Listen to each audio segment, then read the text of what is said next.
The fog made everything smaller. Men, horses, banners, even fear. It draped itself over the Riverlands like a shroud pulled up too early, muffling hoofbeats and swallowing distance until a man could believe the world ended 10 paces away. Jon Royce did not believe such comforts. He watched the road through the pale veil, his reins loose in his mailed hand, his breath slow. Around him, Vale knights waited in silence, cloaks dark with damp, helms beaded with dew. They had chosen their ground well. A hedgerow thick with thorns, a slight rise for archers, a rut in the road where a cart had broken and been abandoned to rot. The Lannister outriders would have to slow there. Men always slowed where the earth demanded it. Lyn Corbray sat a little apart, his horse restless beneath him. He looked as if he were holding laughter behind his teeth. "You could have sent this work to boys," Lyn murmured. "A dozen red cloaks in morning fog. Hardly a song." Jon's eyes did not leave the road. "Songs are for after," he said. "Quiet is for before." A faint clink carried through the mist, the sound of male rings kissing, careless. Then the shape of a rider appeared, ghostly at first, then solid. Red cloak, lion sigil, steel helm. Another followed, then more spread loose, as if they rode through lands already conquered. They had not expected the Vale. The lead rider slowed at the broken cart wheel, swore, and leaned in the saddle to judge the rut. His horse's hooves sank with a wet sound. He glanced left, then right, eyes narrowing at the hedgerow. Jon lifted 2 fingers. A whistle cut the fog soft, bird-like. Arrows hissed. The first Lannister rider jerked as a shaft punched through his throat. He toppled, red cloak flaring like a dying flame. Another screamed as an arrow took his shoulder. Horses reared, eyes rolling white. The outriders reached for swords, spurs digging in too late. Vale knights surged from the hedgerow like steel spilling from a wound. The fog parted around them in ragged strips. Hoofs thundered, blades flashed. Lyn Corbray was first into the crush because of course he was. He rode straight at a man trying to turn his horse, caught him across the collarbone with a clean, brutal stroke, and laughed as the body slid off the saddle into the mud. His crimson cloak snapped behind him like a banner that belonged to no king but his own hunger. Jon rode in behind, not with Lyn's reckless joy but with the blunt certainty of a hammer. He took a second outrider at the chest, driving him backward, then wheeled and caught another by the reins, yanking the man close enough to see the whites of his eyes. "Drop it," Jon said, voice calm. The outrider hesitated, lips trembling around a curse. Jon's dagger kissed the soft gap beneath the man's jaw. Not cutting, only promising. The sword fell into mud. Within moments it was done. Red cloaks lay scattered, some still twitching. 3 men lived, kneeling with hands bound, mud smeared across their faces. Their horses stood trembling, nostrils flared. As if shocked by the sudden end of the world they thought they rode through. A young Vale knight wiped his blade on grass and spat. "They came bold," he said, "as if the trident is theirs." "It has been," Lyn Corbray replied lightly, stepping close to one captive. "Tell me, lion, who sent you? Was it Ser Kevin, or the old monster himself?" The captive lifted his chin, trying for defiance. "The Riverlands are his graces," he snarled. "Your..." Lyn's sword point drifted up to the man's eye, gentle as a lover's touch. The captive's breath hitched. Jon's voice cut in flat. "You will answer or you will bleed, and your answers will taste like iron anyway." He looked at the captive as if reading a ledger. "How many outriders rode out today? Which roads do they watch? Who do they report to?" The man swallowed. Defiance was easy until steel spoke in whispers. By the time the fog began to thin, Jon had his information and the road had its bodies. He left the dead where they fell. The Riverlands had enough graves without the Vale pretending to be kind. He mounted again and looked west, where smoke stained the pale morning. "Send word down the line," he ordered. "Let every rider know the lions have eyes on us now, and send a raven to Riverrun." Lady Catelyn Stark's son will want to hear how the Vale says hello. Lyn Corbray's smile sharpened as he wiped his blade clean. Hello, he echoed softly, a polite greeting in blood. Riverrun smelled of river water and wet stone and the stubborn warmth of a house that refused to die. Even under war, it tried to be a home. That made it ache. Robb stood over the map table when Catelyn entered, his shoulders drawn tight. His hair mussed as if he had raked his fingers through it too many times. He looked older than he should have, and younger than he needed to be. A boy wrapped in a king's burden. He looked up at the sound of her boots, and for a heartbeat he was only her son. Then the others in the hall turned, and the crown that was not made of metal settled back onto him. "Mother," he said, and the word caught in his throat. Catelyn crossed the floor in 3 strides and took his face in her hands as if he might vanish. She kissed his brow. She breathed him in smoke, leather, the faint sharpness of sweat. "Alive. You've come back to me again," Robb whispered, as if the gods had been loaning her out. "I promised I would," she said, and forced herself to step back, because a king could not cling to his mother in front of his lords. "And I did not come alone." Great John Umber let out a booming laugh. "If you've brought us another hostage, woman, make it a better one than the last." "Peace," Brynden Tully said, though his mouth twitched. The Blackfish leaned over the map with a knife in hand, a scarred old warrior who looked more at home among rivers and bloodlines than in any court.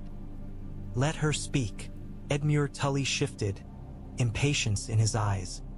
He had the restless energy of a man desperate to prove he was not merely a lord's son holding a castle while others won glory.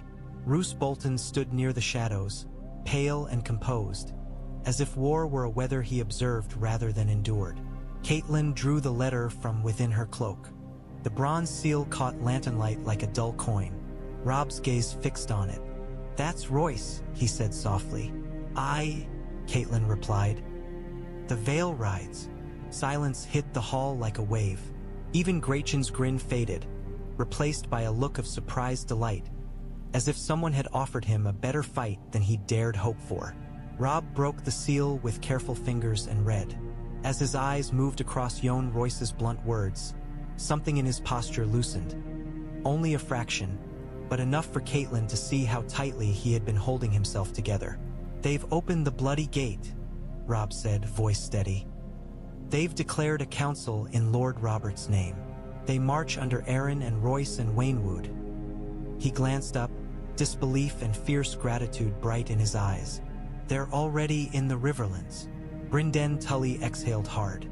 "About time the mountains came down to join the rest of us," he muttered. Edmure's mouth opened, already shaping a boast about defense and alliances, but Robb lifted a hand to still him. "This changes everything," Robb said, and his voice was not boyish now. It was the voice of a king measuring a realm. "Tywin can't ignore that kind of cavalry. If the Vale hold, the roads the West bleeds supply. If they guard the Trident, they can cut Harrenhal off," Brynden said, eyes sharp, "or force Tywin to split." Roose Bolton's pale gaze slid to the map. "Or force Tywin to strike quickly," he murmured. "A cornered lion bites." Great John slapped the table with a meaty hand. "Let him bite. We'll tear his bloody jaw off." Robb's eyes flicked to Catelyn. "Where is the host?" he asked quietly. "Who leads?" "Yohn Royce," Catelyn said. "And with him Lyn Corbray, Anya Waynwood, Nestor Royce. They ride for Lord Robert Arryn, but they come as allies."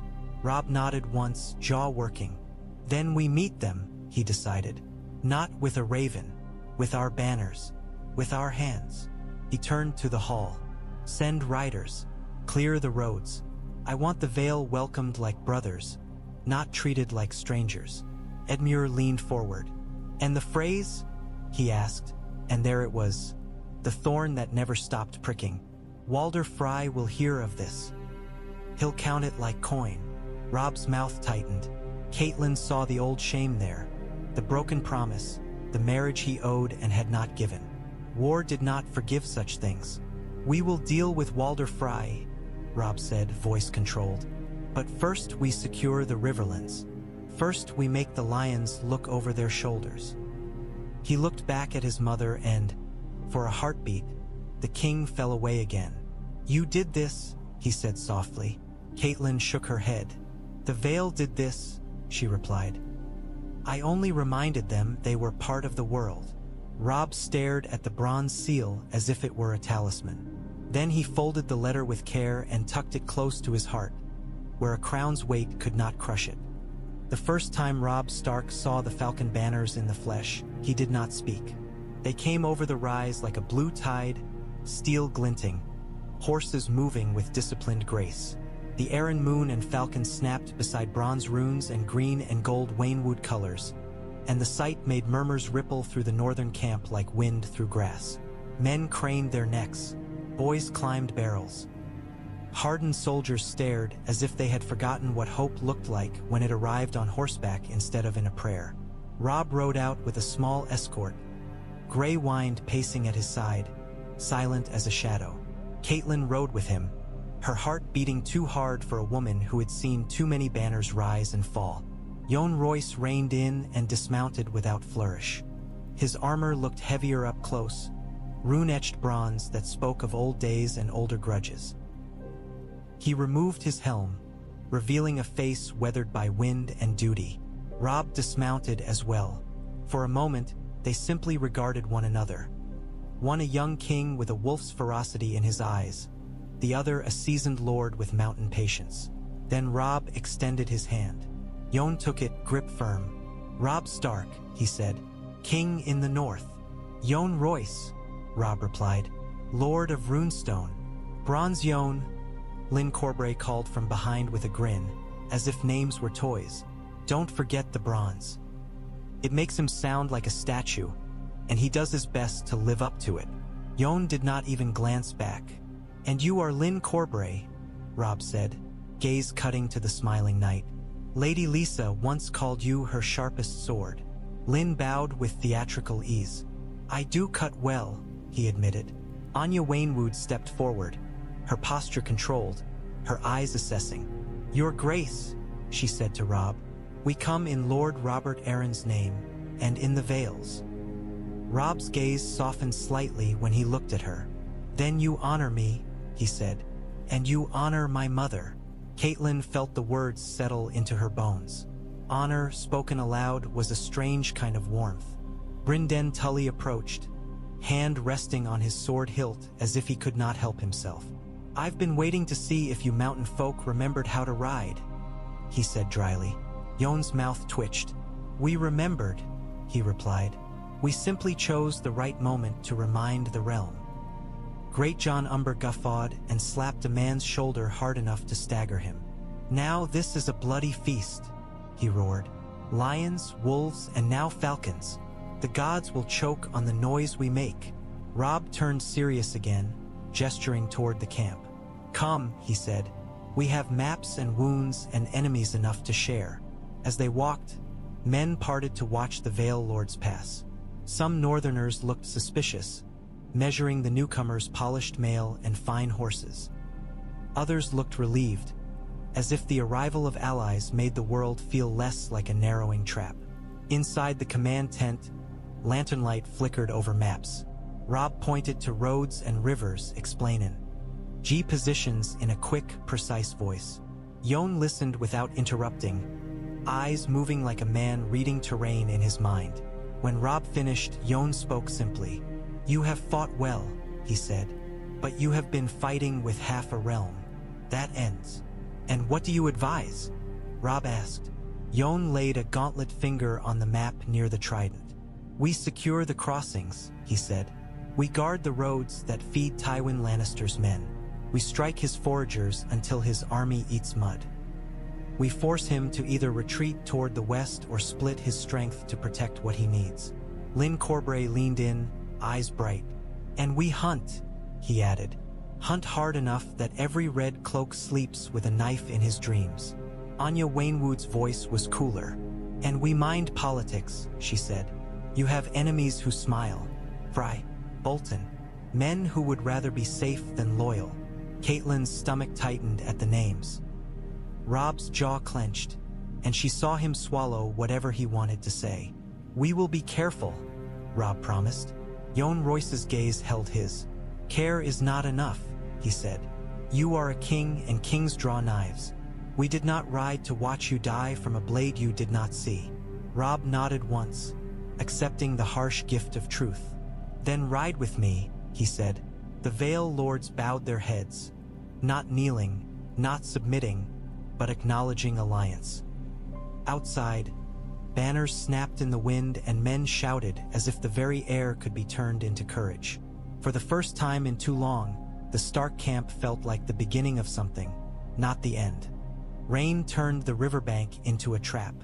The trident ran high and angry, brown water churning past reeds flattened by boots. Men cursed as they sank ankle-deep in mud. The pontoons creaked under the weight of armored bodies, ropes straining, would slick as eels. Overhead, arrows hissed from the far bank where Lannister men had taken position among trees.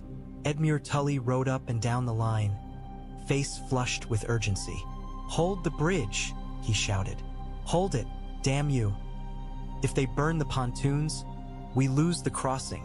A flaming arrow struck wet wood and sputtered uselessly, steam hissing. Another hit a shield and skittered away. The rain did as much fighting as the men, smothering flame and soaking cloaks until they clung heavy as grief. Robb stood near the front, gray wind at his side, the direwolf's hackles raised. He watched the far bank with narrowed eyes, measuring. Beside him, Brynden Tully barked sharper orders, his voice cutting through rain like a knife. "Archers, higher. Put them off the trees. Spears forward. Don't let them rush the bridge." Yohn Royce rode in from the flank, bronze armor dulled by water. He did not shout. He simply rode to where the mud gave way to firmer ground, then raised an arm. Vale knights shifted around him as if drawn by invisible rope. "They mean to hold us here," Robb said, more to himself than anyone. "They mean to make you bleed for every step," Yohn replied. His gaze slid along the far bank. "So we do not step where they expect." He pointed toward a stretch of shallows upstream where rain had swollen the river but also spread it wider, thinning its depth. "There," he said, "send light horse, not across the bridge, across the water." Robb's eyes flicked. "In this current? Men have crossed worse," Yohn said. "And horses, if you choose them well." Lyn Corbray appeared beside them like a red stain. "Choose me," he said cheerfully. "I'll swim if I must." "No," Robb said, blunt. "I need you alive." Lyn laughed as if that were the finest joke.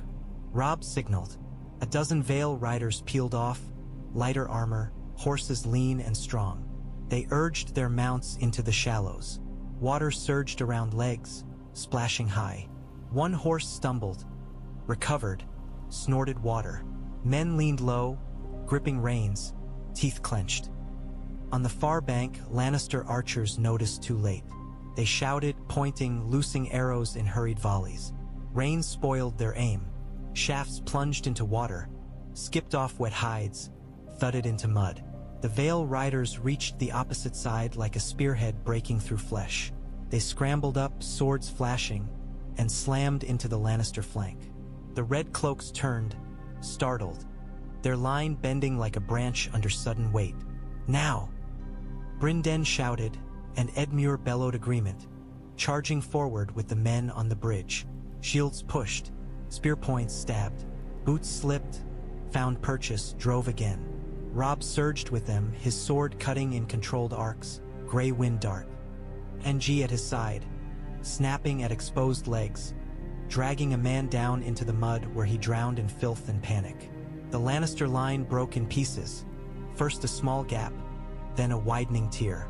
Men tried to retreat into the trees, but the Vale riders were already there, hacking them down, driving them toward the river where they had nowhere to go but into water that did not care what house they served. When it was finished, the rain still fell, relentless. Bodies lay in mud, their red cloaks soaked dark, indistinguishable from earth. The river carried away blood as easily as it carried leaves. Edmure rode up, breathing hard, triumph bright in his eyes. "Did you see?" he exclaimed. "We held it. We." Bryndon's glare silenced him mid-boast. "We survived it," the Blackfish corrected. "Don't confuse living with winning." Jon Royce met Robb's gaze across the wet chaos. "This is how we fight," he said. "Not pretty, not proud, effective." Robb wiped rain from his brow and nodded. "Then keep teaching me," he said quietly. Behind them, banners drooped heavy with water, but they still showed their colors. Wolf and falcon, moving together across a flooded world. Tywin Lannister fed his war the way a rich man fed his pride. Steadily, expensively, without imagining it could ever be taken from him. The wagons rolled along the forest road under low gray sky, barrels of salted meat, sacks of grain, kegs of wine meant for men who killed better when they believed they were rewarded. Red-cloaked guards walked beside, spear points angled outward, eyes sharp. They had learned caution in the Riverlands, but caution was not the same as expecting the mountains to fall on you. A horn sounded short, harsh. From the trees came thunder. Vale heavy cavalry slammed into the column like a wall dropped from heaven. Jon Royce led them, bronze runes flashing where weak sunlight broke through clouds. His horse hit a guard full in the chest, crushing him down into mud. The wagon beside them lurched, will snapping with a crack like bone. Northmen surged in from the other side, direwolf banners snapping, axes raised. For a heartbeat the road was nothing but screaming, with splintering, horses rearing, men stumbling over spilled grain that turned to paste in mud. Lyn Corbray cut through it with the delighted efficiency of a butcher. He swung once and a guard's arm separated at the elbow. Swung again and a man's throat opened, red spilling down red cloak until it looked like the cloth itself was bleeding. "Leave one," Jon roared, voice cutting through the chaos. "I want one alive." Lyn's laughter answered him, and for a sick second it sounded like agreement and mockery both. A mule panicked, kicking wildly, eyes rolling. It toppled a barrel, and wine poured out in a dark rush, mixing with blood until the road ran purple. Men slipped, fell, rose, fell again. A Lannister sergeant tried to rally his guards, shouting for a shield wall, but a northern rider took him in the side with a spear, lifting him off his feet and pinning him to a wagon will like meat for a display. It ended quickly because ambushes always did when they worked. The column had been stretched too thin, confidence making men lazy. Those who survived threw down spears and begged in hoarse voices, hands raised. Jon reined in, chest heaving beneath bronze. He looked over the smashed wagons with grim satisfaction. Food and salt and coin lay ruined in mud. Tywin's war would feel that hunger. Robb rode up, gray wind trotting behind him, tongue lolling, eyes bright with the terrible joy of a predator. "This is what we needed," Robb said, voice low. "Hit him where he eats." Jon nodded once. "A lion with an empty belly is meaner," he warned. "But it is also weaker." Men dragged prisoners forward, 2, then 3. One had a broken nose and mud smeared across his mouth where he had tried to spit defiance. Another wept silently.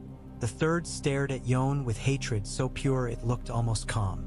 Jon crouched before the calm one. "Who commanded this column?" he asked.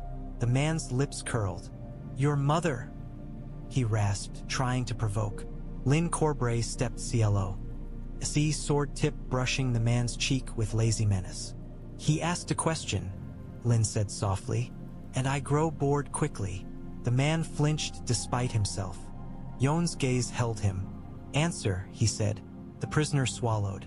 "Sera da Marbrand, e mater." He sent us from the west." Jon rose. "Enough," he said and turned to Robb. "Tywin's men are not blind. He will change his routes. He will send more guards. He will send better men." "Let him," Robb said. His eyes were hard now, wolfish. "We'll bleed those too." As the camp wagons were set aflame, what could not be carried destroyed so Tywin could not reclaim it. Smoke rose into the gray sky, and for once it felt like a message rather than a surrender. Somewhere far off, a lion would smell it and understand. The Riverlands were no longer easy prey. War councils were supposed to smell of ink and wax and oiled leather.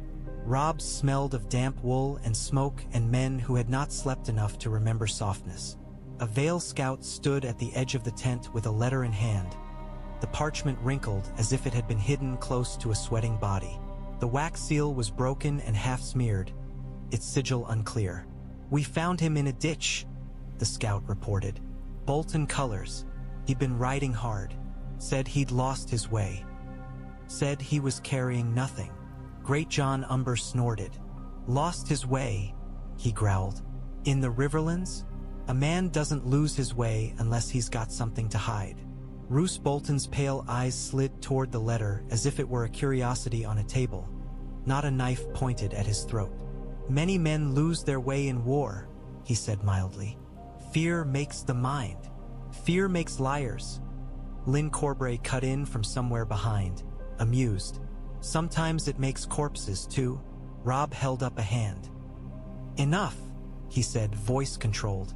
He looked at the scout. "What's in it?"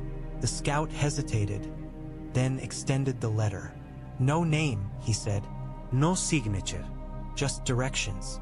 Roads, times, mentions of wagons, and..." His gaze flicked to Roose Bolton, then away. "And the word twins twice." Catelyn's stomach tightened.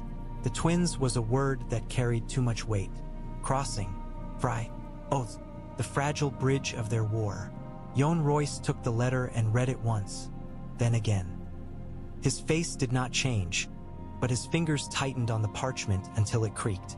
He laid it on the table. "This is not a love letter," he said. Roose Bolton leaned forward slightly, as if peering at a blot on fine cloth. "It is also not proof," he said. "Anonymous scraps. You think us stupid?" Great John roared, slamming his fist into a tent pole so hard it shuddered.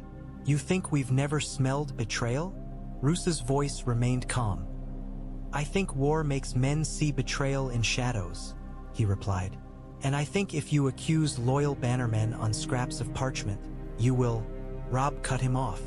"Roose," he said, and the way he said the name made the tent colder. "Where have your riders been?" Roose blinked slowly. "Raiding," he answered. "As commanded." "Where?" Robb pressed. "South," Roose said. "East, wherever lions can be found." Anya Waynwood spoke for the first time, voice quiet enough that everyone leaned in to hear. "And yet this letter names a road no lion marches," she said. "It names hours and wagons. It reads like a man selling information, not winning battles." Roose's gaze shifted to her, expression unchanged. "Lady Waynwood," he said courteously, "you are new to this war. The North has its own ways. Its own. And the Vale has its own," Jon Royce said, voice turning hard. "One of them is that a man does not speak down to a lady who has more sense than he does." Roose's mouth thinned almost imperceptibly. "I meant no insult," he said. "Only caution." Catelyn watched him and felt her skin prick. Roose Bolton was too smooth, too composed. Men who were truly loyal grew angry when questioned. Roose grew polite. Robb stared at the letter as if he could burn truth from it with his eyes. "We can't afford fractures," he said quietly. "Not now. Not with Tywin still strong. Not with the Freys watching. Not with winter coming." Great John snorted. "Then we break the traitors quick and move on," he urged. Robb's jaw clenched. For a heartbeat, Catelyn saw Ned in him. Duty pulling one way, necessity the other. "We watch," Robb decided at last. "We tighten our own hands around our own secrets." He looked at Jon Royce. "Can your men keep eyes on ours without it turning into a brawl?" Jon nodded once. "They can," he said. "And they will." Robb turned to Roose Bolton. "You will continue your raids," he said evenly. "But you will report routes and numbers. You will ride with Vale scouts attached. Any refusal will be noted." Roose Bolton inclined his head. "As you command," he said, and his voice held no heat at all. When the council broke, Catelyn lingered, staring at the word twins on the crumpled parchment. It seemed to pulse like a wound. War did not only kill with swords. killed with whispers, and now the whispers had a name. The twins always felt like a threat dressed up as hospitality. Its two towers faced each other across the green-brown rush of the river, joined by the bridge that made House Frey rich and necessary. Even the wind seemed to funnel through the stone like a whisper that had learned to grin. Walder Frey sat high in his chair, small eyes bright above sagging cheeks. Fur swallowed his thin frame, and yet he radiated the kind of power that came not from strength, but from being in the right place at the right time with the right greed. Robb stood below him, posture controlled, his face set in the calm of a man forcing himself not to show teeth. Catelyn stood at his side, feeling the old shame in him like a bruise he had learned to press so it would not show. "Your Grace?" Walder croaked, voice sweet as spoiled milk. "Or do I call you boy? I knew you when you were sucking at your mother's teat." Catelyn's fingers twitched. Robb did not react. "Call me what you like," he said. "So long as you call me honestly." Walder's lips pursed. "Honesty," he repeated, as if tasting something foreign. His gaze slid to the Vale Lords, Yohn Royce, stiff as stone, Anya Waynwood, composed, Lyn Corbray, smiling faintly like a man at a play. "And who are these pretty birds in my hall?" "Allies," Robb said. "The Vale rides." Walder's eyes narrowed, coin counting behind them. "So I've heard," he said. "The mountains have grown bored of sitting on their arses." Yohn Royce spoke calmly. "The Vale remembers its kin," he said. "And its honor." Walder waved a hand. "Honor doesn't pay toll," he snapped.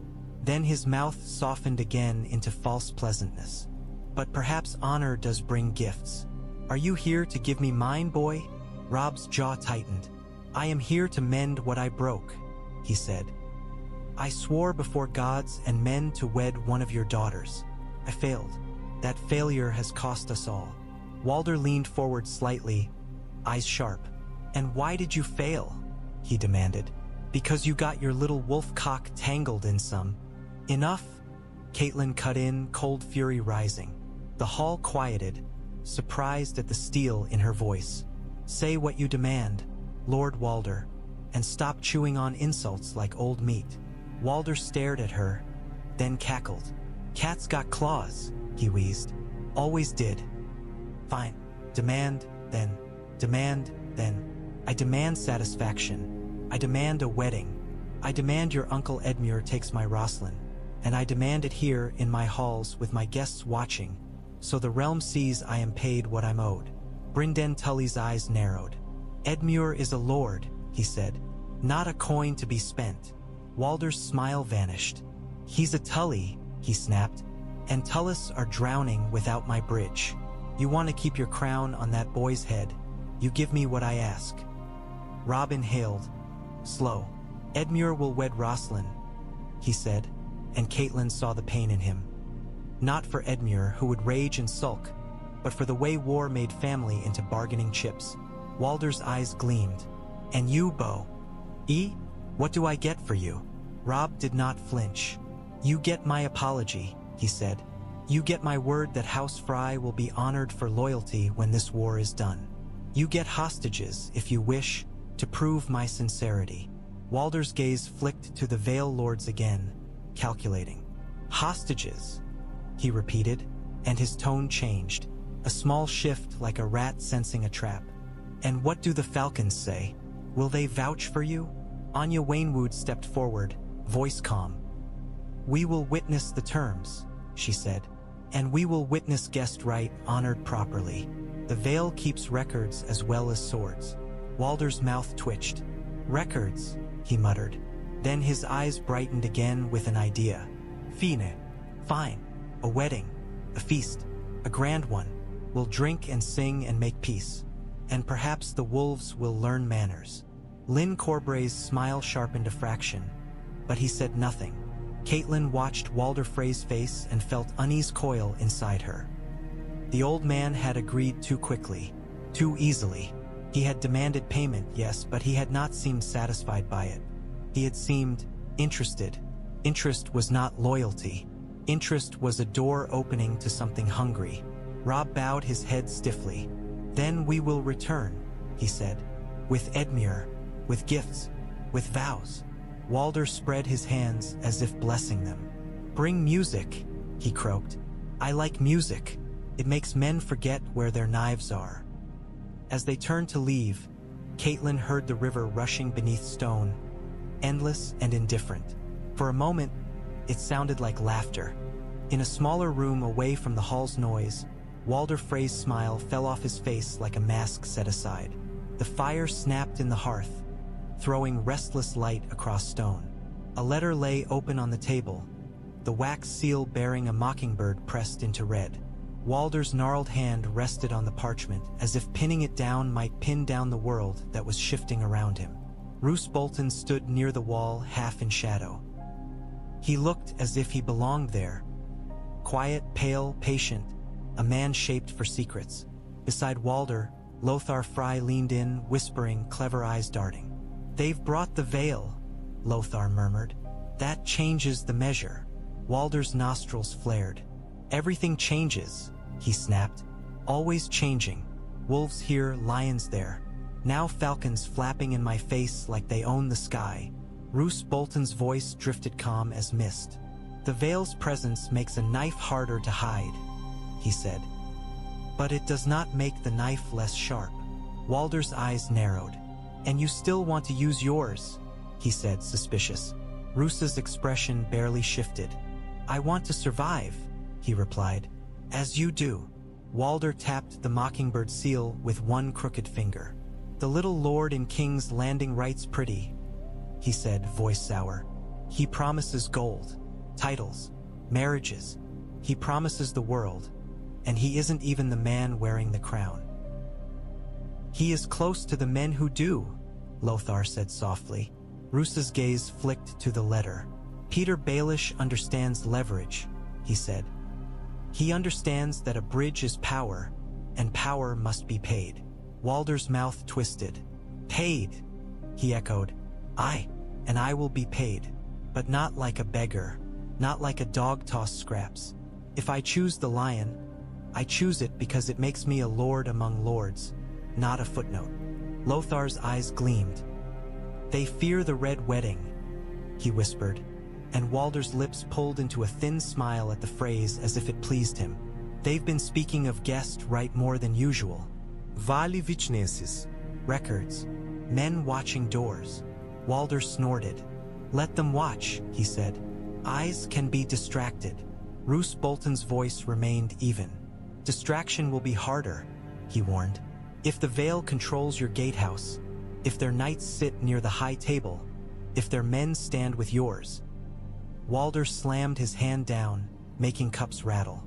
Don't lecture me on my own hall, he snapped. Then he leaned back, breathing hard, and the anger shifted into calculation. If we do it clean, quick, overwhelming. No, he spat the word. No chaos. Roose's pale eyes were calm. Chaos is inevitable, he said. It is only a question of who drowns in it. Walder stared into the fire. The flames reflected in his eyes like little blood-red dances. What if we don't? He muttered suddenly. What if we take the other path?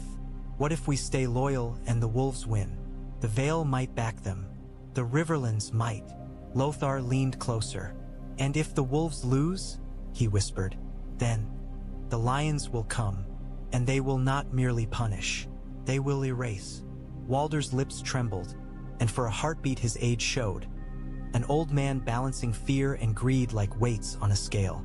Roose Bolton spoke softly, decisive as a blade sliding free.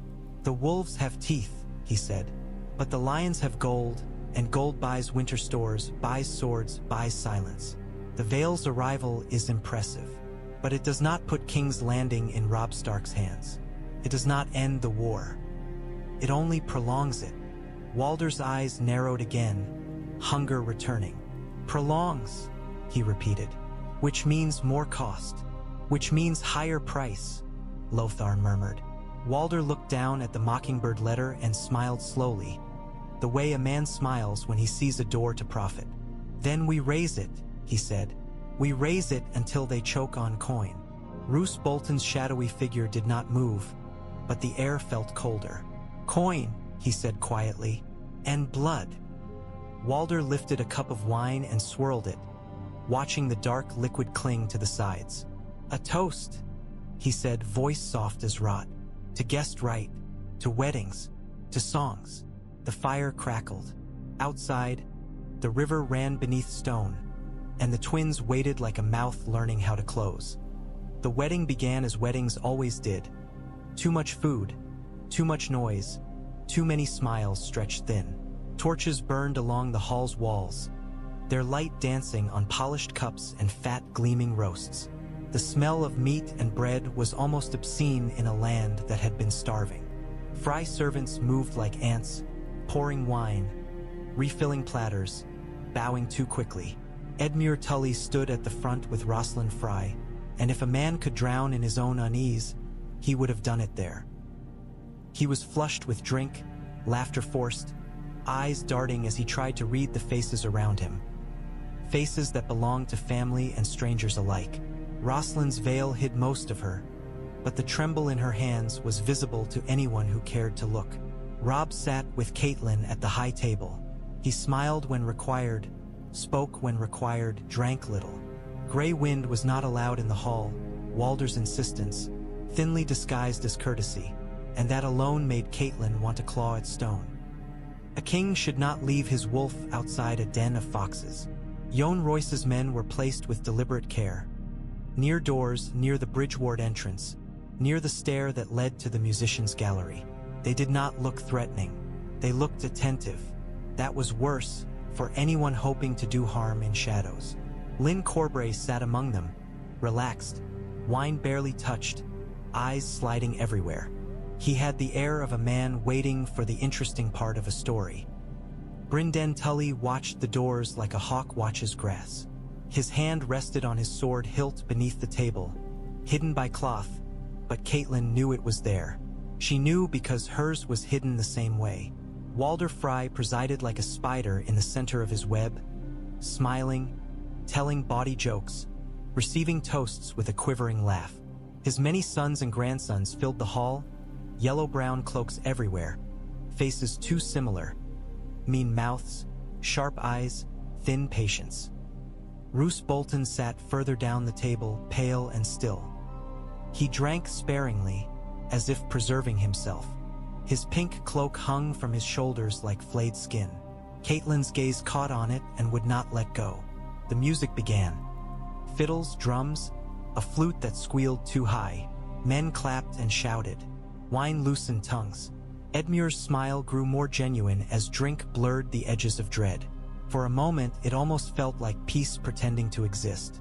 Then Catelyn noticed the musicians change. One by one, they shifted instruments. A drummer set his stick down and reached for a crossbow hidden beneath the gallery rail.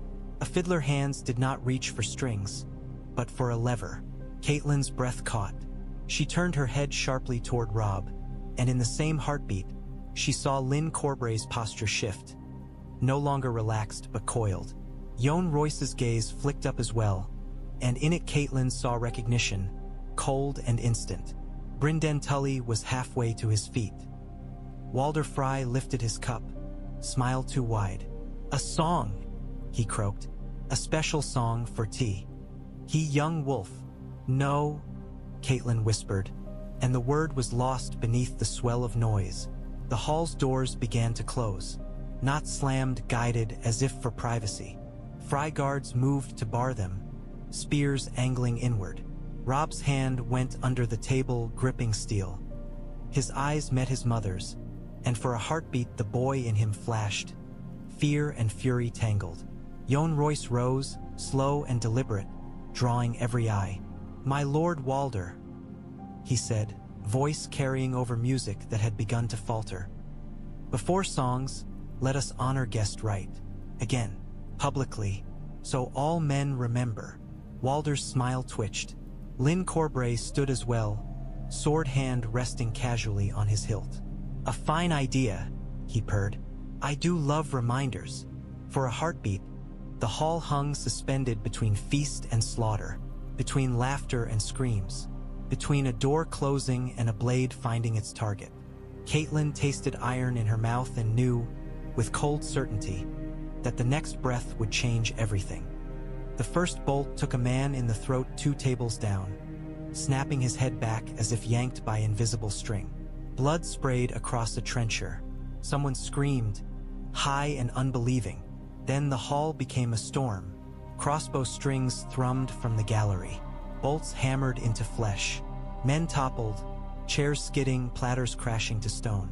Wine and blood splashed together, turning the floor slick. The music died in a choking silence broken only by screams and the wet crunch of bodies hitting ground. Shields!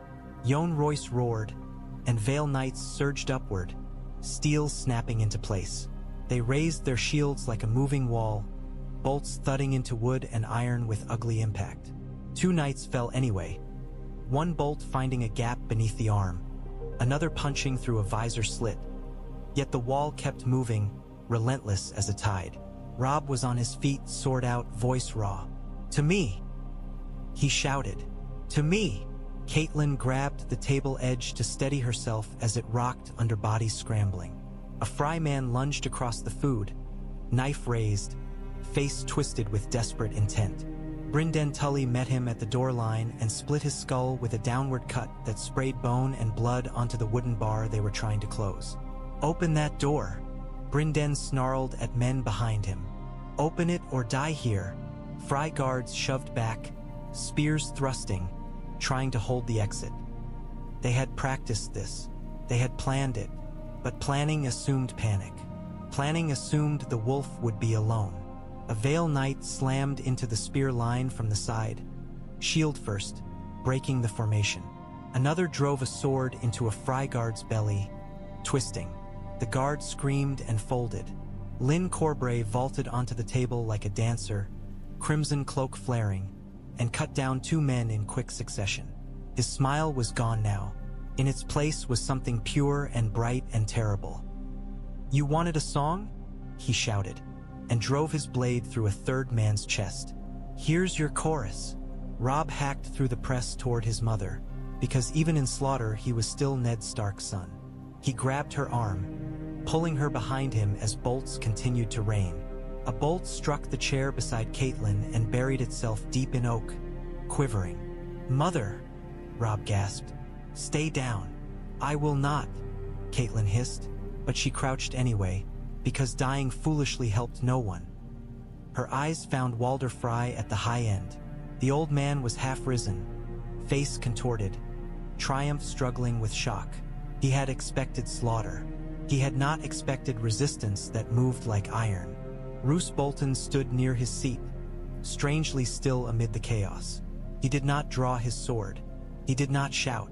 He simply watched, pale eyes reflecting torchlight like a man observing weather. Catelyn's stomach turned. It was written on him like a sigil. He had known. A bolt whistled toward Robb's head.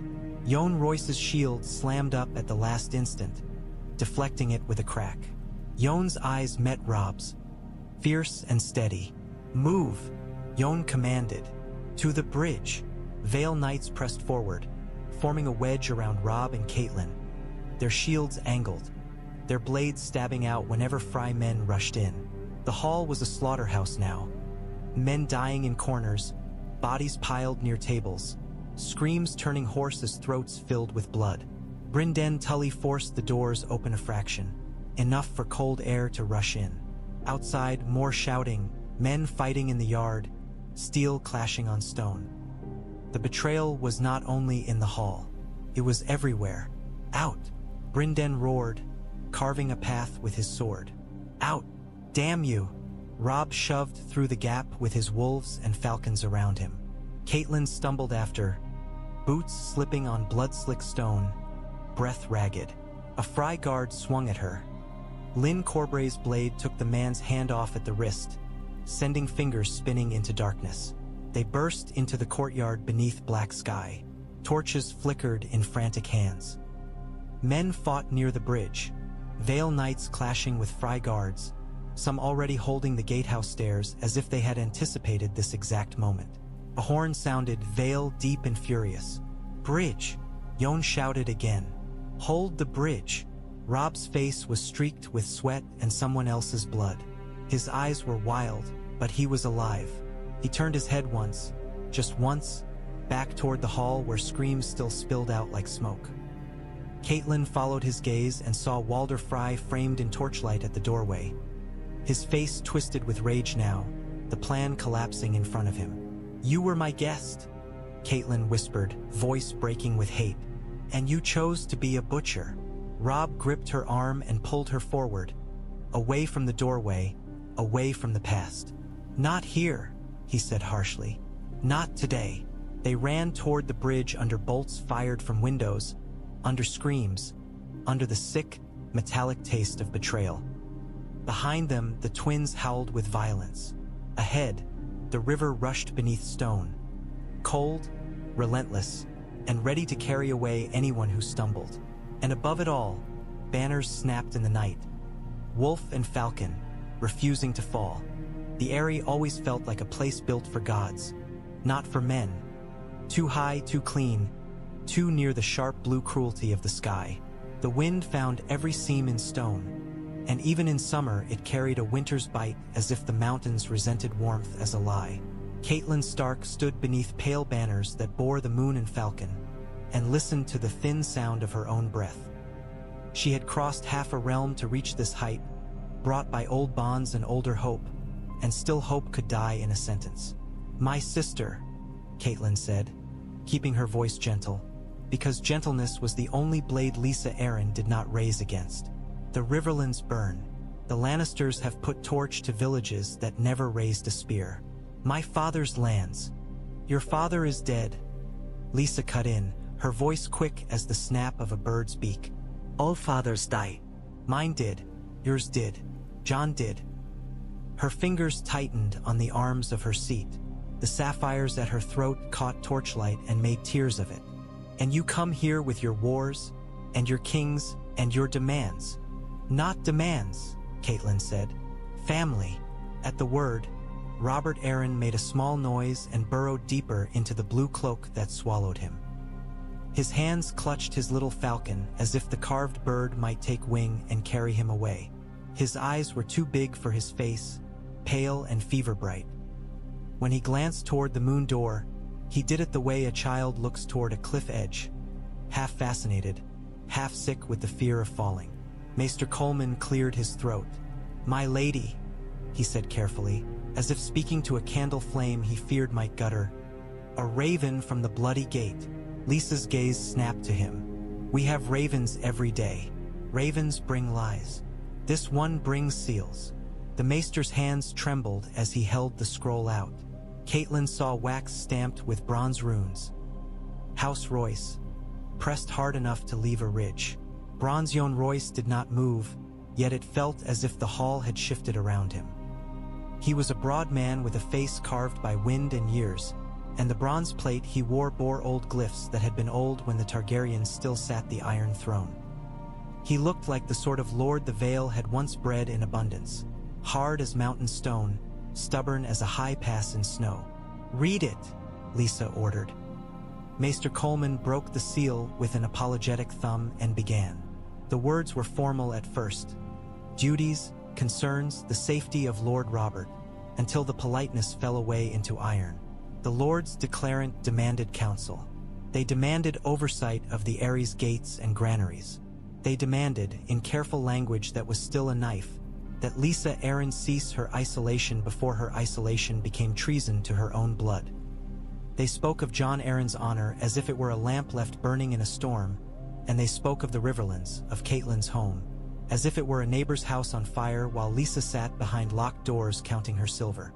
When the maester reached the line that named the Lannisters, named them not merely foes but murderers of Jon Arryn, Lysa made a sound like a sob and a laugh twisted together. "They cannot prove it," she said.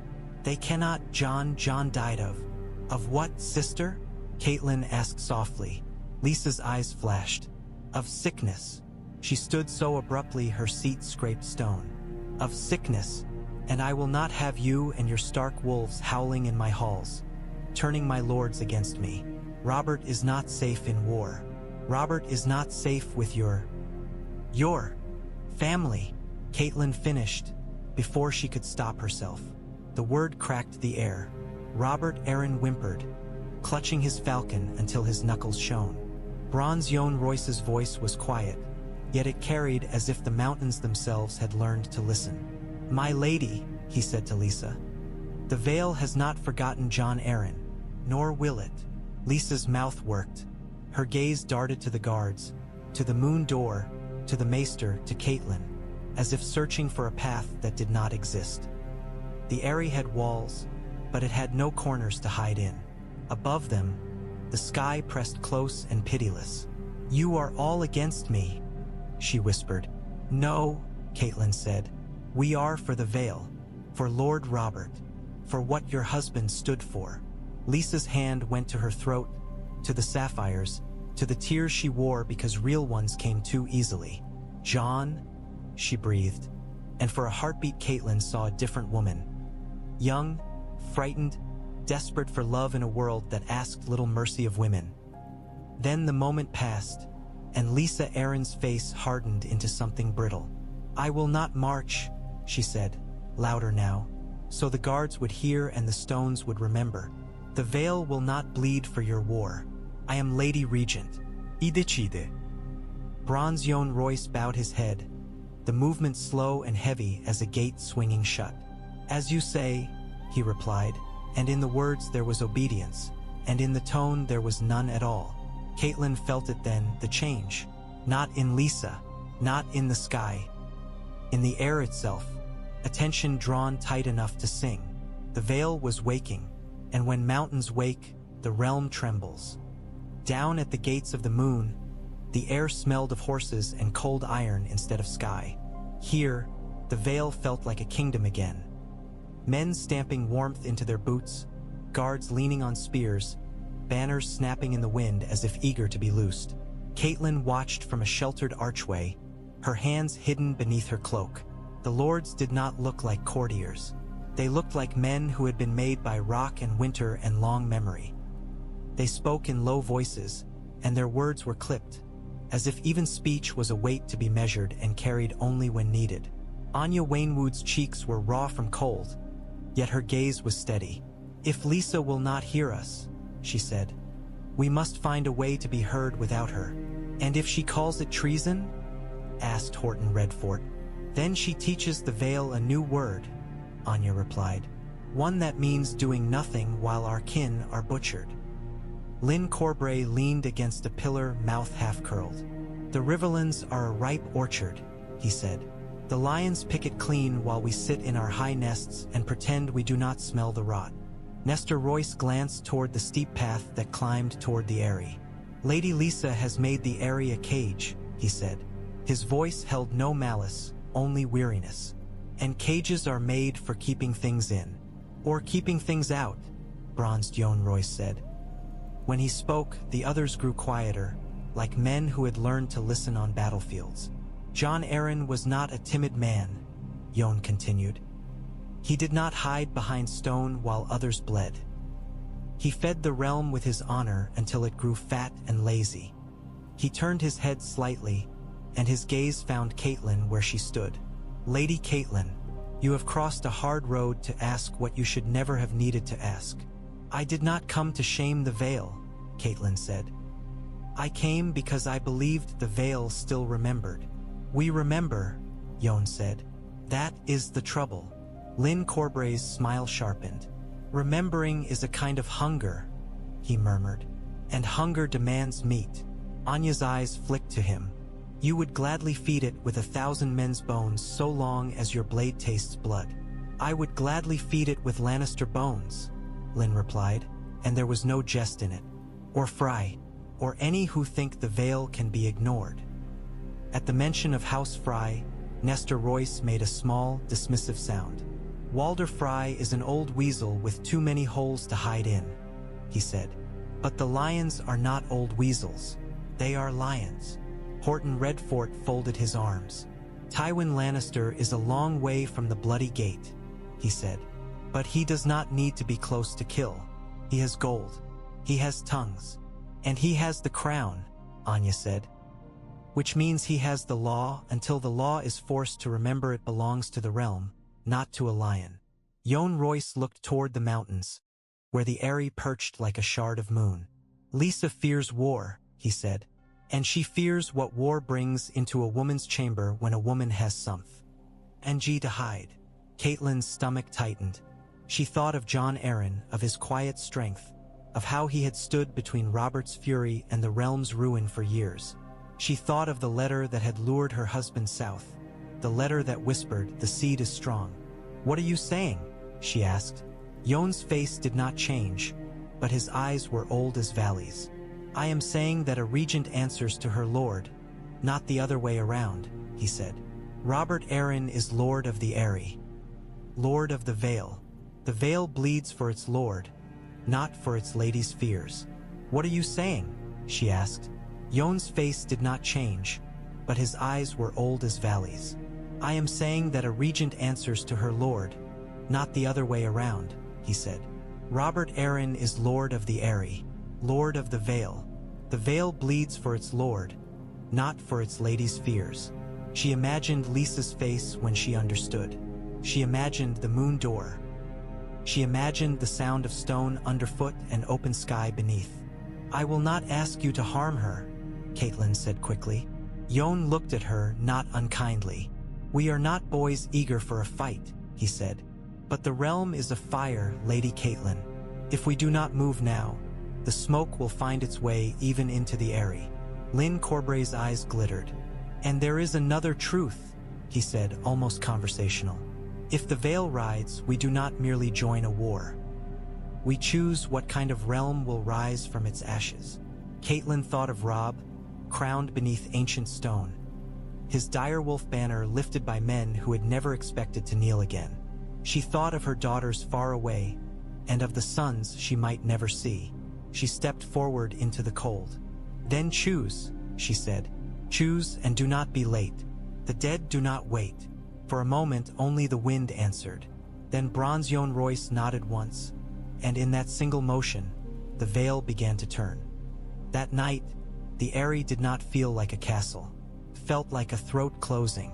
Lisa paced until her slippers scuffed raw lines into the stone. The candles bent their flames whenever the wind bullied through the shutters, and the shadows they cast on the walls looked like grasping hands.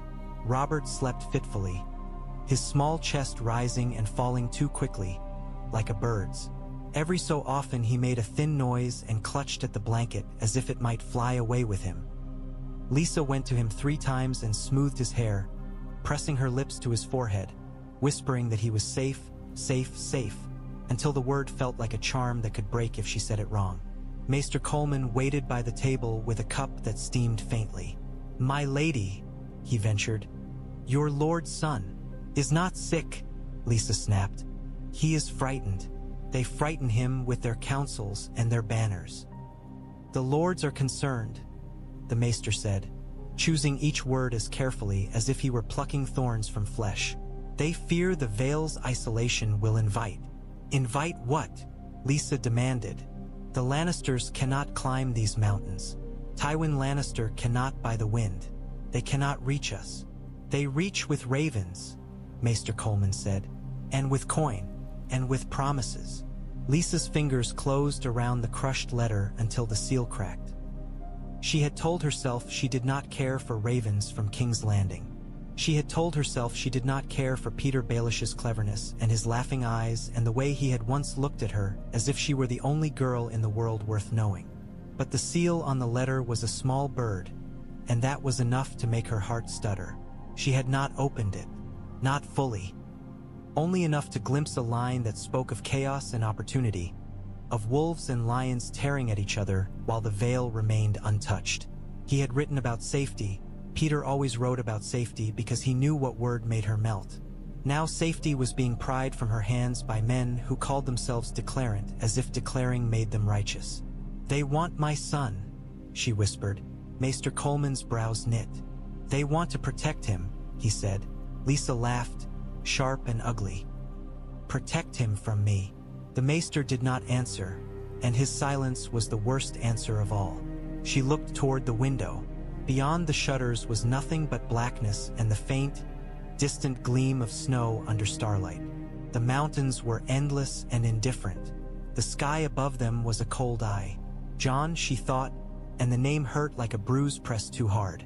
Jon Arryn had been gentle with her in ways she had not deserved, and distant in ways she had hated. He had loved duty more than he had loved her. She had tried to be a good wife, had tried to be a good lady, had tried to be enough. And in the end, she had poured something sweet into his cup and watched his mouth turn blue.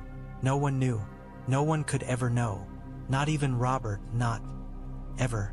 She had done it for him, for their son, for the Vale. That was what she told herself when her hands shook at night. Now the Vale's lords spoke Jon's name like a banner. Honor, duty, memory. They wrapped themselves in a dead man's virtues and used them as a cudgel. She went to the raven cage and stared at the bird inside. His dark eyes watched her without judgment. Ravens did not care about guilt. Ravens cared about flight. I could send word, she murmured, thinking of Petyr. Thinking of his tongue and his mind and his promise that he could fix anything if she let him. She could bring him here, high above the realm's ugliness. She could have someone on her side whose loyalty felt like warmth. Then she imagined Bronze Yohn Royce's face when Petyr Baelish walked into the Ares Hall. She imagined Lyn Corbray's smile. She imagined Anya Waynwood's cold eyes. They would never allow it. They cannot take him, she told herself, louder now, as if speaking to the walls would make them listen. They cannot take my sweet boy. Robert stirred and began to whimper in his sleep. Lisa crossed the room in 3 strides and gathered him into her arms, rocking him like he was still a babe. He smelled of milk and herbs, of fear. She pressed her mouth to his ear and whispered the same words over and over until her throat ached. Mine, she said. Mine, mine. When he settled again, she laid him back down with shaking hands. Her fingers lingered on his cheek. For a moment, the softness of his skin was enough to make her weep. Then she straightened, wiping her face with the heel of her hand. She looked at the crushed letter, then at the maester. Summon Captain of the Guard, she said. Summon my men, the ones who remember who gives them bread. Maester Coleman hesitated. My lady, do it. Her voice had turned flat, dangerous in its calm. If they want counsel, they will have it, but they will have it on their knees. The maester bowed and hurried out. Lisa stood alone with her sleeping son and the wind's cold laughter rattling the shutters. Far below, in courtyards thick with torches, men spoke of banners and war. They spoke of honor as if honor was a shield. Lisa had never trusted shields. Shields broke. She trusted only heights and fear and the love that clung too tightly to let anything slip. At dawn the world was clean again, as if night had never happened. The mountains wore white crowns. The sky was a hard, polished blue that offered no mercy, only clarity. Catelyn walked with Bronze Yohn Royce along the outer wall where the Ares stone ended and air began. She kept her eyes on the path. It was too easy up here to imagine stepping wrong. Too easy to remember what a fall meant. You did not sleep, Yohn said. Neither did you, Catelyn replied. He gave a grunt that might have been agreement. Below them, boys practiced with wooden swords, their breath puffing in white bursts. They looked like any boys in any yard, yet their play struck Catelyn as something precious and strange. In the Riverlands, boys had learned to hold real blades. In the north, boys had learned to harden. Lisa will not yield easily, Catelyn said. She will not yield at all, Yohn corrected. Yielding is not in her nature. Fear is. Catelyn glanced at him. You speak as if you know her well. I know the Vale, he said, and I knew Jon Arryn. He paused. Jon would be ashamed to see his bannermen begging his widow for permission to do what is right. Catelyn's throat tightened at Jon's name. Jon would be furious, she said, and grief makes people strange. Grief makes people themselves, Yohn said. The parts they hid when life was gentle. They walked in silence for a time. Far across the courtyard, Ser Lyn Corbray leaned against a post and watched the squires with the bored air of a man observing puppies. When his gaze met Catelyn's, he offered a quick smile, sharp as a nick in steel. Catelyn did not return it. "Your son," Jon said at last. "Robb Stark. They say he is winning." "He is," Catelyn said, and the pride in her voice surprised her. "He is young, but he listens. He fights like the wolf he is. And he wears a crown," Jon noted. "He did not ask for it," Catelyn said. "It was placed on him by men who had lost their king and found a boy willing to carry the weight." Jon's gaze remained on the horizon. "Crowns change boys," he said. "War changes men. And the Vale," Catelyn said, pressing, "has not changed." Jon's jaw worked. "The Vale has been asleep," he admitted. "But sleep ends. It always does." A raven cried overhead. Catelyn followed its path with her eyes until it became a black speck against blue. "I need you to ride," she said quietly. "Not for me, not even for my father, for the realm. If the Vale stays out, the lions will finish the Riverlands. They will crush my son between the Freys and the west, and then they will turn north. They will not stop." Jon's eyes narrowed. "You speak as if you know their hearts." "I know Cersei Lannister's heart," Catelyn said, remembering a woman with hair like spun gold and eyes like green ice, smiling as she lied. "And I know Tywin Lannister's. He will punish. He will make examples. He will turn the world into a lesson written in blood." Jon Royce's face did not soften, but here was something like sorrow in his eyes. "Then we must write our own lesson," he said. Catelyn reached beneath her cloak and drew out a folded parchment. The ink was fresh. "I wrote to Robb," she said. "I have not sent it. Not yet. Because a letter without truth is only hope dressed up in wax." Jon took the parchment. He did not open it. He weighed it in his hand as if feeling the pressure of what it contained. Then he handed it back. "Write it again," he said. "Write it with certainty. By nightfall, you will have it." "How?" Catelyn asked, though her heart had already begun to pound. Jon looked down at the courtyard, at the boys and their wooden swords, at the men who watched with hands resting on real hilts. "Because the Lords Declarant will make their move," he said. "And because Lysa Arryn has made hers." Catelyn's stomach dropped. "You think she will try to harm? I think she will try to hold what she fears losing." Jon's voice turned granite hard. "And I think she will not mind breaking a few bones to do it." Catelyn heard, in her mind, the whisper of the moon door, the sound of wind like laughter. "I will not let her touch my son," she said fiercely, though her son was leagues away. Jon glanced at her, and for a moment Catelyn saw something behind his armor. Respect, perhaps. "Good," he said. "Then you will understand this." He leaned closer, and his voice dropped so low the wind nearly stole it.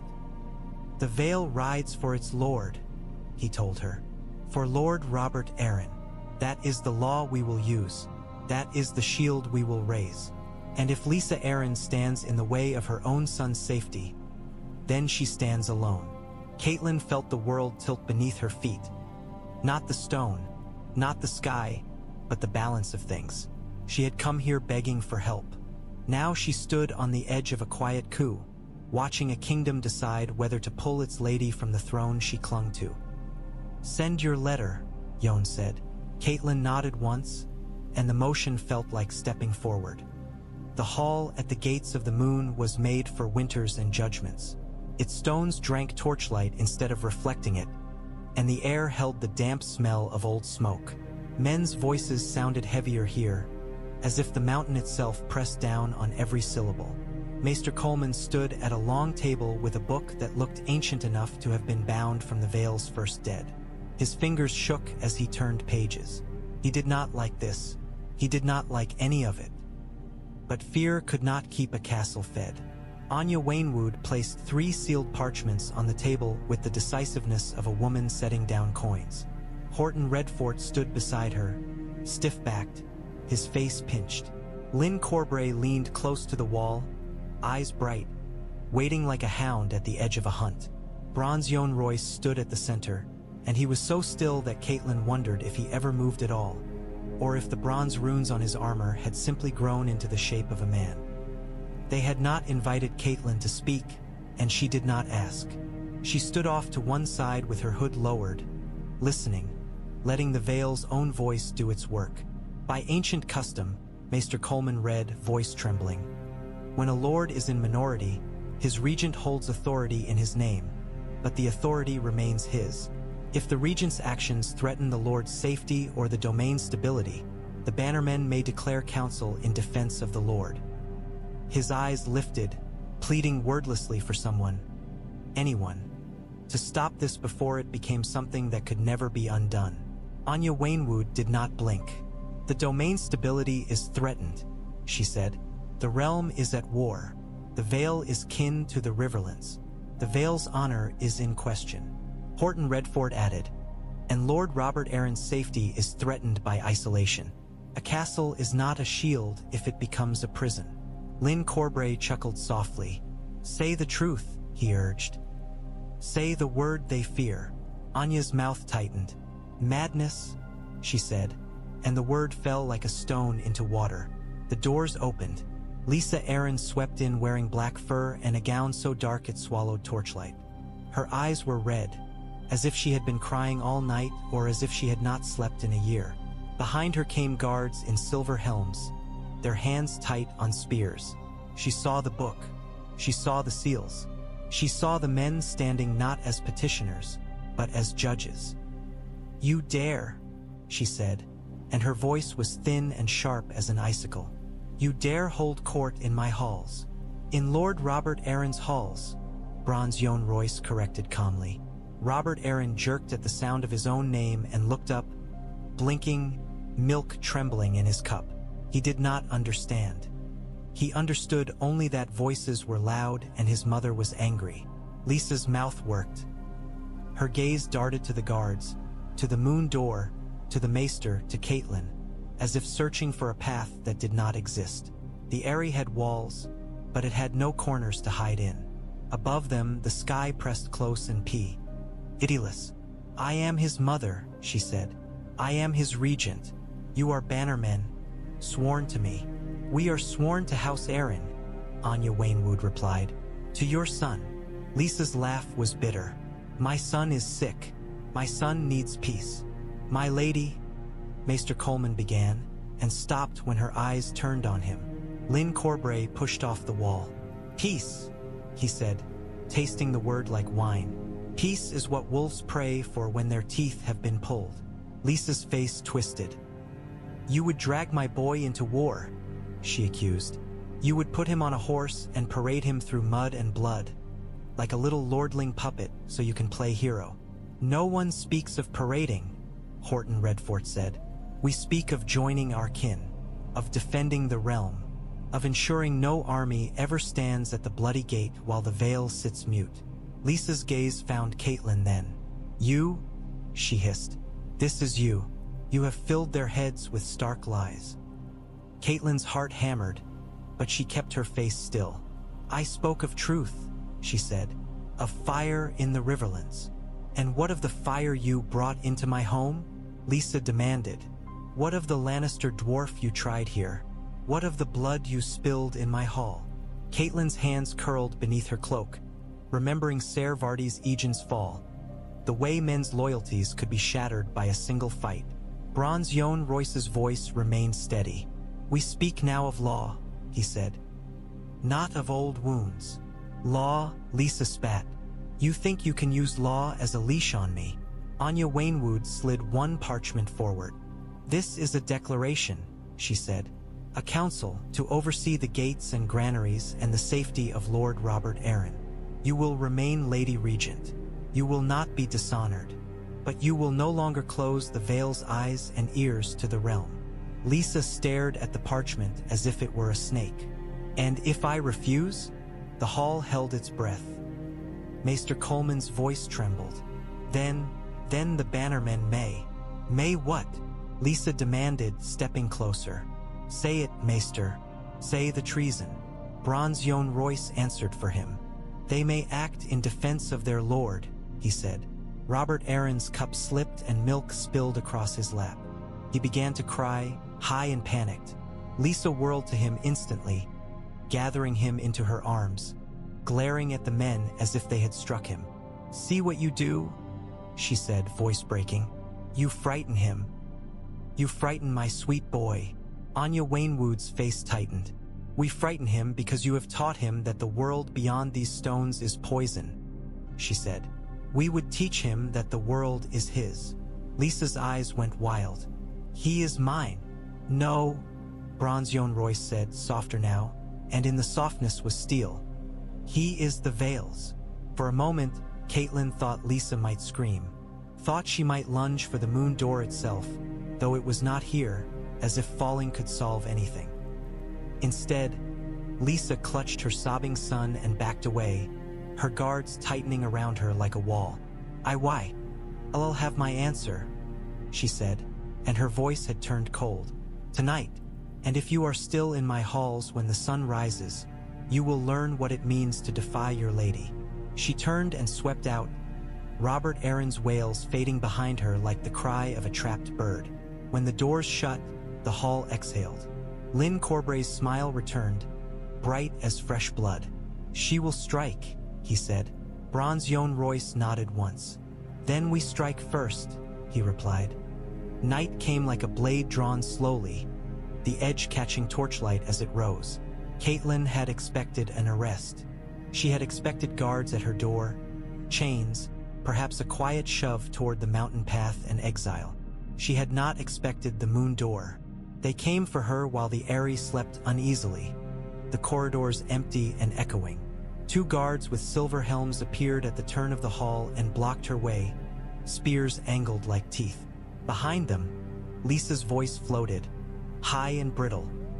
"Bring her." Catelyn's heart thudded so hard she felt it in her throat. She could taste fear, coppery, like blood. They led her to the chamber where pale stone met open sky. The moon door stood there like a mouth, black and waiting. Wind roared up from the abyss, cold enough to burn. The sound of it was laughter without joy. Lysa stood beside it, hair unbound, eyes bright and feverish. In her hand was a dagger, not a lord's blade, but a small thing fit for a woman's palm. Sharp enough to open skin, sharp enough to make a point. Robert Arryn was in her arms, red-faced and sobbing, his cries snatched by the wind and flung into the dark. "You will leave," Lysa hissed at Catelyn. "You will leave my home. You will take your Stark war and your Stark poison, and you will go back down the mountain where you belong." Catelyn kept her chin up. "I will go," she said, "if you allow your lords to speak without fear." Lysa laughed, and the sound was ragged. "My lords. My lords." Her gaze flicked to the guards. "You have filled them with treason. You have turned them against me. Against Robert." Catelyn's stomach tightened at the way she spoke her son's name, as if the boy were a shield, not a child. "I did not turn them," Catelyn said. "You did with silence." Lysa's dagger flashed as she stepped forward. "Silence keeps my son alive. Silence will leave him alone." Catelyn shot back, and regretted it instantly. Lysa's face twisted as if struck. For a heartbeat, Catelyn saw it. Lysa's mind teetering on the edge of a cliff just as deadly as the moon door's fall. Lysa's guards moved closer, spears shifting. Catelyn's back met stone. She raised her hands, palms open. She thought of her children. She thought of Winterfell. She thought of the gods and wondered if they watched. A new sound entered the chamber. Footsteps, heavy and purposeful. Bronze Yohn Royce stepped into the torchlight, rune-etched armor catching gold. Beside him came Anya Waynwood, Horton Redfort, and Lyn Corbray with his hand resting casually on his sword as if this were a feast about to begin. "My lady," Yohn said, bowing his head slightly to Lysa, not in surrender but in acknowledgement. "Put down the knife." Lysa's eyes snapped to him, wild. "You," she whispered, "you dare come into my chamber." "This is Lord Robert Arryn's chamber," Yohn replied, his voice even. "And he is here frightened. Again." Robert's sobs rose to a shriek. Lysa tightened her hold on him until he squealed. "Do not touch him," Catelyn said, and hatred flared in her voice despite herself. Lysa glared at her. "He is mine." Anya Waynwood stepped forward. "No," she said. "He is your son, and you are his mother, but he is Lord of the Vale, and you are harming him." Lysa's breath came fast. "You want him," she accused. "You want to take him from me.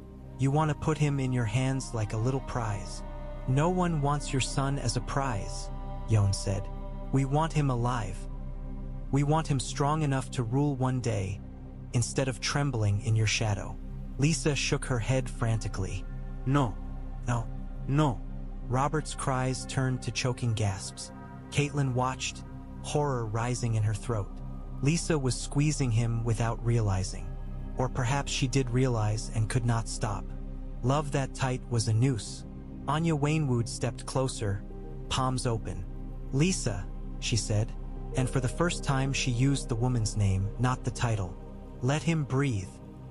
Lysa blinked, as if waking from a dream. Her arms loosened. Robert gulped air and whimpered. In that moment of distraction, Horton Redfort moved. He stepped behind Lysa's guards and knocked one spear aside with the blunt force of his forearm. Jon Royce stepped forward in the same heartbeat, a mountain moving. Lysa jerked, dagger lifting, too late. Jon caught her wrist in his mailed hand. The dagger clattered to stone. Lysa stared at him, stunned. "You," she whispered, betrayed. "I am protecting your son," Jon said, and his voice carried no triumph, only grim necessity. "Even from you." Lysa's knees buckled. For a moment she looked as if she might collapse into the moon door's black mouth. Jon held her steady, then released her carefully as if she were glass. Anya Waynwood took Robert gently from Lysa's arms. The boy clung to her sleeve and sobbed, but his breathing eased. He was a frightened child. Not a lord, not a banner, just a boy. Lysa sank to the floor, hair spilled around her face. She looked at the open sky beyond the moon door and shuddered. "You cannot," she whispered again, smaller now. "You cannot do this." Jon Royce turned to the guards, his voice turning hard. "By authority of the Lords Declarant in defense of Lord Robert Arryn," he said, "Lady Lysa Arryn is confined until the council is set and the realm is secured." The guards hesitated, then lowered their spears. The Vale had chosen. Catelyn stood frozen, staring at Lysa on the stone. She did not feel victory. She felt only the terrible knowledge of what it cost to move a kingdom. A mother broken, a child crying, and a door open to the endless fall. By the time the sun crested the mountain's edge, the bloody gate was no longer a gate. It was a throat, and the Vale was clearing it. Men filled the stone roadway beneath the massive arches, their voices rising in a steady roar, orders, curses, laughter sharp with nerves. Horses stamped and tossed their heads, breath steaming. Smiths hammered rivets into mail as if they could nail courage onto a man's chest. Banners snapped in the wind so hard it seemed the cloth might tear itself free.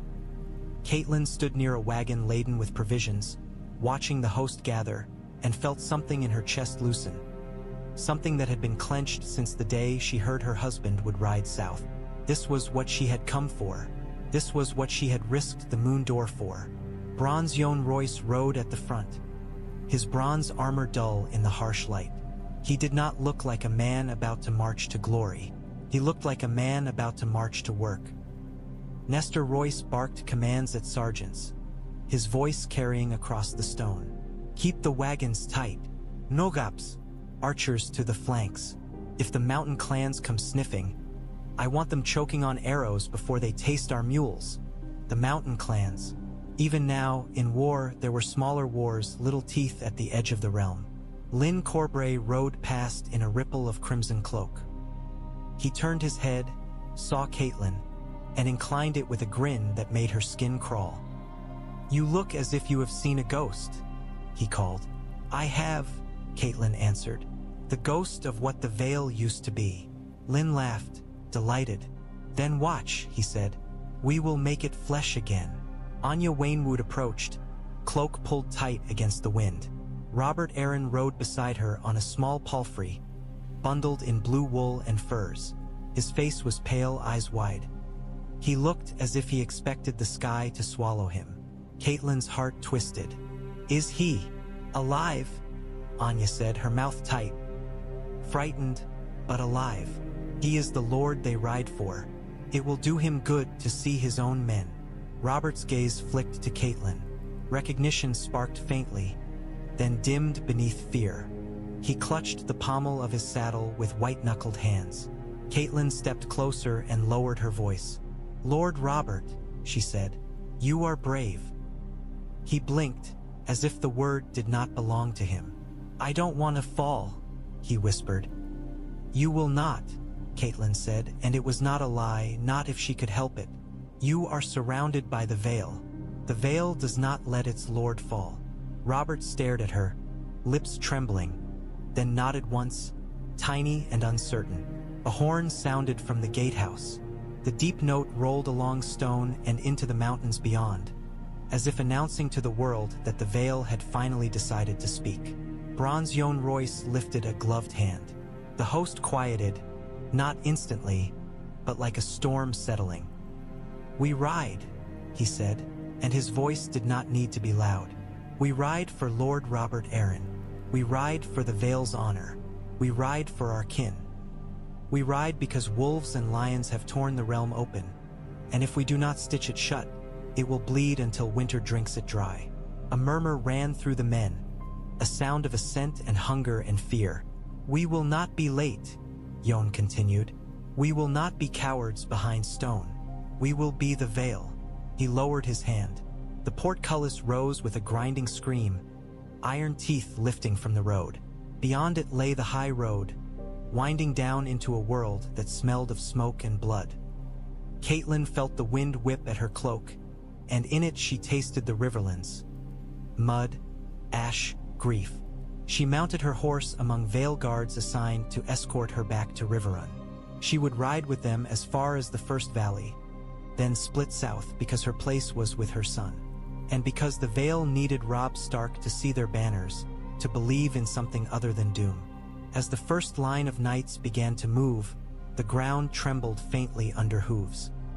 The sound built, rolling like thunder trapped inside stone. Robert Arryn made a small, frightened noise. Anya Waynwood leaned close to him.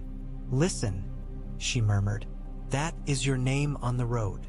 Robert's eyes widened. He swallowed, and then, slowly, the Vale poured out of its own mountain throat and into war.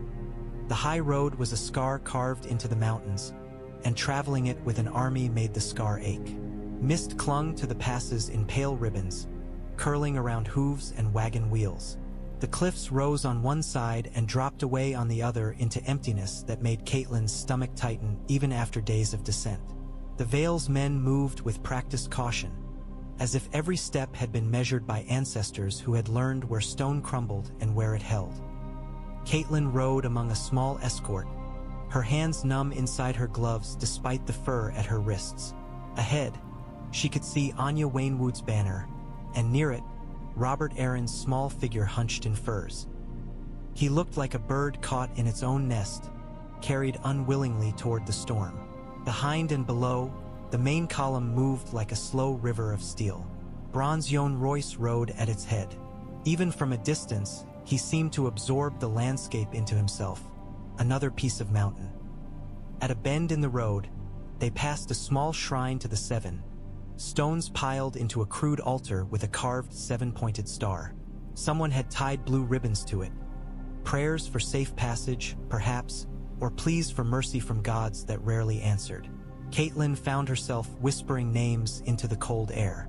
Robb, Bran, Rickon, Sansa, Arya. She did not know where Arya was. That wound was a constant, throbbing thing. She tried not to think of it, and thought of it anyway. A rider approached from behind, his horse picking its steps carefully. He wore the silver and blue of House Arryn, but his cloak bore bronze stitching Royce. "Lady Catelyn Stark," he said, bowing in the saddle. "Bronze Yohn Royce sends word."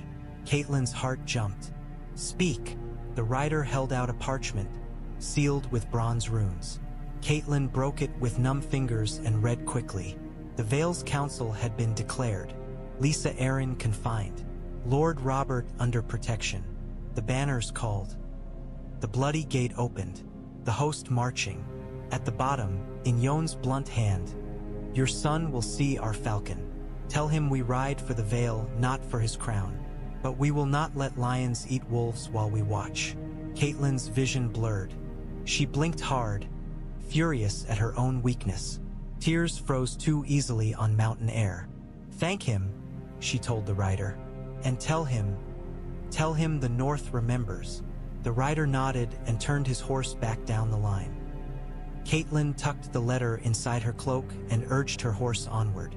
The road grew less steep as they descended toward lower valleys where pine gave way to bare rock and the cold eased by an invisible hand. They passed signs of war even here. Refugees huddled in makeshift camps, their carts piled with blankets and pots, their eyes hollow. Some stared at the passing host in disbelief, as if they had thought the Vale a myth. Others knelt and wept when they saw the moon and falcon and the bronze runes. A thin woman with a child in her arms stumbled toward the road before a guard gently held her back. "Are you coming?" she cried. "Are you coming to save us?" Catelyn's throat tightened. She had no answer that could fit in a sentence.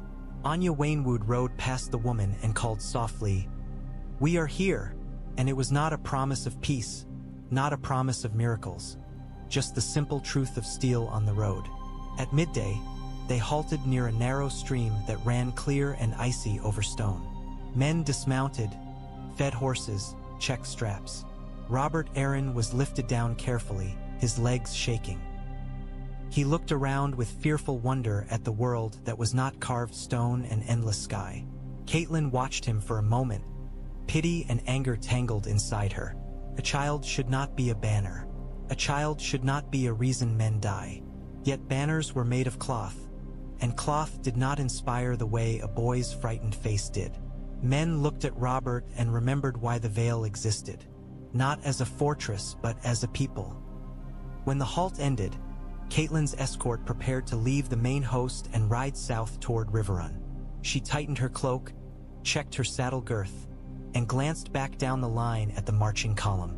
Somewhere beyond these mountains, Robb Stark wore a crown too heavy for any boy. Somewhere beyond these mountains, men plotted in halls and castles. Men who would not expect the falcon's shadow to fall across their plans. Catelyn turned her horse south, and the road carried her toward her son and toward a war that had just gained a new heartbeat.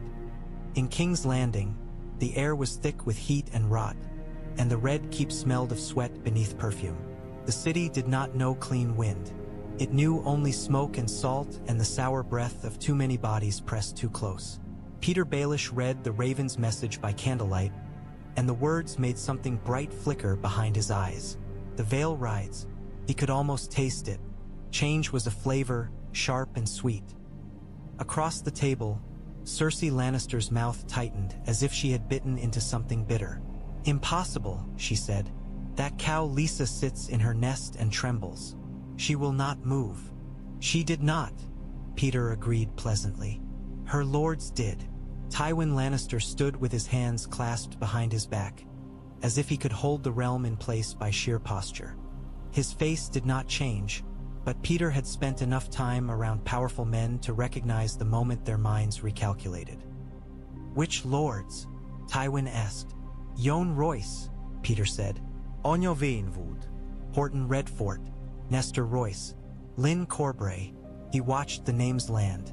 The old blood. Cersei's nails dug into the table. "Traitors," she spat. "Pragmatists." Varys murmured from the shadows, voice soft as silk. "The Vale has sat out long enough to be blamed for every death it did not prevent. Perhaps they have grown tired of being untouched." Cersei whirled her glare toward him. "And you find that amusing?" Varys lifted his hands. "Not amusing, Your Grace. Merely predictable. Men do not like feeling useless, nor do they like feeling guilty."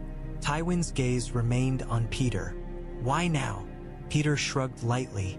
"The war has changed shape," he said. "The Starks win battles. The Tyrells bring gardens to our doorstep. The Riverlands burn. And the Vale. The Vale has kin in the Riverlands, and a widow with too many secrets. He let the last words hang, a tiny hook baited with implication. Cersei's eyes narrowed. Secrets. Petyr smiled. All of us have them, he said, and thought, not unkindly, of Lysa Arryn's desperate eyes and the way she clung to love as if love could keep her from falling. Tywin's voice turned colder. If the Vale joins Stark, Stark's position strengthens, he said. Their cavalry will cut our lines. They will reopen the Riverlands. They will. They will also need feeding, Petyr interrupted smoothly, and leading, and agreeing. He leaned forward, candlelight gilding his cheekbones. An army is not merely swords. It is politics on horseback. Cersei snorted. You think their lords will squabble? They are lords, Petyr said. It is what they do. Tywin's eyes sharpened. And what do you propose? Petyr spread his hands as if offering a gift. We turn the Vale back to stillness, he said. Not with armies. With the thing armies cannot fight. Gold, Cersei said, contempt dripping. Gold, Petyr agreed. And promises. And marriage. He watched Cersei's face, watched her suspicion. Lysa Arryn is a frightened woman. Frightened women cling. Ay cling to power, to sons, to men who whisper that they can keep them safe. Tywin's gaze did not flicker.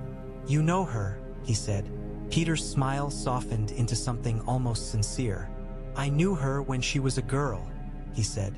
And girls do not change as much as they pretend. Cersei leaned forward, eyes bright with venom. Are you suggesting you bed her for the realm? Petyr laughed quietly. For the realm? He echoed, as if the idea were charming. No, your grace. For the Vale. Tywin's mouth tightened. This is not a game. Petyr's eyes glinted. It is always a game, he said. The difference is only whether you know you are playing. Varys's soft voice drifted in. And if the Lords Declarant have already confined Lady Lysa Arryn? Petyr's smile did not falter. If anything, it widened like a door opening. Then they have made her desperate, he said. And desperate women are easier to guide. Tywin's eyes stayed on him, measuring. If you fail, Stark gains a kingdom's strength. If I fail, Petyr said, I lose a chance at the Vale I have wanted since I was small enough to be kicked around by lords who thought birth made them gods. He rose, smoothing his cloak as if smoothing the world. I do not intend to fail. Cersei's gaze followed him like a knife. You are useful, she said, as if spitting the word. But do not forget who you serve. Petyr bowed slightly. I never forget, he lied, and left them with candlelight and worry. As he walked the corridor, he felt the realm shifting beneath his feet like a board over water. The Vale Road. That meant the war would not end the way anyone had planned. And Petyr Baelish adored nothing more than a plan breaking. By the time the Vale's vanguard reached the Riverlands, the land itself looked exhausted. Fields lay trampled, not by harvesters but by armies. Fence posts leaned like broken teeth. The air carried smoke even when no fire burned nearby, because the earth remembered. Villages that should have smelled of bread and animals smelled instead of ash and fear. At dusk, they came upon a hamlet that had been half-scorched, half-spared, an ugly mercy. A few huts still stood, their doors hanging open. In the mud between them, small folk moved like ghosts, slow and wary, too tired to run. Bronze Yohn Royce rode into the center without flourish. He dismounted, handing his reins to a squire, and approached an old man who stood clutching a pitchfork that looked heavier than he was. We are the Vale, Yohn said, voice steady. We bring food. We bring protection. The old man stared at the bronze armor as if it were a tale made real. The Vale, he croaked. The Vale never comes. It comes now, Yohn replied. Behind him, Nestor Royce snapped orders and men began unloading bread and salted meat. The sight drew the villagers closer, hunger overcoming fear in slow steps. A woman with soot on her face began to cry soundlessly when a loaf was pressed into her hands. A boy grabbed at bread with fingers like sticks. Lyn Corbray watched it all with impatience. "This is not why we ride," he muttered to a knight beside him. "It is," the knight answered quietly. "It is exactly why." Lyn's mouth tightened, but he said nothing. His eyes stayed on the road leading west, where the land grew darker and the war's true teeth waited. A scout galloped in, mud-splattered. He slid from his horse and knelt before Jon. "Lord Royce," he panted. "Lannister outriders. 12, spotted south of here, moving fast. They've seen the banners." Jon nodded once. "Good," he said, and the word was strange in his mouth. "Let them run back and tell their masters the mountains have grown teeth." The scout hesitated. "And there is word from Riverrun," he added, voice lowering. "A raven. Lady Catelyn Stark is near." Catelyn, Jon thought, though his face did not change. The Stark woman was already riding south with her escort, bearing news like fire in her hands. He turned his head and watched the road in the fading light. Far off, a small group of riders moved like shadows, Catelyn's escort, pushing hard toward Riverrun. Blue and silver cloaks snapped behind them. For a heartbeat, Catelyn's horse turned its head, and though he could not see her face at that distance, Jon imagined her looking back toward the Vale's banners with a fierceness that could shame any man who called himself noble. Lyn Corbray mounted, impatience sharpening him. "We should ride," he urged. "We should hunt those outriders. Give the lions a taste." "We will," Jon said, "but not like boys chasing birds. We ride with purpose." He stepped through the mud toward the villagers, who were now huddled around bread as I. If warmth could be eaten, a girl no older than Arya had been, no older perhaps, but hunger made age meaningless, looked up at him with enormous eyes. "Will you stop them?" she whispered. Jon Royce met her gaze. "We will try," he said. He could not promise more. Promises were easy. Keeping them was what killed men. The girl nodded as if try was a miracle. Above them, a raven took flight from a broken roof beam, wings beating hard against the red sky. It rose higher, higher, until it was nothing but a dark speck, carrying news to someone, somewhere, that the Vale had finally descended from its heights. Somewhere north, Robb Stark would read a message sealed in bronze and blue and know he was no longer alone. Somewhere south, men in jeweled halls would curse and bargain and plot. Somewhere at the Twins, an old man with too many sons would count coins and weigh loyalties, and begin to wonder whether wolves were still easy prey. Jon Royce swung back into his saddle. The bronze runes on his armor caught the last light, and for a moment it looked as if the old glyphs burned. "Forward," he ordered. The host moved again, and the Riverlands, wounded, smoking, grieving, heard a new sound on its roads. Not the careless thunder of invaders, the steady, deliberate march of men who had finally decided they belonged to the war.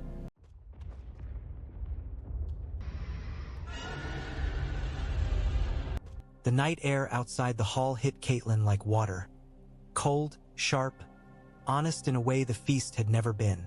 It smelled of torches and wet stone and the river's muddy breath. Behind them, the screams in the hall rose and fell like a dying song, punctuated by the harsh twang of crossbows and the wet, intimate sounds of steel finding flesh. Robb Stark moved with the ferocity of a cornered animal, not running so much as dragging the world forward by sheer will. His hand kept Catelyn close, not gentle, not careful. Possessive in the way a son becomes when he realizes the gods are not kind and mothers can be taken. His sword was slick in his grip, and every time torchlight caught it, it shone like a shard of ice. "Hold the line," Brynden Tully roared, his voice raw enough to scrape stone. He was already carving at Frey men who tried to clog the doorway, keeping it open long enough for the last of their own to spill out. He fought like a man who had spent his life waiting to be useful and found his purpose in the ugliest place imaginable. The courtyard was chaos, but not the helpless chaos Walder Frey had paid for. The Vale had stepped into the moment like a door slammed in a murderer's face. Yohn Royce's knights were where they needed to be, near the Bridgeward Gate, near the stairwells, near the corners where men loved to appear with daggers and confidence. They raised shields and formed a moving wall, the iron rims kissing as they locked together. Crossbow bolts thudded and skittered. One buried itself deep in a shield face, quivering like an angry insect.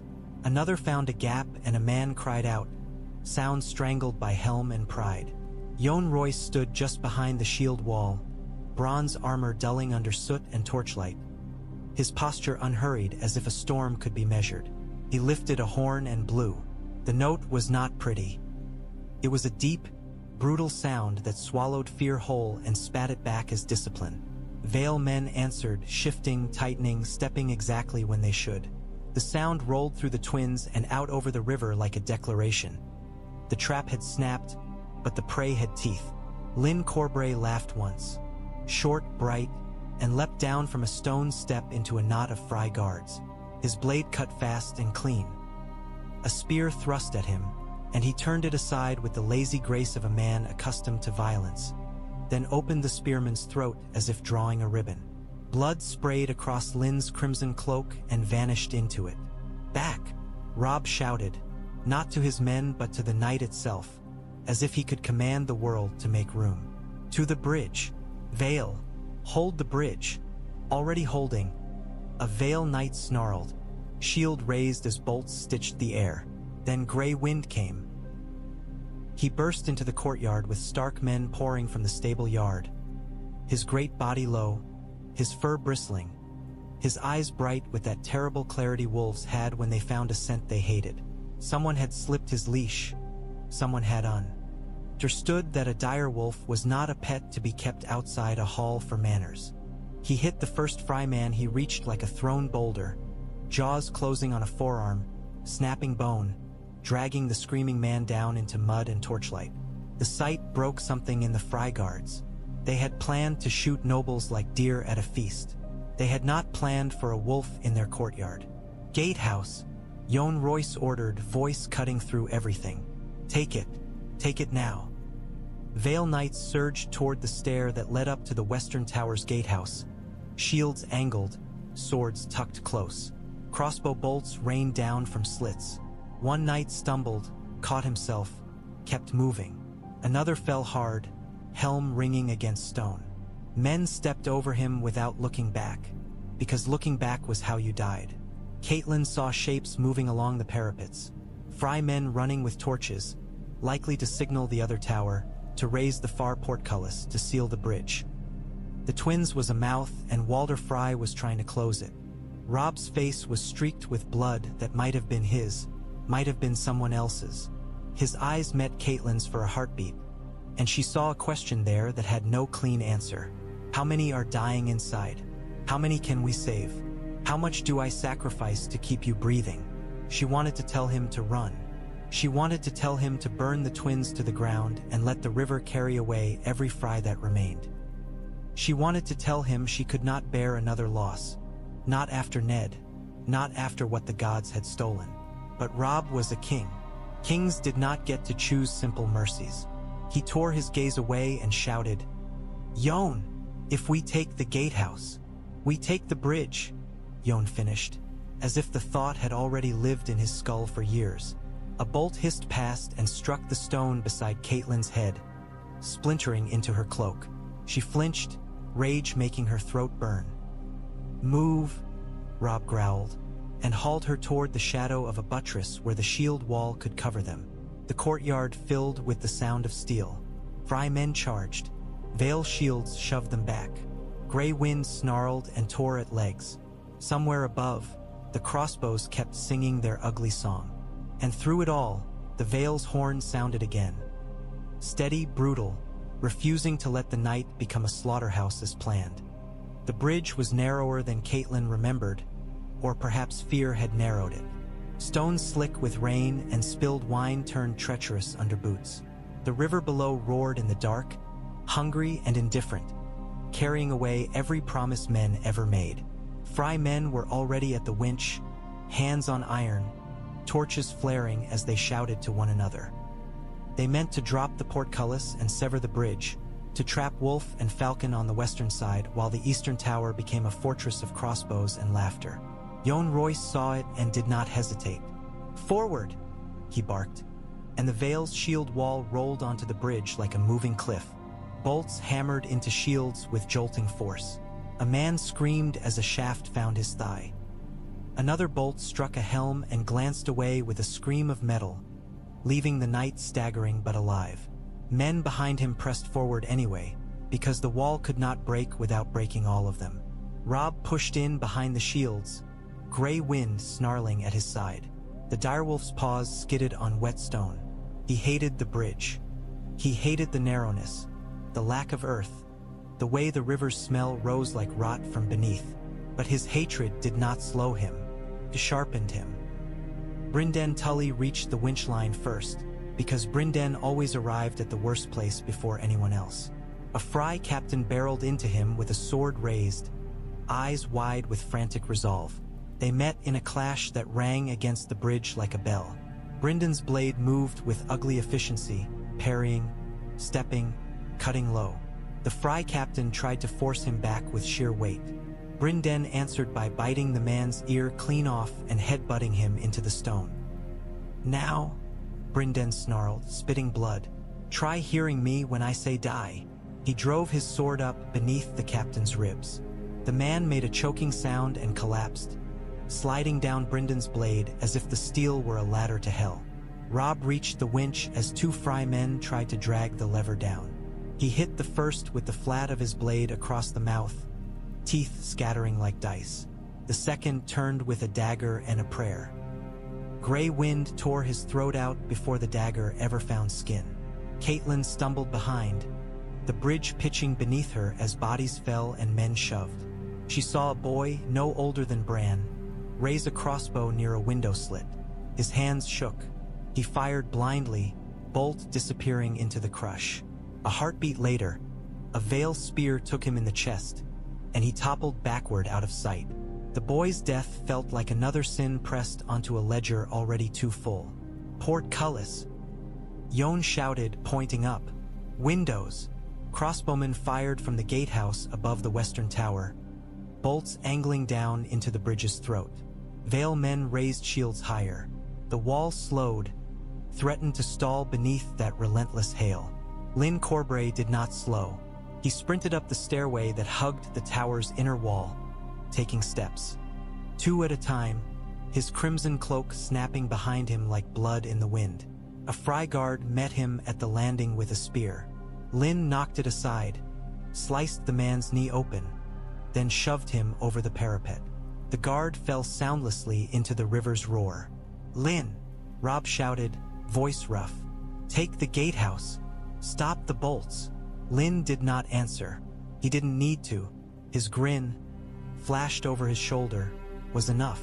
He was a man who had been waiting for a night like this all his life. Jon Royce climbed onto the bridge's low wall for a heartbeat, steady as a statue, then raised his arm and pointed. "Archers!" he roared to Vale bowmen behind the shield wall. "There!" A volley went up, arrows hissing into darkness. Some struck stone, snapping. Some found windows. A crossbowman screamed.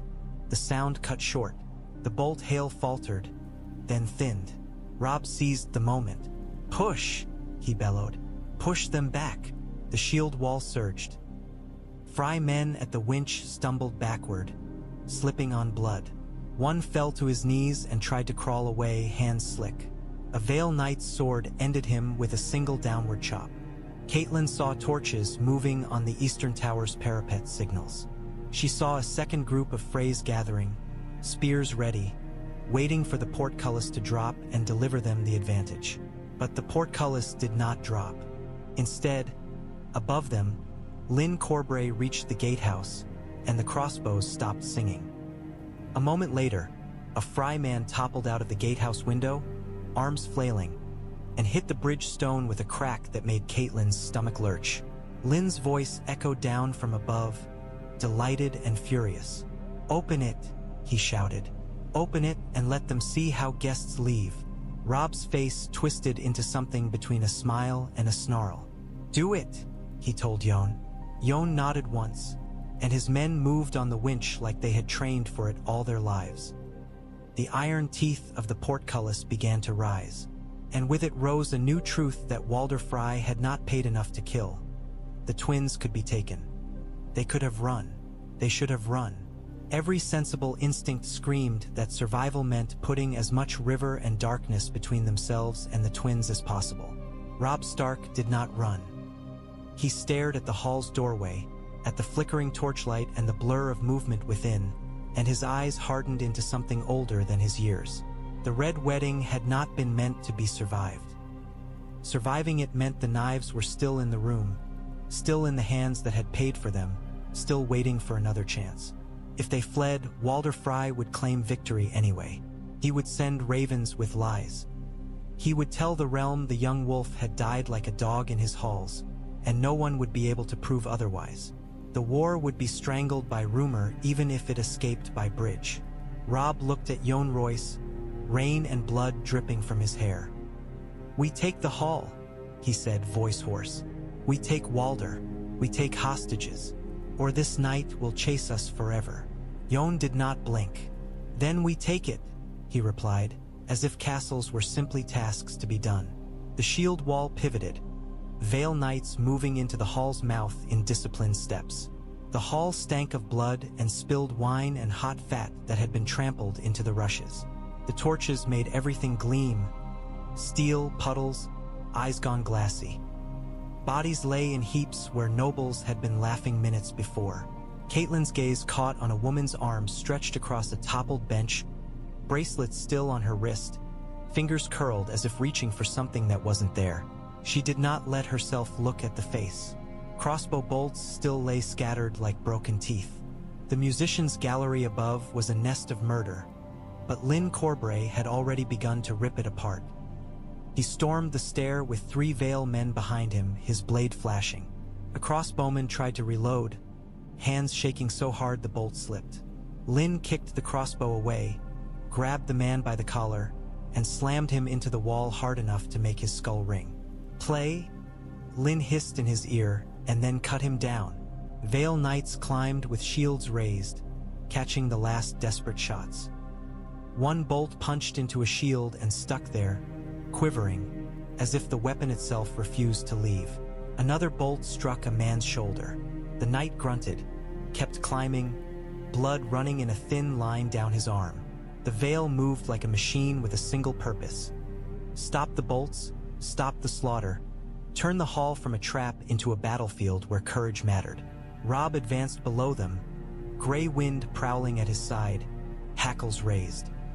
Frey men tried to form ranks near the high table, but their courage was made of borrowed certainty, and borrowed certainty crumbled when the prey began to bite back. A Frey son, Catelyn could not tell which, shouted for men to hold, to stand, to remember their promises of gold. A northern axe split his jaw and ended the speech midword. "Doors!" Brynden Tully barked, voice echoing off stone. "Don't let them slip out!" Vale knights broke off in pairs, sprinting to side exits, slamming them shut, bracing them with benches and corpses alike. It was ugly. It was necessary. Catelyn moved behind Robb, her hand on his cloak for balance, her eyes scanning the hall with the cold vigilance of a mother who had learned to count threats the way other women counted stitches. Her heart lurched when she saw the place where Edmure Tully had been standing. Empty now. Rosalind Frey was gone as well, her pale veil nowhere in sight. They have him, Catelyn thought, and fury flooded her so fast it felt like drowning. Walder Frey's high chair was still there, but Walder himself had retreated behind guards, face twisted with rage and fear. He bellowed orders, voice cracking, trying to control the chaos he had bought and lost. His sons clustered near him, blades drawn, eyes darting. Robb's gaze locked onto him like a wolf locking onto prey. "Walder!" Robb shouted. "You broke guest right." Walder's voice came back shrill. "You broke your oath," he screeched. "You shamed me. You!" "Shut him up!" Lyn Corbray called down from the gallery, blood on his cheek and joy in his eyes. "He's ruining the music." A Frey guard lunged at Robb with a spear. Grey wind snapped, caught the shaft, yanked it sideways. Robb stepped in and cut the guard down with a brutal efficiency that made Catelyn's stomach twist and her pride flare at once. Yohn Royce reached the center of the hall and raised his blade. Not high, not theatrical, just enough to draw every eye. "Lay down your weapons," he commanded, voice like stone. "Now, or die." For a heartbeat, the Frey men hesitated, trapped between fear of their lord and fear of the steel in front of them. Then a door on the far side burst open and a Frey man screamed, "The bridge! They have the bridge!" Panic spread faster than fire.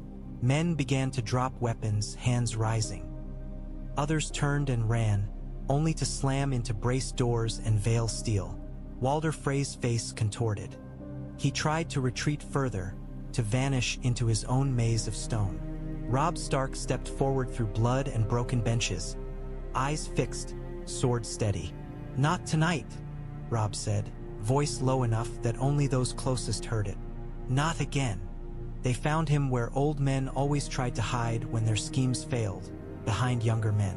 Walder Frey's guards formed a trembling ring around him near the high table, blades up, eyes darting. They were not warriors. They were men who had been told the slaughter would be easy, that the wolves would die while drunk and laughing, that the king would be a corpse before he knew he was being hunted. Now the king was walking toward them with a wolf at his side and veil steel at his back. "Hold!" One guard shouted, voice cracking. Robb did not slow. "Move," he said, and there was a quiet certainty in it that made the guard's courage break. The man stepped back, then another. The ring opened like rotted wood giving way. Walder tried to rise from his chair, hands shaking, mouth working. "You," he wheezed, "you can't. This is my mother's blood on your floor," Robb said, and the words came like ice. "This is my men's blood. This is your broken guest right." Walder's face went purple. "You broke your oath," he shrieked. "You!" A Vale knight grabbed Walder by the shoulder and yanked him forward. Walder stumbled, fur cloak sliding off, revealing the thin, trembling man beneath. He looked suddenly small, as if the hall had swallowed his power and left him naked. Robb's sword kissed Walder's throat. Not cutting yet, just promising. Catelyn stepped forward, shaking so hard she could barely keep her voice steady. "Where is Edmure?" she demanded. "Where is my brother?" Walder's eyes darted, wild. "Bedding," he croaked and tried to smile. "A wedding needs bedding. He's. Liar," Lyn Corbray said softly, and the word was almost affectionate. He leaned on his blood-smeared blade like a man enjoying theater. "He's in a tower, Lady Stark. They always put the valuable pieces in towers." Anya Waynwood's gaze was cold, fixed on Walder. "You murdered under guest right," she said. "Do you understand what you have done?" Walder's mouth worked. He swallowed, eyes flicking to his bound sons. Some knelt with hands tied, faces white. Others lay dead in the rushes, eyes staring at nothing. "I did what I had to," Walder rasped. "A man must protect his house." Yohn Royce stepped close, bronze armor flecked with blood. "You did not protect," he said. "You prostituted your house to treachery." Walder flinched as if struck. Robb's voice dropped, and it made the hall quiet in a way shouting never could. "How many did you plan to kill?" he asked. "All of us? Every lord? Every man who trusted your bread?" Walder licked his lips, eyes darting. "You were," he whispered. "You were supposed to die. That was..." He swallowed again, and then bitterness surged. "That was the agreement." Catelyn felt something inside her go cold and sharp. "Agreement," she repeated. "With who?" Walder's eyes flicked toward the shadows where Roose Bolton had been sitting earlier. But Roose Bolton was no longer there. Catelyn's stomach dropped. The hall suddenly felt too large, too full of places for a snake to slip away. Robb saw it too. His jaw tightened. "Where is Roose Bolton?" he asked, voice like a drawn blade. No one answered at first. Frey men stared at the floor. Vale Knights glanced toward the doors, calculating. Lynn Corbray's smile thinned. Jon Royce spoke quietly, grim. "Gone," he said. "Or trying to be." Robb's sword pressed a fraction harder into Walder's throat, drawing a thin red line. Walder squeaked, eyes bulging. "You listen," Robb said, voice trembling with restrained fury. "You will order your men to stand down. You will open every door. You will tell me where my uncle is. If you lie, I will cut your throat here and feed your sons to Grey Wind." Walder's breath hitched. His gaze flicked to the direwolf, who stared back with patient hunger. Walder's courage, built on the certainty of a planned slaughter, finally broke. He nodded rapidly, chin trembling against Robb's steel. "Tower," he rasped. "East Tower. He's there. Please, please." Catelyn's eyes burned. She wanted to see Walder dead. She wanted to see every Frey banner burned. But Edmure's name dragged her back from the cliff edge. Robb glanced at Jon Royce. "Hold him," Robb ordered. Jon nodded once, and Vale hands tightened on Walder, yanking him away from the high table like a sack of bones. Walder's fur cloak trailed behind him, dragging through blood. Robb turned, voice sharp. "Brynden, take men. Get Edmure." "I'm already moving," Brynden growled, wiping his blade on a dead man's cloak. Lynn Corbray's eyes gleamed. "I'll come," he said, and the joy in his voice made Catelyn shiver. Robb looked at his mother, eyes fierce. "Stay with the Vale," he told her. Catelyn wanted to argue. She wanted to go with them to see Edmure with her own eyes. But she saw the way Robb's hand shook slightly when it wasn't holding her. She saw the way he needed her alive more than he needed her brave. She nodded once, and Robb turned and ran toward the East Tower, Wolf and Falcon at his heels. Behind them, Walder Frey was dragged across his own hall, and the twins, for the first time in its long, ugly history, began to feel fear. The East Tower felt different from the hall. Quiet, tighter, as if stone itself conspired to keep secrets. The corridors smelled of damp and old smoke. Torches guttered in wall brackets, their flames bending as drafts slid through cracks like whispered prayers. Brynden Tully moved ahead with the grim certainty of a man who had hunted bandits in worse places. He did not ask directions. He followed sound, muffled sobs, hurried footsteps, the faint scrape of iron on stone. Robb stalked behind him, Grey Wind padding low, silent, the direwolf's presence making the narrow passage feel like a throat about to bite. They found the chamber door barred from within. Brynden's shoulder hit it once, twice. The third time it cracked open with splintering. Inside, lantern light revealed Edmure Tully bound to a chair, wrists tied so tightly his hands had gone pale. Blood smeared his cheek where someone had struck him. His eyes were wide, panicked, and furious, alive in the way only Tully's stubbornness could be. Rosalind Frey stood beside him in a pale gown, veil torn, cheeks wet with tears. She reached for Edmure with shaking hands, trying to wipe blood away, whispering something desperate and soft. The sight, this frightened girl trapped in a cage built by men, hit Catelyn's heart even at a distance, though she was not there to see it. It would have, because she knew what it was to be used. Black Walder Frey, sharp-faced and cruel-eyed, held a dagger at Edmure's throat. Lothar Frey stood near the door with a crossbow half-raised, his expression composed in a way that made him look more dangerous than any screaming guard. They all froze at the crash. Then Lothar's crossbow lifted. Grey Wind lunged.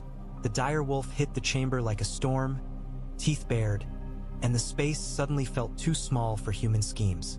Lothar tried to fire. The bolt went wide, thudding into stone. Grey Wind slammed into him, jaws closing on his forearm, snapping bone with a sound that made Rosalind scream. Lothar went down hard, crossbow clattering across the floor. Black Walder jerked the dagger tighter against Edmure's throat. "Back!" he snarled, eyes darting. "Back or he dies." Robb did not stop moving. "He dies either way," Robb said, and his voice was so cold it made the lantern flame seem warm. "The difference is whether you die quick or slow." Brynden stepped forward, sword raised, not rushing, never rushing, because a hostage's life hung on rhythm as much as steel. "Black Walder," he said, and his tone carried an old contempt. "You want to be remembered? This is how you're remembered." Black Walder's mouth twisted. "Your nephew shamed my house," he spat.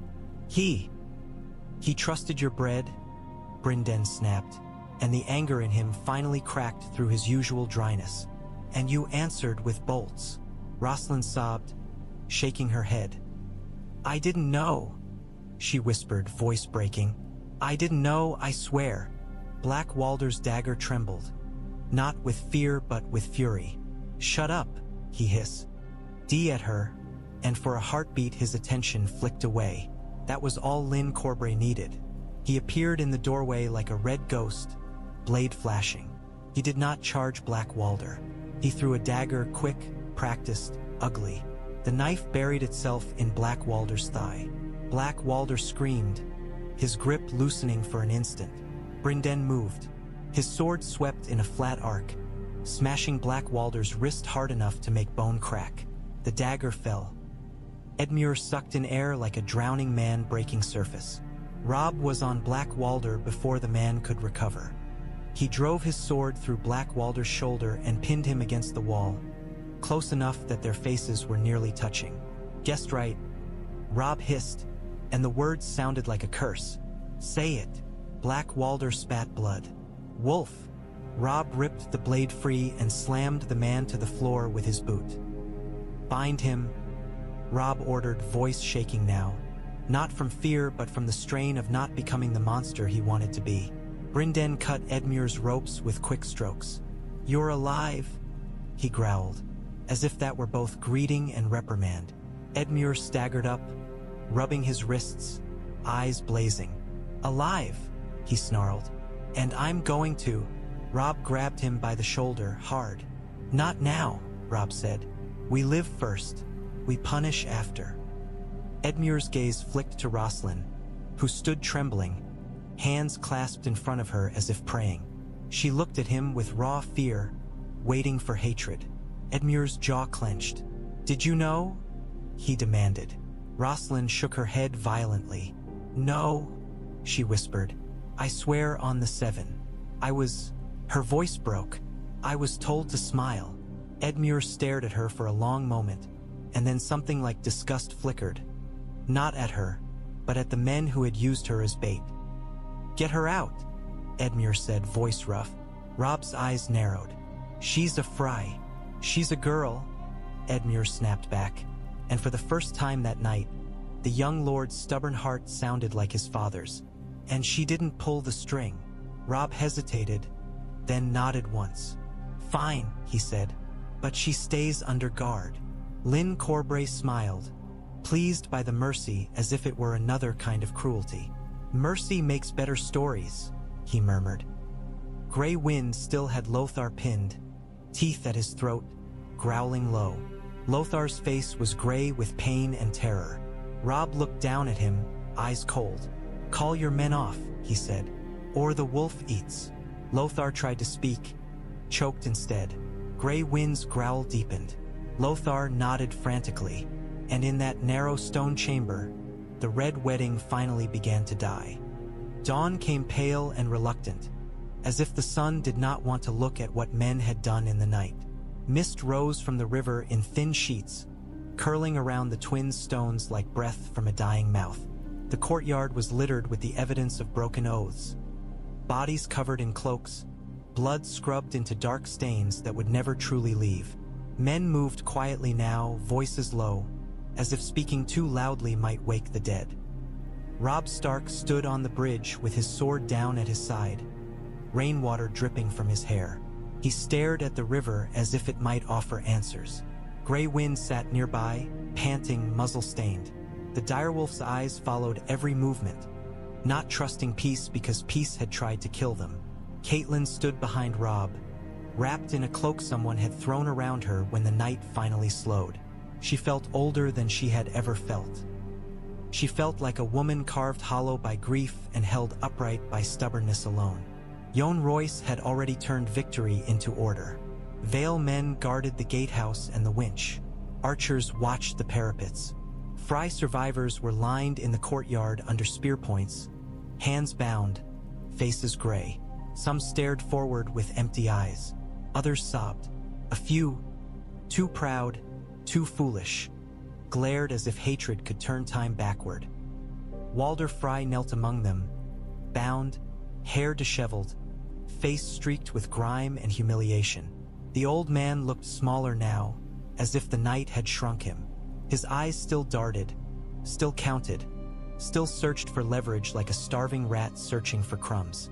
Anya Waynwood stood by a table where maesters and scribes wrote, their quills scratching steadily. She had insisted on it, records, names, witness statements, the methodical work of making sure the realm could not be lied to again. It was a strange kind of weapon, quieter than swords, but just as sharp. Brynden Tully paced like a caged wolf, sword in hand, blood dried dark along its edge. Edmure stood nearby with a bandage wrapped around his wrist where rope had bitten skin raw. His eyes burned with fury that had nowhere to go but outward. Robb turned at last, facing the courtyard, the captives, the evidence. The young king drew in a breath that trembled slightly. Walder Frey, Robb said, voice carrying. You welcomed us under guest right. Walder licked his lips. You broke, he rasped. Robb cut him off. You fed us, Robb continued, ignoring the old man. You gave wine, you gave vows, and you answered with crossbows. A murmur ran through the gathered men. Northmen, river lords, Vale knights. Anger sharpened into something like unity. Robb's gaze swept across the Frey captives. You murdered men who trusted you, he said. You murdered women. You murdered those who came here to mend oaths. There is no forgiveness for that. Not in the north. Not in the Riverlands. Not in the Vale. Walder's voice rose, shrill with desperation. It was politics, he screeched. It was. Jon Royce stepped forward, and his calm made the old man's shriek sound pathetic. Politics does not excuse sacrilege, Jon said. You did not merely choose a side. You desecrated law older than kings. Anya Waynwood's quill scratched as she spoke, as if the words themselves were being nailed to parchment. Names, she said softly. We will have every name. Every man who pulled a string. Every man who barred a door. Edmure Tully surged forward, trembling. Black Walder, he spat. Lothar, Ryman, the ones who... Black Walder lives, Brynden said grimly. For now, he's in chains. Edmure's face twisted, satisfaction and hatred fighting. For now, he echoed. Robb lifted his hand. We do this properly, he said, voice tight. Not like them. Not in frenzy. Catelyn wanted to laugh at the word properly. Properly had not saved Dacy Mormont. Properly had not saved the men who had died choking on wine and bolts. Properly had not stopped Walder Frey from turning a wedding into a slaughter. Yet she understood what Robb was doing. A king could not become his enemy. Not fully. Not if he wanted the realm to believe in him when fear faded. Robb's eyes found his mother. For a moment, his face softened, pain showing through the king's mask. Then it hardened again. Walder Frey, Robb said, you will remain in chains. You will order your house to stand down. Your sons will send ravens commanding every Frey banner to lay down arms, or I will execute you in your courtyard at noon and hang your heirs in your place. Walder's eyes widened, breath hissing. And you, Robb said, turning to the captives, will be judged by your part in this. Those who pulled triggers die. Those who barred doors die. Those who planned. His gaze slid to Edmure. And we keep some alive. Edmure stiffened. Alive? Hostages, Robb said. Not because I trust Freys, but because I trust fear. His eyes narrowed. Walder Frey's house will surrender fully, or his heirs will die one by one. Catelyn felt a chill at the cold practicality. Robb was learning the language of Tywin Lannister. The difference was that Robb still hated it. Brynden leaned in, knife pointing at the map's western edge. Tywin will come, he said. He can't let you hold this crossing. He can't let this story spread without answer. And Roose Bolton? Anya asked softly.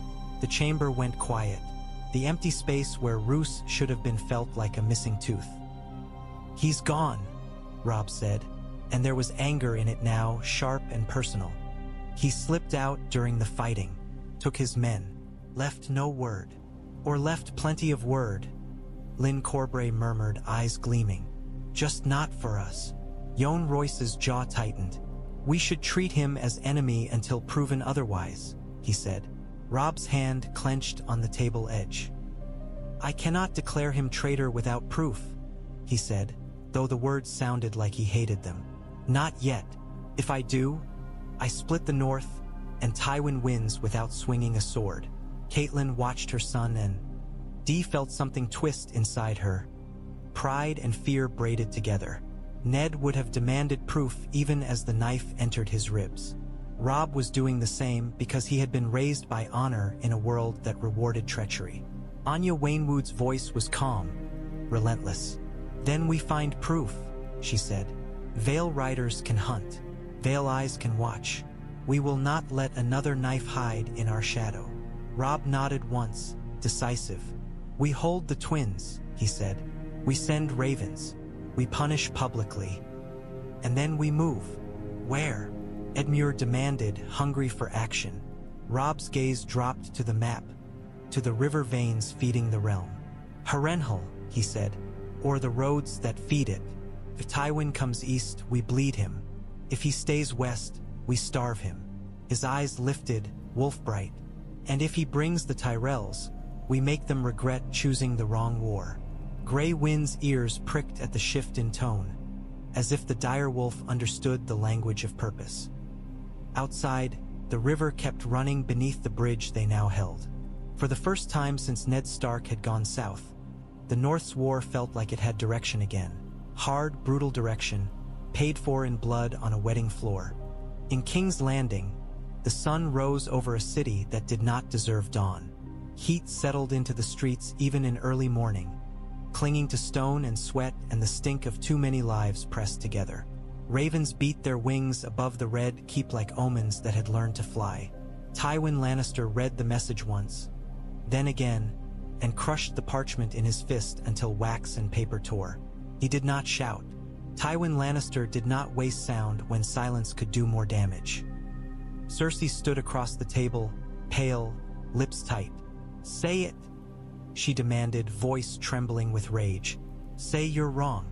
Varys's hands folded into his sleeves, his eyes soft with careful concern. The message is from multiple sources, he said gently, and from the twins' own ravens, intercepted and persuaded. Cersei's face tightened. Persuaded, she spat, as if the word was poison. Petyr Baelish leaned back slightly, fingers steepled, smile thin and bright in the morning light. It appears, he said, that the young wolf did not die on schedule. Cersei rounded on him. This is your doing, she hissed. You promised me the Vale would be quiet. You promised Lisa would.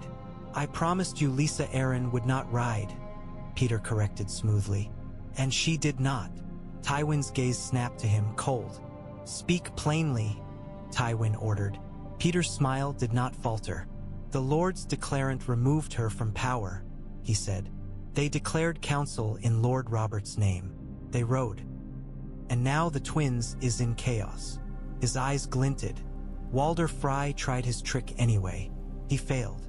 Grand Maester Pycelle made a small, horrified noise. Guessed right, he murmured, as if the gods might strike him for merely hearing the phrase. Tywin's voice was low and lethal. How many died? He asked. Varys hesitated, then spoke softly. Many, he said, but not the ones you intended. Robb Stark lives. Catelyn Stark lives. Brynden Tully lives. Edmure Tully lives. His eyes flicked to Tywin. And Walder Frey is in chains. Cersei's breath hitched. Chains? She repeated, as if the concept was absurd. Tywin's jaw worked once. Then Frey is useless, he said. Not entirely, Petyr murmured. A chained man can still be traded, or executed. either makes a story. Cersei slammed her palm on the table.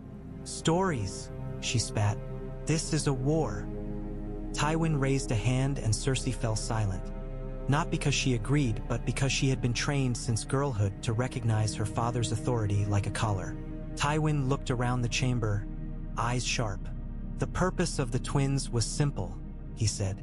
End the war in the Riverlands by removing its heart. His gaze hardened. That purpose remains. Varys's voice was cautious. You cannot attempt the same method twice, he said. The realm will watch now. The gods will watch. The Riverlands will. I do not care who watches, Tywin cut in. I care who wins. Cersei's eyes flashed. We should kill Sansa, she said suddenly vicious. Send her head north. Petyr Stark choke on it. Varys's expression tightened with something like sorrow. That would make her a martyr, he said, voice gentle. And martyrs are inconvenient. Tywin ignored them both. He turned to the map table, fingers uncrushing the ravaged parchment as if pulling out its bones. If Robb Stark holds the twins, he said, he holds the crossing, he holds supply lines, he holds a symbol of betrayal that will inflame the Riverlands against us. And the Vale? Cersei demanded, voice sharp again. What of the Vale? Tywin's eyes narrowed. The Vale must be neutralized, he said. Petyr Baelish's smile warmed by a fraction, as if he had been waiting for the words. I can help, he offered softly. Tywin's gaze stayed on him. You will, Tywin said, and it was not a request. You will go to the Vale. You will restore it to stillness. By marriage, by gold, by whatever method you prefer. His voice turned colder. And if you fail, Petyr Baelish, I will find a method for you. Petyr bowed his head, smile fixed. As you command, he said, and behind his eyes something quick and hungry moved. Tywin turned back to the map. Send ravens to the Westerlands, he ordered. Summon Ser Adam Marbrand. Summon Gregor Clegane if he still breathes. Bring men. Bring siege engines. The twins will be taken back or burned to river stones. Cersei's nails dug into her palm. And if we cannot? Tywin looked at her as if she were a child again. Then we remove the north another way, he said. The war does not end because a feast goes wrong. Outside, the city kept sweating beneath sun. Inside, the Red Keep began to move like a machine, grinding toward another attempt to crush a wolf that refused to die. Lysa Arryn had always believed the Vale's height made it safe. Confined at the gates of the moon, she learned the truth. Height did not stop wolves from howling. It only made the echoes sharper. The chamber they kept her in was not a dungeon, not in the way men spoke of dungeons in tavern tales. It had a bed, a table, a candle. It had a window barred with iron, and beyond the bars the mountains rose indifferent and bright, wearing their snow like crowns. The air smelled of stone and wax, and every draft made the candle flame tremble as if frightened. Lysa sat with a letter in her hand. The wax seal was a mockingbird, red as a fresh wound. Petyr's seal. Her fingers shook as she broke it, though she had already broken it a dozen times in her mind. The words inside were familiar before she read them, because Petyr Baelish always wrote the same song. Safety, loyalty, rescue, love disguised as cleverness. He had heard of the council. He had heard of the Vale riding. He had heard of the twins, of betrayal turned to battle, of Walder Frey in chains, of the young wolf alive. And he wrote in smooth ink that chaos was opportunity. I can come, his letter promised. I can restore you. I can bring your son safety. I can make them regret touching what is yours. Lysa pressed the parchment to her chest as if it were a hand on her heart. Tears spilled down her face, hot and humiliating. She did not know if she wept because she missed power, because she missed the illusion of control, or because someone finally spoke to her like she mattered. Maester Coleman hovered near the door, hands clasped, eyes full of uneasy pity. My lady, he said quietly, you must eat. I must see my son, Lysa whispered, voice cracking. I must, Robert. From the next room came a faint cry. Robert Arryn's voice, thin and scared. The sound sliced through her like a knife. She surged to her feet, stumbling toward the door. The door did not open. Outside, guards stood with spears. Anya Waynwood's voice drifted calm as winter. "Lord Robert Arryn is safe," she said. "He rests. He needs me." Lisa screamed, slamming her fist against the wood. Pain flared, sharp. "He needs his mother," Nestor Royce answered, his tone weary rather than cruel. "He needed his mother not to drag him toward the moon door," he said. "He needed his mother not to break into madness with a knife in her hand." Lisa's breath hitched. "I was protecting him," she whispered. "You were strangling him," Anya said softly. "With love." Lisa's knees buckled.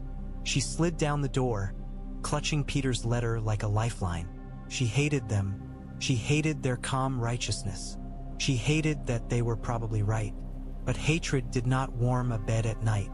Hatred did not whisper promises. Hatred did not look at her like she was a woman worth saving. Petyr had always looked at her that way, or seemed to. She wiped her face with shaking hands and stared at the mockingbird seal again. The bird was small, clever, harmless looking. It was also a liar. Could she trust him? Could she trust anyone? Her mind returned, unbidden, to the night Jon Arryn had died. The sweet smell of the cup, the way his lips had turned blue, the way she had told herself it was for Robert. Now Robert was safe without her. Now her lords rode without her. Now the realm shifted without her permission. And in King's Landing, Petyr Baelish smiled his narrow smile and moved pieces on a board she no longer controlled. Lisa pressed the letter to her lips and whispered, "Come," as if the word could travel on wind. Outside her door, Anya Waynwood's footsteps moved away, steady and unhurried. The Vale had chosen its course. Lisa Arryn, trapped in stone and regret, began to wonder what she would choose when Petyr finally arrived. If he arrived, not as a rescuer, but as another kind of jailer with softer hands. By the second night, the twins felt less like a trap and more like a wound being stitched. They held the bridge. They held the gatehouse. Walder Frey remained in chains. His sons watched, his banners stripped from parapets and replaced by wolf and falcon. But holding stone was not the same as holding the war. Ravens flew from every tower carrying versions of the truth, and every version became a weapon. In the council chamber, the air was thick with smoke and damp wool. A map lay across the table, pinned with knives and coins, rivers marked by steel points, armies represented by copper, futures weighed by silver. Gray wind lay at Robb's feet, head up, eyes following every movement. Even resting, the dire wolf looked ready to kill. Edmure Tully stabbed a finger at the map, fury making him clumsy. "We should hang them all," he snarled. "Every Frey man with blood on his hands. Burn the towers. Tear the bridge down and let the river swallow it." "And then what?" Brynden Tully asked, voice flat. "You drown your own advantage out of spite?" Edmure's face flushed. "It's not spite," he snapped. "It's justice." "It's both," Catelyn murmured, and her voice surprised them all. She had been quiet, watching, listening, holding herself together with habit. Now the words slipped out like a splinter finally pulled free. "And justice does not always serve the living." Edmure's eyes flicked to her, pained. "They tried to kill you," he said. "They killed men who loved us," Catelyn replied, and the words tasted like ash. Robb lifted a hand, ending the argument before it could become another fracture.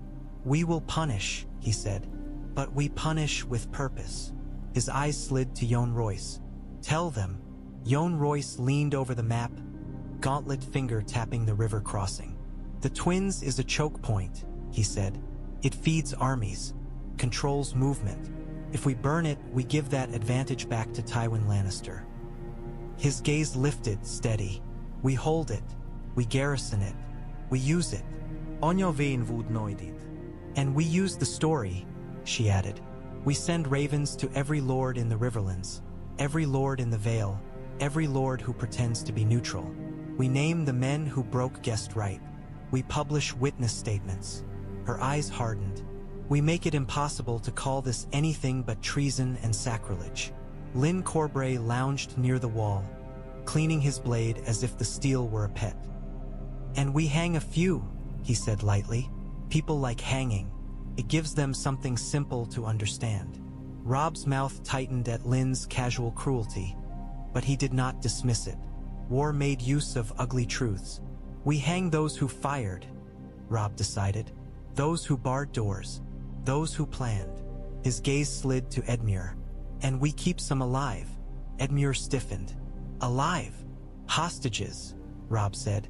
Not because I trust Freys, but because I trust fear. His eyes narrowed. Walder Frey's house will surrender fully, or his heirs will die one by one. Catelyn felt a chill at the cold practicality. Robb was learning the language of Tywin Lannister. The difference was that Robb still hated it. Brynden leaned in, knife pointing at the map's western edge. Tywin will come, he said. He can't let you hold this crossing. He can't let this story spread without answer. And Roose Bolton? Anya asked softly. The chamber went quiet. The empty space where Roose should have been felt like a missing tooth. He's gone, Robb said, and there was anger in it now, sharp and personal. He slipped out during the fighting, took his men, left no word, or left plenty of word. Lyn Corbray murmured, eyes gleaming. Just not for us. Yohn Royce's jaw tightened. We should treat him as enemy until proven otherwise, he said. Robb's hand clenched on the table edge. I cannot declare him traitor without proof, he said, though the words sounded like he hated them. Not yet. If I do, I split the north, and Tywin wins without swinging a sword.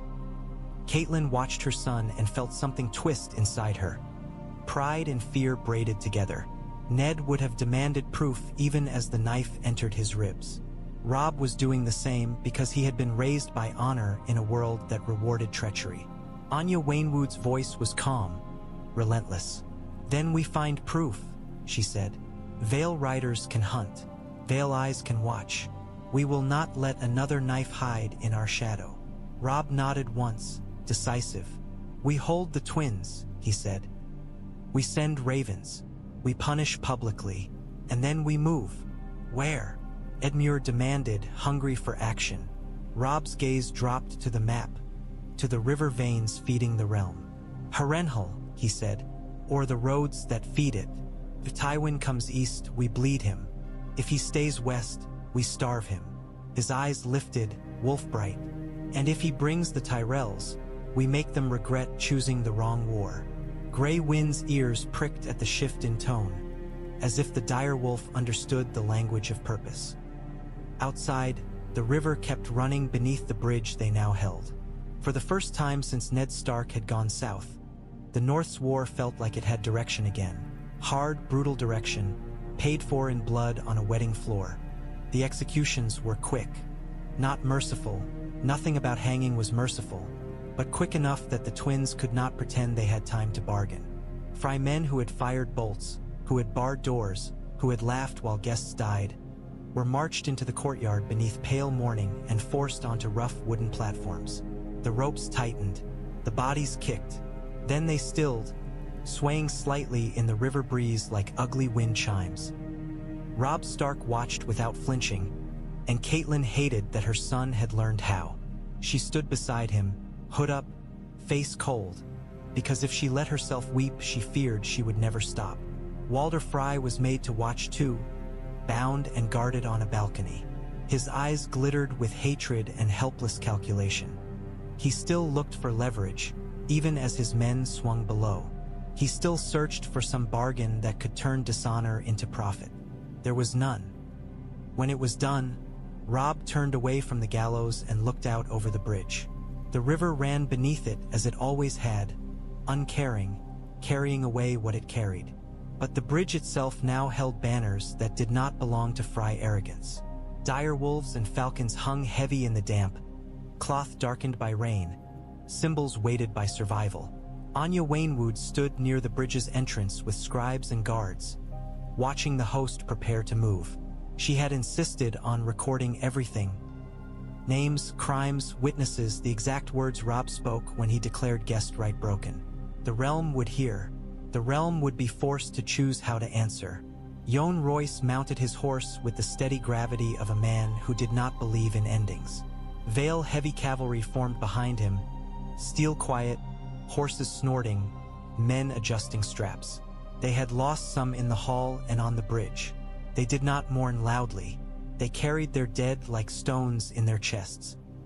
Robb rode out at the head of the combined host, gray wind trotting at his side, eyes scanning the parapets where Frey men still watched from behind fear and stone. Northmen marched behind, faces grim, anger hardened into purpose. Riverlords followed, some silent, some muttering prayers, all of them changed by what the twins had revealed. That oaths could be broken, and that survival demanded teeth. Catelyn rode close to Robb, not because she thought she could shield him from bolts now, but because she refused to let him become alone inside his own crown. She watched his profile, jaw clenched, eyes forward, and wondered how much of her boy still lived beneath the king's skin. At the edge of the courtyard, Brynden Tully paused and looked back once, eyes narrowing at the towers. "We'll be back," he muttered, as if promising the twins itself. "And next time we won't be guests." Lyn Corbray rode with a faint smile, blood still staining his cloak despite attempts to wash it. He looked pleased, as if the night had fed something in him that had been hungry for years. That hunger would be useful. It would also be dangerous. Above them, ravens lifted into the gray sky in a black flutter, carrying the story in their wings. Some flew toward Riverrun, some toward the Eyrie, some toward King's Landing, where Tywin Lannister would read and tighten his fist and decide what kind of punishment the realm deserved for refusing to die properly. On a distant hill, barely visible through mist, riders watched. Lannister scouts, cloaks red smudges against gray. They turned their horses and vanished into the morning, carrying news the other way. The twins had failed. The wolf still ran. The falcon's shadow lay across the Riverlands. Robb did not look back. He rode forward into a war that had changed shape in a single night, into a war where treachery no longer had the comfort of certainty, and where the Vale's steel had proven that even a planned slaughter could be made to bleed. Behind him, the gallows swayed. The river rushed. The towers watched in silence. And somewhere beyond the horizon, lions gathered their teeth for another bite. The road away from the twins felt like leaving a grave that still whispered. Behind them, the towers stood like clenched teeth over the river, and the river ran beneath them as if nothing had happened, carrying blood, carrying lies, carrying the faintest trace of music that would never be heard again. The banners on the bridge were different now, but stone remembered what it had been used for. Catelyn could feel it in her bones, a cold that did not come from weather. Robb rode at the head of the moving host with his shoulders set as if he were holding the sky up. Rain darkened his hair and ran down the angles of his face, mixing with dried blood that no amount of water could fully wash away. He had not spoken much since dawn. Kings could not afford to speak when their words might crack. Gray wind stayed close, trotting in the churned mud beside the horses. His ears pricked, his muzzle lifted to catch scents from every hedge and ditch. He did not trust the road. He did not trust men. He trusted only movement and the certainty that teeth were sometimes the only truth. Catelyn rode close enough to see her son's knuckles whiten on the reins. She watched his jaw flex whenever the wind shifted and carried the river smell up from behind them. She wanted to touch him, to tell him to breathe, to remind him he was still alive. She did not. A king could not be soothed like a frightened boy in front of men who needed him hard. Jon Royce kept the Vale's heavy cavalry in tight order behind the Stark vanguard, the bronze runes on his armor dulled by rain. The Vale moved differently than the north, less shouting, fewer boasts, more quiet hands checking straps and spacing. They were mountains on horseback. When they rode, the world made room. Edmure Tully rode with his bandaged wrist held stiffly, his eyes burning. Fury clung to him the way damp clung to cloth. Every so often his gaze flicked backward toward the twins, and Catelyn could almost hear the words he swallowed. Hang them all. Burn it all. He was not wrong to want it. Wanting it did not make it wise. Brynden Tully ranged ahead with scouts like a man who had been born to live on the edge of danger. He returned twice with short reports.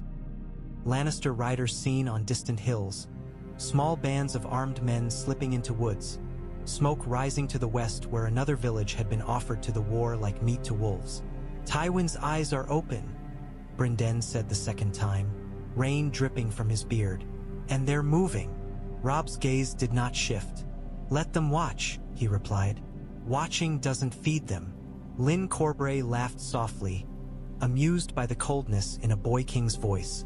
A fine thing, he murmured. When a young wolf learns to starve a lion. Catelyn did not like the way Lyn looked at Robb, as if admiring a new blade. Admiration was sometimes only hunger wearing a prettier face. By midday they halted in the ruins of a crofter's stead. Collapsed roof, blackened beams, the stink of old smoke. Men ate hard bread and salted meat in silence. The rain eased into a fine mist. In the distance, ravens circled above fields that had once been green and now lay trampled into mud. A rider came hard from the rear, veil colors, mud to the knees, breath ragged. He slid from his horse and knelt before Yohn Royce, holding out a parchment with wax crushed by haste. Yohn took it, read, and his mouth tightened. What? Robb demanded, stepping close enough that gray wind's hackles rose. Yohn handed the parchment over without ceremony. From our garrison at the Twins, he said. Robb read quickly. Catelyn watched his eyes move, watched the line of his mouth go still. Lannister envoys at the East Bank, Robb said aloud, voice flat. They came under banner to demand Walder Frey's release. His gaze lifted, wolf-bright. And they brought terms. Terms? Edmure spat. Robb's eyes narrowed. They say Tywin Lannister marches with men and engines, he said. They say the twins will be taken back and every fry in chains will be freed, by steel if not by bargain. He folded the parchment slowly. And they say I will be blamed for every death inside those towers if I do not submit. Catelyn felt her stomach knot. It was an old trick. Make the victim carry the sin. Robb looked at Yohn Royce. We won't let them breathe, he said quietly. Yohn nodded once. Good, he replied. Then we choose where the lion bleeds. The council tent smelled of wet wool and lamp oil and the sharp tang of men who had been too close to death to remember gentleness. Rain drummed on canvas like impatient fingers. Robb stood over the map with his cloak thrown back, as if he had no time for warmth. Gray wind lay just outside the tent flap, head on paws, eyes half-lidded. Even resting, the dire wolf listened. Yohn Royce had taken a dagger and used its point to mark roads, tapping hard enough to dent parchment. Tywin's engines cannot fly, he said. They must roll, and rolling takes roads. His dagger moved. Here, the river road. Here, the Kingsroad. If he wants the twins, he must feed his host. If he must feed his host, he must send wagons. If he sends wagons, we take them, Lyn Corbray said, smiling faintly. Edmure leaned in, voice tight. We take his men too, he growled. We take their heads and we take what matters. Brynden Tully cut in, knife tip hovering over a crossing. Tywin will bait you with anger. He always does. You don't swing at bait. You swing at the hand holding it. Robb's eyes stayed on the map. If he marches for the twins, he expects me to rush back and defend it, Robb said. He expects me to fight him where his engines can speak. And if you don't? Catelyn asked, though she knew the answer was a blade in the dark. Robb looked up, and for a heartbeat she saw Ned in him. Honor strained thin, but still there. Then the twins holds, he said. The Vale garrison holds. Walder Frey stays chained. And Tywin wastes days throwing men against stone while we cut his belly open elsewhere. Yohn nodded approval. You make him choose, he said. Starve on the road, or starve at the gate. A guard shoved a kneeling Lannister scout forward. The man's red cloak had been stripped away. He looked smaller without it, a boy with mud on his face and fear in his eyes. Robb crouched until they were eye level. Who rides with Tywin? he asked. The scout swallowed. Seradan Marbrand, e whispered. And Ser Gregor Clegane. They're gathering men at... His eyes flicked to Jon's dagger point. Near Harrenhal. They mean to come hard. Catelyn felt her throat tighten at the name Gregor Clegane. Some monsters did not belong in stories. They belonged in nightmares. Gregor had made the Riverlands scream once. He did not need a second invitation. Jon's voice remained calm. How many wagons? He asked. The scout's lips trembled. 3 trains, he admitted. 1 with grain, 1 with bolts and spare bowstrings, 1 with iron chains, he swallowed. For the portcullis. Chains, Edmure muttered, eyes flashing. For our throats. Robb's gaze hardened. Where do they pass? He demanded. The inn, the scout whispered. The crossroads. They stop there. Always. Water, fodder. Men like to think they're safe when they're near the Kingsroad. Bryndon's knife tapped the map. The inn at the crossroads, he said, almost to himself. A fine place to die. Lynn Corb. Ray's smile widened. A fine place to sing, he purred. Robb straightened. We strike there, he decided. We hit the wagons. We take prisoners if we can. We burn what we cannot carry. His eyes flicked to Jon Royce. Your knights lead the charge. Heavy horse breaks their guards. Northmen sweep the flanks. I want it fast. Jon Royce nodded once. Fast, he agreed. And controlled. Edmure clenched his bandaged hand, jaw tight. And what of the twins? He demanded. What if Tywin throws his engines before we can? Then the twins bleeds him, Robb said. And every day he bleeds there is a day he cannot bleed the north. Catelyn watched her son and felt the terrible pride of a mother whose boy had become something sharper than she ever wanted. He was learning to make war the way Tywin did, by breaking the body that held the crown, not by chasing banners. Robb looked at the kneeling scout one last time. You'll live, he said. For now. You'll write a letter to Tywin Lannister. You'll tell him the young wolf thanks him for naming where his wagons travel. The scout's eyes widened, horrified. Robb's mouth tightened. And you'll tell him the Vale has learned how to hunt, he added softly. Outside the tent, the rain kept falling, patient as fate. Men always believed the crossroads belonged to them. They believed it because roads met there, because kings had slept there once, because the inn's walls offered the illusion of shelter. In war, illusions were a kind of suicide. The wagons rolled in under torchlight, wheels sucking at mud.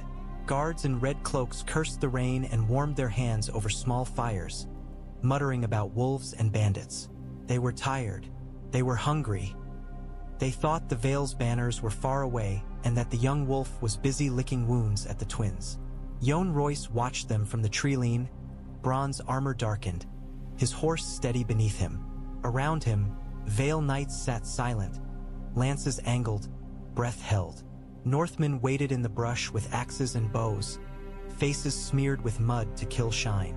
Robb Stark crouched with them, eyes fixed on the wagons, gray wind a black shape beside him. Now, Jon whispered, and it was enough. The Vale crashed out of the trees like a cliff collapsing. Hoofs thundered, mud sprayed, lances struck shields and bodies with sickening force. A red-cloaked guard tried to raise his spear. A warhorse hit him full in the chest and turned him into a rag doll flung across the road. Another guard screamed as a lance punched through his shoulder and pinned him to a wagon side. The camp exploded into panic. Men stumbled from fires, reaching for swords, tripping over barrels, cursing the dark. Robb surged in from the flank with his Northmen, steel flashing. He did not shout. His face was a mask of hard purpose. Gray wind sprang ahead, teeth bared, and tore into the chaos with the joy of a creature made for killing. A horse reared, eyes rolling white, as gray wind snapped at its throat. The rider fell, and Robb's blade ended him before he could crawl. A Lannister archer tried to draw. An axe took his hand off and sent bow and fingers spinning into mud. Lynn Corbray rode through it laughing, crimson cloak flying, sword turning torchlight into quicksilver. He cut a man down, then another, his movements almost graceful. Catelyn's words about guest right and murder and law would have meant nothing to Lynn. For Lynn, battle was its own religion. Chains! A Lannister sergeant shouted, voice cracking. Save the chains! A mule kicked wildly as men tried to haul iron bundles away. The mule toppled a lantern. Flame licked spilled oil, then leapt hungrily onto a wagon wheel. In seconds the wagon was burning, wood popping, smoke rising into rain that could not smother it quickly enough. Jon Royce drove his horse straight into the knot of men at the chain wagon. His sword rose and fell with blunt, efficient strokes. "Burn it," he ordered. "Leave them nothing." A guard lunged at him from behind. Jon's shield caught the blade, turned it aside. A Vale knight speared the guard through the back and dragged him off like a fish on a hook. Robb fought his way toward the inn yard, eyes searching. "Prisoners!" he barked at last, voice hoarse. "I want one with a name." A man in better mail than the rest tried to flee toward the stables. Gray wind hit him from the side, dragging him down. Robb arrived a heartbeat later and pressed his sword to the man's throat.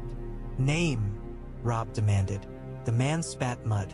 Ser Harry's SWFT's nephew." He choked, trying to sound grand through fear. "I'm not grand enough," Lyn Corbray said, appearing like a red shadow. He grabbed the man by the hair and yanked his head back. "But alive enough," he added, as if that were amusing. Robb's eyes stayed cold. "Tell me who commanded these wagons," he said. The man's breath hitched. Ser Adam Marbrand, whispered. He's at Harrenhal with Ser Gregor Clegane. Tywin wants the twins. He wants the old man freed." Frey freed. Jon Royce's jaw tightened. "And what else does Tywin want?" he asked. The prisoner's eyes darted. He's promised the north to someone," the man blurted. "A Bolton. Roose Bolton. He. The name fell into the mud like poison. Robb went very still. For a moment, the crackle of fire and the screams around them faded, and Catelyn's son looked like a boy hearing a truth he had feared and refused to name. "Bolton," Robb repeated softly. The prisoner nodded rapidly, tears mixing with rain. "I heard it," he whispered. "I swear I heard it. Warden. Dreadfort. He said the wolf would be." Robb's blade lifted slightly. "Enough," he said, and his voice was quiet now, dangerous in its restraint. Jon Royce looked at Robb across flame and rain. "We take what we came for," he said, "and we move. This road will be full of lions by dawn." Robb nodded once, eyes still fixed somewhere far beyond the burning wagons, fixed on the idea of betrayal wearing a pink cloak. They stripped the wagons fast, taking grain, taking bolts, taking what they could carry. Then they set the rest to flame, making a beacon of Tywin's hunger. As they withdrew into the trees, the inn behind them burned and the crossroads screamed. And in the dark between two roads, the war learned a new shape. The lion was not the only enemy a wolf had to fear. Roose Bolton did not hurry. He rode through a village that had already paid the war's price. Ash drifting in the air like gray snow. The huts were blackened shells. A dead crow hung from a fence post, its feathers slick with rain. Somewhere, a child watched from behind a broken cart, eyes wide and silent, as if sound itself might draw death. Bolton's men moved behind him in neat lines, pink cloaks damp and heavy, their discipline unnerving in a land where most armies had become mobs. Roose kept his helm off. The air touched his pale face and did not change it. A Lannister rider waited at the road bend, red cloak bright against ruin, a sealed scroll in hand. He sat his horse like a man trying not to look afraid. Roose reined in and regarded him the way a man regards a tool. "You have something for me," Roose said. The rider bowed in the saddle. "From Lord Tywin Lannister," he said, and held the scroll out with both hands. Roose took it, broke the wax, and read without expression. The words were formal, the meaning blunt. The Red Wedding had failed, but the need remained. The war needed a new knife. Roose's eyes lifted to the rider. Tell your lord I will come, he said. The rider swallowed. He asks for proof, the man ventured, voice tight. He asks that your loyalty be demonstrated. Roose's mouth twitched. Not quite a smile, more an acknowledgement of a rule.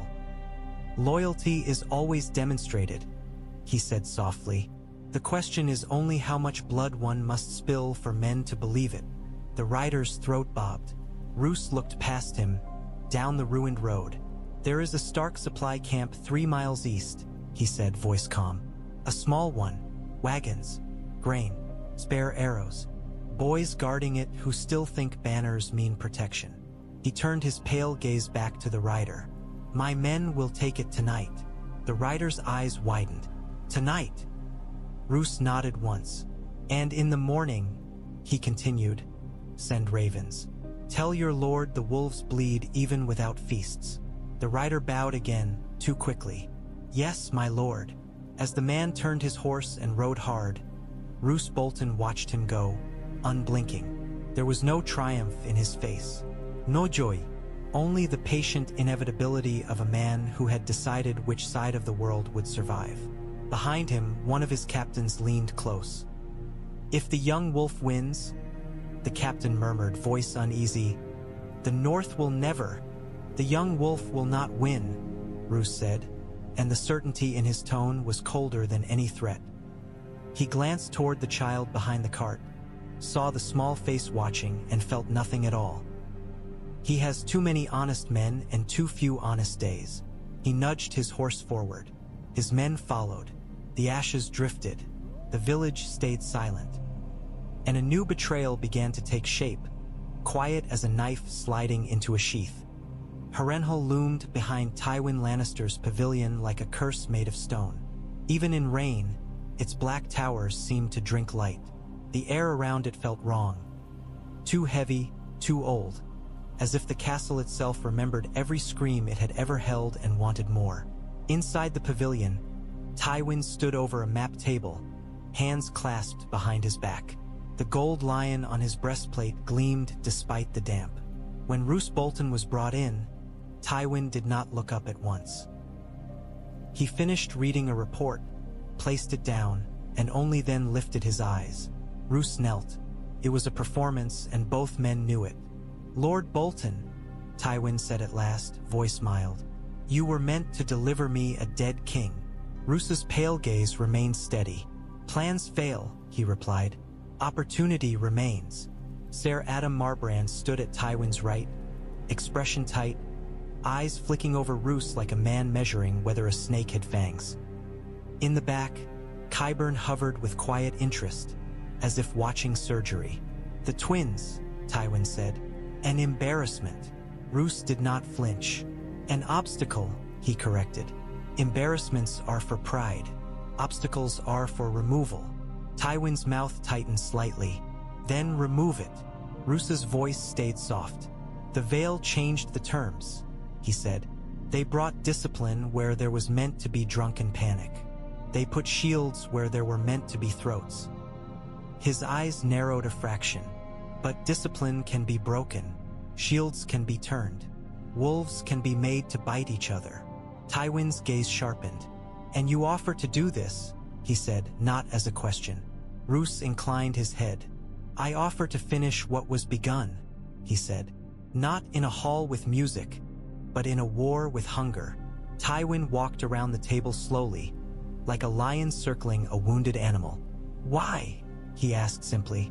Roose's answer came without emotion. Because Robb Stark is young, he said. Because the North bleeds for a boy with a crown and crowns crack. Because the Riverlands are ash. Because the Vale will tire when its dead begin to pile. He paused, then added, as if speaking of weather, because I prefer to be on the winning side. Tywin stopped beside an open chest of gold. Coins glinted up at him in torchlight like small eyes. And what do you prefer to be paid? Tywin asked. Roose lifted his gaze. Warden of the North, he said.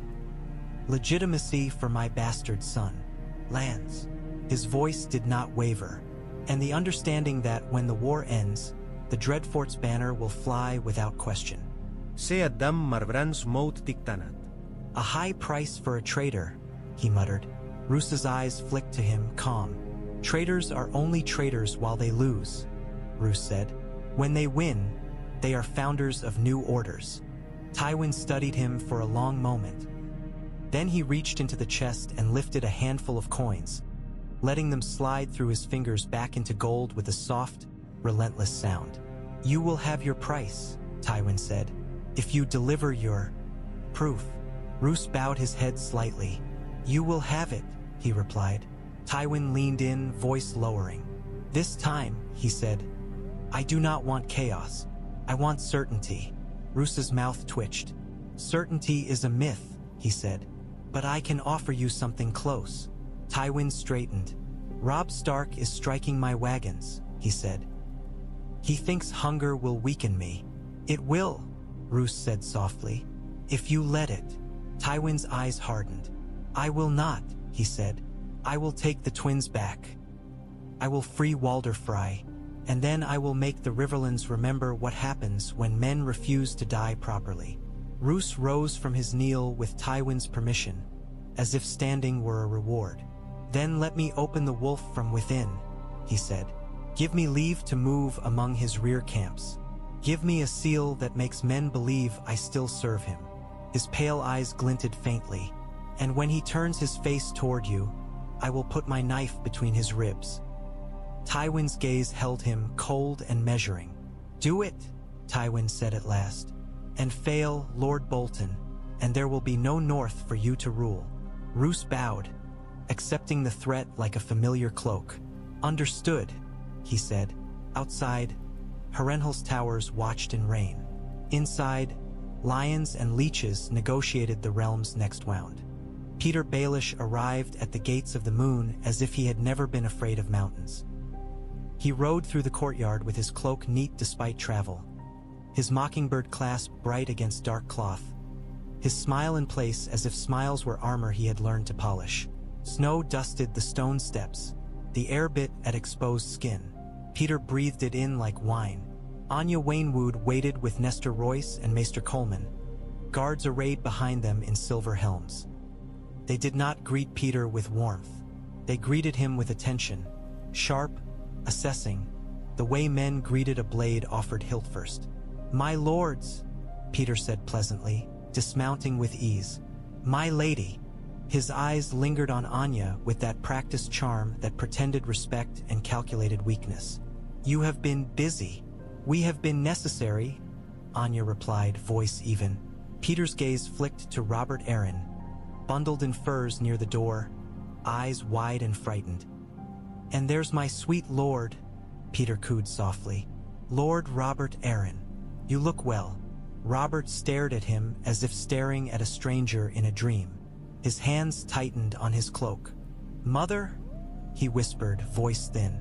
Petyr's smile softened. Soon, he promised. Maester Coleman shifted uneasily. Lord Baelish, he said. You come with authority from the Iron Throne, Petyr finished, producing a sealed parchment with the flourish of a man presenting a gift. Letters of passage, requests for counsel, and, I fear, questions. His eyes lifted toward the barred window above. In the dim behind iron, a shadow moved, Lysa Arryn watching. Anya did not take the parchment immediately. Speak your purpose plainly, she said. Petyr's smile widened a fraction, as if amused by her refusal to be sweet. Plainly? He echoed. Very well. The realm is in uproar. The twins has become a scandal that even the gods have heard. The Vale has ridden, and in riding, has made enemies with men who have long memories and sharp purses. He spread his hands. I am here to offer a path back to safety. Nestor Royce's mouth tightened. Safety, he said, and the word held disdain. Petyr looked at him with mild sympathy. Safety is a practical word, he said. Honor is a lovely one, but honor does not stop sieges. Anya's gaze did not shift. Do you call what happened at the twins honorable? She asked. Petyr's eyes widened with perfect, rehearsed shock. Gods know, he said. It was monstrous. His voice softened. And the crown is furious. It was a lie shaped like truth. Cersei Lannister's fury did not mean justice. It meant control. Petyr continued, voice smooth. The Vale's involvement makes it complicit in rebellion, he said gently, as if explaining whether to a child. But complicit can be forgiven with the right gestures, with the right leadership. And you think that leadership is you? Nestor Royce said bluntly. Petyr laughed lightly, as if delighted by the accusation. I think leadership is stability, he replied. And stability, my lords, often requires marriage. Anya's face remained calm. To Lysa Arryn, she said. Petyr bowed his head, smile polite.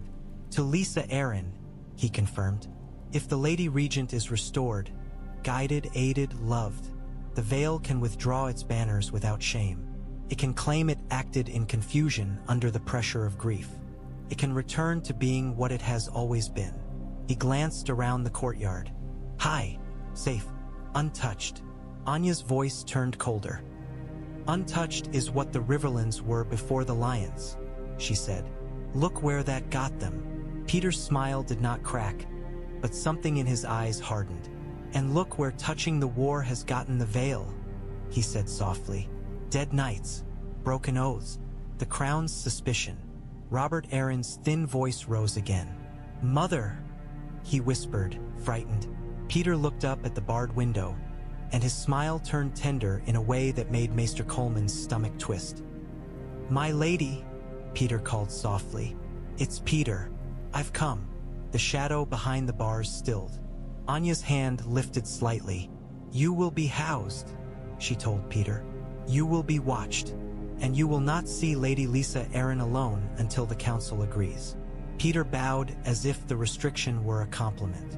As you wish, he said, but as he followed the guards inside, his eyes flicked once to Robert Arryn. Furs, fear, fragile power, and in that flicker was the truth. Petyr Baelish had not come to save anyone. He had come to take. They allowed Petyr 10 minutes. Anya Waynwood insisted on it, as if time itself could be measured and controlled like coin. 2 guards stood outside the chamber door. Maester Coleman hovered nearby with his head bowed, hands clasped so tightly his knuckles shone. He did not like any of this. He liked peace, books, and the illusion that men could be healed. Inside, Lysa Arryn sat on the edge of her bed like a woman waiting for judgment. Candlelight trembled. The small fire crackled softly, too weak to warm the stone. When Petyr stepped in, her breath hitched. For a heartbeat, she looked like the girl she had once been, desperate and hopeful, ready to believe a smile meant salvation. Petyr, she whispered. My lady, Petyr replied, voice velvet. He crossed the room slowly, as if approaching a frightened animal. Lysa, at the sound of her name, she crumbled. Tears spilled down her cheeks. She reached for him with shaking hands, and he took them, pressing his lips to her fingers as if devotion were something he could conjure with touch. They took him from me, she sobbed. They took Robert. I know, Petyr murmured, and his tone held just enough outrage to feel like protection. I came as soon as I heard. Lysa clutched him, burying her face in his shoulder. Petyr's hand stroked her hair with practiced gentleness. His eyes, over her shoulder, took in the room. Barred window, guarded door, letters scattered on the table like dead birds. They say I'm mad, Lysa whispered, voice muffled. They say. They are afraid, Petyr said softly. Afraid of you, afraid of what you know, afraid of what you might do if you were allowed to be a mother instead of a prisoner. Lysa shuddered. I only wanted him safe, she whispered. And you were right to want it, Petyr said. He pulled back just enough to look into her face. Lysa, look at me. She did, eyes red-rimmed and pleading. They have dragged the Vale into a war, Petyr said gently. A war the Vale cannot win without bleeding itself dry. They have made enemies who will not forget. And all in your son's name. His thumb brushed her cheek, wiping a tear. In your son's name, Lysa. Imagine what that does to him. From beyond the door, A faint cough, Robert Arryn's small, frightened sound, carried through stone. Lisa flinched as if struck. "Robert," she whispered, anguish twisting.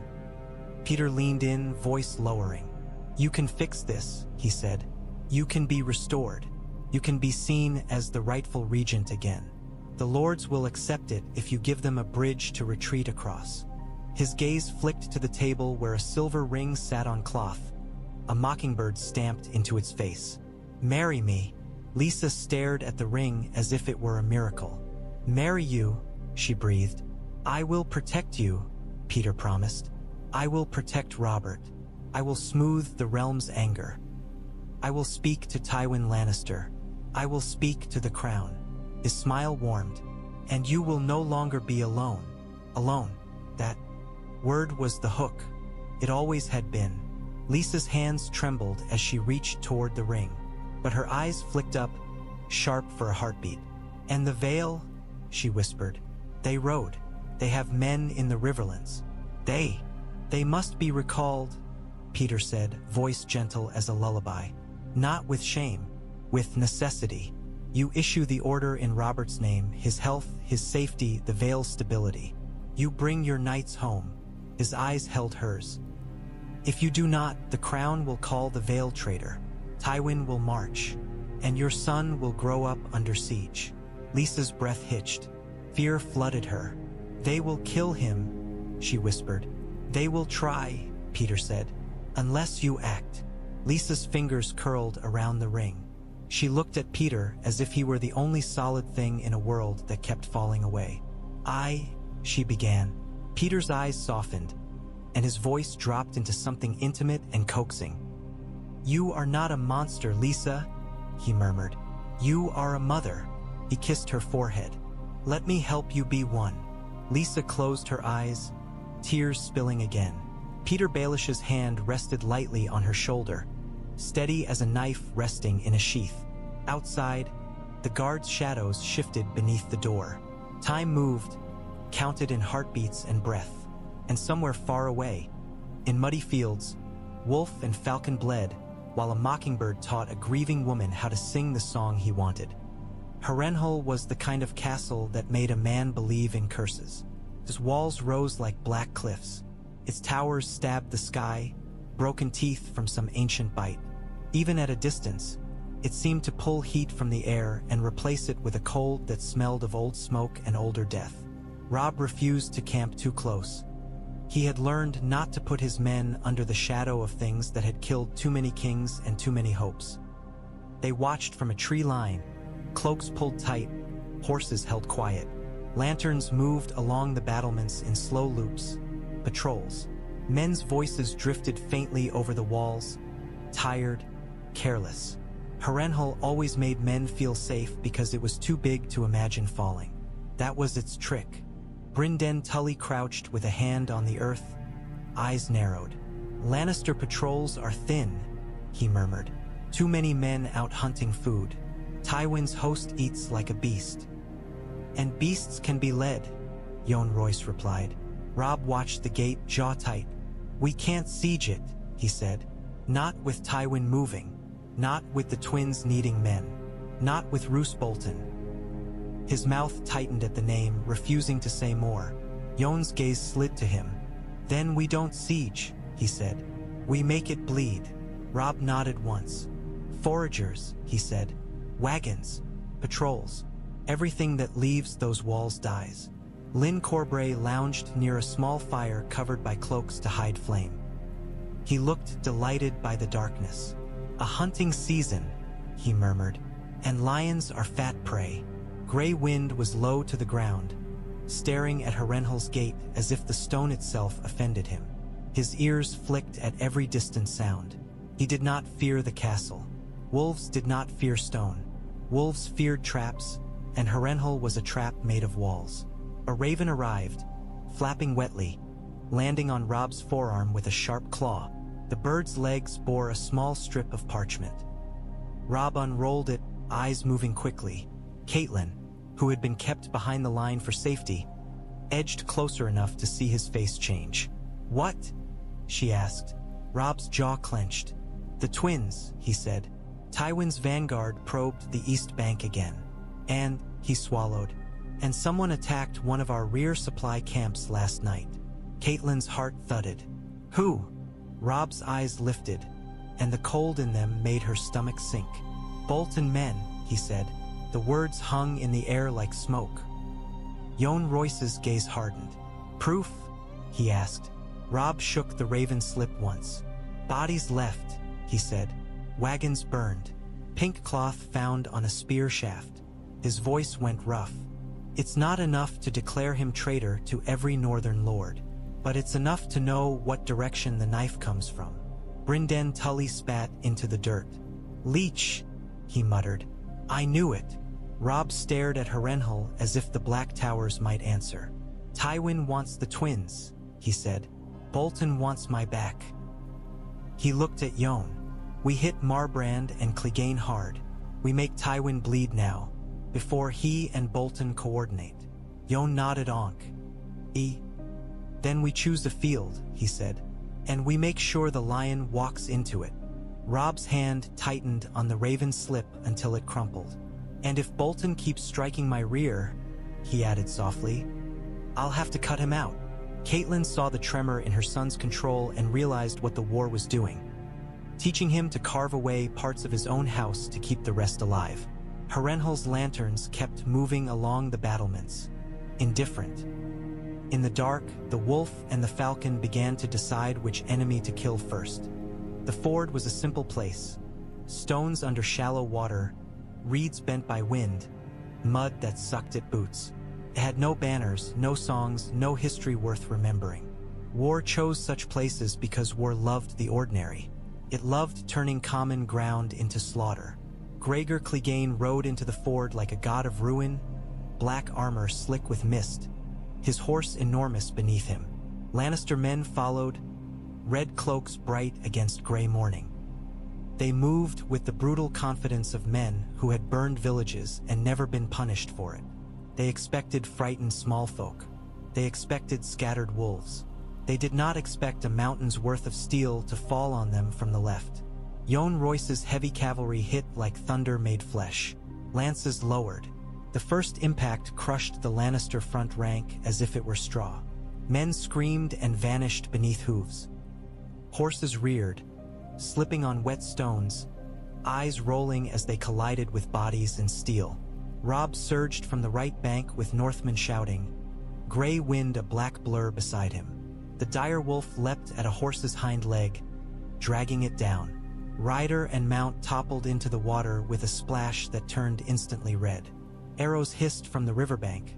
Vale bowmen and northern archers both, their shots measured, disciplined. A Lannister man's throat opened. Another's eye vanished behind a shaft. The ford filled with bodies so quickly the water began to run sluggish, clogged by flesh and armor. Gregor Clegane bellowed, a sound more beast than man, and swung his great sword in a wide arc that split a knight's helm like a melon. The knight fell without a sound, armor sinking, hands twitching once like a dying insect. Yohn Royce saw the black giant and did not flinch. He spurred forward, pushing his men to close the gap, shields raised. "Do not face him alone," he roared. "Three at least." Lyn Corbray ignored the advice like a challenge. He darted in, crimson cloak snapping, blade flashing. He struck at Gregor's horse first, cutting the beast's flank, drawing a shocked scream from the animal. Gregor's head snapped toward him, eyes burning behind visor slits. "Come then," Lyn shouted, grinning like a madman. Gregor swung. Lyn barely slipped aside. The great sword struck water, sending a spray up like shattered glass. The force alone knocked Lyn off balance. A lesser man would have fallen. Lyn danced back, laughing breathlessly, as if nearly dying was a joke. Robb did not waste time on Gregor's pride. He drove into the Lannister flank, cutting down men trying to form a line. "Push them," he shouted. "Back into the water." The Vale shield wall advanced behind their cavalry like a moving cliff, shoving Lannister men toward the ford's deepest part where panic made them clumsy. Men stumbled, slipped, drowned under the weight of their own armor. Screams turned to gurgles. The river accepted them without judgment. Gregor Clegane tried to rally, roaring orders, killing anyone who faltered. He was too big, too violent, too used to men breaking before him. They did not break. A Vale knight took a blow meant for Jon Royce and died with his ribs crushed. But 2 more knights rammed their shields into Gregor's horse, forcing it sideways on the slick stones. The horse screamed and stumbled. Gregor swore, yanking the reins, trying to keep the beast upright.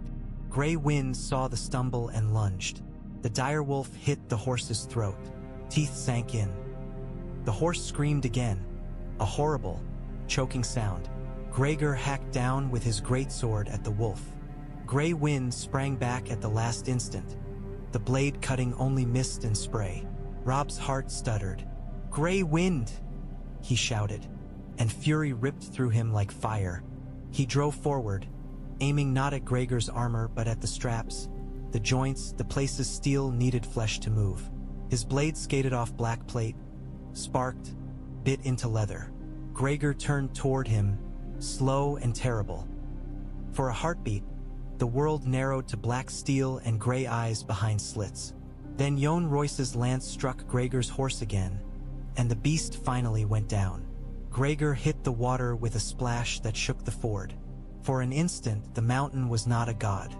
He was a man in too much armor, struggling to rise in a river that did not care how many villages he had burned. Vale knights surged in, shields slamming, swords stabbing for gaps.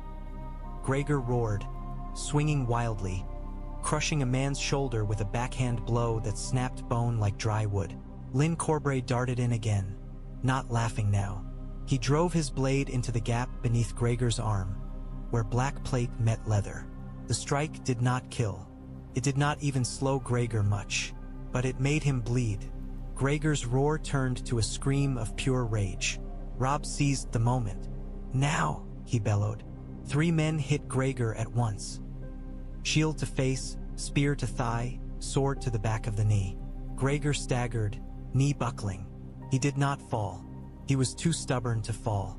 But he was surrounded now, pinned by bodies and steel and water. A horn sounded from the far bank. Lannister retreat. Their men began to pull back, dragging wounded, leaving dead. The ford became a muddied graveyard. Gregor Clegane, bleeding in the river, glared through his visor at the wolf and the boy king who refused to die. And for the first time in his monstrous life, the mountain looked uncertain. After the battle, the world always went quiet in a way that felt wrong. The mist thinned. The river kept running, washing its stones, trying to scrub away what men had poured into it. Bodies lay in mud, red cloaks dark and heavy. Faces turned toward gray sky as if waiting for an answer that would never come. Robb stood among the aftermath with his sword down, shoulders sagging for the first time all day.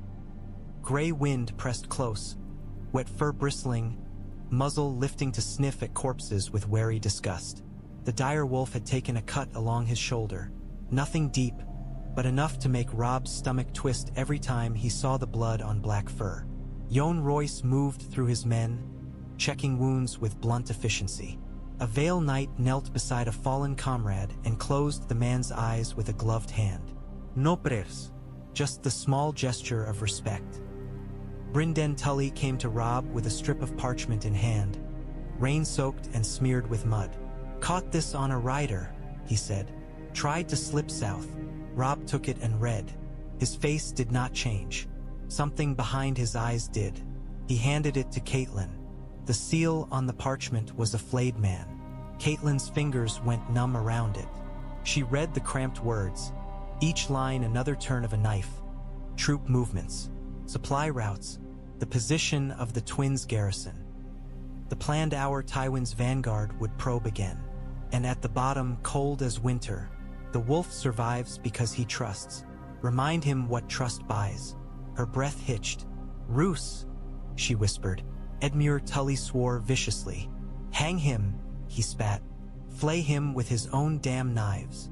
Lyn Corbray wiped blood from his blade with a red cloak and smiled faintly. "I volunteer," he murmured. Robb stared toward Harrenhal's distant towers, black against the sky. "It's proof," he said at last, voice rough. "Not rumor. Proof." Jon Royce's jaw tightened. "Then you can name him," he said. Robb's hands clenched. "If I name him and half the North doubts, I split my own army," he said. "If I hesitate, he keeps cutting my rear." His eyes flicked to his mother. What would father do? Catelyn's throat tightened. She wanted to say Ned would call the banners and ride north and face betrayal openly with honor and fury. But Ned was dead because honor had been used against him. "Your father would demand proof," she said softly. "You have it. Now," she swallowed. "Now you must be faster than honor." Robb's face twisted as if she had struck him. Then his eyes hardened. "Then we trap him," he said. Bryndon's brows lifted. "How?" Robb looked at Jon Royce. "We send a raven," he said. "A command in my name. Summon Roose Bolton to me. Tell him I need his counsel. Tell him I will meet him under banner at a place he cannot resist." His mouth tightened. "And we put Vale riders in the woods and Northmen behind the hill. And when the leech comes to feed..." Jon's gaze held Robb's, approval grim. "We cut it off," he said. A raven perched on a fallen hill. Nearby and cocked its head, watching as if amused by men pretending they could control fate. Catelyn folded the parchment carefully, as if neatness could contain its poison. She looked at her son, the boy who had once run through Winterfell's yard with a wooden sword, laughing, and saw a king learning to set traps with the patience of a lion. Somewhere behind them, Tywin Lannister would be reading reports of the ford and cursing the cost. Somewhere in the Riverlands, Roose Bolton rode with his pale calm, believing himself invisible.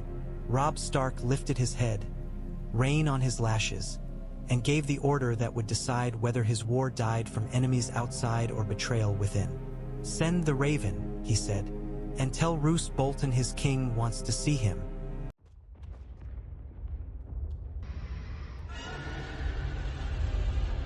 The plan felt like a stain on the air. Robb Stark listened while rain ticked on canvas and the lanterns threw uneasy light across the map. The twins was behind them, chained and branded and swearing vengeance in stone. Harrenhal was ahead, black teeth in the distance. Between those places, the Riverlands lay broken, and a man with a pink cloak moved through it like a quiet disease. "Roose Bolton will come if he thinks he can control the shape of the meeting," Jon Royce said, dagger tip-tapping the parchment. "So we give him a shape that looks safe." Brynden Tully snorted. "Safe," he muttered, and the word came out like an insult. "Nothing's safe." "Safe enough," Robb corrected, his voice low. He had not raised it much since the twins. When he did, it always sounded like he was forcing something down inside himself. "We send the summons as if it's routine. Counsel. Strategy. A king meeting his lord. If he refuses, he admits the truth. If he comes, he walks into our hands." Edmure's bandaged wrist tightened into a fist. "And then we hang him," he said. Robb's jaw flexed. "And then we decide," he replied. Catelyn watched her son's face and felt the old ache of knowing what a crown did to boys. It taught them to delay mercy until it became cruelty. It taught them to pretend choices were made of stone. Lyn Corbray looked up from his blade, eyes bright. "If he's as clever as people pretend," he said, voice light, "he'll come with knives hidden in smiles. He'll come with men who look like guards and shoot like hunters. Which is why he'll come to a place with only one road out," Brynden said, tracing with the knife. "A bend, a ford, a narrow rise." Robb's hand hovered over the map. "The old road near Fairmarket," he said. "The stand of Alder by the bank. Hills on both sides. Vale riders can hide in the trees. Northmen in the ditch. Archers up on the rise." He looked at Jon. "Your men hold the flanks. Quiet. No banners until the net closes." Jon nodded once. "Done." Catelyn's throat tightened. "He will bring men," she warned. "And if he suspects..." "He always suspects," Brynden said. "That's his gift, and his weakness. He thinks everyone is a leech because he is." Robb reached for a strip of parchment, already half-written. a summons in his own hand. The seal would be direwolf wax, pressed hard enough to leave a ridge. He dipped the quill and wrote, slow and steady, as if each word were a step on thin ice. Lord Roose Bolton, I require your counsel and your presence. You will meet me under banner at... Asterisk. Caitlin watched the ink dry like blood on stone. You should not go yourself, she said softly, and hated that her voice still wanted to be gentle. Let Brinden, let Johaen. Robb did not look up. If I send others, he says I fear him, he replied. If I fear him, the North doubts. If the North doubts, Tywin wins. So you risk your throat, Edmure snapped. Robb's eyes lifted then, and there was a flash in them, wolf-bright, furious. I have been risking my throat since father died, he said. The difference is I am finished letting others choose the knife. Silence held for a moment, broken only by the raven's restless wings in its cage. Jon Royce stepped closer, voice lowering. When he comes, he said, you must be prepared to do what honor hates. Robb's mouth tightened. Bind him, he said, publicly, alive. I want him alive long enough that every northern lord sees him in chains and understands this was not rumor. And if he tries to kill you first? Lyn Corbray asked, smiling faintly. Robb's gaze slid to gray wind at the tent flap. The direwolf stared back, patient and cold. Then he dies, Robb said. He finished the summons, rolled it, sealed it. The direwolf wax cooled under his thumb like a small, hard promise. Outside, rain fell on a land that had already drowned in blood. Inside, a king sent a raven that would summon a leech to the blade. Roose Bolton received the king's summons as if it were an invitation to supper. He sat in his pavilion with a low fire and a cup of watered wine, listening to rain on canvas. The direwolf seal on the letter was clean, pressed hard.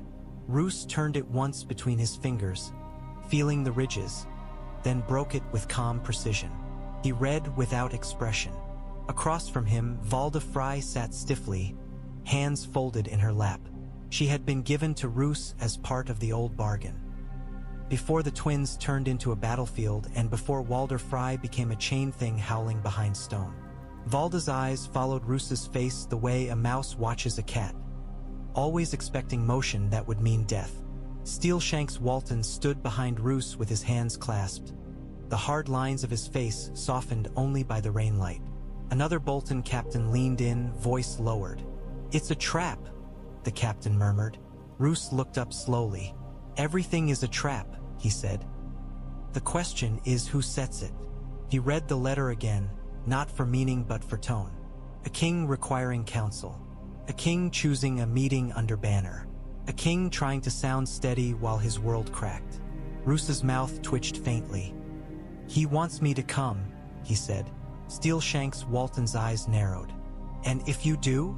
Roose folded the letter neatly. Then I learn what he knows, he replied. And what he thinks he can prove. Walder Frey swallowed, voice thin. If he has proof, she whispered, he will kill you. Roose's pale gaze slid to her. He will want to, he said. Wanting is not the same as doing. The captain's mouth tightened. We can refuse, he urged. Ride north. Take the road to the Trident. Join Lord Tywin outright. Why risk your neck for a boy's pride? Roose's eyes did not warm. Because a refusal is a confession, he said softly. And confessions travel faster than armies. He stood, moving to the raven cage. The bird inside watched him with dark eyes, head cocked. Send word to Harrenhal, Roose ordered. To Lord Tywin. Tell him the king has summoned me. Steelshanks Walton hesitated. And what do you tell the king? Roose looked at the direwolf seal again, then at the rain beyond the canvas flap. I tell him I obey, he said. The captain frowned. You walk into a net. Roose turned, voice calm as falling snow. I walk into a net with scissors, he replied. And if the net is stronger than it looks, then I will cut a different throat on my way out. Walder Frey's hands clenched. What will you do? She whispered. Roose regarded her for a long moment. Then he said, almost gently, "I will bring men who can kill quietly, and men who can die loudly. I will bring gifts. I will bring apologies. And I will bring the king what he expects." "What is that?" the captain asked. Roose's mouth twitched again, not quite a smile. "A leech," he said. "He expects a leech, so I will let him see one." He reached into a small chest and took out a strip of pink cloth, thin, innocuous. He folded it, tucked it into his sleeve. "Prepare 50 riders," he ordered. "Not more. Too many looks like a threat. Too few looks like fear." His eyes sharpened a fraction. "And choose men who will not hesitate if I nod." Steelshanks Walton nodded once, already moving. Roose Bolton returned to his seat and lifted his cup of wine. The fire threw weak light across his face, revealing nothing. "Tell the king," he said softly to the rain, "that his lord comes." And somewhere beyond the wet darkness, a trap tightened its ropes around the road. In the airy, words were weapons sharpened by thin air. The hall was bright with torchlight and pale banners, but the brightness did not warm anything. Men spoke softly as if afraid the sky might hear. Robert Arryn sat bundled in furs, knees drawn up, eyes too wide. He looked like a child trying to pretend he was a lord. Anya Waynwood stood near him like a tower made of bone and resolve. Nestor Royce and Maester Coleman waited to one side, their faces tight. The Lords Declarant were gathered in a half-circle, cloaks damp from cold, eyes hard. Petyr Baelish stood among them as if he belonged, smiling lightly, hands open, voice gentle. He made gentleness sound like reason. "My lords," he said, "the realm burns. The Vale has ridden, and in riding, has made itself a target." He turned his smile toward Robert. "And targets, sadly, attract arrows." Robert flinched at the word. His small fingers clenched around the edge of his seat. "Enough," Anya said, voice even. "Speak your proposal without poetry." Petyr's smile warmed. "Plainly?" he echoed. "Plainly, the Vale should return home." A murmur ran through the lords. Some anger, some reluctant fear. "And abandon allies," Anya said. "And protect its lord," Petyr corrected softly, tilting his head toward Robert. "Lord Robert Arryn's health has suffered. The stress of war, the danger of enemies. This is not." The doors opened. Lysa Arryn entered. She wore black, but not the wild, disheveled black of the moon door night. This black was chosen, composed. A silver ring gleamed on her finger, the mockingbird stamped into it catching torchlight. Her eyes were red-rimmed, but her chin was lifted as if Petyr's hand had taught it how. The hall stilled. Robert made a thin sound and leaned forward. "Mother," he whispered. Lysa's face broke for a heartbeat, love and pain twisting together. Then Petyr's presence beside her steadied her like a hand on the back of the neck. "My lords," Lysa said, voice trembling but clear, "you have taken my son's name and used it to drag the Vale into war." Anya's eyes narrowed. "We used his name to protect his inheritance," she replied. Lysa's gaze flicked to Petyr, then back. "And now," she continued, "I reclaim my duty, as regent, as mother." She lifted a raven scroll, wax-pressed, ink-fresh. "By order of Lord Robert Arryn, the Vale's host is recalled. All banners return, all knights, all men." The hall erupted in murmurs. "Not his hand," Horton Redfort growled. "Not his mind." Petyr's voice slipped in like silk. "It is his name," he said. "And in law, name is power." Anya stepped forward. "Lady Lysa," she said, and there was no softness in it now. "You were confined because you endangered your son. You do not regain authority because you have a ring." Lysa's eyes flashed, wet with fury. "You think you can keep him from me?" she hissed. Robert's thin voice rose, frightened. "Stop," he pleaded. "Please stop." Petyr moved closer to Robert, smile tender. "No one is hurting you, my lord," he murmured. "We are only keeping you safe. Safe." The hook word. Robert trembled. His gaze flicked between his mother and Petyr and Anya as if the hall had become a cliff edge. Maester Coleman swallowed hard. "The council," he began. "Must. The council has done enough," Lisa snapped. She held the scroll higher, as if height made it truth. "The Vale comes home." Anya's hand tightened on the edge of Robert's seat. "And if we refuse?" she asked quietly. Petyr's smile did not change. "Then the crown will call it rebellion," he said softly. "And Tywin Lannister will march his engines toward your mountain gates. Your honor will become your grave." The lords shifted. Some faces hardened. Others faltered. Fear did what steel could not. Lisa's gaze found Robert. "My sweet boy," she said, voice cracking with practiced tenderness. Tell them you want your mother." Robert's throat worked. His hands trembled. He looked at Anya Waynwood, who had held him steady. He looked at Petyr Baelish, who smiled like safety. He looked at his mother, whose love had once tightened like a noose and now shimmered like a promise. "I," Robert whispered, and in that trembling, the Vale's war began to teeter. Not on swords, but on a child's frightened breath. The raven arrived in the night and made the camp colder. Jon Royce broke the seal under torchlight, and the wax left a smear across his gauntlet. Anya Waynwood's mark beneath it, and another seal pressed over it like a bruise. The mockingbird. He read once, then again. Robb watched his face, and when Jon's jaw tightened, Robb's stomach dropped. "Say it," Robb demanded. Jon handed him the parchment without ceremony. Catelyn leaned close enough to read over Robb's shoulder. The words were blunt. Lisa Arryn, restored by marriage to Petyr Baelish, had issued recall in Robert's name. The council resisted. The Vale split. Some houses would obey. Some would refuse. Anya Waynwood begged Jon to hold, to keep the main strength in the Riverlands until the council could secure Robert's authority again. Robb's hands clenched until parchment creased. "Petyr," he whispered, and the name tasted like old poison. Lynn Corbray's laugh drifted from the edge of the firelight. "The little mockingbird has grown bold," he said, eyes bright. "He thinks he can call falcons back with a ring." "Some will go," Jon said flatly, "not because they love Petyr, but because they fear the crown." Across the camp, Vale knights clustered in tense knots, voices low but sharp. Catelyn caught fragments. "My lord father's command, Robert's name, we cannot be traitors, we already are, my brother died at the twins." Fear and loyalty wrestled in every sentence. Robb looked up, eyes hard. "How many?" he asked. Jon's voice was steady, but it carried a weight. "If Petyr has half the lords uncertain, he can peel off a third of the host," he said. "Maybe more, if Lisa screams loud enough."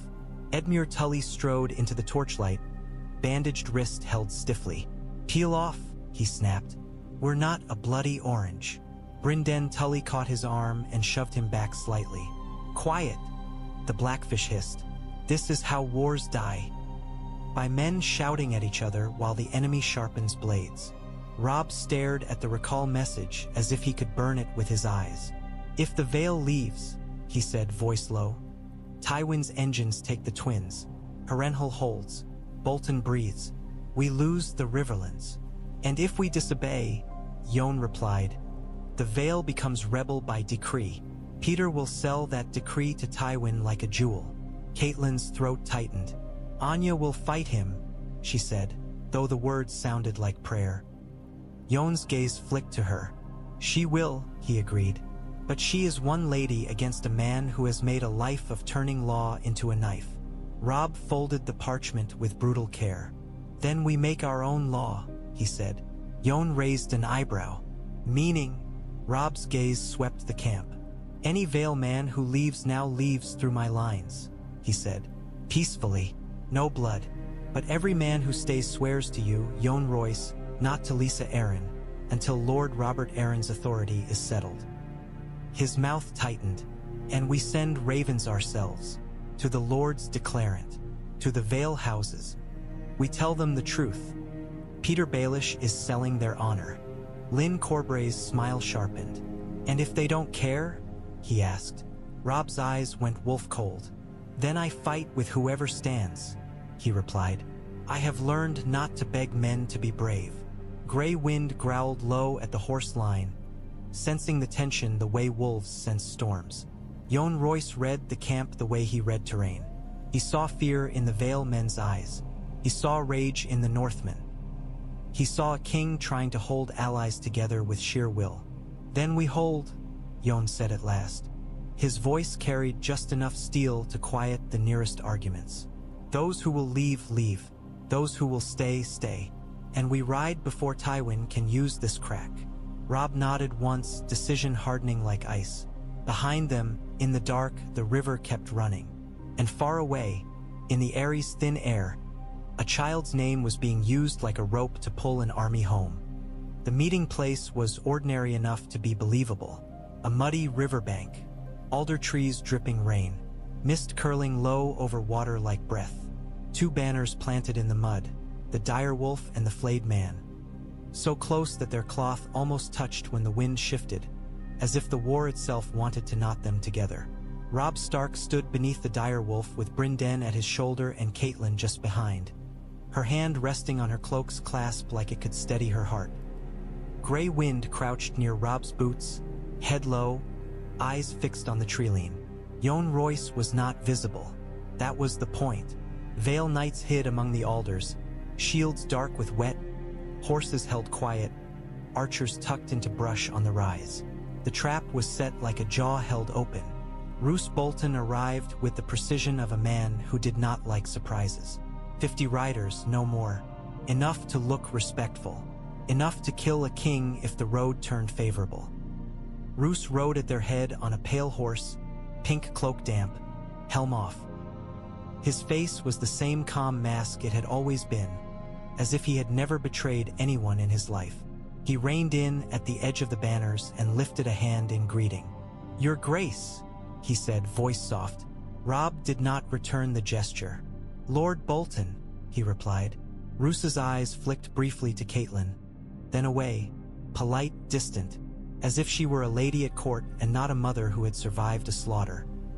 "You summoned me," Roose said. "I did," Robb answered, "because I have questions." Roose inclined his head slightly. "Then ask," he said. Robb's hand tightened on the reins. "Where were you during the fighting at the Twins?" he demanded. Roose's face did not change. "Holding my men together," he replied.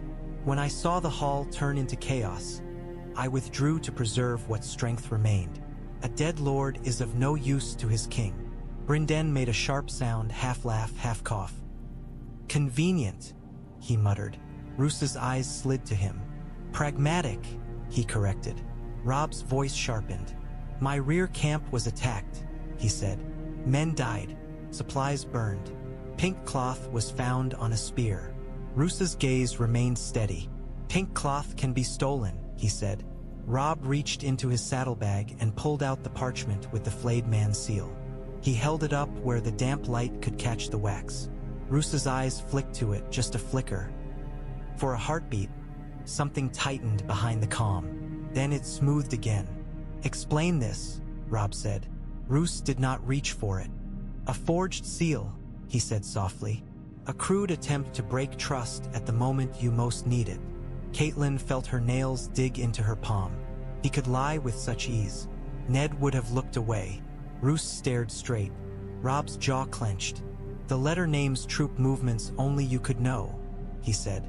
"The hour my garrison changes at the Twins. The road my wagons travel. The message Tywin's vanguard would send." Roose's mouth twitched faintly. "Then someone watches you close." "Ly," he said. "Perhaps your enemies are more clever than you believe." Grey Wind's lips curled, a low growl vibrating through wet air. Roose's horse shifted nervously, sensing the wolf.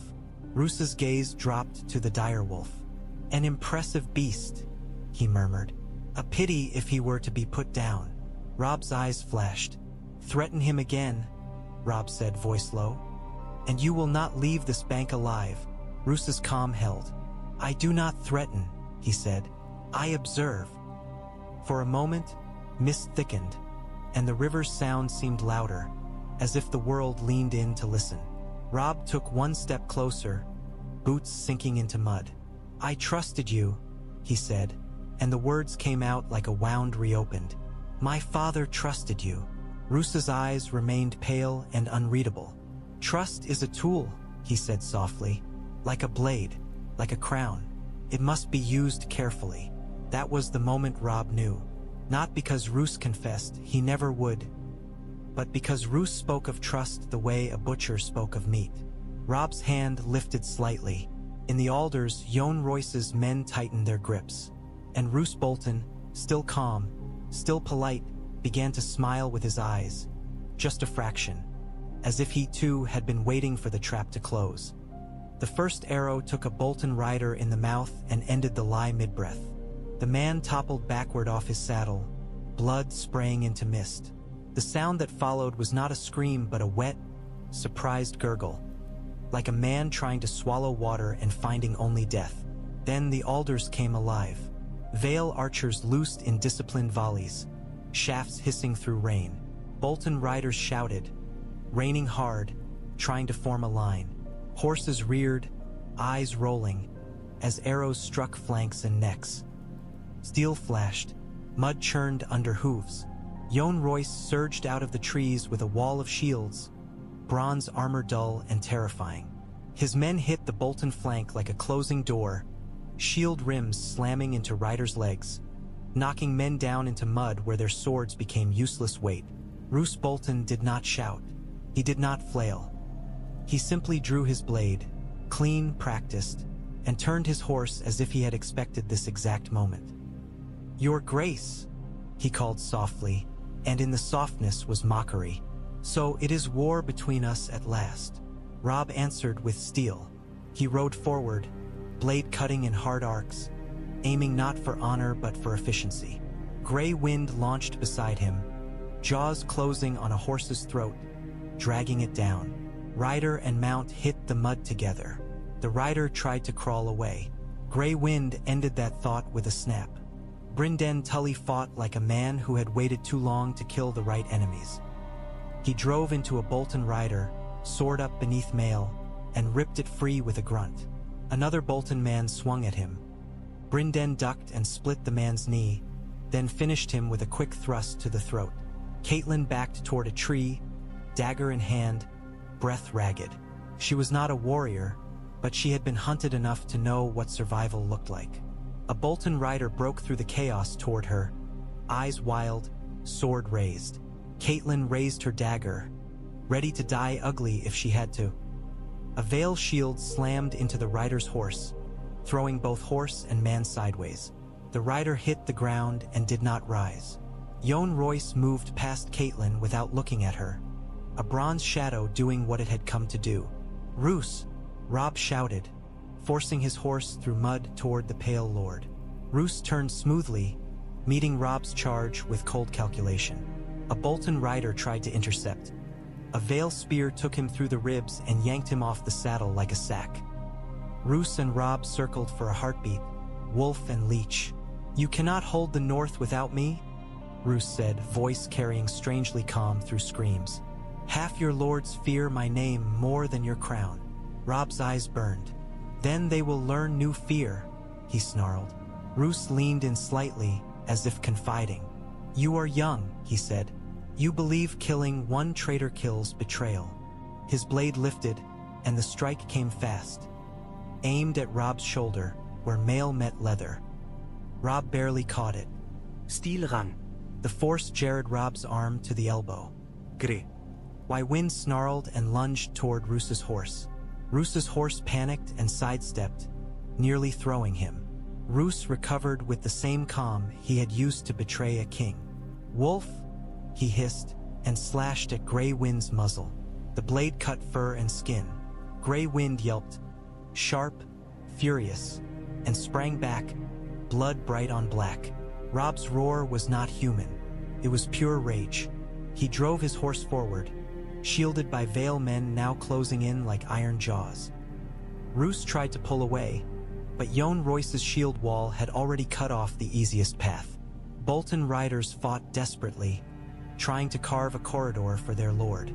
Vale shields kept slamming, kept closing. "Take him alive!" Jon shouted, voice like a hammer. "Alive!" A Bolton captain threw himself at Jon with a spear. Jon caught it on his shield and rammed forward, crushing the man back into mud. A Vale sword ended the captain with a downward chop. Roose saw the net. For the first time, his calm cracked, just a fraction. He turned his horse hard toward the riverbank, seeking open water and chaos as refuge. Brynden Tully anticipated it. He sprinted through mud like a man half his age and swung his sword at the horse's legs. The blade bit. The horse screamed and stumbled. Roose hit the ground hard. Mud splashed. Mist turned red where the river spray mixed with blood. Vale men were on him instantly, shields and hands in iron. Roose fought, blade flashing, cutting one man's cheek open, but there were too many. Jon Royce himself stepped in, grabbed Roose's sword arm, and twisted. Bone did not break. Roose was not given that clean release, but the blade fell. Robb rode up, chest heaving, eyes wild. Grey Wind stood beside him, bleeding from the muzzle, growling low. Roose Bolton lay in mud with Vale knees on his shoulders, his pale face spattered, his eyes still cold. He looked up at Robb and spoke softly, as if the fight had been a minor inconvenience. "Now," Roose said, "you must decide what kind of king you are." They bound Roose Bolton with rope that bit deep, because gentler knots were for men who deserved the chance to run. Bolton riders who survived were dragged into a muddy line under spear points. Some sobbed, some stared forward with blank eyes. A few glared with the stubborn hatred of men who had believed their lord's calm meant invincibility. Robb stood over Roose with his sword lowered but ready, rain running down his face. Grey Wind sat close, licking blood from his muzzle, eyes never leaving the Leech Lord. Catelyn kept her dagger in hand because her fingers refused to unclench. Her heart hammered in her ribs as if trying to escape. Roose Bolton knelt in mud like a man at prayer. His pale hair clung damp to his forehead. Blood speckled his cheek. His eyes remained cold, almost curious. "You killed my men," Roose said softly, as if remarking on weather. "Good men. Loyal men." "Loyal to treason," Brynden snarled, stepping close. He wanted to kick Roose in the teeth. Catelyn could see it in every line of him. Roose's gaze slid to Brynden. "Loyal to survival," he corrected. Robb's voice was low. "You sold us," he said. "You wrote to Tywin. You fed him our movements." Roose did not deny it. That was the most frightening thing of all. How easily he could accept a truth once it had become unavoidable. "I fed him what I could," Roose said. "Because wars are won by hunger and doubt. Your father never understood that." Catelyn's breath hitched at Ned's name. Robb's jaw flexed. "Speak his name again," he warned, "and I will cut out your tongue." Roose's mouth twitched faintly. "A king's threat," he murmured. "You are learning." Lyn Corbray approached with a cut on his cheek and a bright smile that did not belong on a battlefield. "He's enjoying this," Lyn said. "That's the worst part. He thinks he's teaching you." Robb ignored him. He stared down at Roose until the rain seemed to pause around them. "You will be taken in chains," Robb said. "You will be shown to every lord who doubts. You will be proof." Roose's eyes lifted slightly. "Proof," he echoed. "And then what?" Edmure Tully stepped forward, fury blazing. "Then we hang you," he spat. "We hang you and burn your damned Dreadfort." Roose's gaze slid to Edmure. "You are emotional," he said. "It makes you predictable." Edmure's hand clenched, trembling with the desire to smash Roose's face into mud. Jon Royce's voice cut through, steady. "We do not kill him here," he said. "Not with the Vale watching the Vale's recall. Not with Tywin's engines moving. We kill him when it helps us." Catelyn turned her head sharply. "When it helps us," she repeated, tasting the cold practicality. Jon's eyes met hers without flinching. "Your son must keep the north," he said quietly. And the North will fracture if this becomes a private vengeance instead of a public judgment. Robb's shoulders rose and fell with a hard breath. He looked older than he had any right to look. Roose watched him with calm interest. "If you kill me," Roose said, "my house becomes a martyr for those who fear your crown. If you keep me, you carry a snake in your cart." His eyes flicked to gray wind. "And wolves tire." Robb's hand tightened on his sword hilt. "I do not tire," he said. Roose smiled with his eyes again. "Everyone tires," he murmured. "Even kings." Catelyn stepped forward, dagger still in hand, and forced herself to speak steadily. "You will write," she said. "You will write to every northern lord. You will confess." Roose's gaze slid to her. For a heartbeat, something like amusement warmed his coldness. "Confessions can be forged," he said. "You know that." Catelyn's throat tightened. "Then you will write in your own hand," she said. "And you will seal it. And we will send your own men as witnesses." Yohn Royce nodded once. "We will," he agreed. Roose's calm held. "And when Tywin comes?" he asked softly. "When he takes the twins because your falcons fly home. When your allies become frightened birds." Robb's eyes flashed. "Then he bleeds," Robb said. "And if the veil leaves, I bleed him harder." Roose studied him for a long moment. Then he said, almost kindly, "That is the right answer." Lyn Corbray shivered with delight. "Gods," he murmured. "What a night." Robb turned away from Roose, because looking at him too long felt like letting poison sit on the tongue. "Bind him tighter," Robb ordered, "and send ravens. Every lord, every hall. I want the North to read the truth before Tywin can buy a lie." The river ran fast behind them, dark and indifferent. Roose Bolton knelt in mud and watched the king he had tried to kill begin to understand that victory was not only a battle. It was a story told faster than an enemy could rewrite it. Tywin Lannister did not waste time mourning failed plans. He came to the twins the way winter came, inevitable, methodical, cruel.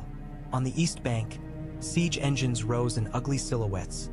Trebuchets with arms like bent giants, scorpions aimed at tower slits. A battering ram dragged toward the gate under a roof of wet hides. Red cloaks moved in disciplined blocks through mud, men chanting to keep rhythm as they hauled wood and iron into place. Ser Adam Marbrand rode the line, shouting orders, his voice sharp.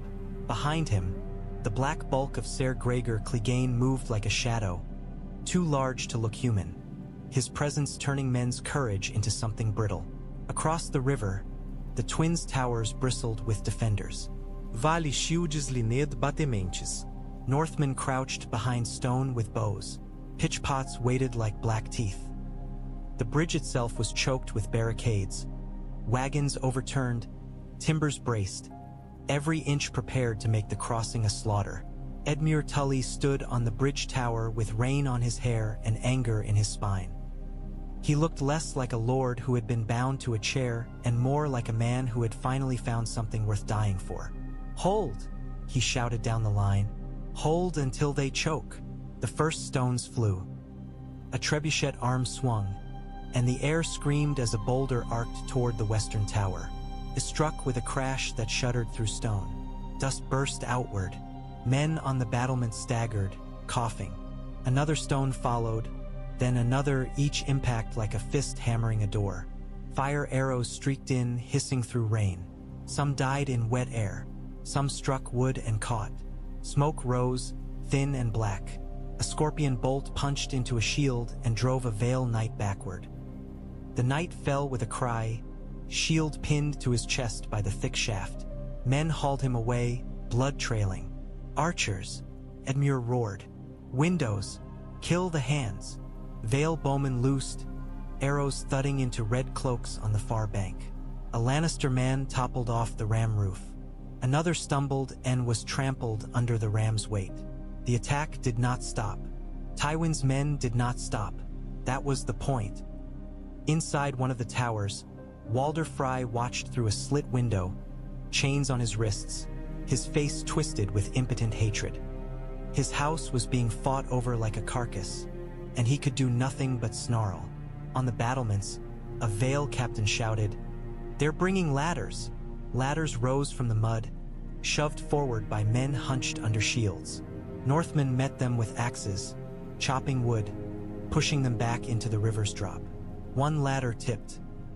Men screamed as they fell, splashing into churning water. Gregor Clegane bellowed from the east bank, and his men surged harder, as if his roar could make them immortal. The ram hit the gate with a dull, brutal thud. Again. The gate shuddered. Iron hinges screamed. Wood splintered. Edmure's face twisted. "Pitch!" he screamed. Pitch pots tipped. Black L. Liquid poured down onto the ram roof. A torch followed. Flame bloomed, sudden and hungry.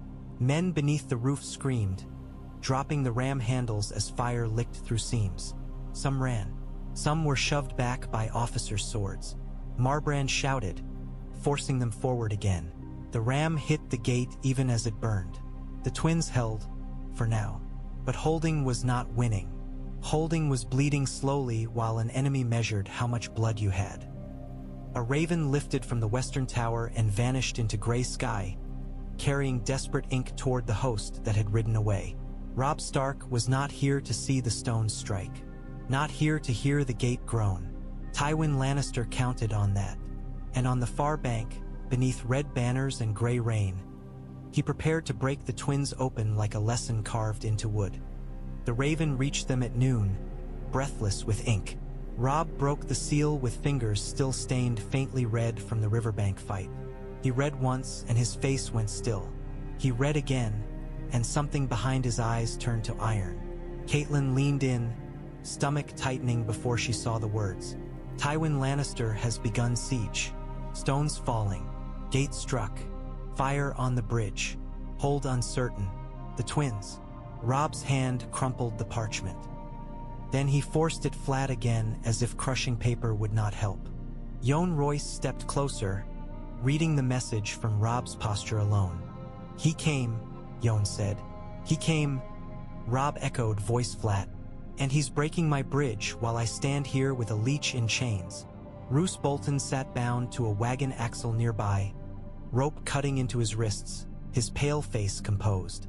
He watched the exchange as if listening to a lesson being taught. "You hear that?" Robb snapped, turning toward him. "Your new king throws stones at my men." Roose's mouth twitched faintly. "Tywin Lannister is not my king," he said softly. "Not yet." Lyn Corbray's laugh was sharp and humorless. "He means it," Lyn murmured. "Gods, he truly means it." A knot of Vale knights argued near the horse line, voices tight, gestures sharp. Some held recall parchments. Some refused. A few were already turning their horses east, faces grim with fear and duty tangled. "The recall is working," Catelyn whispered, seeing it with a mother's dread. Petyr's rope pulling men away one by one. Jon's jaw tightened. "Not fast enough," he said.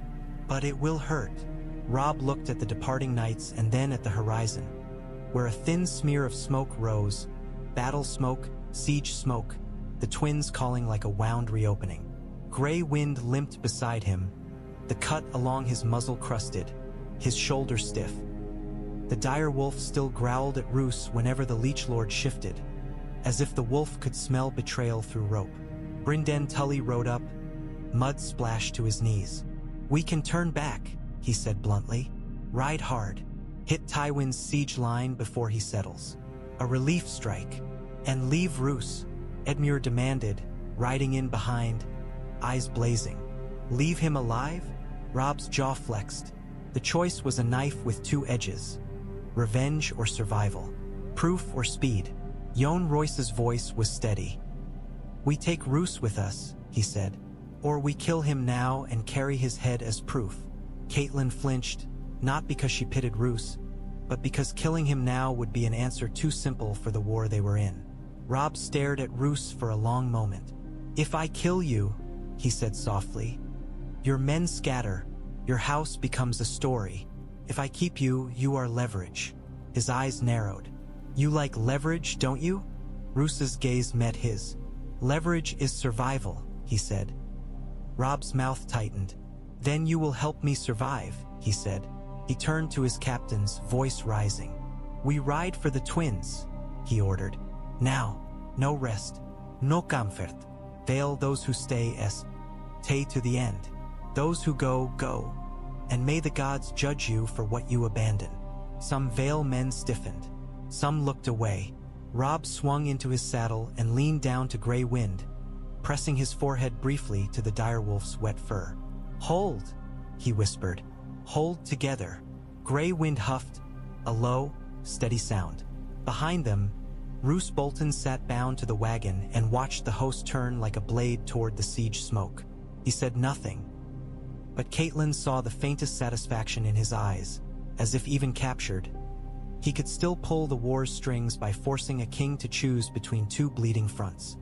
Dusk turned the river into a strip of bruised metal. Smoke clung low over the water. Firelight flickered along the towers where defenders still held, stubborn and exhausted.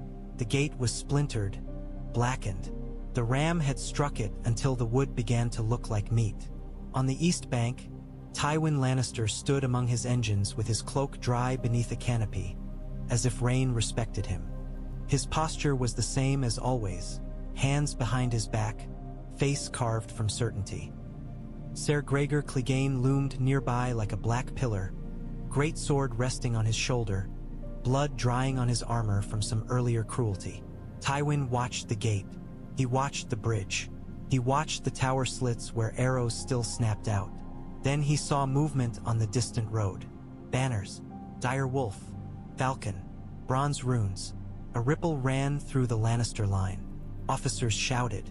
Men shifted, tightening ranks. Tywin's eyes narrowed, not with surprise, but with calculation. Relief had come sooner than he wanted. On the battlements, Edmure Tully saw it too. He raised his sword high, and the defenders' tired cheers cracked the smoke like a thin beam of light. Robb Stark's host crested the rise, mud to the knees, faces grim, horses lathered. They did not arrive like heroes. They arrived like men who had been run raw by necessity. Catelyn rode near the front, eyes fixed on the burning gate, heart pounding with relief and dread tangled together. She saw bodies on the east bank, red cloaks scattered. She saw the siege engines, the stones, the ladders, the black smear of pitch where men had burned. And she saw Tywin Lannister, calm as a god. Robb reined in hard enough to make his horse snort. His gaze locked across the river at the Lion Lord. For a heartbeat, the war became two men looking at each other over water and smoke. Yohn Royce rode up beside Robb, bronze armor flecked with mud.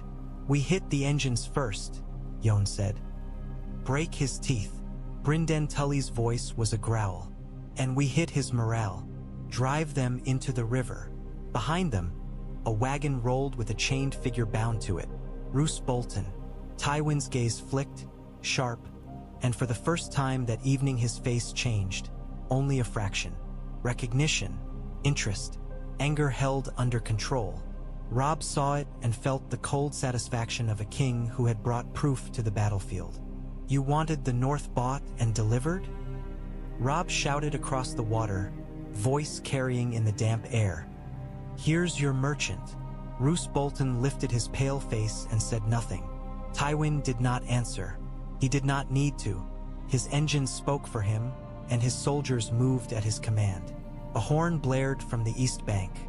Lannister men surged to the bridgehead, shields up, spears angled. The ram roof shifted as men prepared to drag it forward again. Scorpions turned, aiming toward the arriving host. On the west bank, Vale and Northmen moved into position instinctively, as if their bodies remembered how to fight Tog. Ether even when their minds were frayed. Shields rose, archers knocked, horses stamped. Above, ravens swirled in the smoke, black against a sky turning red with the last light. Catelyn looked at her son's face and saw something hard settle into place. No boy left. Only a king who had survived a wedding meant to kill him and now stood before the lion that had paid for it. Robb lifted his sword. "Hold the bridge," he ordered, voice steady. "Break the engines. And if Tywin Lannister wants the twins..." He pointed the blade across the river like a verdict. "Then he can try to take it from me in daylight." The battle lines tightened. Smoke curled. Steel waited. And on the far bank, Tywin Lannister's eyes narrowed as he measured not only the host before him, but the chained traitor behind it, and began to decide which price he would pay to keep the realm under his hand. The river between them looked like it had been forged from old bruises. Dark metal, slick with rain, rippling under smoke. The twins held, but it held like a jaw clenched around a broken tooth. Every groan of the gate, every crack of stone, felt like something in the world giving way. Robb Stark sat his horse at the bridgehead and let Tywin Lannister look at him. He did not wave. He did not posture. He simply existed, alive where he had been paid to die, and that alone was a kind of insult. On the far bank, Tywin stood beneath a canopy as if weather knew better than to touch him. His men moved in disciplined lines, hauling, aiming, resetting. Siege engines were not weapons so much as statements. "I have time and I have the realm's weight," Edmure Tully shouted from the tower, voice hoarse. "Archers, hold your lines. Don't waste arrows on shields." His blade rose when men faltered, not to threaten them, but to remind them they were not yet defeated. Jon Royce leaned close to Robb, bronze runes dull under soot. "He'll test you," he said, a probing push. "He wants to see if you're exhausted enough to crack." Robb's eyes stayed on Tywin. "Then he'll learn," Robb said. A horn sounded from the east bank. The battering ram shifted under its wet-hide roof, men bracing to drag it forward again. Scorpion crews adjusted their aim toward the bridge where wolf and falcon banners hung heavy with damp. Robb lifted his sword and pointed across the water like a verdict. "You want the twins?" he shouted, voice carrying in the thick air. "Come and take it." Tywin did not answer. Answers were for men who needed them. Instead, a scorpion bolt launched with a savage snap and screamed across the river. It struck the bridge parapet, shattering stone in a burst that sent chips flying. A Vale knight flinched, then steadied, shield rising higher.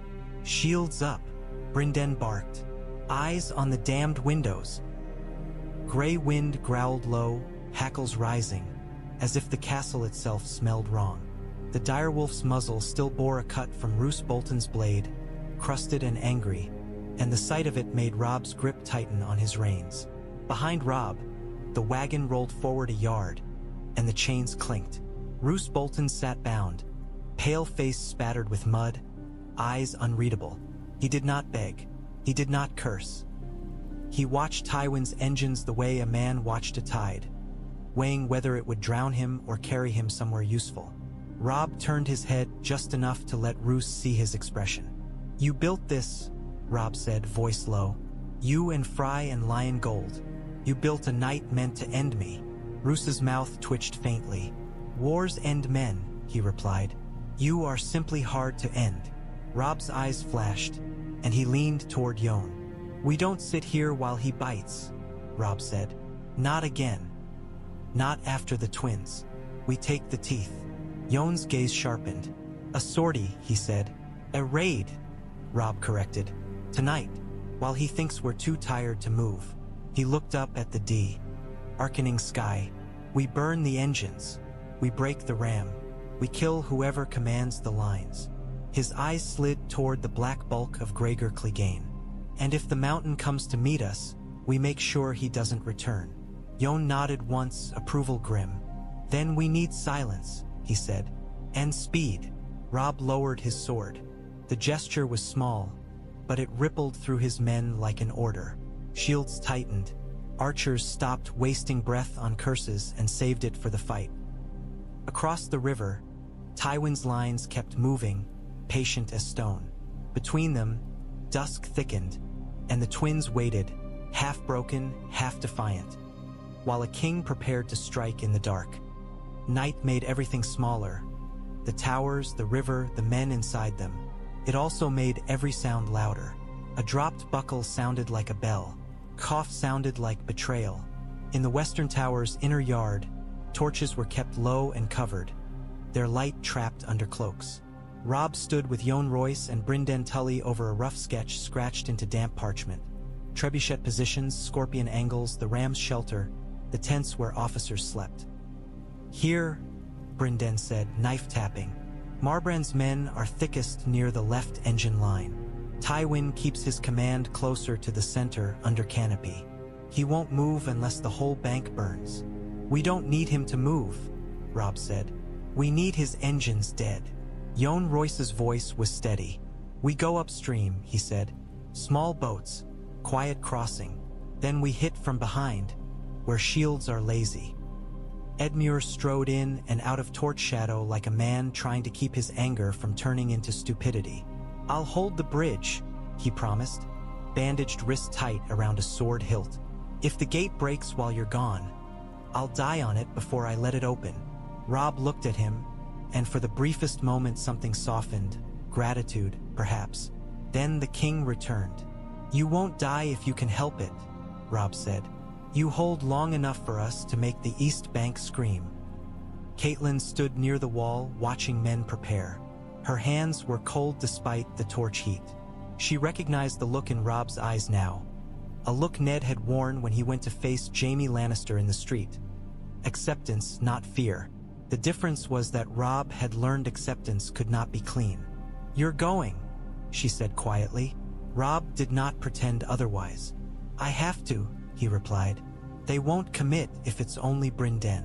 They'll think it's a raid. If I'm there, they'll think it's the start of something worse." His mouth tightened. "Fear works both ways." Lyn Corbray tightened the strap of his helm and smiled as if the night were a feast laid out for him alone. "I'll find the ram," he said. "I've always wanted to see a lion burn up close." Jon's gaze flicked to him. "Do not chase glory," he warned. Lyn's grin widened. "I chase outcomes," he lied. Men moved like shadows. Vale knights with blackened faces. Northmen with axes wrapped in cloth to keep metal from clinking. A few carried oil skins and tinder, the ugly tools of siege breaking. Others carried hooks for cutting rope and tipping ladders, because war was as much carpentry as it was blood. At the river stairs, small boats waited under canvas. The river smell rose thick and cold. Gray wind paced, ears flat, sensing danger that had nothing to do with arrows. He watched the boats with distrust, then watched Robb with the fierce loyalty of an animal that had decided this one human was its pack. Robb crouched and pressed his forehead briefly to gray winds, as if borrowing steadiness. "Quiet," he whispered. "When it starts, you go for legs, not THR. Drag them down. Make them fall." Gray wind huffed, a low sound like agreement.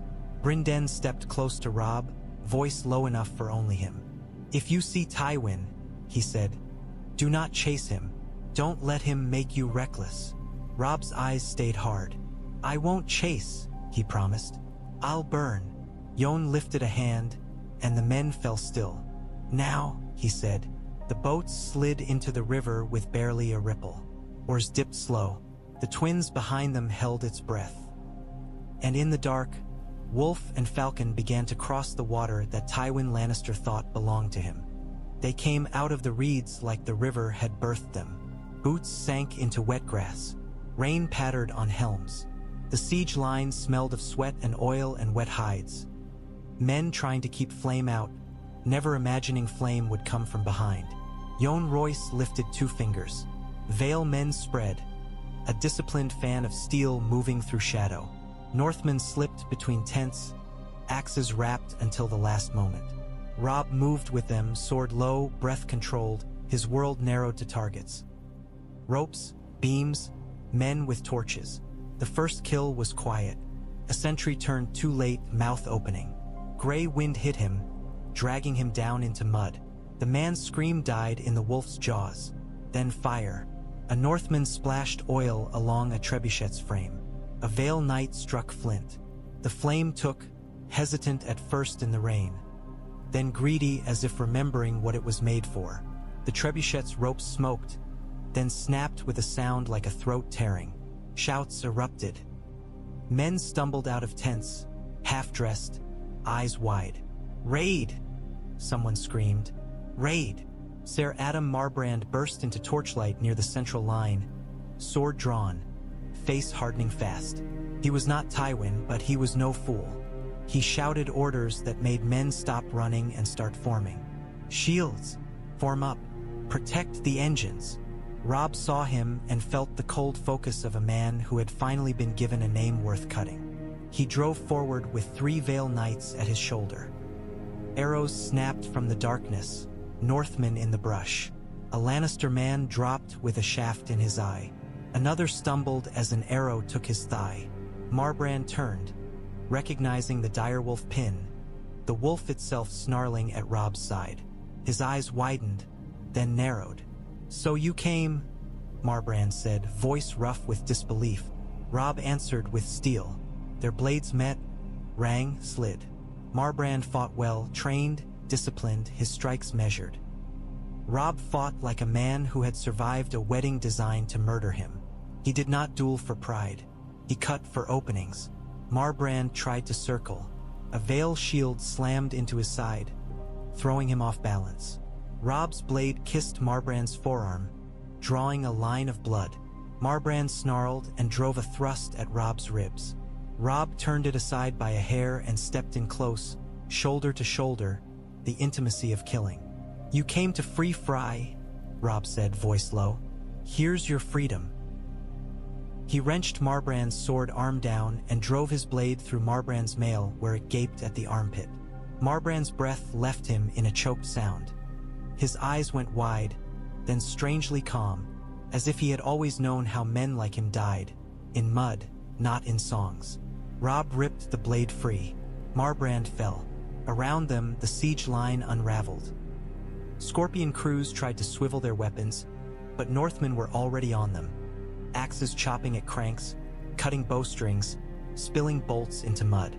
A scorpion fired once into darkness, useless, then was set aflame when a Vale Knight shoved a torch into its oiled housing. Lyn Corbray sprinted toward the battering ram, laughter sharp in his throat. He climbed the ram roof like a cat, slashed at wet hides and poured oil into seams. A torch followed. Flame bloomed under rain, stubborn and furious. Men beneath the roof screamed as fire found their hair, their cloaks, their fear. Tywin's line tried to rally. Officers shouted. Men formed ranks. But ranks meant nothing when engines burned behind you and wolves were in your tents. Robb raised his sword, voice carrying. "Back to the river," he shouted. "Burn them and go." They had come to break teeth, not to chew the whole lion. Now the lion's jaw snapped in panic, and wolf and falcon slipped away, leaving fire as their signature. Gregor Clegane arrived like a nightmare that had learned to wear armor. He came through smoke with a roar that shook men's courage loose from their bones. His black plate gleamed wet. His great sword looked too heavy for any human arm, and yet it moved as if it were made of air. Lannister men surged behind him, drawn by the certainty that the mountain meant safety. That certainty lasted only as long as his sword could reach. He swung once and split a Northman from shoulder to hip. The man fell in 2 pieces, steam rising from his blood in the rain. A second swing smashed a Vale shield so hard the knight behind it staggered, arm numb to uselessness. "Back!" Jon Royce roared. "Don't feed him!" Vale Knights formed a half-moon of shields, trying to contain the giant without being crushed. Gregor laughed, an ugly sound, and slammed into the shield arc like a battering ram made of flesh. Shields buckled. Men grunted, feet sliding in mud. Robb saw Gregor's visor turn toward him and felt the cold certainty of being recognized. The mountain remembered the boy king whose war still refused to die. "Stark!" Gregor bellowed, voice thick with relish. Grey Wind snarled and lunged at Gregor's horse. The horse reared, terrified, but Gregor did not lose his seat. He chopped downward at the wolf with savage precision. Grey Wind sprang back, the blade shaving fur, missing flesh by a breath. Robb's throat went tight with rage. "Not him," he growled and drove forward. Gregor swung for Robb's head. Robb ducked, felt wind and death pass over him. He slashed at Gregor's knee where plate met leather. The blade skated, sparked, bit shallow. Not enough. Gregor's boot slammed into Robb's chest, knocking him backward into mud. The impact stole breath. The world narrowed to rain and smoke and the taste of iron. He rolled as Gregor's greatsword slammed down where his head had been, burying itself in mud with a wet thunk. Robb surged up and stabbed at the gap beneath Gregor's arm, where Lyn Corbray had made him bleed before. Steel met flesh. Gregor roared, fury erupting.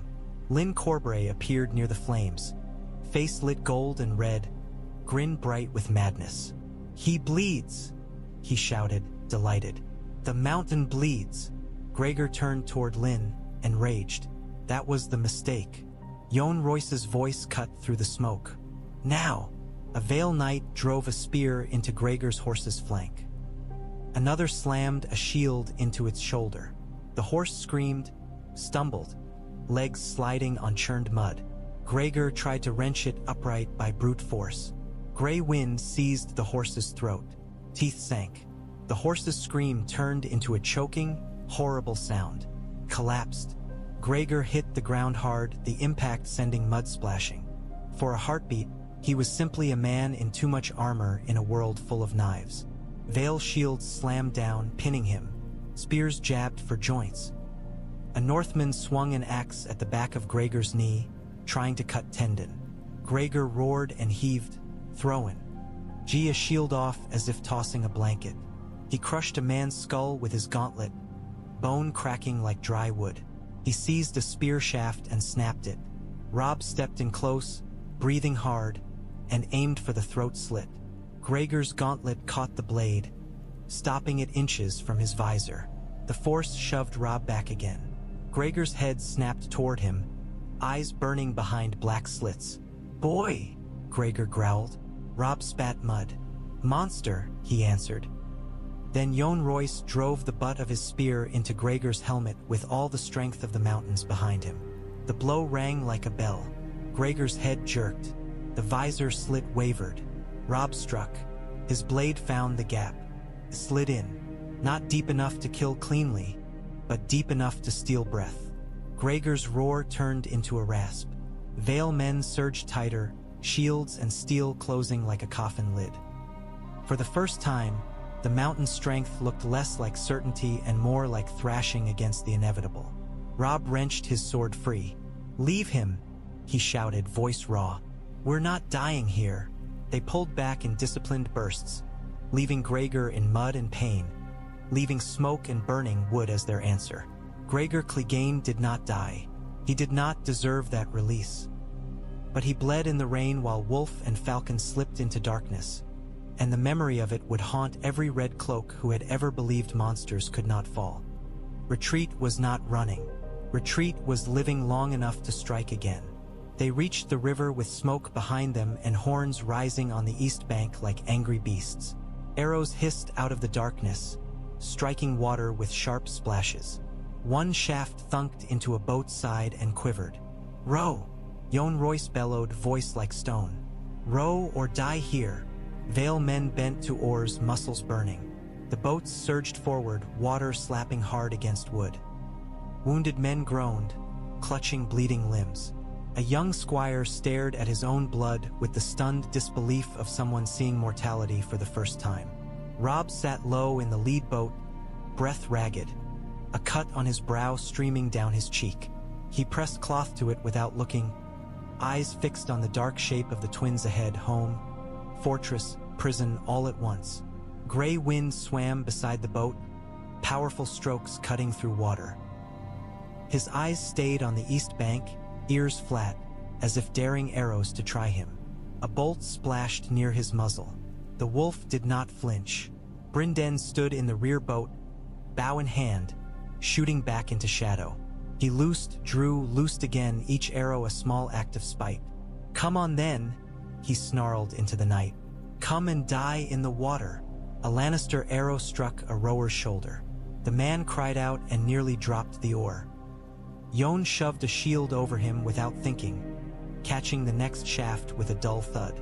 Lyn Corbray laughed through blood, gripping the boat's edge.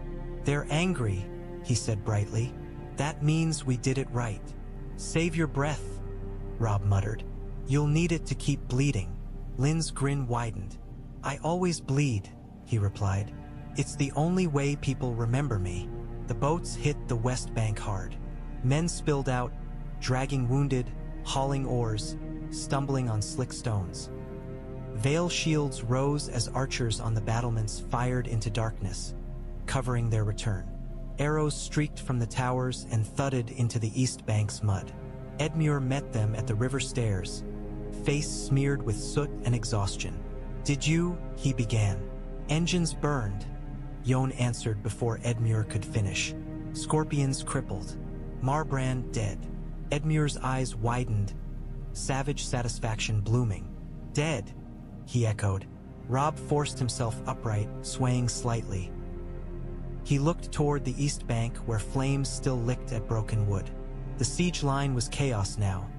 Men shouting, officers trying to restore order. The ram roof smoldering where Lynn had set it alight. Tywin would rebuild. Tywin always rebuilt. But rebuilding took time, and time was blood. Robb climbed the steps 2 at a time despite his injuries, because a king could not limp in front of men who needed him hard. Gray wind shook water from his fur and followed, dripping, snarling softly at any hand that reached too close. On the battlements, Robb stared across the river at the smoke and the moving red cloaks.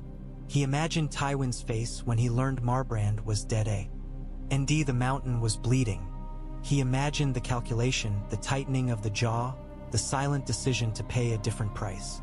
Good, Robb whispered, not in relief but in grim satisfaction. Pay it. Behind him, men groaned, fires crackled, and the twins held, shaken, cracked, but still upright. They turned the feast hall into a war room because it was the only way to cleanse it. Where music had played, maps lay spread. Where wine had spilled, candles burned. Where men had died choking on betrayal, maesters wrote names in neat script as if ink could stitch the world back together. Robb stood at the table with a bandage across his brow and blood dried at his collar. He spoke without flourish. He did not need it now. Survival had made him credible.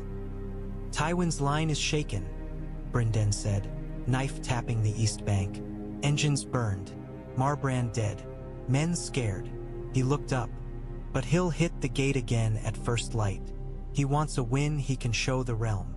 Edmure slammed his fist down. Let him hit, he snarled. Let him break his hands on our stone. And while he hits, Jon Royce said, we starve him, we strike supply. We make him choose between keeping his siege fed and keeping his pride intact. He looked at Robb. But we need the Vale hole for that. Robb's gaze flicked to the parchment with Anya Waynwood's seal. The recall was still a noose, even if it hadn't tightened fully.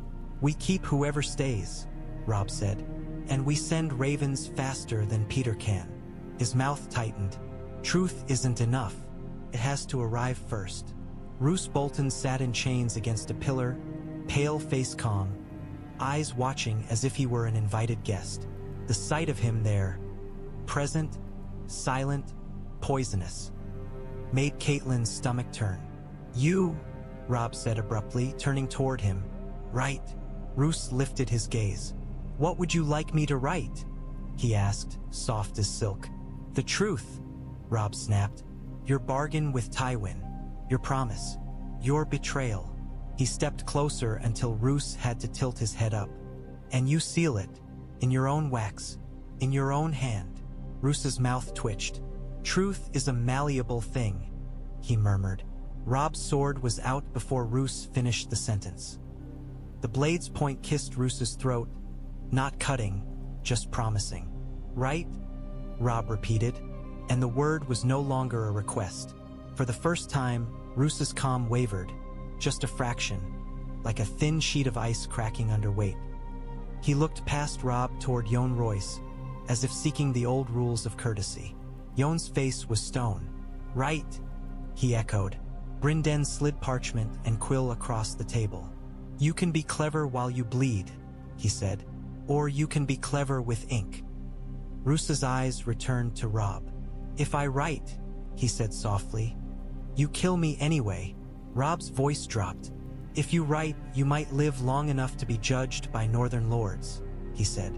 "If you refuse, you die tonight and your house becomes a rumor." His eyes hardened. "Choose." Roose stared at him, weighing. Then he nodded once, slow. They brought him to the table in chains. His hands shook only slightly as he took the quill. He began to write with neat, precise strokes, as if writing were prayer. Names formed under his hand. Tywin Lannister, Walder Frey, Harrenhal, Warden of the Nor, Taich Ramsay Snow. Catelyn felt cold spread through her as she watched Ramsay appear on the page. A ghost of the North's future, written in ink. Edmure leaned in, eyes blazing. "Good," he whispered. "Good. Let every lord see it." Lyn Corbray watched with an expression that might have been admiration or hunger. "He writes nicely," Lyn murmured. "Almost makes me forgive him." "No," Catelyn said, voice sharp enough to cut. "Nothing forgives this." Robb did not look away from the page until Roose finished. Roose pressed his seal into wax with slow deliberation, as if sealing his own coffin. Robb took the letter, held it up so the hall could see. "Make copies," he ordered the maesters. "Send ravens to every northern seat, every river lord, every Vale lord who still has a spine." His voice hardened. "No one will say they didn't know." Roose Bolton leaned back against his chains, pale eyes calm again. But now there was something else in them. Acceptance, perhaps, or calculation shifted to a new angle. He had written the truth. Now the war would decide what truth was worth.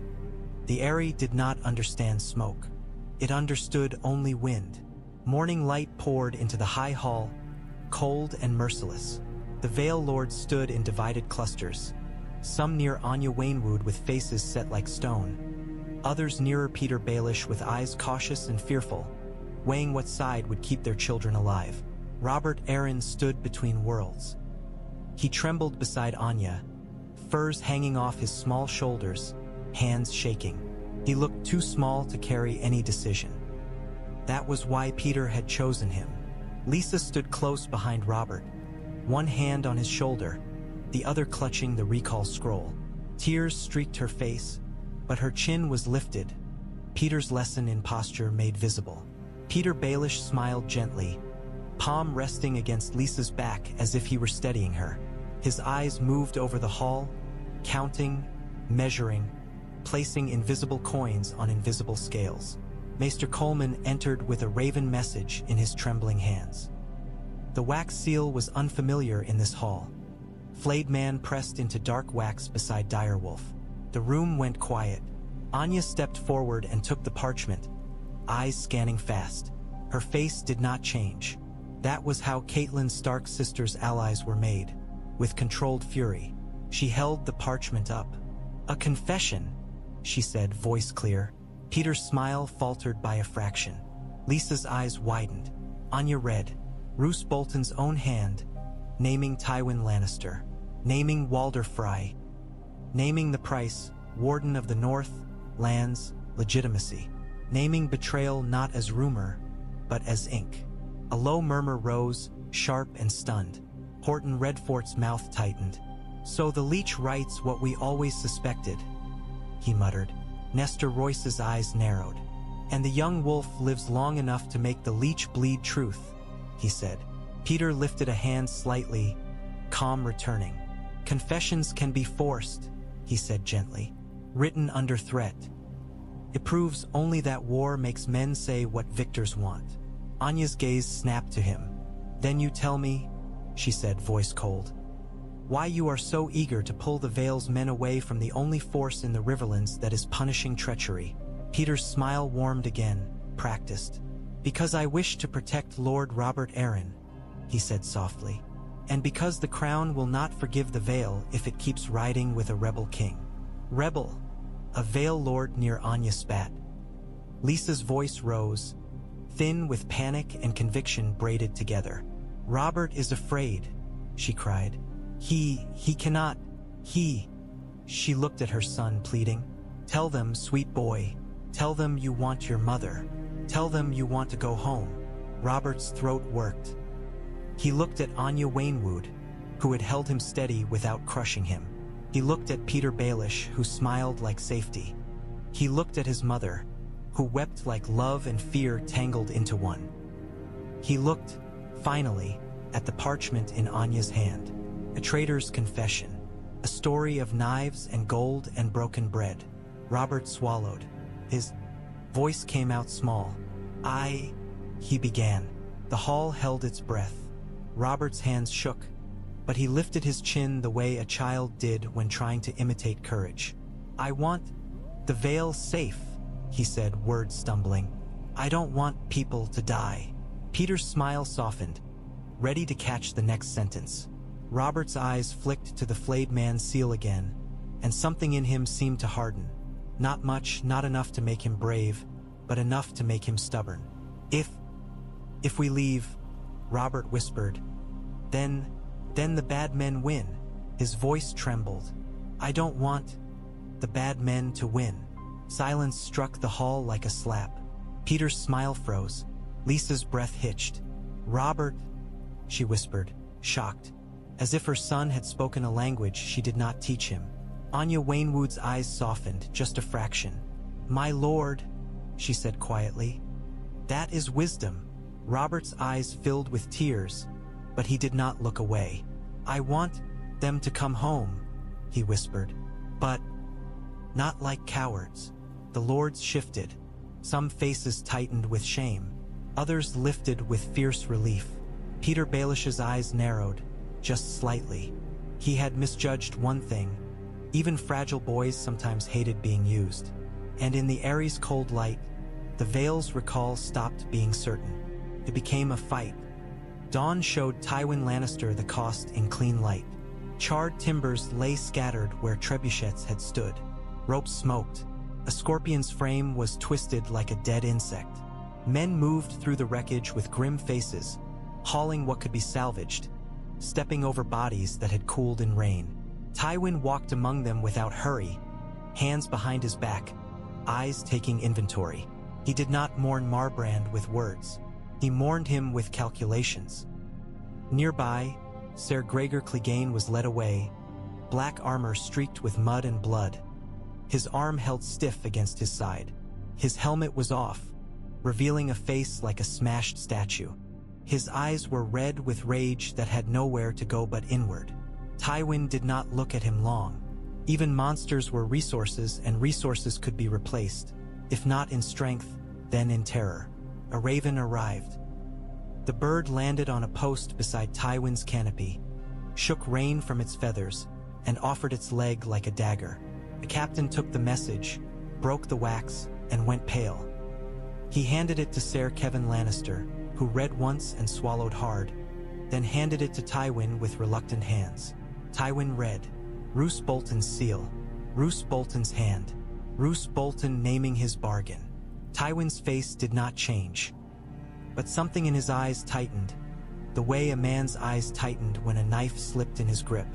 "A confession," Kevan murmured. "A weapon," Tywin corrected softly. He looked up across the river at the Twins' towers. "The boy has learned." Kevin's voice lowered. "If this spreads, the North will turn on Bolton," he said. "If Bolton falls, our path into the North changes," Tywin said, "not ends." A Lannister officer approached, voice tight. "My lord, the men are uneasy," he admitted. "They say the Twins is cursed. They say the gods." Tywin's gaze snapped to him, and the officer fell silent as if struck. Tywin did not argue with superstition.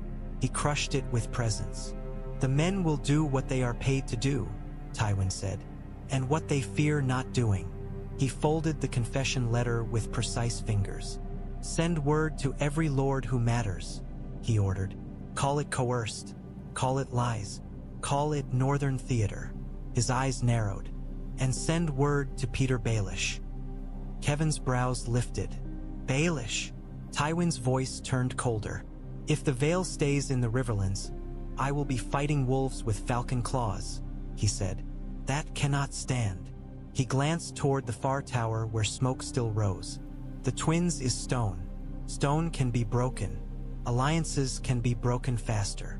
Gregor Clegane's low growl carried as he was led away, like an animal promising it would bite again. Tywin ignored it. He looked at the smoldering ram timbers and made a decision that was not surrender, but adaptation. "We continue the siege," he said, "but we do not waste men on pride. We probe, we starve, we wait for cracks." Kevin hesitated. "And if the boy strikes again?" Tywin's mouth tightened slightly. "Then we pun. Ish where he cannot shield," he said. "His roads, his rear camps, his allies who waver." His eyes narrowed. "And we make him choose between holding stone and holding loyalty." Across the river, the twins watched, arrows still nocked, banners still hanging. Tywin returned his gaze to the towers as if he could wear them down by staring.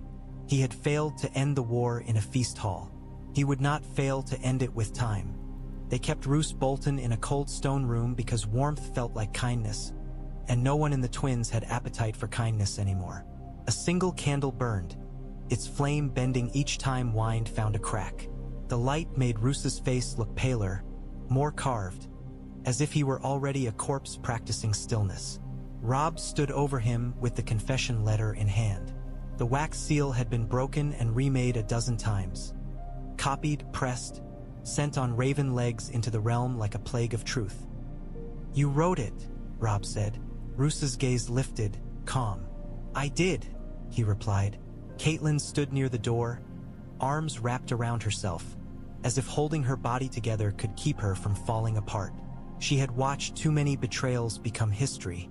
She did not want another. Jon Royce stood in shadow like a statue that had learned to breathe. Brynden leaned against the wall, arms crossed, eyes sharp with contempt. Robb's voice lowered. "Why?" he asked, and the question sounded almost boyish for a heartbeat. "Why did you decide my father's house was worth selling?" Roose blinked slowly. "Because your father was honorable," he said. "And honor is expensive." Catelyn inhaled sharply. "He was good," she hissed, and the anger in her voice shook. "He was good to you." Roose's eyes slid to her. "Goodness does not win wars," he said softly. "It loses them beautifully." Robb's hand tightened on the letter. "You were ready to kill me today," he said. "Under banner, under law." Roose's mouth twitched. "You were ready to kill me too," he replied. "That is what kings do eventually. They decide who must die so the rest can live." Robb stared at him, and Grey Wind's eyes glinted from the shadows behind, watching as if waiting for permission. A maester waited with ink and wax, uncomfortable, as if the room's cruelty might stain him. His hands were red from scrubbing blood off stone. Robb spoke carefully. "There will be judgment," he said. "Public, northern lords, river lords, Vale Vichnesis." He glanced toward Jon. "And then your fate is sealed." Roose's calm held, but his bound hands trembled slightly. So small a betrayal of composure that it might have been imagined. "My fate was sealed the day I chose," he said. Brynden's voice was hard. "You're afraid," he said, and he sounded almost pleased. "You hide it well, Leech." Roose looked at him. "I am not afraid of dying," he said. "I am afraid of dying uselessly." Robb's eyes narrowed. "Then be useful," he said. "Tell me where your bastard is." The candle flame flickered. Roose's gaze sharpened a fraction. "Ramsay Snow," he said quietly. "You've heard the name." Robb's jaw clenched. "Where?" Roose exhaled slowly. "In the north," he said. "Where you are not. Where news arrives late. Where boys become men in chaos." His eyes held Robb's. "You cannot be everywhere, Your Grace." "That is the truth Tywin counts on." Catelyn felt her stomach twist. "Winterfell. The north. Home." Robb's voice dropped to a whisper. "If you have harmed my brothers," he said, and there was something in the tone that made even Brynden go still, "I will not hang you. I will not grant you clean death." Roose's face did not change. "Threats," he murmured. "You are learning the language." Robb leaned in, close enough that Roose could smell blood and smoke on him. "No," Robb said softly. I am remembering the language of wolves. He straightened and turned away because if he stared too long, he feared he would do something that would feel good and ruin him. Behind him, Roose Bolton sat in chains, candlelight trembling on his pale face, and watched the boy he had tried to sell begin to become the kind of king Leeches feared. A king who could hate and still plan. Night returned, and with it the old question, how long could stone hold against time? Across the river, Tywin Lannister's campfires burned in dim rows, a patient constellation. The siege had been wounded, not killed. The lion did not flee because his teeth were cracked. He waited until his teeth grew back. On the west bank, torches lined the parapets. Men stood shoulder to shoulder behind shields, their breath fogging, their hands raw. The twins' bridge had become a spine. If it broke, everything behind it bent. Robb stood with Yohn Royce and Edmure Tully at the bridge's edge. The three of them looked out at the east bank like men staring at a storm that might never pass. Gray wind pressed close to Robb's heel, quiet and watchful. The wolf's presence a reminder that the night belonged to hunters too. A rider arrived from the rear at a hard trot. Veil colors, cloak wet, face pinched by cold and urgency. He slid down and held out a parchment sealed in pale wax. The Moon and Falcon. Beneath it, a smaller seal in trembling impression. Robert Arryn. Catelyn took it first, hands shaking. Robb watched her face as she read, and his stomach tightened. Catelyn swallowed hard. It's not a full recall, she said, voice rough. Robert Arryn, under counsel, orders the Vale's host to remain until the twins is secure. Her eyes flicked upward. He says the Vale will not be remembered as cowards. Robb's breath left him in a slow exhale, half relief, half disbelief.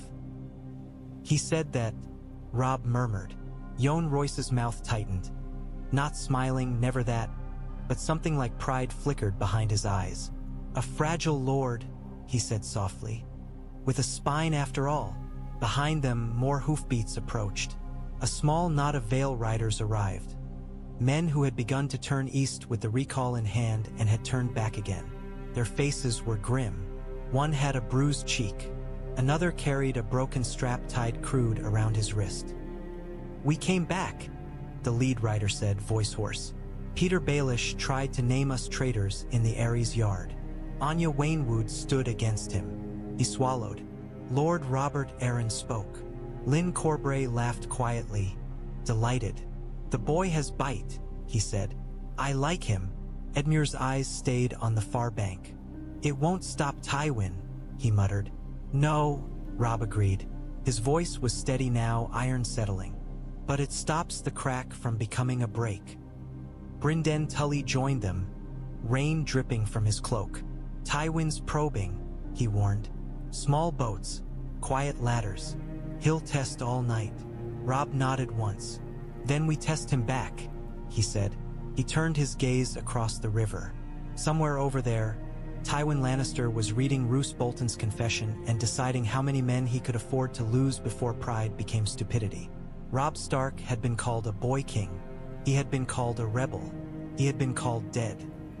Now he stood on a bridge stained by betrayal, with wolf and falcon banners above him and a leech in chains below, and he felt something settle into place that was not hope, not comfort, something harsher. Resolve. We hold, Robb said, and the words traveled down the parapet like a command that belonged to the stone itself.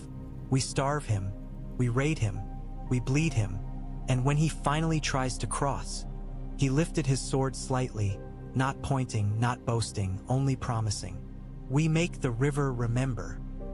Ravens lifted into the dark sky, wings beating hard, carrying truth and orders and fear to every corner of the realm. Behind them, the twins held its breath. Ahead of them, the lion waited. And between waiting and holding, the war stretched on.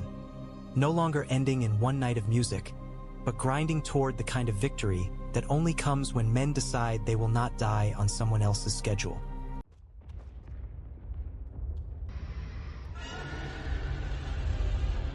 Morning did not cleanse the twins. It only revealed what the night had done. Smoke drifted over the river in thin, sour ribbons. On the east bank, blackened frames of siege engines stood like dead trees, and men moved among them with the careful, angry patience of ants rebuilding after a boot.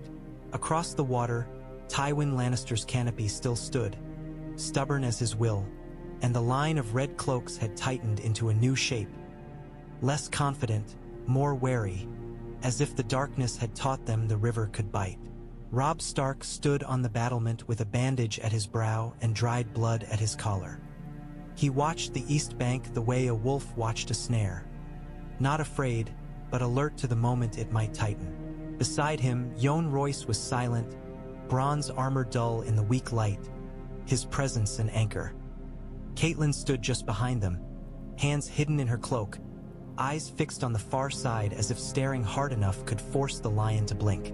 Below, Edmure Tully shouted at archers along the parapet, his voice cracked but relentless. "Save your arrows," he bellowed. "Kill the hands, not the shields. If they bring ladders, you cut them down." Brynden Tully lifted a hand and pointed across the river. "He's respacing his men," the Blackfish said, pulling them back from the bank. "He'll probe first. He'll try small boats, try ladders, try a night crawl. If he can take one tower door, he'll call it victory. And if he can't," Lyn Corbray murmured, leaning against stone, "he'll try to make us hungry enough to open it for him." Robb's jaw tightened. Hunger, always hunger. The Riverlands was a mouth with broken teeth, and Tywin had always understood that starving a man was often easier than beating him. "We don't let him settle," Robb said, voice low. Yohn's gaze slid to him. "You want another raid?" he asked. Robb shook his head once. "Raids don't end sieges," he said. "They interrupt them. I want this siege to rot." He turned, looking along the parapet, at the men with raw hands and wet cloaks and eyes too old. "We hold the twins, we keep the bridge, and we make every road behind Tywin bleed." Brynden's mouth twitched. "The River Lords will love that," he said. "They're already boiling with it." Catelyn's gaze flicked to a raven perched on a broken crenel, watching them with bright, indifferent eyes. "Ravens fly faster than horses," she said softly. "Tywin knows that too." Robb nodded. "Then we fly first," he said. He turned to a captain and pointed down the tower stairs. "Send riders to every river lord within 2 days' ride. Tell them to bring men, bring axes, bring torches. Not to fight Tywin's line, he's too strong for that, but to cut his wagons, cut his forage parties, cut his messages. Any red cloak found outside his camp dies." The captain bowed and hurried off. Yohn's voice remained steady. "And the Vale?" he asked. Robb's eyes hardened. "Those who stay, stay," he said. "Those who go, go. But we make it clear what they are leaving. Gee." He glanced to the river, to the smoke, to the battered gate. "A bridge that holds back the lion." Lyn Corbray's smile sharpened. "A bridge is a lovely thing," he said. "So many men can die on it." Robb ignored him. His gaze remained on Tywin's canopy. "He thinks time is his," Robb said quietly. "He thinks stone will crack before his patience does." Catelyn felt the cold of that statement settle into her bones, because she had known men like Tywin. They did not grow tired. They did not grow bored. They simply changed tactics until the world broke. "What do you do with the Leech?" Brynden asked, and he did not need to say the name. Roose Bolton's presence hung over them like a stain. Robb's eyes narrowed. "We show him," he said, "to every northern lord who still doubts, to every river lord who thinks treachery is clever. We show him in chains until the realm understands what betrayal costs." "And if Tywin offers a trade," Catelyn said, because she could already feel that knife being sharpened. "Wolves for leeches, Freys for Boltons." Robb's mouth tightened. "Then I spit on the offer," he said. "He doesn't get to buy his way out of breaking guest right." Across the river, a horn sounded low, controlled. Men shifted. Shields rose. Tywin Lannister did not rage across the water. He did not throw words. He simply began again, as if the night raid had been a minor inconvenience. Robb watched him, bandage bright against gray dawn, and felt something inside him settle into the hardest kind of certainty. "Let him begin," Robb whispered. "We'll make him regret every step." On the east bank, Tywin Lannister treated ruin as if it were a ledger entry. He stood beneath his canopy while smoke curled behind him and men dragged charred timber out of the mud. Ser Kevan Lannister spoke in a low voice, steady and pragmatic, naming losses, naming replacements, naming what could be rebuilt and what could not. "Marbrand is dead," Kevan said. "The men feel it." He held them together. Tywin's eyes did not flicker. "Then someone else holds them together," he replied. An officer stepped forward, face tight. "The Scorpions, too, are crippled. We can mend one by dusk if we have rope and—" "Find rope," Tywin said. Another officer tried. "The ram roof. Rebuild it," Tywin said. Excuses died quickly around Tywin Lannister because he made them feel like shame. Gregor Clegane sat on a bench nearby, his arm wrapped stiffly, blood seeping through cloth in slow, angry stains. His face was swollen where helmet and spear but had wrung him. His eyes burned like coals in a cracked hearth. "The wolf was there," Gregor growled, voice thick. "I should have. You should have done what you were paid to do," Tywin interrupted, and his calm made the mountain's rage look childish. "And you will continue to do it when your arm stops bleeding like a wineskin." Gregor's mouth worked, and for a moment it looked as if he might erupt. Then he swallowed it. Even monsters understood Tywin's weight. Qyburn hovered at the edge of the canopy, holding a small leather case. Needles, powders, herbs that did not belong on battlefields but appeared there anyway. His eyes shone with quiet interest. "The boy king's raid was bold," Qyburn said softly, as if complimenting a patient. "Bold men are prone to overreach." Tywin's gaze slid to him. "Bold men are also prone to inspiring others," Tywin replied. "I do not fear his boldness. I fear his story." Kevan frowned. "The confession," he said quietly. "Roose Bolton's letter is already on raven wings."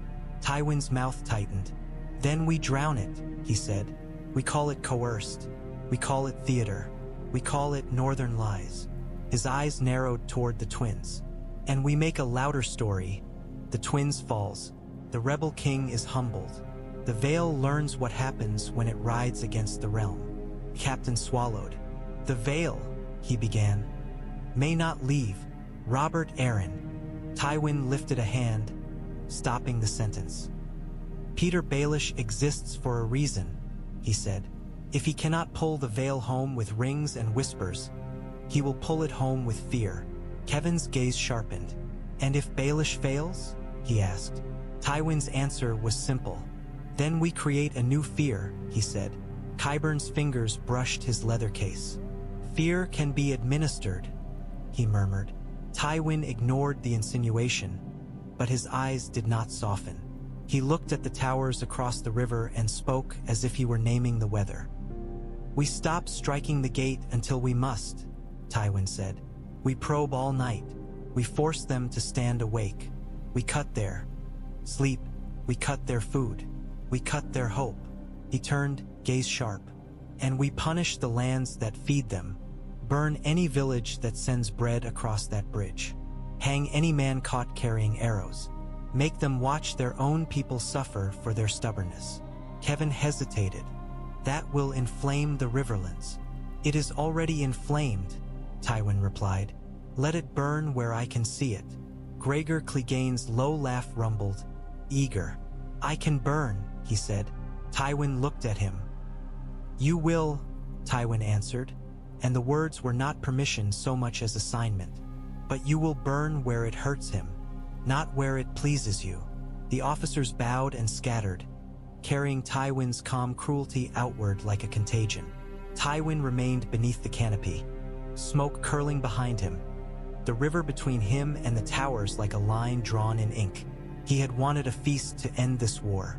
Now he would end it with time and hunger and fear, because those were the weapons that never dulled.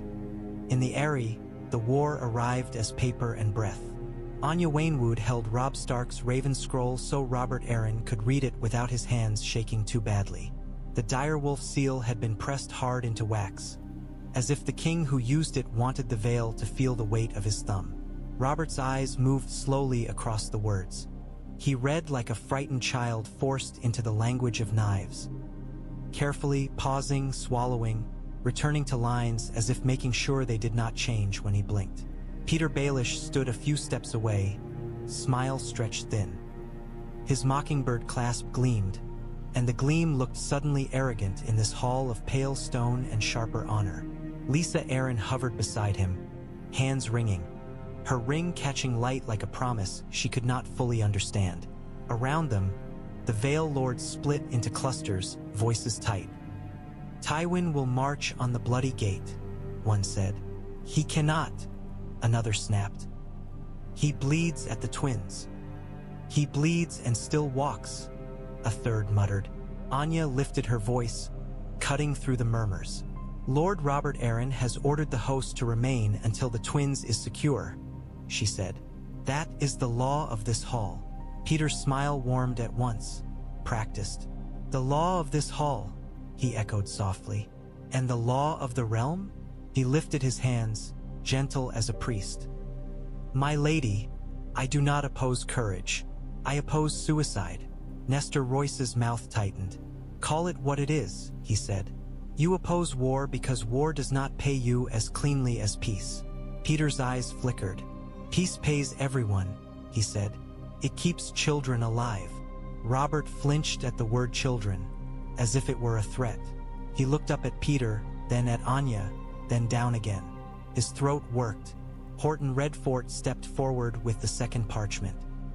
Roose Bolton's confession, copied, sealed, witnessed. "Tywin Lannister buys traitors," he said, voice cold. "He bought Walder Frey. He bought Roose Bolton. You would have us believe he cannot buy you." Peter's smile tightened. "Accusations," he said lightly, "and desperate ones." Anya's eyes sharpened. "Desperate," she agreed, "because desperate men do desperate things, like trying to steal a kingdom through a marriage bed." Lisa's breath hitched. He loves me," she whispered, as if the hall needed to hear it to make it true. Petyr turned to her instantly, his voice softening into honey. "Of course I do," he murmured. "I came for you, didn't I?" His hand rested on her arm, possessive, steadying. "Lysa, sweet. This hall wants you frightened and alone. They want you broken so they can rule through your son." Lisa's eyes filled again. She looked at Robert as if he were already slipping away. Robert's voice rose, thin and trembling. "Stop," he whispered.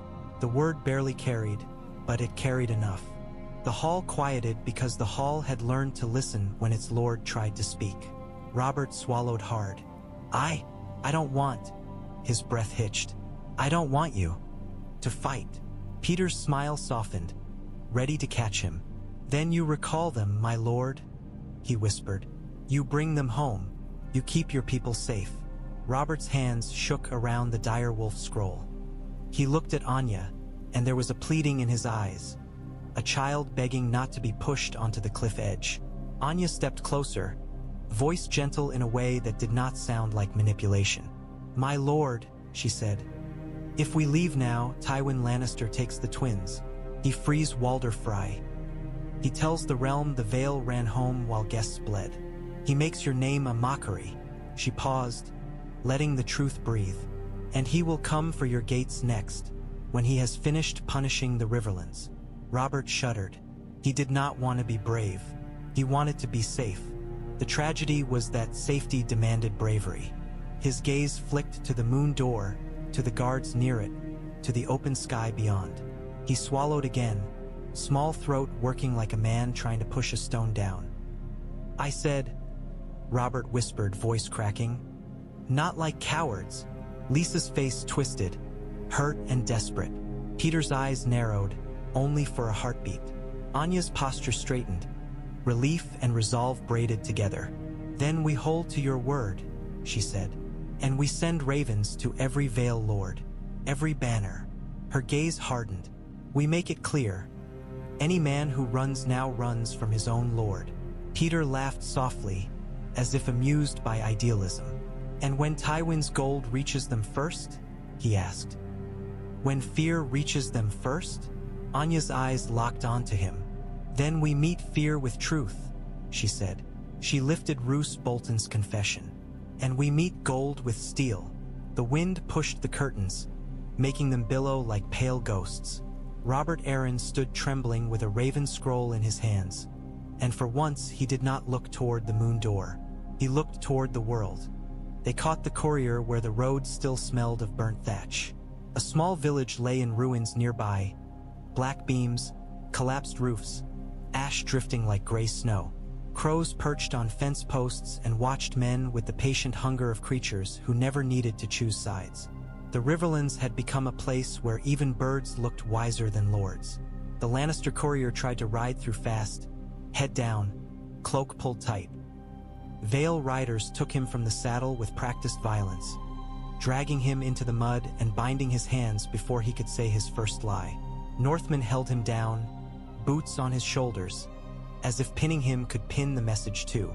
Brynden Tully picked through the courier's satchel with grim care. "King's Landing seal," he muttered, and held up a folded letter, wax stamped with the crown. Robb took it with fingers that did not shake. Catelyn stood close enough to see the seal crack under his thumb. For a heartbeat, her mind went to Sansa. Green eyes, terrified obedience, the taste of helplessness that had haunted Catelyn since the day she sent her daughters south. Robb read, and the muscle in his jaw tightened like a rope. Catelyn leaned in and saw the words, threats dressed as proclamations. Joffrey's name, Cersei's hand behind it, a line that made Catelyn's breath turn to ice. If the rebel king does not submit, the traitor's daughter will be punished for his defiance. Sansa, Catelyn's vision narrowed, and for a moment she saw the September of Baelor, saw her husband's head falling, saw her daughter's face watching it, watching the world become a nightmare. Robb's hand crumpled the letter. Then he forced it flat again, as if he could not afford to let rage make him careless.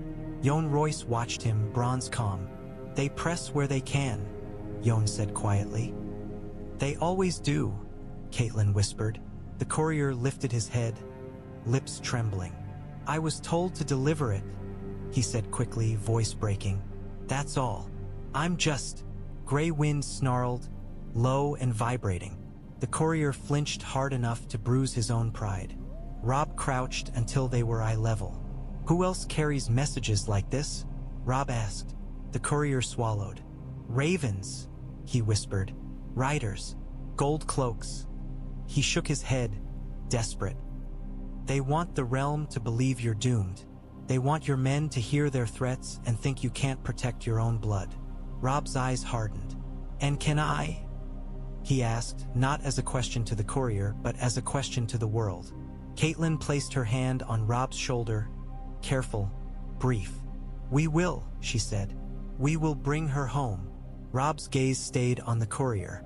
"You will write a reply," Robb said. The man's eyes widened. "A reply?" "Yes," Robb said, voice cold. "You will tell Cersei Lannister that if my sister is harmed, every Frey hostage in the twins dies before the next dawn. You will tell her that if she touches one hair on Sansa Stark's head, Walder Frey will be hanged. From his own bridge." His mouth tightened.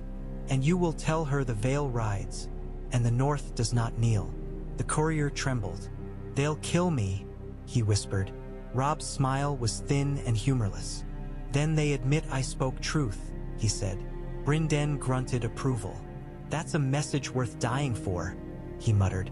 Yohn Royce's gaze did not soften. "And it tells them something else," he added. "You will not be baited into surrender by hostage threats." Robb stood, turning toward the smoke on the horizon where the twins waited under siege. He stared at the burnt village for a long moment. "They burn villages," Robb said softly. "They threaten girls." His voice roughened.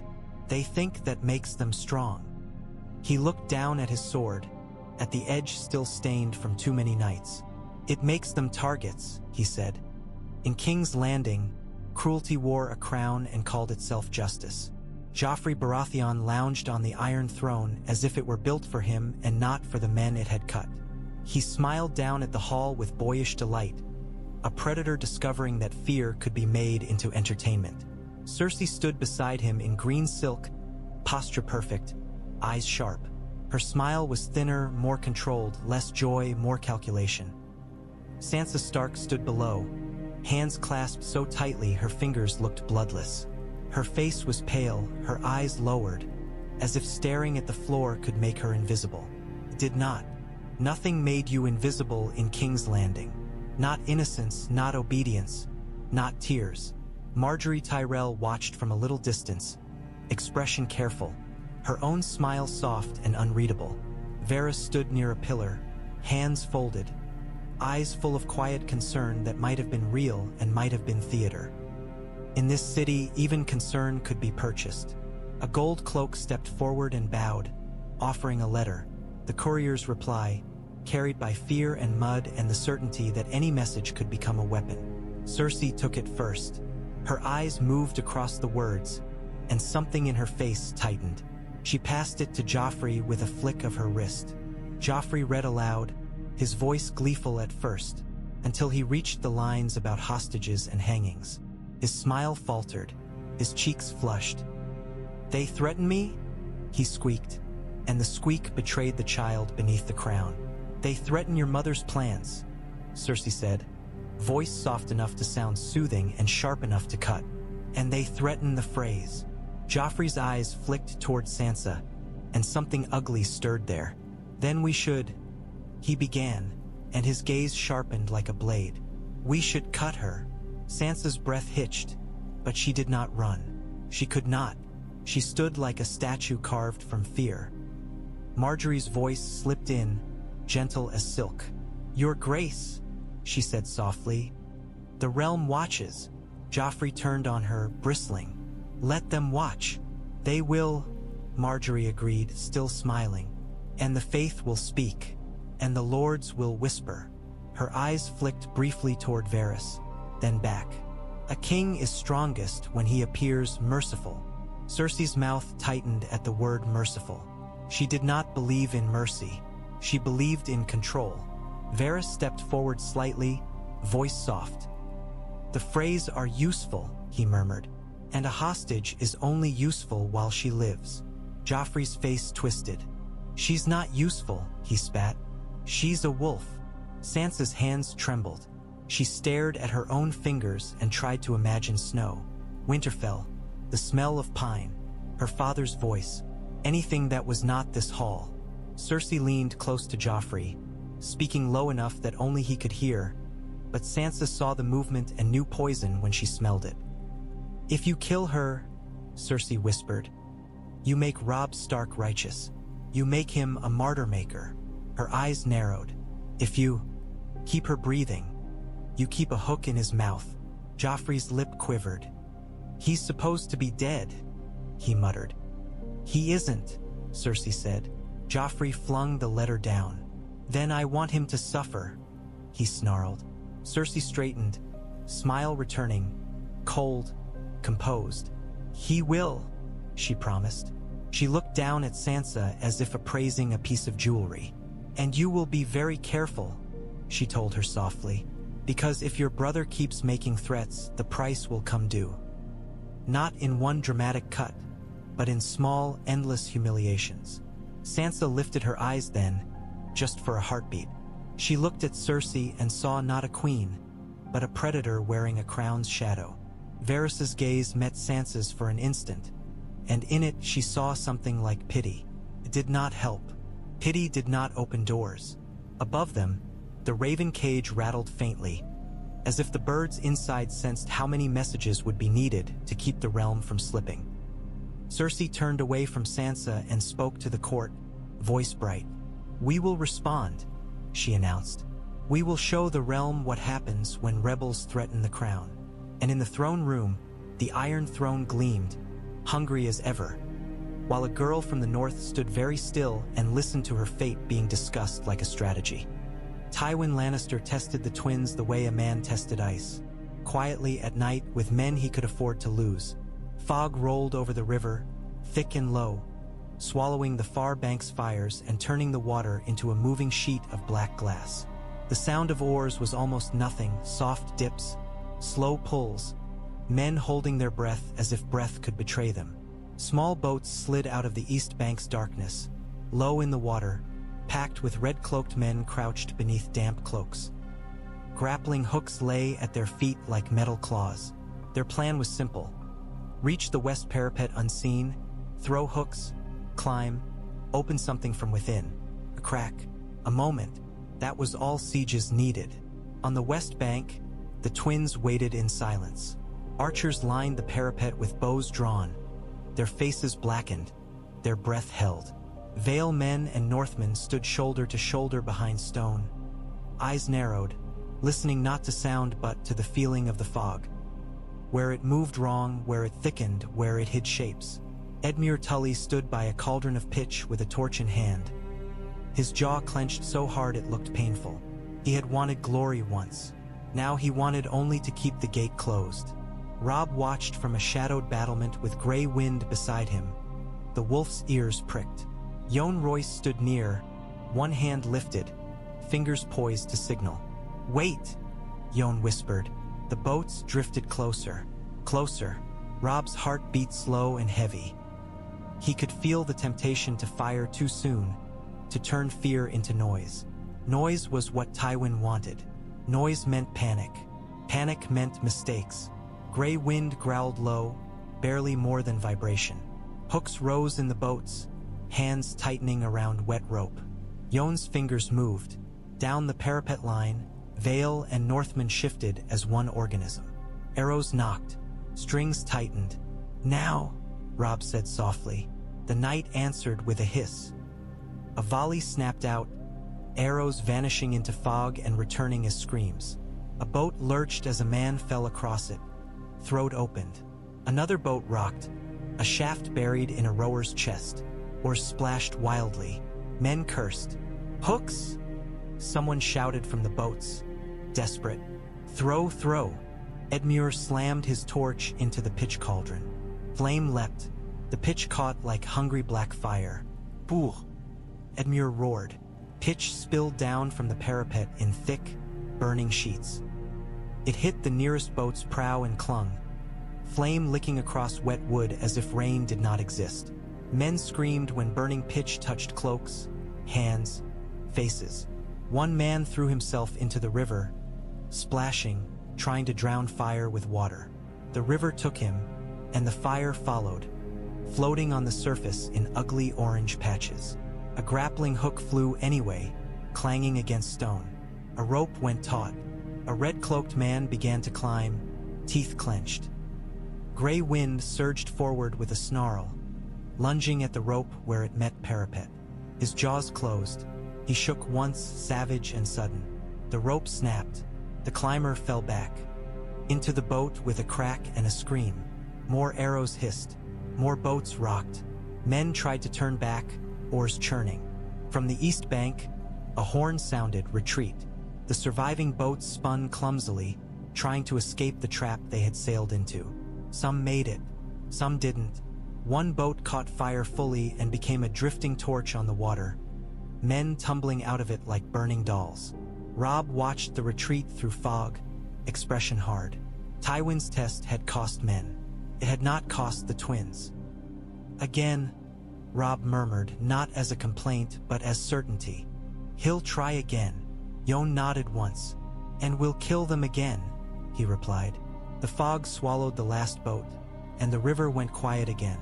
Quiet in the way a mouth went quiet after it finished chewing. At dawn, Robb Stark did not wait for Tywin to choose the hour of pain. He opened the gate. Not wide, not foolishly, just enough for a blade to slip out. The portcullis groaned upward. Men surged beneath it in a tight column. Vale heavy cavalry first, shields up, then Northmen with axes and spears, then a second line ready to drag wounded back. It was not a battle meant to win the siege. It was a bite meant to make the lion flinch. Jon Royce rode at the front like a moving wall, bronze armor catching pale light. He did not shout. He did not boast. He simply drove forward, and men made room or died. On the tower, Edmure bellowed, voice raw. Go! Go! Go! They hit the east bank's nearest Scorpion line where it was still half-broken from the night raid.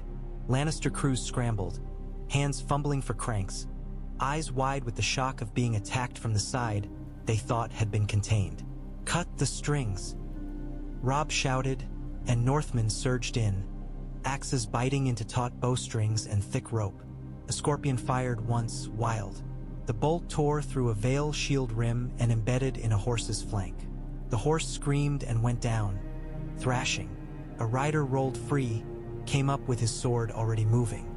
Jon Royce slammed into the Scorpion frame with his shield, shoving it over. Men beneath it screamed as wood and iron crushed them. Northmen finished the job with brutal efficiency. Axe to neck, spear to gut. No mercy given to men who had come to burn villages and laugh at broken bread. Lannister officers shouted, trying to form a shield wall. Red cloaks tightened into a line, spears bristling, discipline forced into place by fear. Robb saw it and measured. Don't chase, he ordered. Break the teeth. Take prisoners if you can. Then back. Jon's horse snorted, and he wheeled his men with practiced precision. They surged toward a second engine, set it alight with oil and torch, then slammed back into the line, keeping pressure without being swallowed. Across the field, Tywin Lannister appeared under his canopy, calm even as his men stumbled. He watched the sortie with narrowed eyes, as if counting how many heartbeats it lasted, how many bodies it cost. Ser Gregor Clegane stood farther back, black bulk unmoving. He looked toward Robb like a wounded beast watching the hunter who had made it bleed. The Lannister shield wall began to advance, slow and heavy. If it reached the sortie line's flanks, it would turn the bite into a trap. Back! Robb shouted. Vale shields slammed into place, forming a moving arc as they withdrew. Northmen dragged wounded. A man with an arrow in his thigh screamed through clenched teeth as two others hauled him backward like a sack. A Lannister knight broke formation and charged, eager for glory.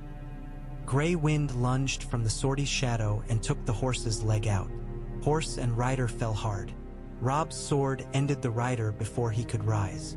They retreated in disciplined bursts, never turning their backs fully. Always stabbing, always shoving. As they crossed back toward the gate, Robb glanced over his shoulder and saw Tywin's canopy still standing. Tywin had not moved. Tywin did not need to. His war did not live in his legs.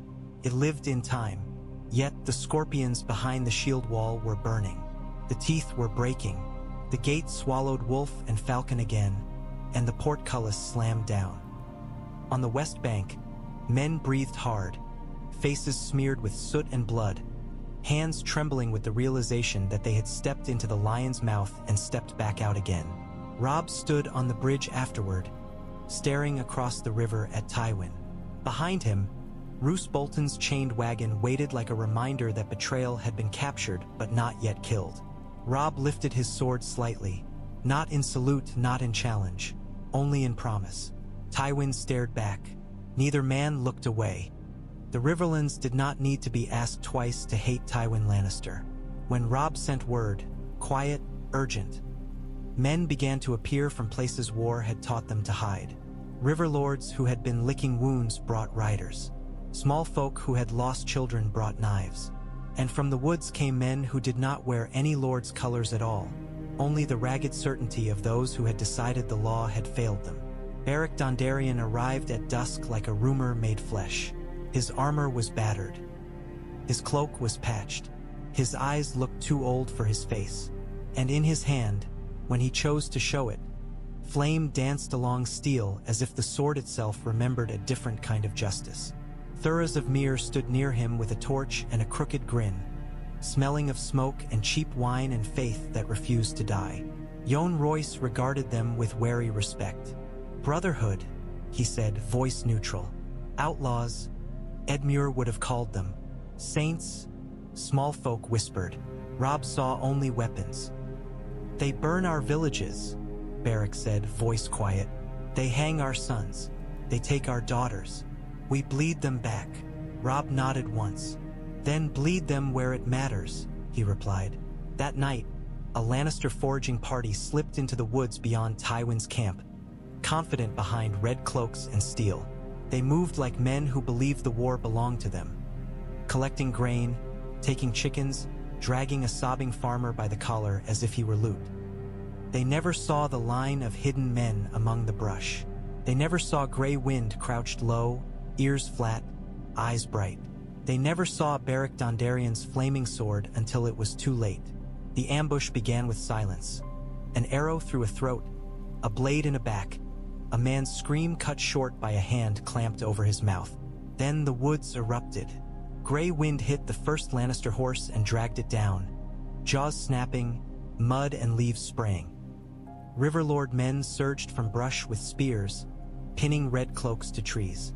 Vale knights moved like disciplined wolves, cutting down anyone trying to form ranks. Beric's sword flared, and in the brief light it cast, the Lannister men looked like frightened boys again. Flame licked along mail.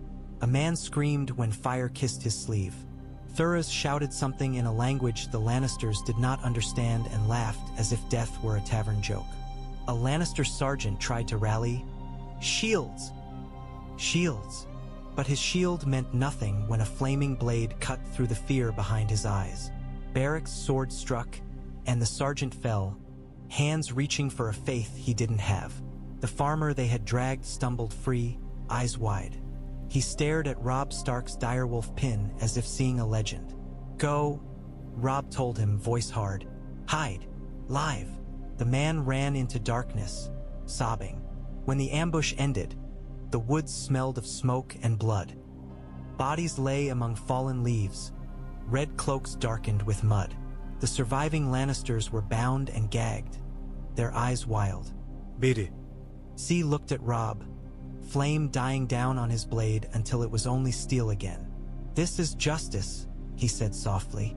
Robb's gaze stayed on the bound men. "This is war," he answered. Jon Royce's voice was calm. "And it is hunger," he added. "Every foraging party we kill is a day Tywin's men eat less." Thuras grinned. "Then let them starve," he said, and spat into the mud. From the far side of the woods, faint horns sounded.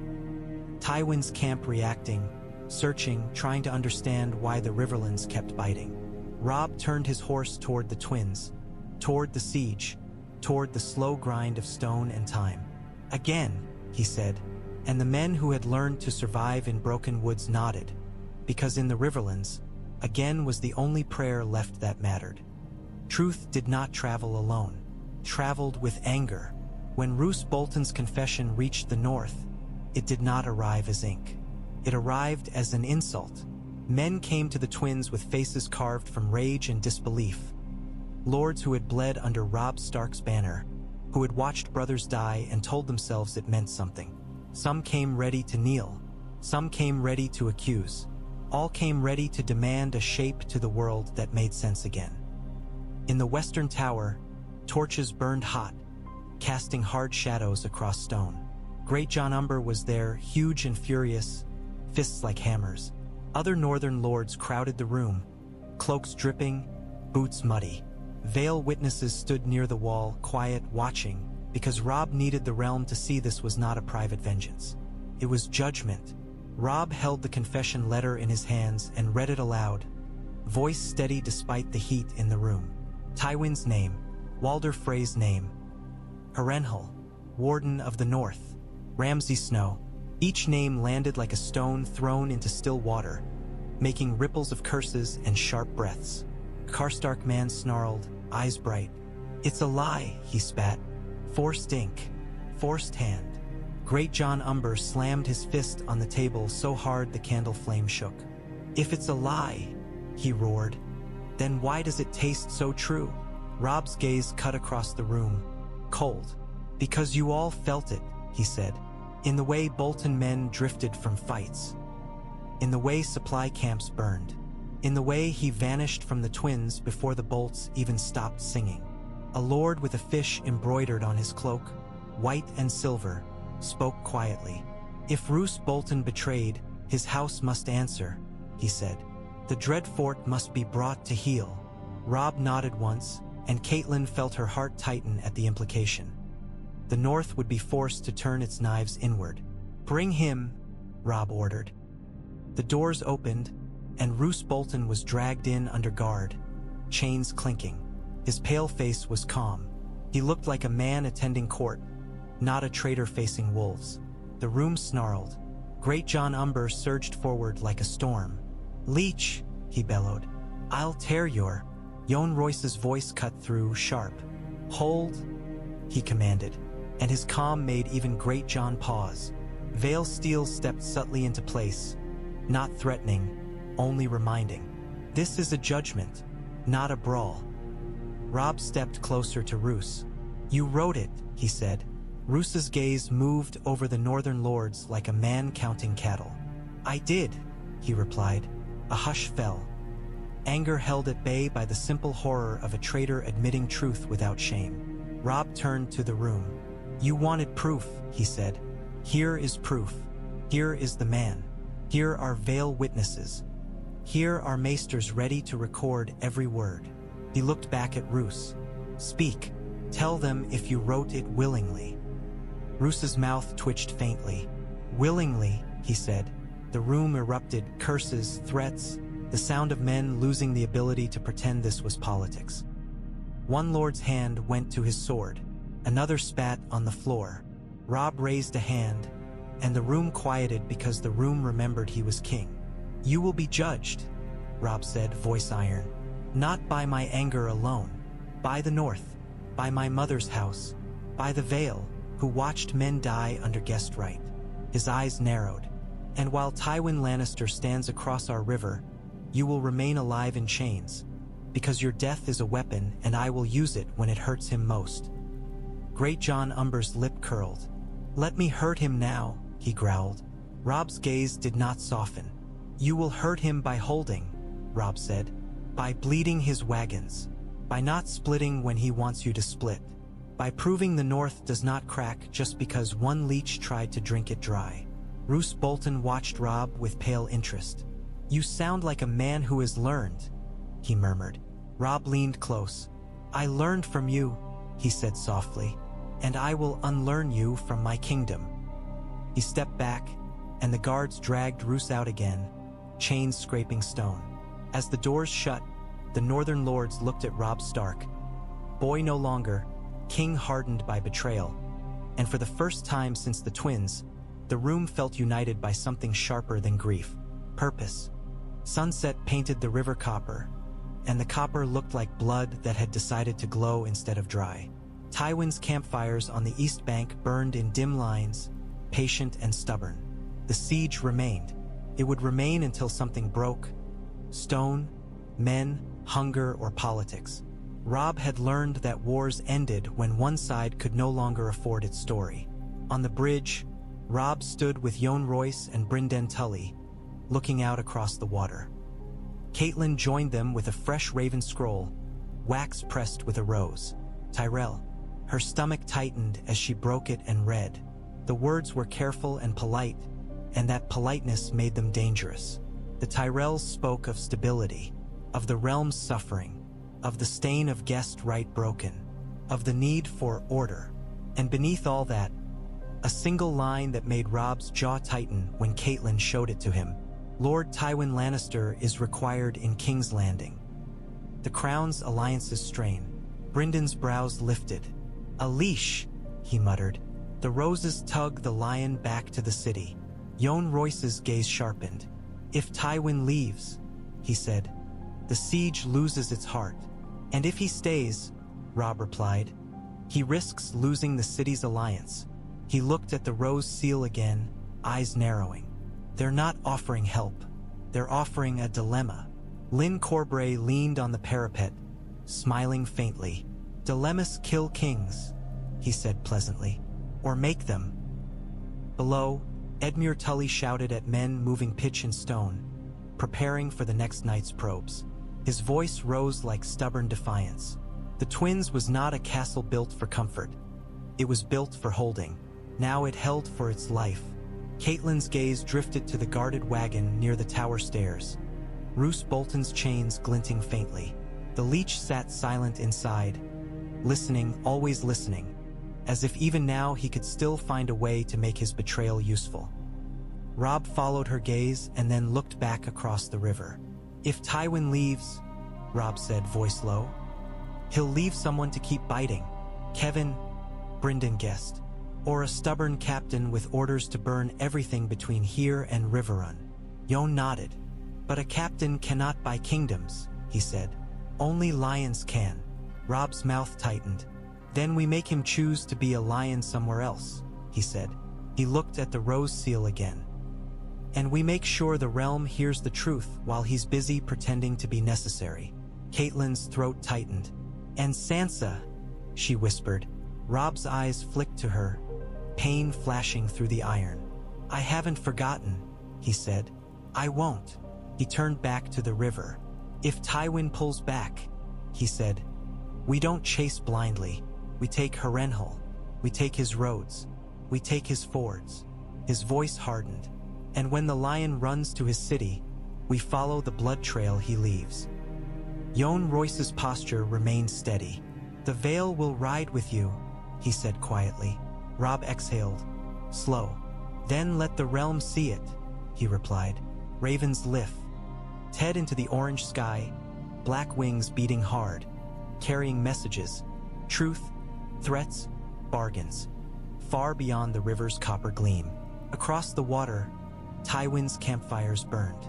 On the bridge, Robb Stark stood alive where he had been meant to die, with wolf and falcon banners above him and the leech in chains behind him. And in the fading light, he made a decision that would change the shape of the war again. Not by charging the lion head-on, but by forcing the lion to choose where it could afford to bite. The twins held. The realm watched, and somewhere in King's Landing, a rose and a lion tightened their alliance like a noose, not yet realizing that the boy they had tried to kill had learned how to tie knots of his own. Tywin Lannister did not like being summoned. He tolerated it when the summons came in the shape of necessity. A starving city, a rebellious kingdom, a debt that could not be ignored. But when the summons came wearing perfume and courtesy and a rose pressed into wax, he hated it in a colder way. The Raven Scroll lay open in his hands. The words were careful. The Tyrells were always careful. They did not order. They suggested. They did not threaten. They hinted at consequences that would arrive regardless, like winter. Lord Tywin Lannister is required in King's Landing. The Crown's alliances strain. Required. As if he were a servant. As if the realm could be held together without the iron weight of his will. Ser Kevan Lannister watched Tywin's face for the smallest crack.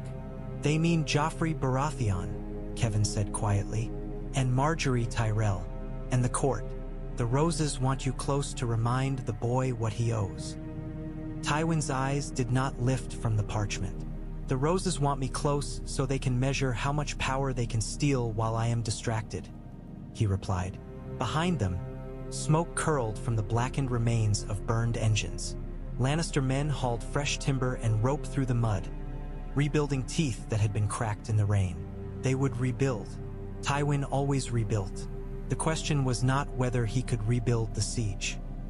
The question was whether he could afford to continue paying for it with the realm watching. Qyburn stood near the edge of the canopy, silent and attentive, his small leather case in hand as if war were a patient and he were waiting to open it. His eyes were bright in the way some men's eyes became bright when they saw wounds. Ser Gregor Clegane sat on a bench, his black bulk diminished only by the stiff wrap around his arm and the dried blood along his gauntlet. His face looked like a mountain cracked by lightning. His eyes burned with a rage so steady it felt like hunger. "You leave," Gregor growled, voice thick, "and the wolf will think you run." Tywin folded the Tyrell scroll with precise fingers. "The wolf will think what I permit him to think," he said. Gregor's mouth worked. He looked as if he wanted to crush something in his hands. But even the mountain had learned the shape of Tywin's calm. It was not softness. It was control. An officer approached, bowed low, and spoke quickly. "My lord, the river raid killed Marbrand. The men will live," Tywin said, "or they will die." Either way, they will obey. The officer swallowed hard and retreated. Kevin leaned closer, voice lowered. If you return to King's Landing, you leave the siege to me, he said. Or to a captain. He hesitated. If you stay, you strain the alliance that keeps the Iron Throne stable. Tywin looked across the river at the twins, banners hanging wet and stubborn. Direwolf, falcon, bronze runes. The bridge stood between them like a bone neither side could swallow without choking. I do not abandon this, Tywin said softly. Kevin's brows tightened. Then what do you do? Tywin's gaze moved over the siege line. The rebuilt scorpions. The ram roof being reskinned. The men with pitch and torches. The officers counting arrows as if arrows were coin. He could break the twins eventually. Stone broke. Men broke. But time was not free. Time cost alliances. Time cost whispers. Time cost the thin impression of inevitability that kept lords kneeling. Tywin Lannister had been taught his whole life to choose the cost he could afford.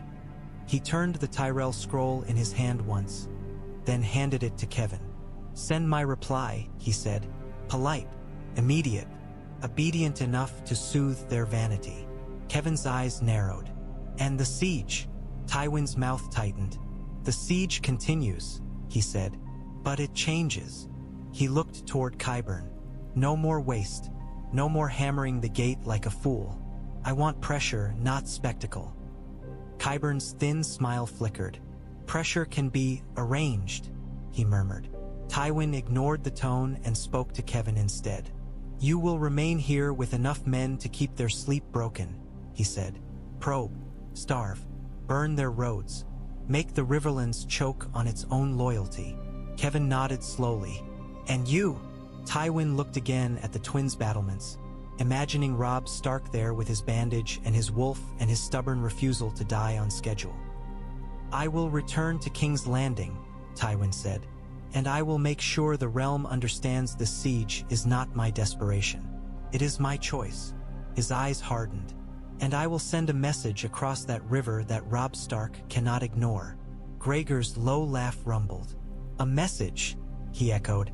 Tywin's gaze slid to the black giant. Yes, Tywin said, a message that does not arrive on parchment. Across the river, smoke drifted under gray sky, and the twins held its breath while the lion decided which bite would hurt most. King's Landing did not like uncertainty. It sweated it out in rumors. The small council chamber was thick with perfume that could not hide fear. Cersei Lannister paced, fingers digging into the fabric at her hip as if she could claw the day into obedience. Her green silk shimmered in torchlight. Her eyes did not. Marjorie Tyrell sat with practiced calm, hands folded, smiling as if she were watching a play whose ending she already knew. Near her, Olenna Tyrell's dark veil hid most of her face, but not the sharpness of her gaze. Olenna watched Cersei the way a hawk watched a rabbit. Amused, hungry, ready. Varys stood by the window, listening to the city's distant roar. Grand Maester Pycelle hovered over a table of letters with trembling hands.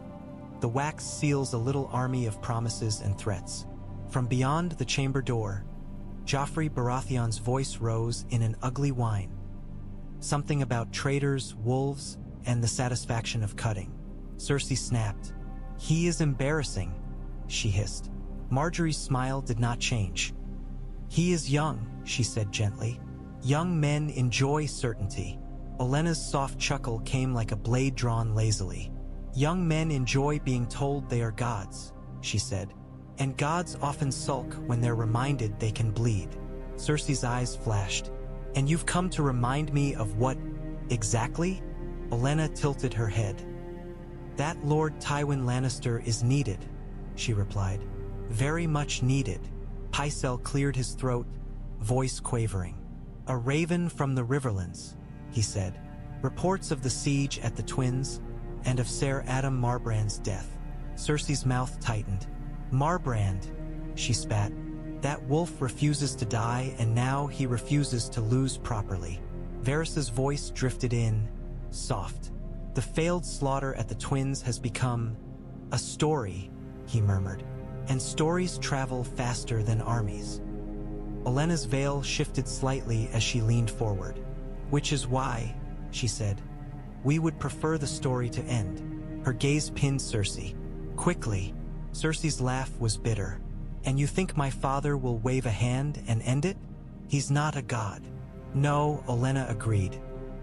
He's something far more useful. Marjorie's eyes flicked toward the letters. The realm cannot afford Lord Tywin Lannister sitting in mud while my wedding feast is planned, she said softly. The city is restless. The faith is restless. The lords are whispering about guest right and the gods' anger. Her smile warmed as if offering kindness. A strong hand must be visible. Cersei bristled. My hand is visible. Olenna's chuckle returned. Dear, your hand is visible the way wildfire is visible, she said. Bright, uncontrolled. Best kept under a lid until someone wiser decides where to pour it. Cersei's lips thinned. Careful, she warned. Olenna did not care. Lord Tywin Lannister returns, she said simply. Or the city begins to believe the Lannisters are not inevitable. Varys's eyes lowered, as if pitying the word inevitable for being so fragile. There is also the matter of the girl, he added softly. Cersei's gaze snapped. Sansa Stark. Marjorie's smile turned faintly sad. A hostage, she said. Useful, dangerous. And now her brother's threats have made her valuable in a different way. Olenna's voice went cool. Do not make her a martyr, she said. Do not paint the North righteous with your cruelty.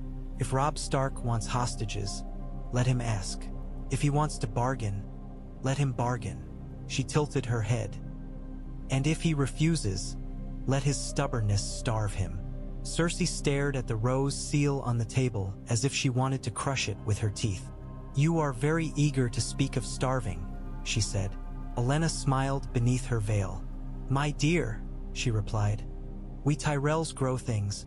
We know exactly how to starve a plant without killing it, until the moment we choose. Cersei's throat tightened with rage she could not spit out without consequences. The roses were allies. They were also vines, creeping around the lion's throat. Pycelle fumbled another letter. A raven from Lord Tywin, he began. Cersei snatched it from him. Her eyes moved quickly. Her face did not soften. He comes, she said flatly. He comes back to this city. Marjorie's smile brightened just a fraction. Olenna exhaled as if a knot had loosened. Varys's gaze drifted toward the door where Joffrey's voice still whined. Then we must ensure the king remains presentable, he murmured. Cersei folded the letter slowly. And we must ensure Robb Stark learns what it means to threaten the crown, she said, voice like ice. Olenna's veil tilted. Do not be foolish, she warned softly. Foolishness is expensive. Cersei's eyes flashed. Everything is expensive, she replied. Outside, King's Landing kept sweating. Inside, roses and lions tightened their alliance like a noose and pretended it was a wreath. And far away, on a river bridge choked with smoke, a boy king held the twins and made the realm pay attention. Tywin Lannister sent his message at noon, when the sun was brightest and the gods were most awake. A white banner appeared on the east bank, fluttering damply in the wind. Behind it stood a Lannister envoy in red and gold, posture rigid, hands empty and visible. A second man held the banner pole. A third carried a sealed scroll. No eros flu. Not yet. Robb Stark watched from the west parapet with Yohn Royce beside him and Catelyn just behind, her presence a quiet, dangerous steadiness. Brynden Tully stood nearer the gate, eyes narrowed, as if he expected the white cloth to hide a knife. Edmure Tully paced along the bridge tower below, snapping orders. If he runs, you shoot, he warned. If they push forward, you shoot. If you see steel in their sleeves, you... Enough? Robb called down, and Edmure fell silent, jaw working. Robb lifted his voice across the river. Speak, he commanded. The envoy bowed stiffly. By order of Lord Tywin Lannister, he said, voice carrying. Terms are offered. Terms? Brynden muttered. and spat over the parapet. The envoy ignored him. "Walder Frey is to be returned," he said.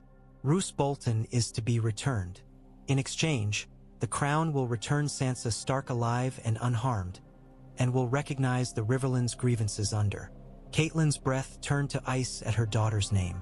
She felt Robb stiffen beside her as if the word had struck him. Robb's voice stayed steady. "Alive and unharmed," he repeated. "After you threatened her." The envoy's jaw tightened. "The realm cannot tolerate rebellion," he said. Jon Royce's voice was calm as stone. "The realm cannot tolerate broken guest right," he replied. "And yet you tolerate it when it profits you." The envoy swallowed once, eyes flicking toward the window slit where Walder Frey's chained silhouette could be seen, watching like a rat in a cage. "Lord Tywin Lannister also offers clemency," the envoy continued, forcing the words out. "If Robb Stark lays down his crown and swears fealty." Lyn Corbray's laugh carried from somewhere behind the battlement, bright and ugly. "He offers you your own throat back," Lyn called. "How generous." Robb's eyes did not leave the envoy. "Tell Tywin Lannister this," Robb said, voice like iron. "I will not trade justice for a hostage." Catelyn's throat tightened. She wanted to argue. She wanted to scream that Sansa was not a coin. But she heard the firmness in Robb's tone, the terrible truth that if he yielded to threats, he would be threatened forever. If he traded Walder Frey, Tywin would buy another butcher. If he traded Roose Bolton, Tywin would buy another leech. Robb continued, voice carrying over the river. "Sansa Stark is my sister. You return her because she is not yours." His jaw tightened. "And if she is harmed, I will hang Walder Frey from his own bridge and feed your envoy to the river." The envoy's face went pale. "You," he began. Bryndon's voice cut in sharp. "He means it," he said. Robb lifted the confession letter, its copy sealed and witnessed. "And you tell your lord," Robb added, "that the realm has seen Roose Bolton's hand. The North knows. The Riverlands knows. The Vale knows." He glanced toward Jon. "You cannot buy treachery in the dark anymore." The envoy's lips pressed thin. "Lord Tywin Lannister does not bargain under threats," he snapped. Robb's smile was thin and humorless. "Then he should stop using girls as knives," Robb said. For a heartbeat, the river seemed to hush, listening. The envoy lifted the sealed scroll, offered it outward across empty air. "These are the terms," he insisted. "You will consider them." Robb shook his head once. "No," he said. Edmure Tully bellowed from below, unable to help himself. "Tell him to choke on his terms." Robb did not smile. He kept his gaze on the envoy until the man's courage faltered. "You will take this back," Robb said, voice low, deadly. "Sansa Stark returns, alive and whole, and Tywin Lannister withdraws his siege. In exchange, I will deliver Walder Frey's living sons back to him one by one." He paused, letting the offer hang like a blade. "He can keep his leech. The leech stays chained." The envoy's mouth opened, then shut. His eyes flicked toward the Lannister line behind him as if searching for permission to be outraged. "I will carry your words," he said stiffly. "You will carry something else," Jon Royce added quietly. He nodded to a guard, and a second parchment was brought. Roose Bolton's confession, copied and sealed. "Take this," Jon said. "Read it on the ride. Let it rot in your mouth." The envoy's hand hesitated, then took it with 2 fingers as if it were poison. Robb watched him turn away beneath the white banner. "No ero flu." Not yet. The rules of parley were still standing, shaky but present. Catelyn looked at the east bank and imagined Sansa in a tower, hands clasped, listening to men decide her value. Robb's voice softened by a fraction, enough to hurt. "I will bring her home," he murmured, and Catelyn did not know if he was speaking to her or to himself. Across the river, the white banner retreated. The siege did not lift, but the realm had heard the terms, and somewhere in King's Landing, a queen's mouth would tighten, and a lion's patience would decide which cruelty to pay next. Tywin Lannister answered Robb Stark's refusal the way he answered everything, by making someone else pay. He did not throw another stone at the gate that night. He did not waste men dragging the ram through fire again. Instead, he turned his attention to the river itself because rivers were patience made visible. On the east bank, Lannister soldiers shoved heaps of brushwood and pitch-soaked timbers toward the water, their faces shining with sweat and firelight. Ser Kevan Lannister stood among them, voice sharp, forcing order into the work. "Keep the line tight," Kevan snapped. "If you panic, you die. If you drop it early, you die." Nearby, Qyburn watched with quiet fascination, holding a small jar of thick black liquid that did not look like common pitch. It clung to glass in slow, hungry strands. "Not too much," Qyburn murmured, as if speaking about medicine. "A little spreads farther." Kevin's eyes flicked to him, distrustful. "What is it?" he demanded. "A refinement," Qyburn replied softly. "It floats. It burns. It sticks." His smile was thin. "It teaches lessons." Ser Gregor Clegane stood in shadow, arm wrapped, watching the work with a predator's impatience. He wanted to smash the gate. He wanted to lift men and throw them. This pushing burning heaps into a river felt too quiet for his hunger. Kevan raised a hand. "Archers ready," he shouted. The brushwood heaps were pushed into the river and caught the current. Firelight danced on the moving water. The burning mass drifted downstream toward the bridge, toward the west tower, toward the place where the defenders watched with bows drawn and throats tight. Across the water, the twins' men did not shout. They did not panic. They watched the fire on the river the way men watched an animal's eyes in the dark, knowing it would try to bite. On the parapet, Robb Stark stood with Jon Royce and Edmure Tully, gaze hard.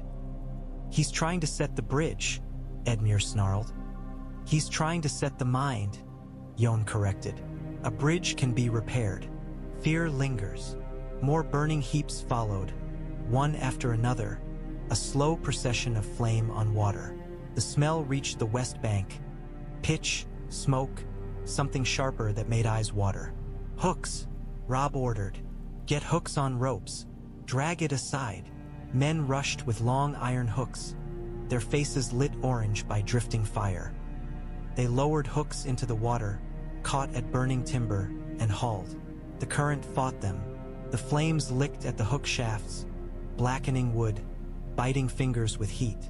A Lannister arrow hissed out of the darkness and struck a man in the shoulder. He cried out and dropped his hook. The burning heap surged closer. "Shields up," Edmure roared. "Cover them."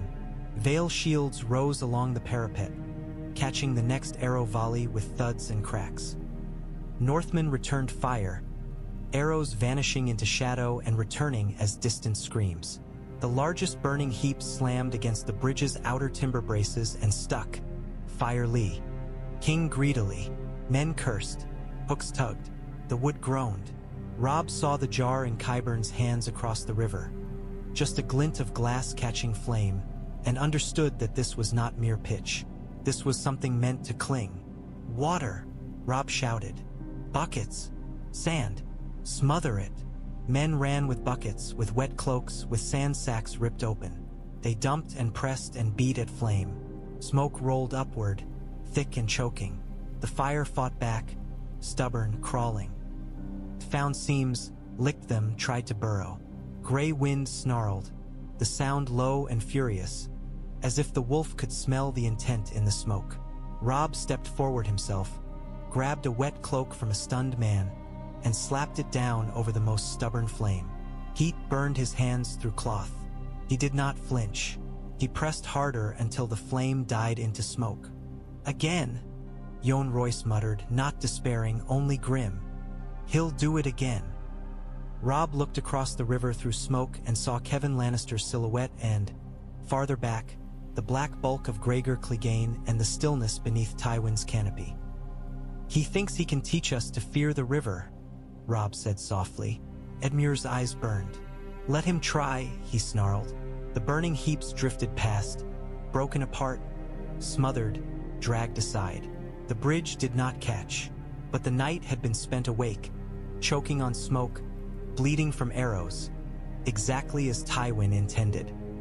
When the last flame died, the river returned to darkness, carrying embers away like tiny fleeing stars. Across the water, Kevan turned toward the canopy, and Tywin Lannister's silhouette did not move.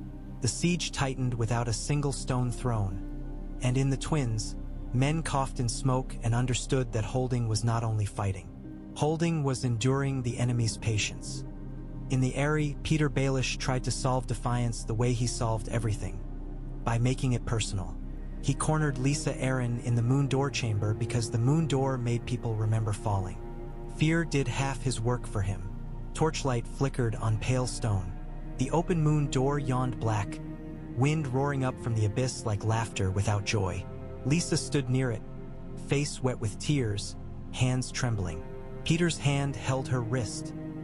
Not gentle, not rough, simply holding, as if possession could be mistaken for protection. Robert Arryn clung to Nestor Royce, sobbing thinly, his small body shaking. The boy's eyes kept flicking to the Moon Door as if it might swallow the argument. Anya Waynwood stood opposite Petyr, calm as winter. 2 guards in silver helms stood behind her. Maester Coleman hovered with a raven scroll, hands trembling. Petyr's smile was soft, tired, reasonable. "This has gone too far," he said gently. The boy spoke, and now everyone thinks bravery is contagious. Anya's eyes did not blink. "Sometimes it is," she replied. Petyr's gaze slid to Robert, voice warming. "My lord," he murmured, "you are frightened, you are tired. Would you like your knights to come home?" Robert's sob caught. He looked at Petyr, then at Anya, then back toward his mother. "I," he whispered.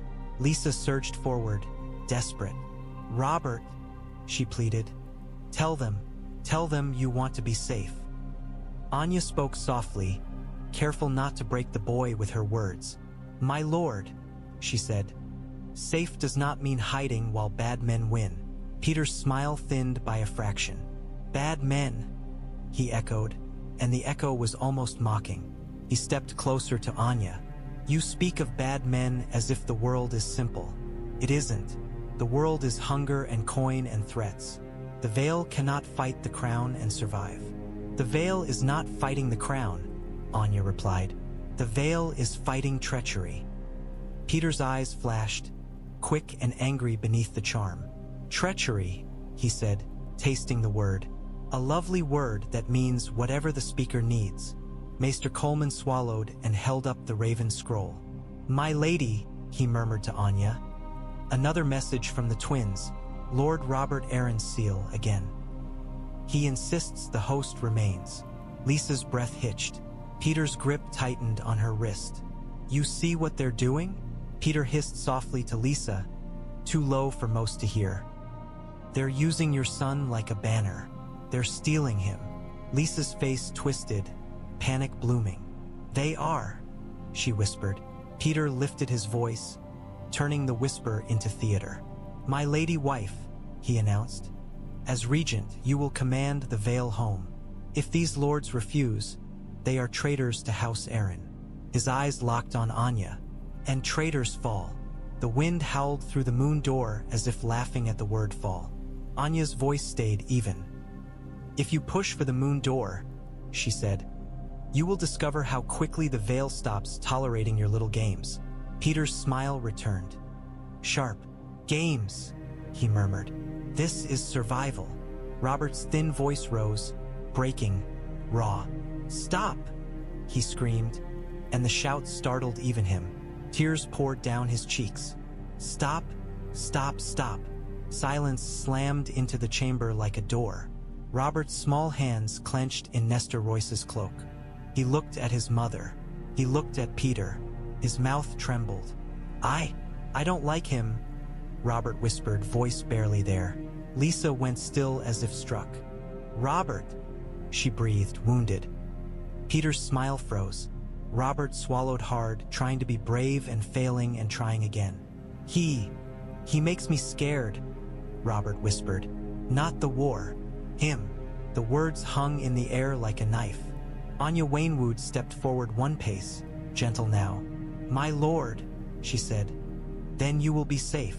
Her gaze flicked to the guards. "Remove Lord Baelish from this chamber." Petyr's smile snapped back into place too quickly. "You can't," he said softly. "I am a guest." Anya cut in. "And not a beloved one." Her eyes hardened. "You will leave or you will be carried." It was the first time Petyr Baelish looked genuinely uncertain, because uncertain meant he did not know whose hands held the rope. Lisa stared between them, breathing hard, ring on her finger gleaming like a mistake. Petyr loosened his grip on her wrist, slowly, as if releasing her were a choice, not a necessity. He stepped back, hands raised in placating surrender. "Very well," he said, voice smooth again. "I will leave." His eyes flicked to Robert, cold now, measuring. For now. The guards moved in. Petyr turned and walked away from the moon door with the same graceful steps he had used when entering, as if the hall had not just denied him. Behind him, Robert Arryn sobbed into Nestor Royce's cloak, exhausted and terrified, but still standing where he had chosen to stand. And in the eyrie, the mockingbird's song wavered for the first time, threatened by something Petyr Baelish had never respected enough: a frightened boy's honest dislike. Help arrived the way it always did in war, late, battered, and precious. Riverlord riders came to the twins under night's cover, mud up to their knees, faces drawn. They brought small banners, Mallister, Blackwood, Piper, whatever was left of houses that had not been burned hollow. They brought men who smelled of smoke and grief and stubborn refusal to die quietly. Robb met them in the western tower yard with Yohn Royce at his shoulder, the direwolf and falcon hanging above like a promise the river itself had learned to respect. Edmure stood nearby, eyes bright with relief he tried to hide behind hard words. "You came," Robb said, and the simplicity of it made men straighten. A lord with a black bird stitched on his cloak bowed stiffly. "We should have come sooner," he said. "But the roads." "The roads belong to whoever bleeds on them," Brynden Tully muttered, appearing from shadow, his face hard. He did not greet, he assessed. Among the new arrivals, Beric Dondarrion stood quietly beside Thuras of Myr. The Brotherhood without banners did not bow. They did not kneel. They simply watched the castle that had become a symbol and decided whether its king deserved their knives. Thuras grinned crookedly at Robb. "Nice place you've taken," he said. "Smells like betrayal." "It does," Robb replied, voice flat. Beric's eyes held Robb's, old and tired. "We've been killing your enemy's foragers," he said. "It helps, but it doesn't end it." "No," Robb agreed. "It starves it." Yohn Royce's voice was calm. "That is all a siege is," he said. "A starving contest. Tywin Lannister believes he has more food than your patience." Beric's mouth tightened. "He has more cruelty," he said. Catelyn watched the river lords and the outlaws mingle in the yard. Men who would have called each other enemies in a gentler world now sharing firelight because the lion across the river made them kin. She felt the strange, bitter gratitude of a woman who had learned that alliance was often born from shared pain. Edmure stepped forward, voice rough. "If you've come to bleed him," he said, "we have plenty of work." The river lords nodded. One spat into the mud. "We've already been bleeding," he said. "We want it to matter." Robb's eyes hardened. "Then it will," he said. He looked at the gathered men. Vale Knights, Northmen, Riverlords, ragged outlaws. Tywin Lannister cannot feed his host from smoke. He cannot rebuild engines with ashes. He cannot hold the siege if every road behind him becomes a throat that bites. Brynden's voice cut in sharp. "We need coordination," he said. "No hero charges. No stupid glory. Every ambush hits wagons. Every ambush kills messengers. Every ambush leaves no survivors to boast." Lyn Corbray's laugh carried from a stare, bright and amused. "No survivors?" he called. "That seems a shame. I do enjoy watching men run." Yohn Royce shot him a look that could have frozen flame. Lyn only smiled wider. Robb turned back to the Riverlords. "You know, the woods," he said. "You know the fords. You know which villages still have grain hidden under floorboards." His voice dropped. "Tywin will burn them to punish you. He will do it anyway. So you choose. Do you let him burn you slowly? Or do you make him choke on every mouthful he tries to steal?"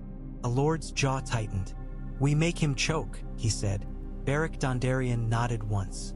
"We make him choke," he echoed. Thoros grinned. "And if he doesn't choke," he said, "we set him on fire until he remembers how to." A harsh laugh ran through the yard, men tasting humor because they needed something that wasn't despair. Catelyn's gaze flicked toward the guarded wagon where Roose Bolton's chains glinted in torchlight. Even captured, the Leech was still part of this war's story, a reminder that enemies could live inside a banner. Robb followed her gaze, and his mouth tightened. "And if any man thinks of following Bolton," he said quietly, "he will see what Bolton becomes." The Riverlords' faces hardened. They had lost too much to tolerate another clever betrayal. The yard filled with movement, men being assigned to walls, to patrols, to raids. Firelight danced on wet stone. Above, the river wind moaned through tower gaps like a ghost refusing to leave. Across the water, Tywin's campfires still burned. But for the first time in days, the twins felt less alone in its holding. Tywin Lannister left the siege the way he did everything, without appearing to retreat. He mounted his horse beneath a gray sky with a small escort, enough men to be safe, not enough to look frightened. His cloak was clean, his armor gleamed. The mud did not touch him because men scraped it away before he stepped. Ser Kevan Lannister remained behind under the canopy, maps spread, officers waiting. Kevin's face was tight with the weight of what it meant to hold a siege without the lion's head. "My lord," Kevan said quietly, "if the boy strikes hard while you're gone, he will strike," Tywin replied, "and you will not indulge him." He looked at Kevan with cold certainty. "You will not chase. You will not waste men on pride. You will keep the pressure steady until the twins cracks or until the Riverlands starves itself trying to feed it." Kevan nodded once, jaw clenched. "As you command." Qyburn stepped forward and handed a sealed letter to a rider. The seal was Lannister gold. The message would go where Tywin needed it, to fear, to whispers, to the soft underbellies of alliances. Ser Gregor Clegane watched Tywin mount with a scowl like a storm. "You leave," he growled. "Let me take the bridge." Tywin's gaze slid to him, cold. "You will take what I tell you to take," he replied, "and you will stop bleeding like a butchered ox." His voice lowered. "If you die here, Gregor Clegane, you become a song the Riverlands sings. I do not permit my weapons to become songs." Gregor's hands clenched. He wanted to roar. He wanted to break something. Instead, he swallowed it because even monsters could be trained. Tywin looked across the river one last time at the twins' towers. He could not see Robb Stark clearly at this distance, but he could feel the boy's stubbornness like a thorn in the realm's foot. "You did not die at the feast," Tywin thought, and the thought was not anger so much as irritation. "So you will die another way." He turned his horse and began to ride away from the river, escort following. The siege remained behind him like a machine he had built and left to run. Across the water, the twins still held. Robb Stark would hear that Tywin had gone, and hope would try to sneak into men's chests like warmth. Tywin did not fear hope. He feared what men did when hope made them careless. So he sent his rider with Qyburn's sealed letter and a second with a different message. One that would not arrive in wax, but in flame. Let the boy celebrate the lion's absence, Tywin thought. Then let him learn the lion still has claws. King's Landing greeted Tywin Lannister the way it greeted all power, with sweat and pretense. The Red Keep's courtyard shimmered with heat haze. Guards snapped to attention. Servants bowed too quickly. Ravens rattled in cages as if they could smell the city's hunger for news. Tywin dismounted with controlled ease, as if he had not left mud and smoke only days before. His eyes swept the courtyard, measuring faces, measuring loyalty, measuring which smiles were knives. Cersei Lannister moved toward him like a storm in green silk. Her expression barely contained fury. "You left the siege," she hissed the moment she was close enough. Tywin's gaze did not shift. "I returned to keep your son from breaking the realm," he replied. Cersei's mouth twisted. "He is king." "He is a boy," Tywin said flatly, "and the realm is not a toy."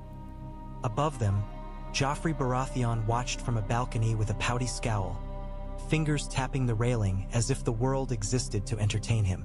Margaery Tyrell stood nearby, serene, smiling as if the arrival were exactly as she had planned. Olenna Tyrell's veil tilted, her eyes sharp and satisfied. Varys waited near a pillar, hands folded. Pycelle hovered, trembling. The Master of Ravens held scrolls like offerings. Tywin did not waste time with greetings. "Where is Sansa Stark?" he asked. Cersei's eyes narrowed. "In her room," she snapped. "Under guard." "Bring her," Tywin said. Cersei bristled. "For what?" "For reality," Tywin replied. He turned toward the council chambers. "And bring Joffrey Baratheon as well. He will learn that threats are weapons best used with care, not tantrums." Cersei's breath hitched. She wanted to argue. She did not. She followed, because she had been taught all her life that Tywin's will was a ceiling. Inside, the small council chamber awaited. Perfume, ink, politics. The Tyrells entered with soft smiles, acting as if they were hosts in a castle they had not built. Tywin did not acknowledge their performance. He sat at the head of the table as if it were carved for him. Olenna's voice was sweet. "You've been busy," she said. "How charming of you to visit the Riverlands." Tywin's eyes slid to her. "The Riverlands are awound," he replied. "I left Kevin to apply pressure. I returned to ensure the realm's heart does not stop beating while its limbs fight." Margaery's smile warmed. "We are grateful," she said. Tywin did not pretend to believe her gratitude. He opened the first Raven scroll, reports of the twins, reports of raids, reports of burning wagons. Then he opened the second, threats, proclamations, the Whisper Network summary of Roose Bolton's confession spreading like fire through dry grass. Tywin's mouth tightened. "The boy has learned," he said quietly. Varys inclined his head. "He has also inspired," Varys murmured. "The River Lords stir. The Brotherhood grows bolder. Even the Vale hesitates to withdraw." Cersei snapped. "Because Petyr Baelish is failing," she spat. Tywin's gaze sharpened. "Petyr Baelish will be corrected," he said. Joffrey Baratheon entered then, flanked by guards, face pinched with sulking arrogance. "Grandfather," he said, as if the word tasted bad. Tywin did not rise. "Sit," he ordered. Joffrey stared, then sat, grudging. A moment later, Sansa Stark was brought in. She moved like a frightened deer, shoulders tight, hands clasped. She kept her eyes lowered. Her face was pale. Tywin watched her for a long moment. "You are a hostage," he said, not cruelly, not kindly, simply as fact. "Hostages are valuable when they are alive." Sansa's breath shook. She did not speak. Tywin turned his gaze to Joffrey. "If you harm her," he said, voice like stone, "you make Robb Stark righteous. You make him unstoppable." Joffrey's face reddened. "He threatens me," he snapped. "He threatens." "He threatens because you gave him reason," Tywin cut in. "You will stop giving him reason." Cersei's eyes flashed. "We cannot look weak," she hissed. Tywin's gaze slid to her, and the room went colder. "We do not look weak," he said. "We look inevitable." He leaned forward slightly. "Which means we choose where the war is fought." Olenna's veil tilted. "And where is that?" she asked softly. Tywin's eyes narrowed. "Not on a bridge where every man can see us bleed," he said. "We will choke the boy elsewhere."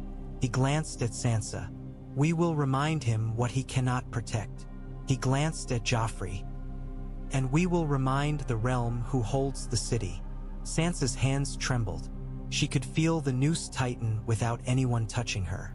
Tywin Lannister stood, and every man in the room felt the weight of his decision settle like iron. "Send ravens," he ordered, "to every lord. Call Bolton's confession coerced. Call Robb Stark a butcher. Call the twins a nest of traitors. His eyes hardened. And prepare my granddaughter's wedding. The realm will celebrate while the Riverlands starves. Marjorie's smile did not falter. Olenna's eyes gleamed. Cersei's mouth tightened into something like satisfaction. And Sansa Stark stood very still, because she had learned that when lions spoke of celebration, someone else always bled for it. Tywin Lannister's message arrived as fire. A raiding party in red cloaks swept through the Riverlands under night, torches raised, laughter sharp. They burned a farmstead that had dared to send bread toward the twins. They dragged a man into the yard and hung him from his own beam while his wife screamed. They set the grain stores alight and watched the flames climb, satisfied. The Riverlands had learned a truth. The lion punished what he could not conquer. But the Riverlands had also learned how to bite back. Beric Dondarrion's men came out of the trees like ghosts, blades flashing. Thoros of Myr's torch flared, and for a heartbeat the yard became a stage of fire and steel. A Lannister man turned too late and took an arrow in the throat, falling with hands clawing at air. Another screamed as a spear took him in the gut. The red cloaks tried to form a ring, shields up, shouting for discipline. The captain bellowed orders. He had done this before. Burn, threaten, leave before outlaws could gather. Then hooves thundered on the road. Vale knights crashed into the yard like a storm, shields up, swords down, cutting into the Lannister flank.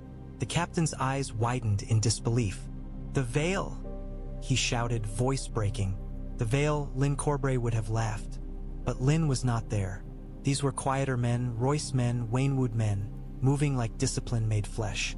A Lannister rider tried to flee toward the trees. Gray wind hit him from the smoke, dragging horse and man down. Flames reflected in the direwolf's eyes, making him look like a creature from some older story. Robb Stark arrived behind, a small escort at his back, mud on his boots and iron in his gaze. He did not charge into the flames like a boy seeking glory. He moved around the edge, cutting exits, turning the yard into a net. "Leave none who carry torches," Robb ordered, voice cold. A Lannister man dropped his torch and raised his hands. "Mercy!" he cried. Robb's eyes did not soften.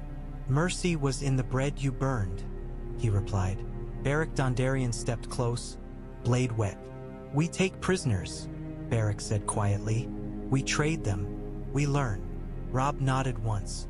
"Take some," he agreed, "but make the rest an example." The captain tried to rally again, voice cracking. "To me!" he shouted, swinging his sword wildly. An arrow took him in the throat mid-word. He toppled backward into ash and died with a soft, surprised sound. The raiding party broke then, discipline collapsing into panic. Men ran, men fell, fire roared.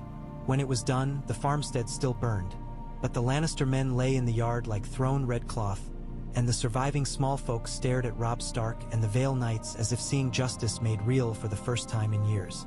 A woman stumbled toward Robb, face streaked with soot and tears.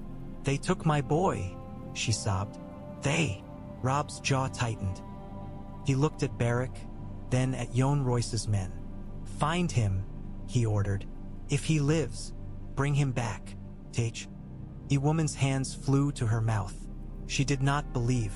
Belief had been beaten out of the Riverlands long ago. Robb looked at the burning beam where the man had hung and felt his rage settle into something colder.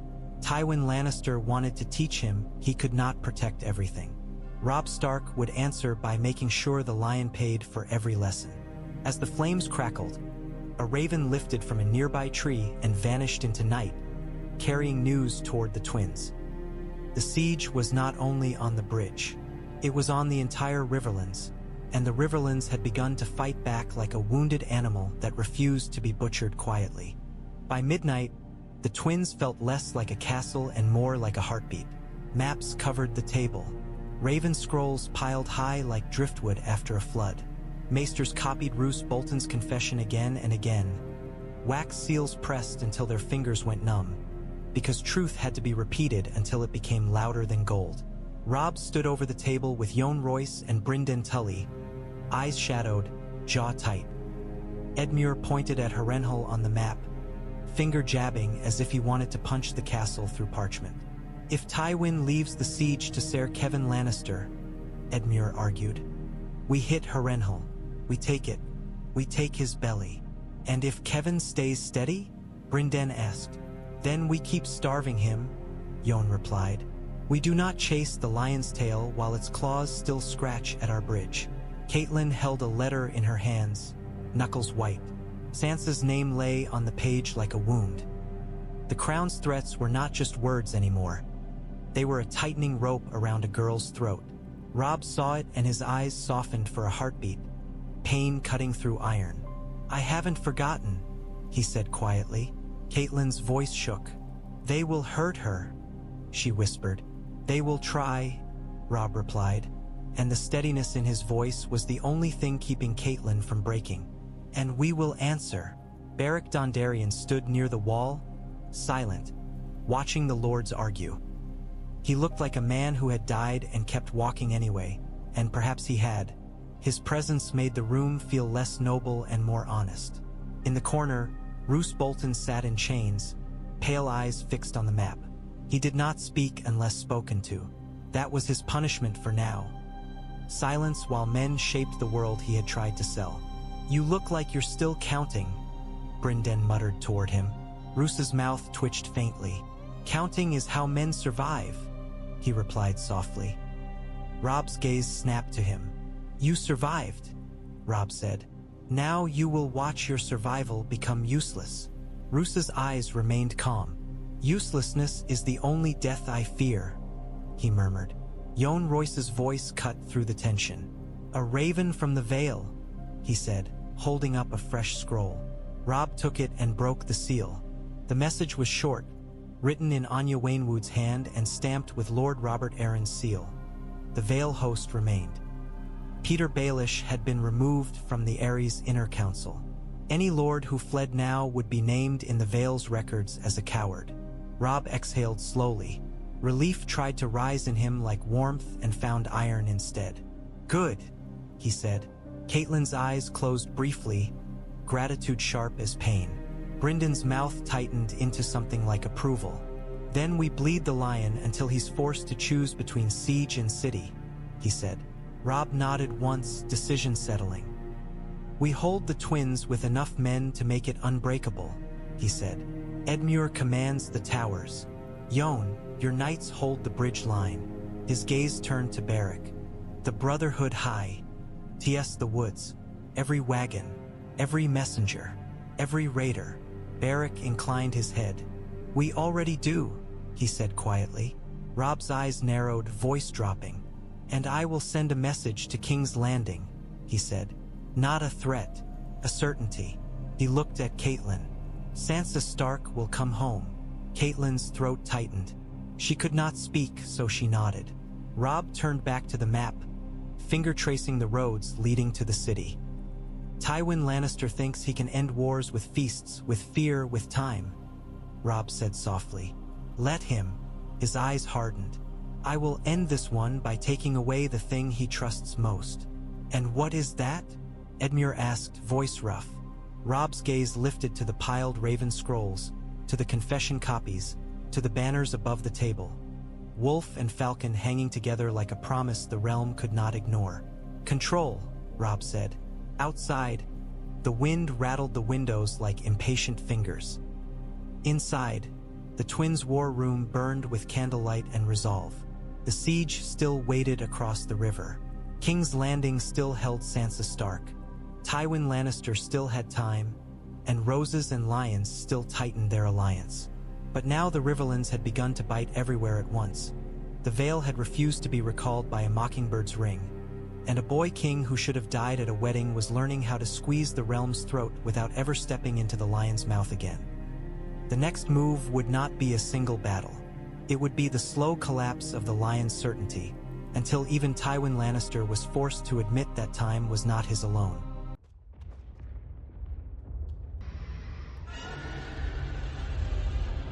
Dawn found the twins still breathing, which felt like victory and curse both.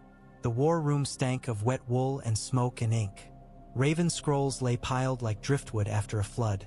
Reports of burned wagons, foraging parties cut down, small boats turned back by pitch and arrows. Maps were weighted with knives and coins. Every road that fed Tywin Lannister's camp had become a throat, and Robb Stark had decided he would squeeze until the lion's eyes bulged. Catelyn stood with the king's landing letter crushed in her hands. Wax cracked, parchment creased into something ugly. Sansa's name lived on it like a wound. She could not stop feeling the phantom of her daughter's fingers in her own. Soft, anxious, obedient in ways that had once seemed like safety. Robb did not look at the letter again. He had read it. He had swallowed the rage. Now he made it useful. 3 bands, Robb said, voice steady. The bandage on his brow made him look younger and older at once, as if the wound had split the boy from the king and left only the king standing. 1 strikes the Kingsroad wagons before they reach the siege. 1 strikes foragers within 2 miles of Tywin's line. 1 sits on the river crossings and kills messengers. Edmure Tully's hands clenched. And if they burn another village, he snarled. They will, Brynden answered flatly. They burn because it's all they know. Robb's eyes lifted, wolf-cold. Then we make burning expensive, he said. He turned to Beric Dondarrion, who waited in the firelight with the quiet patience of a man who had learned that justice often arrived late and bloodied. You and your brotherhood take the woods, Robb said. Find raiders. Kill the ones with torches. Bind the ones with mouths. Thuras of Myr grinned crookedly. Mouths I can do, he said. Torches too. Beric only nodded. We'll bleed them, he said. Jon Royce's dagger tapped the map. The big wagons are what matter, he said. Rope, grain, bolts, fresh timber for siege frames. If Kevan Lannister cannot replace what you burn, he cannot keep pressure. Kevan? Edmure muttered like a curse. Robb's gaze flicked, brief and hard, to Roose Bolton in chains. The Leech Lord sat against stone as if he were simply waiting out bad weather, pale eyes on the map, measuring how the world moved without him. Bolton knows these roads, Robb said, and his voice sharpened. He's marched them. He's hunted them. He's sold them. He stepped closer to Roose. Tell me where the next wagon train will pass. Roose's mouth twitched faintly. You already know, he said softly. Robb's sword point was on Roose's throat before the sentence finished. Not cutting. Promising. Tell me anyway, Robb said. For a heartbeat, Roose's calm wavered, then returned. The crossroads, he said. Every wagon touches it. Every army thinks it owns it. Robb withdrew the sword slowly. Then we own it, he said. He turned to Brynden. Take riders. Vale heavy horse for the crush. River lords for the woods. Brotherhood for the throat cutting. His mouth tightened. Bring me rope and grain. Bring me the lion's breath. Brynden's eyes were bright with grim approval. I'll bring you his teeth, he promised. Catelyn found her voice in the narrow space between fear and necessity. And Sansa? She whispered. Robb's posture stiffened. For a heartbeat, the boy in him tried to rise and was drowned by the king. I haven't forgotten, he said quietly, but I won't trade justice for threats. His gaze hardened. If I yield once, they threaten forever. Edmure's jaw flexed, anger shifting into something like understanding. Then we make them stop having the breath to threaten, he said. Robb nodded once. Yes, he said. We choke their roads. We choke their messengers. We choke their courage. He pointed at the eastern edge of the map where the red line marked Tywin's camp across the river. And when Kevan Lannister is starving enough to make mistakes, we make him pay. Grey Wind's eyes watched every hand, every movement, as if the dire wolf understood that plans were merely hunts made of words. Outside, the river ran, dark and relentless. Across it, red cloaks rebuilt in silence. Inside, a king who should have died at a wedding divided his war into bites, because biting everywhere at once was the only way to make a lion feel fear. The wagon train moved like a slow animal, long and fat, certain it was guarded enough to survive. It came from the west with rope and grain and bolts wrapped in oiled cloth, with fresh timbers lashed to wagons and iron fittings piled in crates. It came with red-cloaked guards who had learned to watch hedgerows and woods, and yet still believed the Riverlands would break before the Lannisters did. The crossroads was mud and ruts and tired horses. The wagons slowed there. Men always slowed where the earth demanded payment. Brynden Tully waited in the trees with his riders and watched the line stretch. He did not smile. He did not thrill. He simply counted. When the first wagons reached the deepest rut and the rear wagons were still climbing the rise behind, Brynden lifted his hand. A whistle cut the air. Arrows snapped out, hissing into red cloaks. A guard jerked and toppled from his horse with an arrow in his throat, hands clawing at nothing. Another screamed when a shaft buried itself in his eye and ended his shout in a wet gurgle. Chaos flared. Men shouted, horses reared. The wagons lurched as drivers yanked reins. "Shields!" A Lannister sergeant bellowed, trying to form a line. "Shields!" Vale heavy cavalry hit the flank like a door slamming shut. Bronze and blue surged out of the trees, shields up, horses driving hard.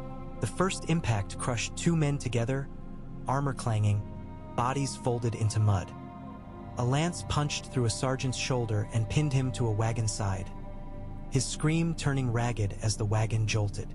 Northmen poured in from the other side with axes, moving low and fast, not dueling but cutting. A man swung a sword wildly and found nothing but air. An axe took him in the ribs and left him gasping in mud. Then Beric Dondarrion stepped into view, and the wagon train's courage cracked. Flame danced along his blade, bright and hungry in the gray day. It was not the comforting fire of hearths. It was the fire of judgment. A Lannister guard stared, eyes wide. "What?" he began. Beric's sword struck, and the man fell with a scream that smelled like burning cloth. Men backed away instinctively, fear turning disciplined soldiers into boys again. Thuras of Myr laughed as if the gods themselves were drunk. He lifted a torch and hurled it into a wagon piled high with pitch-soaked rope. The torch caught and the wagon went up like a bonfire. Smoke roared upward, black and thick, clawing at the sky. "Cut them off!" Brynden shouted. "Don't let one ride." A rider tried to flee down the road. A Vale knight chased him, shield first, and knocked him from the saddle into the ditch. The knight's blade finished him before his boots stopped kicking. A wagon driver screamed and tried to whip his horses forward. A Northman leapt onto the wagon, dragged the driver down by his hair, and slammed his head into the wheel until the scream stopped. Beric moved through the chaos like a man who had already died and therefore did not fear. Or dying again. He cut rope, spilled grain, set crates alight. Every sack that burst into mud was a day Kevan Lannister's men would chew leather and curse. A Lannister captain fought his way toward Beric, teeth bared, desperation making him brave. "You're outlaws," he snarled. Beric's eyes did not change. "We're the Riverlands," he said, and his blade took the captain down. When it ended, the road was choked with broken wagons and burning rope. Grain lay smeared into mud like pale paste. Men in red lay scattered like discarded cloth. Brynden stood amid it, breathing hard, and felt no joy, only the cold satisfaction of a knife finding the right place. "Take what we can," he ordered. "Rope, bolts, anything dry." He pointed at a wagon that still held intact barrels. "And leave the rest for fire." A boy, barely more than a squire, knelt in the mud with hands bound, eyes wide. "Please," he whispered. "Please, Brynden's gaze was hard. "You're alive because the king wants mouths," he said. "You'll talk. You'll live long enough to be useful." He leaned close, voice low as a threat. "And if you lie, you'll envy the dead." Smoke rose into the gray air, a message written in flame. Somewhere across the river, Kevan Lannister would smell it and understand. The twins was not only a bridge. It was the center of a web, and the web had begun to tighten. Kevan Lannister wore Tywin's patience like borrowed armor, and it fit poorly. He sat at the map table with reports scattered like wounds, jaw clenched, eyes narrowed at lines that refused to behave. The siege was supposed to be a machine, pressure applied until stone broke. Instead, the machine kept losing its parts. Rope burned, grain stolen, foragers slaughtered, messengers found in ditches with their tongues cut out. A mud-smeared survivor from the wagon ambush knelt on the tent floor, breath ragged, eyes wild. "They came from both sides," he blurted. "Vale horse, my lord, and outlaws with fire. Beric Dondarrion, I swear it." Kevin slammed his hand down so hard the ink pot jumped. "I don't care what songs they sing while they kill," he snapped. "I care that my men eat." An officer swallowed. "We have stores," he said quickly, "for a few days. If we ration, morale breaks." Kevin cut in. "And if morale breaks, the siege breaks." Another officer leaned forward, voice tight. "We could attempt a crossing upstream," he suggested. "A pontoon, barges. If we can get men behind the west tower." Kevin's eyes narrowed. "And if they burn the barges, we drown," he said. Qyburn stood near the tent flap, silent as a shadow, holding his small jar as if it were a charm. The black liquid inside clung to glass like hunger. "You told my brother pressure is better than spectacle," Kevin said, eyes flicking to him. "Give me pressure." Qyburn's thin smile flickered. "Pressure," he murmured. "Then stop thinking like a hammer." Kevin's mouth tightened. "Speak plainly." Qyburn stepped closer to the map and tapped the river line with one finger. "They hold the bridge," he said. "So you stop trying to take the bridge." His eyes lifted. "You make the bridge irrelevant." An officer frowned. "How?" Qyburn's gaze slid toward the tent flap where the river lay beyond and smoke still clung low. "Fire," he said softly. "Not on the bridge. In their heads. In their bellies." He tipped the jar slightly, and the black liquid moved sluggishly. "Float it under cover of fog. Not in heaps they can hook. In thin skins. It will cling to stone. It will burn where water cannot smother it." His smile sharpened. "It will teach them that the river is not their shield." Kevin stared at the jar, distrust and necessity wrestling. "And while they choke on smoke?" he asked. Qyburn's eyes gleamed. "You send men where they're weakest," he said. "Not to the gate, to the West Tower's river stairs, to the small doors, to the places guards grow tired." He tilted his head. "The boy king cannot be everywhere." Kevin's jaw tightened. "He has the veil," he said. "He may not keep it," Qyburn replied, voice mild. "And even if he does, men tire." Kevin looked down at the map again, at the lines of road behind his camp, roads that were now death. "If I cannot feed this siege," he said slowly, "I cannot hold it." Qyburn's smile did not change. "Then you must make them hungrier furs." "Tea," he murmured.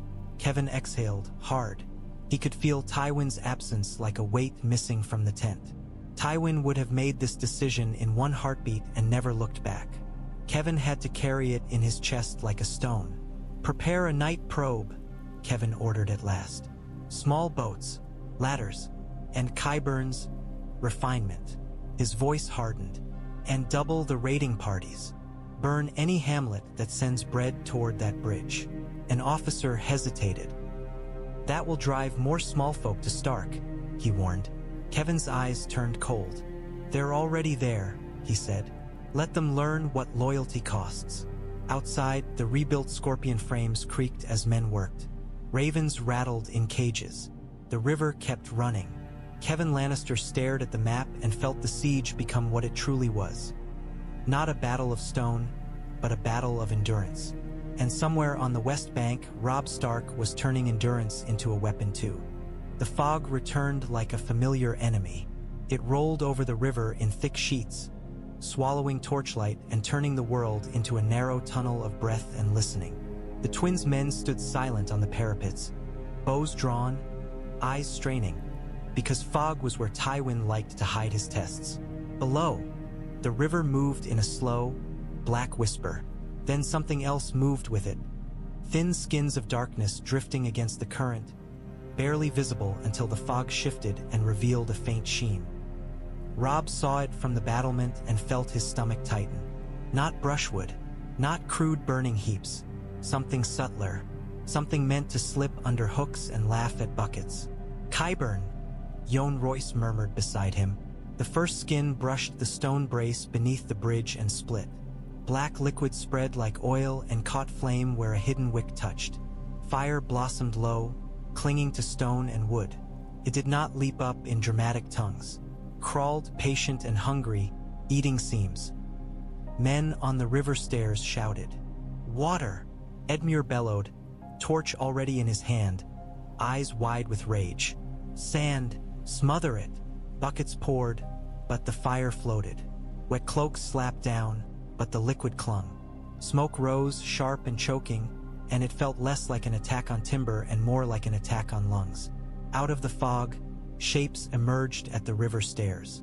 Lannister men, low boats nosing against stone, grappling hooks raised. They moved fast, counting on smoke and confusion to hide the sound of rope. A hook clanged against stone. A rope went taut. A red-cloaked man began to climb. Robb's voice was low. Now, he said. Veil arrows snapped out from above and punched into climbing men. One fell backward, rope slipping through his hands, his scream swallowed by fog. Another reached the lip of the stair and took a shaft in the throat. He toppled sideways into the river, vanishing into smoke and black water. More hooks flew, more ropes tightened. Hold the fire, Jon commanded. Hold the stairs. Edmure's men poured sand onto the crawling flames, beating them down in angry clumps. Smoke rolled over them, making eyes water, throats burn. The river stairs became a place of choking and steel, every breath expensive. A Lannister boat bumped hard against the stone, and men spilled out, swords up, faces hidden behind wet hoods. They charged the stair, trying to reach the door that led inside the tower. One door, one crack, all they needed. Gray wind hit them like a storm. The dire wolf launched out of smoke, jaws snapping, and the first man went down screaming with his arm in the wolf's mouth. Robb followed, sword low, cutting not at shields but at legs, at throats, at the places armor could not hide. Back! A Lannister man shouted, panic cracking his voice. Too late. Edmure surged down the steps with his torch, flame wild in his eyes. He slammed it into a splashed trail of black liquid and the fire flared hot, sudden, between the boats and the stair. Lannister men screamed as flame caught cloaks. One stumbled backward into the river, thrashing. Robb grabbed the man by the collar as he tried to climb back, eyes wild, and shoved him down. Tell Kevin, Robb hissed. Tell him the river bites. The man's answer was a scream as gray wind struck again. Above, archers kept firing, shafts vanishing into fog and returning as bodies. The Lannister boats began to pull away, oars churning desperately. From the east bank, a horn sounded retreat. The fog swallowed the last boat, leaving only smoke and the crawling fire beneath the bridge braces. Men beat at it with sand, with wet cloaks, with bare hands that blistered. The liquid fought back, clinging, refusing to die like ordinary flame. Robb dropped to one knee and slapped a wet cloak over the worst seam, pressing down hard until heat bit through cloth into skin. He did not release it until the flame smothered into angry smoke. When he stood, his hands were red and burned, and the smell of it made Catelyn's stomach twist even though she was not there to see it. Jon Royce's voice was steady. He's learning, he said. Robb stared into the fog where the boats had vanished. So am I, he replied. The river ran black beneath them, carrying away embers like tiny fleeing stars. And in the twins, men breathed smoke and understood the siege was changing shape. Less about breaking gates, more about breaking minds. Tywin Lannister chose his battlefield the way he chose everything, where the enemy could not swing a sword. The small council chamber held the city's heat and its lies. Tywin sat at the head of the table as if the chair were an extension of his spine. Around him, the pieces of the realm pretended to be rulers. Cersei glared, mouth tight. Joffrey fidgeted like a spoiled child trapped in an adult's war. Margaery Tyrell smiled as if she had never known fear. Olenna watched from beneath her veil with eyes sharp enough to cut silk. Varys stood in the back like a quiet shadow that knew too much. Tyrion Lannister stood near the table with a cup in hand he did not drink from. His expression was wary, tired, and edged with a bitterness that never fully left his mouth. Tywin placed a document on the table. Wax seals gleamed, lion gold, and beside it, the dire wolf pressed into dark wax as if Winterfell's ghost had been forced into obedience. "This ends the matter of the North," Tywin said. Cersei's eyes narrowed. "How?" she demanded. Tywin's gaze slid to Tyrion. "Through marriage," he replied. Tyrion's mouth tightened. "Oh," he said softly, "that kind of ending." Joffrey's face brightened with cruel delight. "Make the wolf girl marry a pig," he laughed. Tywin's eyes snapped to him. The laugh died. "You will speak when spoken to," Tywin said, and the room chilled. Margaery's smile remained, but her eyes flicked to Tyrion with quick calculation. Olenna's veil shifted as if hiding amusement. Cersei's voice rose, sharp.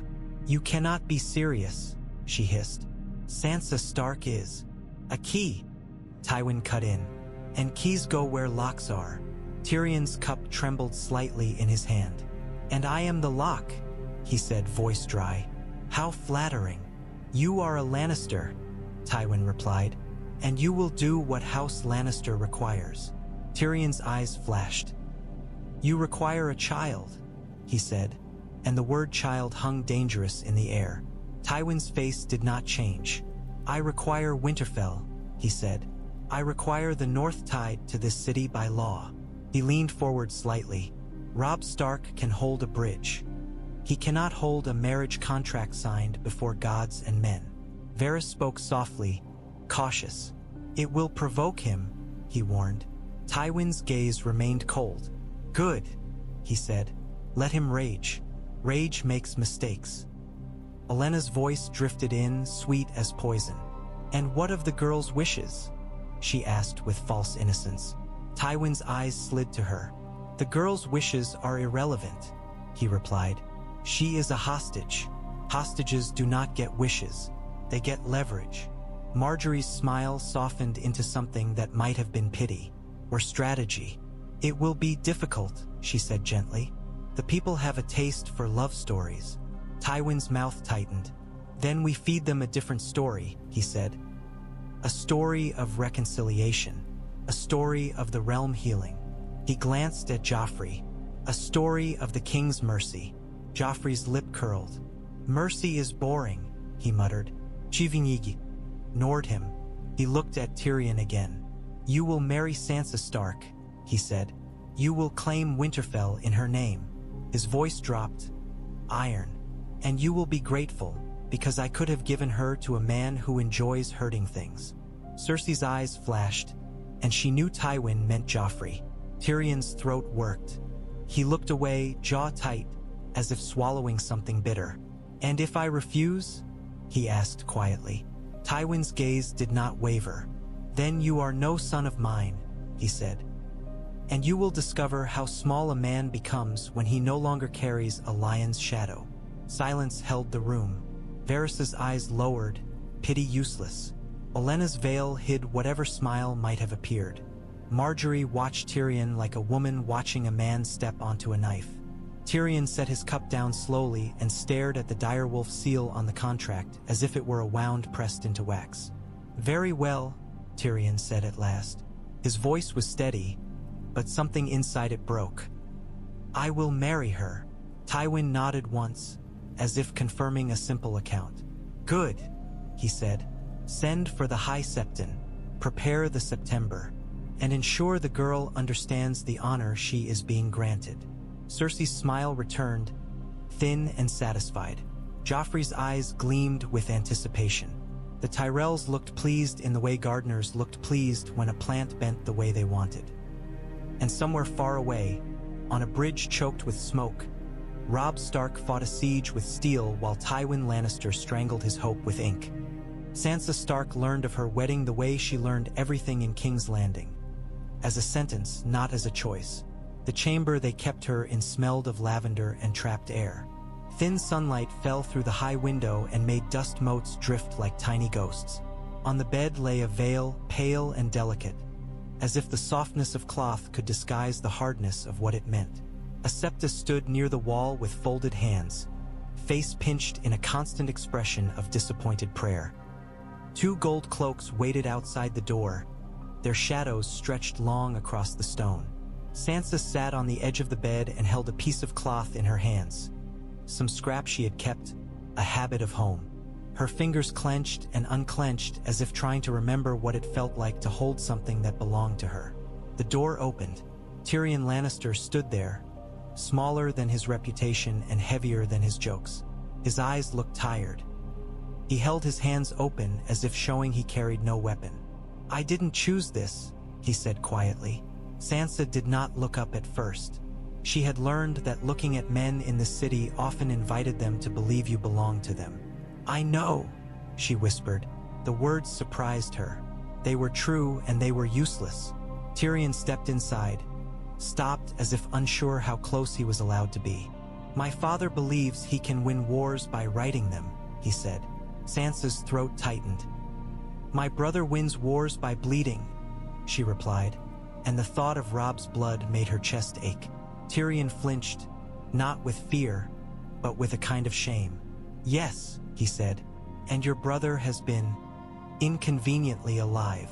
Sansa's fingers tightened on the cloth until her knuckles whitened. "Will they hurt him?"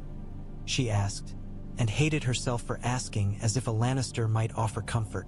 Tyrion's mouth tightened. "They will try," he admitted. He glanced at the Septa, then lowered his voice further. "Sansa, you should know something. I can't protect you from this wedding, but I can protect you from what some men believe a wedding entitles them to." The Septa's eyes sharpened, suspicious of any softness. Sansa looked up then, just enough to meet Tyrion's gaze. She saw discomfort there, and a stubborn refusal to be a monster. Her breath trembled. "Thank you," she whispered, and the gratitude tasted like ash because it was gratitude for the smallest mercy in a cage. The door opened again. Margaery Tyrell entered with a soft smile and eyes that measured everything. She wore warmth like perfume, and in King's Landing warmth was always a strategy. "Sansa," Margaery said gently, "may I sit?" Sansa nodded because refusing was another kind of danger. Margaery sat beside her on the bed, careful not to touch too much. "I'm sorry," she said softly. "I know this is frightening." Sansa's mouth twitched. "You don't have to pretend," she whispered. Margaery's smile did not falter. "I'm not pretending," she said. "Not entirely." Her eyes flicked toward Tyrion, then back. "My family believes alliances keep people alive. Sometimes they're right. Sometimes alliances are cages. We try to choose the cages that don't bite." Sansa stared at the veil. "This one bites," she murmured. Margaery's voice lowered. "Then survive it," she said. "Survive until you can choose again." Her eyes held Sansa's. "You are not weak because you're afraid. You are strong because you keep standing." Sansa wanted to laugh. Standing was all she was allowed to do, but Margaery's words carried a strange kind of heat, and Sansa clung to it because she had nothing else. Tyrion cleared his throat. "My lady," he said to Margaery, "shouldn't you be preparing for your own wedding?" Margaery's smile warmed. "Oh, I am," she said. "That is why I came. I wanted to see the woman my future husband's family has chosen to use as a knife." She looked at Sansa with something like quiet respect. "Knives can cut both ways." The Septa shifted, uncomfortable. "Enough," she snapped. "The girl must pray." Margaery rose, smoothing her skirts. "Of course," she said sweetly. She paused at the door and looked back once. "Sansa," she said, voice soft. "If you need anything, tell me." Sansa did not believe in offers. Offers in this city were hooks. But she remembered Margaery's eyes when she said survive, and the memory settled in her chest like a small, stubborn ember. After Marjorie left, Tyrion lingered a heartbeat. "I'm sorry," he said again, quieter. Sansa looked at him, then at the veil, then at the raven cage shadow on the wall. "I used to think songs were true," she whispered. "Now I think ravens are the only honest things." Tyrion's mouth twisted in something like pain. "Then let's hope your ravens fly fast," he said. He left, and the door closed, and Sansa Stark sat very still in a room full of lavender and chains, holding a scrap of cloth like it was Winterfell, and listening to the city outside as if it might one day carry her brother's footsteps to her door. The Vale finally decided what Petyr Baelish had refused to believe. Not every man could be bought. In the high hall, cold light poured in as if the sky itself wanted to witness. Anya Waynwood stood beside Robert Arryn, one hand resting lightly at the boy's shoulder. Not gripping, not guiding like a puppet, simply steadying. Robert's chin was lifted.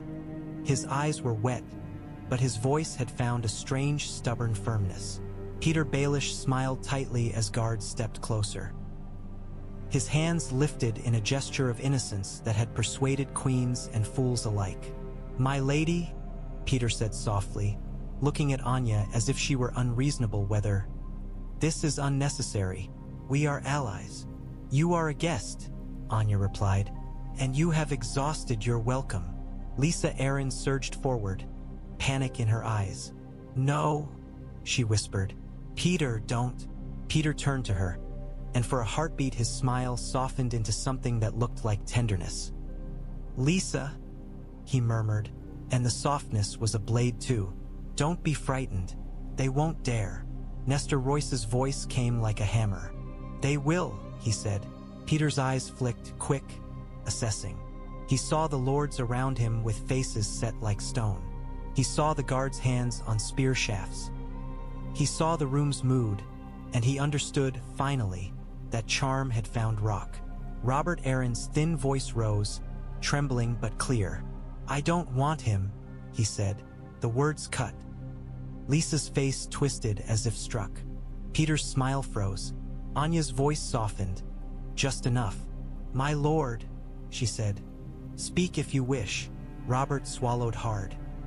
He looked at Petyr, and his gaze held the simple honesty of children. Brutal because it did not know how to lie prettily. "He makes me scared," Robert whispered. "Not the war. Him." Petyr's eyes narrowed by a fraction. "My lord," he began, voice honeyed. "I have only ever..."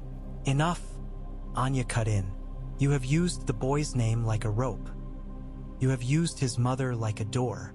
You have tried to drag the Vale into cowardice because cowardice keeps your hands clean." Her eyes sharpened. "And now the Vale will be clean of you." A raven flew in through an open window and beat its wings hard, landing on the sill as if impatient. The bird's presence felt like an omen, a reminder that the realm's wars were not contained by mountains. Horton Redfort stepped forward and spoke for the lords who had been wavering. "The Vale holds to Lord Robert Arryn's order," he said. "The host remains. Those who fled will be named. Those who stayed will be honored." His gaze turned cold. "And you, Petyr Baelish, will not speak in Lord Robert's name again." Petyr's smile returned, thin, controlled, dangerous. "You are making enemies," he said softly. "The crown will. The crown can come climb our mountains," Nestor Royce said bluntly. "Let it try." Lysa's hands trembled as she reached for Petyr's cloak. "Petyr," she pleaded, voice breaking. "You promised." Petyr's eyes flicked to her, cold calculation breaking through. Ugh, the tenderness. He had promised many things. Promises were cheap. This hall had become expensive. He stepped back from her touch, gently, as if sparing her embarrassment. "My lady," he said, voice soft. "I promise you again, I will fix this." Anya's gaze did not soften. "You will leave," she said. Petyr inclined his head, smile sharpened. "Very well," he replied. "I will leave." His eyes slid to Robert one last time, and in them was something thin and hungry. "For now." The guards moved in. Petyr walked between them with the grace of a man who refused to admit defeat even as the door closed behind him. He did not struggle. He did not plead. He saved his rage for later because rage was more useful when it could be spent in the right place. Lisa stood trembling, ring gleaming on her finger like a mistake she could not undo. Robert Arryn stood beside Anya Waynwood, tears on his cheeks, but his chin still lifted. And in the Ares' cold light, the mockingbird's song was cut short, not by a sword, but by a boy's refusal to be used. The North came to the twins like a storm that had been delayed too long. Men crowded the great room with damp cloaks and hard eyes, lords and envoys and captains, each carrying a piece of the North's anger. Great John Umber was there, huge and loud and furious enough to rattle candle flames. Others stood quieter, their fury sharpened into calculation, because quiet fury was often the most dangerous. Vale witnesses stood near the wall, watching because this judgment needed eyes outside the North. Catelyn understood that now. The realm believed lies more easily than it believed truth, unless truth had too many witnesses to be denied. Robb held Roose Bolton's confession up, wax seals gleaming. "You wanted proof," he said, voice steady. "Here is proof. Here is his hand. Here is his seal. Here is the price he sold us for." He read the confession again, and each name landed like an axe. Tywin Lannister, Walder Frey, Harrenhal, Warden of the North, Ramsay Snow. At the bastard's name, a murmur ran through the room, uneasy, sharp. "Ramsay," Great John Umber spat, as if the word tasted rotten. "That bastard's a beast." A lord's envoy in silver-trimmed cloak spoke quietly.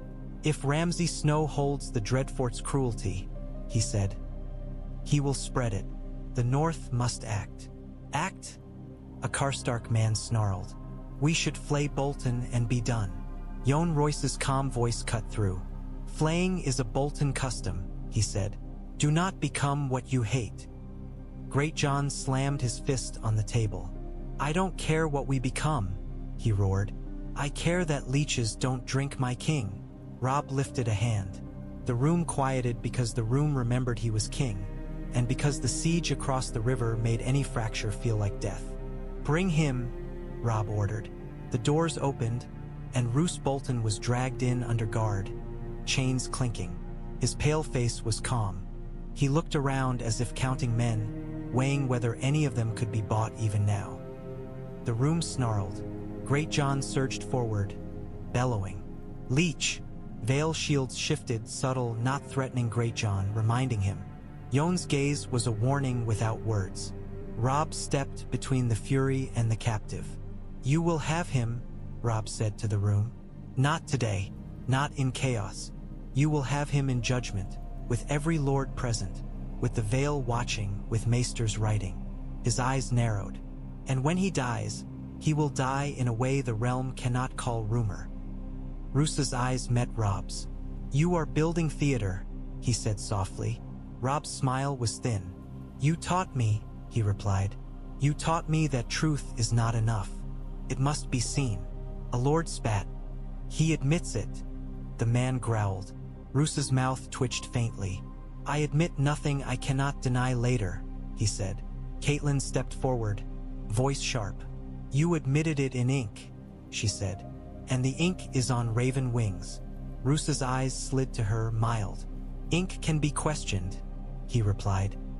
Robb's gaze hardened. "Not when you speak it," he said. "Tell them, Roose. Tell them you wrote willingly." Roose looked around the room, and for the first time he seemed to relish something.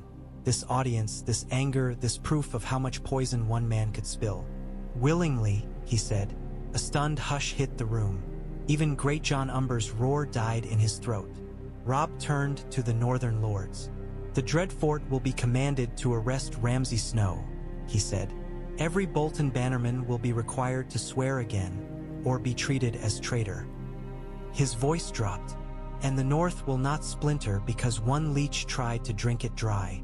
A lord's envoy in silver-trimmed cloak nodded once. "Then we send riders," he said. "And ravens?" Brynden added, stepping into view like a shadow that had learned to speak. And we send a message to every lord who's tempted to be clever. Robb's eyes stayed on Roose. And you, Robb said softly, will sit in chains and watch the North erase you. Roose Bolton's calm held, but his bound hands trembled just slightly. So small a crack that only a mother who had watched men lie for years would notice. The room's anger did not fade. It sharpened, and outside, across the river, Tywin Lannister's siege waited, patient, unaware that the North had just begun to turn its own knife inward, with the same cold purpose it used against lions. The September of Baelor glowed like a lie. Candlelight filled the air with warm gold, softening stone, making the world seem holy. The seven-pointed star above the altar shone as if the gods themselves had leaned close to watch. Sansa Stark stood beneath that light in a pale gown that felt heavier than armor. Her hands were steady only because she had learned how to be still. Stillness was the only resistance King's Landing allowed. Tyrion Lannister stood beside her with his hands held carefully, as if afraid of touching her and being mistaken for the kind of man his father wanted him to be. His face was tight, jaw clenched, eyes flicking once to Sansa in a glance that held apology and helplessness tangled together. The High Septon raised his hands and spoke of vows and duty and the sacred binding of houses. The words floated up to the star and came back as echoes that felt like chains. Tywin Lannister watched from the front row with the calm of a man observing a tool being forged. Cersei stood near him in green silk, satisfied. Joffrey Baratheon smirked as if the ceremony were a joke he had paid for. Margaery Tyrell smiled softly, serene, while Olenna's veil tilted like a blade hiding amusement. Varys watched from a pillar, eyes lowered, hands folded, as if pity could be offered silently without inviting punishment. When the High Septon asked Sansa to speak, her throat tightened. She opened her mouth and felt the city's weight press down. Every guard, every whisper, every threat. Her voice came out small and clear. The vows were simple. The meaning was not. Tyrion's voice followed, steadier than he had any right to be. He spoke the words like a man swallowing iron. The ring was brought gold, heavy, polished. Tywin's choice made solid. Sansa's fingers trembled when the metal touched them. Not from joy. From the cold realization that law could be a cage as strong as stone. Joffrey laughed softly, delighted. "Lovely," he murmured, loud enough for nearby lords to hear. "Now she belongs to us." Cersei's smile sharpened. Margaery's eyes flicked, careful. Olenna's veil did not move, but the air around her felt suddenly colder. The High Septon blessed them, voice rising, and the September's candles seemed to burn brighter as if the gods approved. Sansa did not look up at the star. She looked at the floor because the floor was honest. The floor did not pretend mercy. As the ceremony ended, Tywin leaned slightly toward Tyrion, voice low. "You have done your duty," he said, and duty sounded like ownership. Tyrion's mouth tightened. He did not answer. Answers were luxuries in chains. Sansa felt herself guided down the aisle by hands that were careful not to bruise but still forced her forward. Gold cloaks lined the way, faces blank. The city's heat waited outside the September like a mouth. Margaery stepped close as Sansa passed, her smile still soft. Her voice was barely a whisper, lost beneath hymns. "Survive," she breathed. Sansa's breath hitched. He did not nod. Nodding could be seen, but the word lodged in her chest like a small, stubborn ember. Above, the star continued to glow, and somewhere far away, a raven would carry the news over rivers and smoke and siege lines, toward a bridge where wolves and falcons held back lions, toward a brother who would read it and taste a different kind of war. The raven arrived after dark, when the twin stones were cold and the river's sound felt like teeth. A maester carried the scroll into the war room with trembling hands, as if the parchment itself were heavy. The wax seal was King's Landing's, crown pressed into gold, alongside a smaller seal that made Catelyn's stomach lurch even before she saw the words. Lion. Robb took it, broke it, read. For a heartbeat, he did not move. Catelyn stepped closer, breath held. She saw his face change. Not into rage, not into tears, but into the terrible stillness of a man being forced to swallow grief while others watched. "What?" she whispered, voice breaking. "Does it say?" Robb's mouth worked once. Then he spoke, and the words sounded like iron dragged over stone. "Sansa Stark," he said, "is wed." Catelyn's world tilted. The room blurred. She gripped the edge of the table as if the wood could keep her from falling. She heard a sound and realized it was her own breath turning ragged. "Wed," she repeated, and the word was a knife. Jon Royce's jaw tightened. Bryndon's eyes went hard. Edmure swore, violent and helpless. Lyn Corbray's smile sharpened, not from joy but from the sheer ugliness of the game. Roose Bolton's pale eyes watched from his chains, calm as ever. "Clever," he murmured softly. "Your enemy moves where your sword cannot reach." Robb turned on him with a look that could have killed. "Speak again," Robb said, voice low, "and I'll carve your tongue out myself." Roose's mouth twitched and he fell silent, satisfied anyway. Catelyn forced herself to breathe, forced herself to read the rest. The letter was polite. It was cruel in its politeness. It spoke of reconciliation, of unity, of the North being returned to the realm through a lawful marriage. It spoke of Tyrion Lannister's name as if it were a blessing. It did not mention Sansa's fear, because fear was not useful on parchment. Robb's hand crumpled the letter. Then he forced it flat again, as if he refused to let rage make him careless. "They think they've taken Winterfell," Robb said quietly. Edmure slammed his fist down. "Let's march," he snarled. "To King's Landing. To the September. Let's." "We can't," Bryndon snapped. "Not with Kevin across the river and the twins under siege. Not with half the Riverlands still burning." Jon Royce spoke, voice steady. "This is why Tywin Lannister left the siege," he said. "He's turning the war into law. He wants you to panic. He wants you to abandon the bridge." Robb stared at the map, eyes narrowed, breathing slow. Gray wind pressed close, ears flat, sensing his pack's pain. Catelyn reached for Robb's arm. He did not flinch away, but his muscles were rigid beneath her hand. "Bring her home," Catelyn whispered, voice cracking. "Please." Robb swallowed hard. For a heartbeat, the boy in him tried to rise and was crushed by the king. "I will," he said, and the promise sounded like a vow made to the gods and to his own bones. He turned to the room, voice hardening. "We do not abandon the twins," he said. "We do not give Kevin the bridge. We do not give Tywin the satisfaction of seeing us run." His eyes flashed. "We make King's Landing pay for that marriage." Edmure's breath hitched. "How?" Robb pointed at the roads on the map like a man pointing at arteries. "We take Harrenhal," he said, "not as a castle, as a knife on the Kingsroad." He looked at Jon.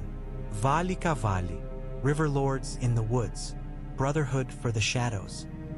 His gaze sharpened. "We cut the road between King's Landing and the west until the city chokes on its own hunger." Bryndon's mouth tightened into approval. "Make the lion fight for every loaf," he murmured. Jon nodded once. "And you force Tywin to choose," he said. "City or siege, marriage or bridge." Robb looked down at the crumpled letter and felt the rage settle into something colder. "He thinks he owns my sister," Robb said softly. "He thinks ink makes it true." He lifted his eyes, and the room went quieter, because a king's eyes could do that when they stopped shaking. "Ink breaks," Robb said. "Stone breaks. Lions break." His voice dropped. "And I will break him without stepping into his mouth." Outside, the river ran in darkness. Across it, campfires burned, patient and hungry.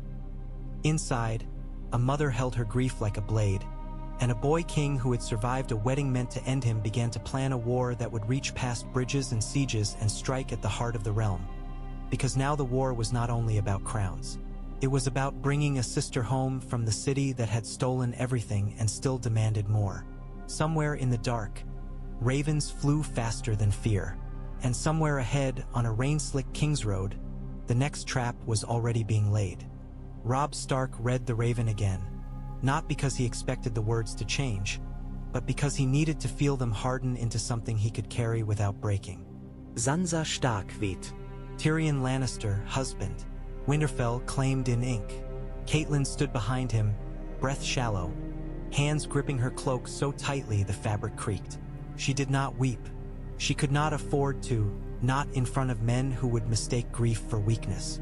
Grief was sharp enough already. It did not need a witness. Jon Royce laid his dagger on the map with brutal simplicity. Harrenhal, he said. Not the castle. The road. Brynden Tully nodded once, eyes like flint. The Kingsroad is a spine, he said. Break it, and the city feels the pain. Edmure's voice came out rough. And the siege? He demanded. Kevan Lannister still sits across the river. We hold the twins, Robb said, and the steadiness of his tone made the room go quiet. Edmure holds the towers. Vale shields hold the bridge. River lords and the Brotherhood bleed the roads. He looked at Beric Dondarrion, whose face carried the tired truth of men who had already died once in their hearts. I want every torchbearer Tywin sends to punish the Riverlands to vanish into the woods, Robb said. No songs. No survivors bragging. Just silence and missing men. Thuras of Myr grinned crookedly. Silence is hard, he said. But missing men? I can do missing men. Beric nodded. We'll do it, he said simply. Robb turned his gaze to Roose Bolton. The Leech Lord sat in chains with his calm mask on, as if the war were weather and he had merely been caught outside without a cloak. You wrote, Robb said. Roose's pale eyes lifted. I did, he replied. And now you will write again, Robb said. Orders to your bannermen. Names. Routes. The places your men used to slip into rear camps and burn wagons. His voice dropped. You will help me cut your own house out of my war. Roose's mouth twitched faintly. You want to unmake me, he said, and it sounded almost curious. Yes, Robb answered, and there was no heat in it now, only certainty. And I will. Catelyn stepped closer, voice shaking despite her will. Sansa, she whispered, and the name scraped her throat raw. Robb's eyes flicked to her, and for a heartbeat the boy he had been tried to rise. Then the king swallowed him again. I will bring her home, Robb said softly, but I will not buy her with surrender. His gaze hardened. I will buy her with leverage Tywin cannot ignore. Jon Royce's dagger tapped the map again. We take Harrenhal, he said. We hold it like a knife over the Kingsroad. We force Tywin to choose where his power lives, here in mud or there in the city. Brynden's grin was thin. And when he chooses wrong, he said, we make him pay. Robb rolled the raven scroll, pressed the wax back down as if sealing it could contain its cruelty. We ride, he said. The words traveled through the room like a bell struck in a cold church. Gray. Wind's growl rose low, steady, eager. Outside, the river ran dark. Across it, campfires burned. Inside, a king turned pain into a plan, because pain was useless unless it could be made into a weapon. They left before the sun could pretend the world was clean. On the bridge tower, Edmure Tully raised his sword and shouted commands until his voice cracked. Men moved pitch pots, checked arrows, replaced shattered parapet stones with stacked shields and timber. The twins would hold because it had to. The castle stones had been built for holding. Now they would learn what holding truly cost. Robb mounted near the gate, cloak wet with mist, face hard. Gray wind paced at his heel, muscles coiled, eyes bright. The direwolf watched the east bank's dim fires like a predator watching a penned beast. Jon Royce's Vale Knights formed a tight column, heavy horse and disciplined shields, their movements quiet and precise. The Vale did not ride with songs. The Vale rode like a door closing. Beric Dondarrion and Thuras of Myr led ragged men into the woods with only whispers and gestures.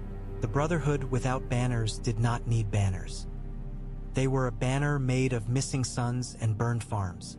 Catelyn stood at the gate with her hood up, hands hidden, as if hiding them could hide the shaking. She watched Robb as mothers watched their sons ride to war, with pride sharpened into pain. "You're leaving him," she said softly, eyes flicking toward the guarded wagon where Roose Bolton sat in chains. Robb's jaw tightened. "I'm leaving him behind stone," he replied. "He cannot poison what he cannot reach." He glanced at the wagon again, coldness settling. "And when the North hears, his house will start breaking itself." Jon Royce leaned closer, voice low. "Edmure holds," he said, "but Kevin Lannister will press harder when he learns you've gone." Robb nodded. "Let him," he said. "Every man Kevin throws at stone is a man not guarding a road." Edmure strode down from the tower, rain on his hair, anger and resolve braided together. "Bring her back," he said to Robb, voice rough. He did not need to name Sansa. The name hung over them like a ghost. Robb met his uncle's eyes. "I will," he promised. Edmure's jaw flexed. "And if the gate breaks," he added, trying to sound like a commander and failing to hide the fear, "I'll die on it." Robb's mouth tightened. "Don't," he said. "Live long enough to spit in Tywin's face when he leaves." Edmure gave a grim, humorless smile. "I'll try." Catelyn stepped close enough to touch Robb's arm. Brief, careful, as if she feared he might shatter. "Your sister needs you," she whispered. Robb's eyes softened for a heartbeat.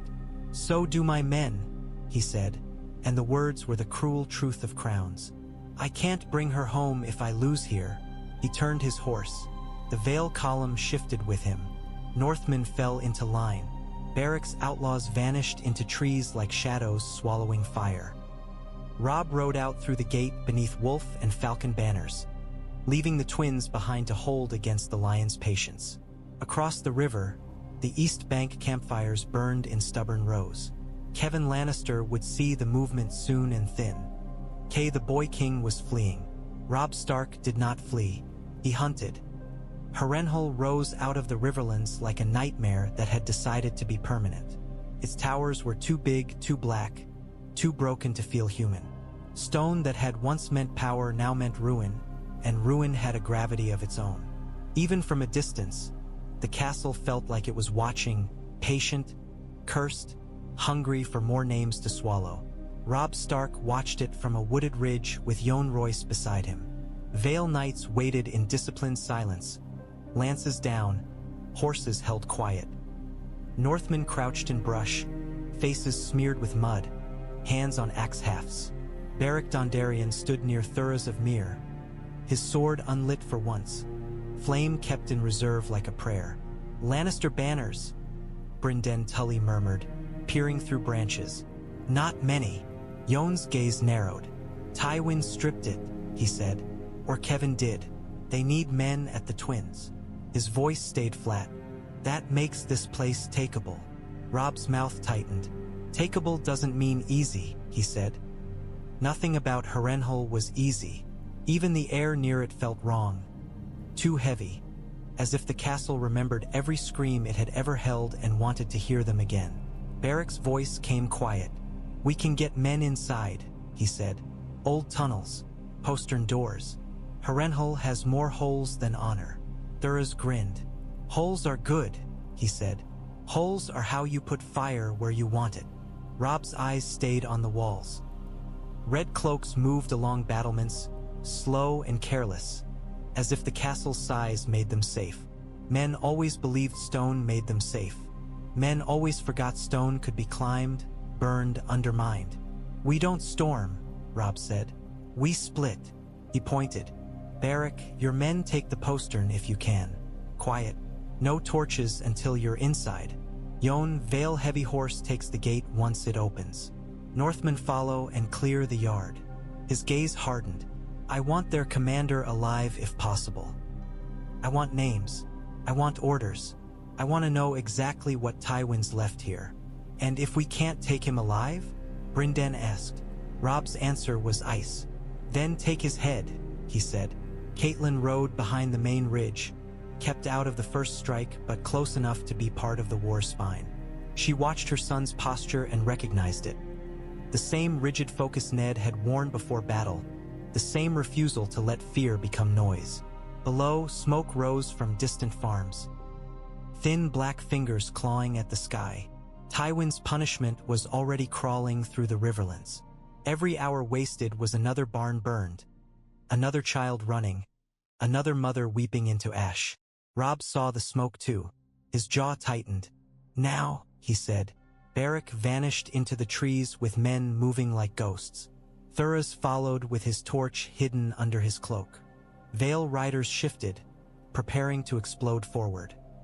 Northmen lowered themselves into the brush, ready to pour down like wolves. Harrenhal's walls watched them approach. Robb Stark did not look away. He had learned something in the twins. If a castle was a mouth, you didn't need to punch its teeth. You only needed to put a blade on its throat. The postern door was half hidden beneath vines and damp stone, as if the castle itself wanted to pretend it had no weak points. Beric Dondarrion found it anyway, because men who lived in the woods learned to read the world's lies. The door was barred from within, but the bar was old iron and the hinges were older. A knife slipped into a gap. A quiet shove. The bar scraped just enough. The opening widened like a wound. Men slid through one by one, shadows with breathing mouths. Inside, Harrenhal smelled of wet ash and old smoke. The air was colder than it should have been, as if the castle drew warmth out of men the way leeches drew blood. Torches burned along corridors, but their light felt weak, defeated by the endless stone. 2 Lannister guards stood near the inner passage, backs half-turned, talking in low, bored voices about bread and women and how long sieges lasted before everyone forgot why they were there. They turned at the first whisper of movement. Thuras of Myr's torch touched a small pool of oil Beric's men had smeared along stone. Flame caught and bloomed, small, sudden, bright. The guard's eyes widened. Beric's sword flared. Fire crawled along steel as if the blade had been waiting to remember what it was. Beric struck once. Fast, clean, cutting a throat before a scream could fully form. The second guard reached for his horn. Beric's men were already on him. A hand clamped over his mouth. A knife pressed into the soft gap beneath his jaw. The horn never sounded. The guard sagged, eyes glassy. Beric stood still for a heartbeat, flame dying down on his blade until it was only steel again. His breath came slow, controlled. "Quiet," he whispered to his men. "Quiet until the gate." They moved deeper, following passages that twisted like a maze. Harrenhal was too big to defend properly. It had been built for dragons, not men. Its corridors were throats and guts and veins, and men inside it were always lost a little even when they thought they knew the way. A patrol approached, 4 red cloaks, torches held high. Beric's men pressed into a shadowed alcove. Thuras grinned, torch hidden again. The patrol passed, boots slapping stone, unaware they had walked by their own deaths. Far above, a horn sounded, distant, confused. Someone had noticed something. A missing man, a torch out of place. A shadow where a shadow shouldn't have been. Beric's men did not panic. Panic was for men who still believed the world was fair. They reached a stairwell that climbed toward the inner gatehouse. Beric looked up at the spiral, listened to the thump of boots above, measured the rhythm. "Now," he whispered, and his men began to climb like ghosts. Outside, on the wooded ridge, Robb Stark watched Harrenhal's gate and waited for it to open as if waiting for a throat to expose itself.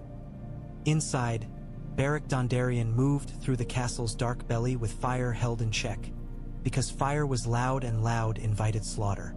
But soon there would be no avoiding loud. Soon, Harrenhal's gates would be opened from within, and the ruined castle would learn that even the most cursed stone could be taken when men were desperate enough to stop dying on other men's schedules. The gatehouse became a slaughter in the space of one heartbeat. Beric's men reached the winch level and found Lannister guards already rushing. Drawn by a horn, torches flaring, faces sharp with sudden fear. They had expected bandits. They had not expected outlaws with discipline and a lord who carried fire in his hand like a verdict. Steel met steel on the stair, tight and brutal. A guard swung a sword downward. Beric caught it, turned it, drove his blade into the man's ribs. Another guard tried to shove Beric back down the steps with a shield. Thuras of Myr smashed his torch into a pitch barrel and sent flame blooming into the guard's face.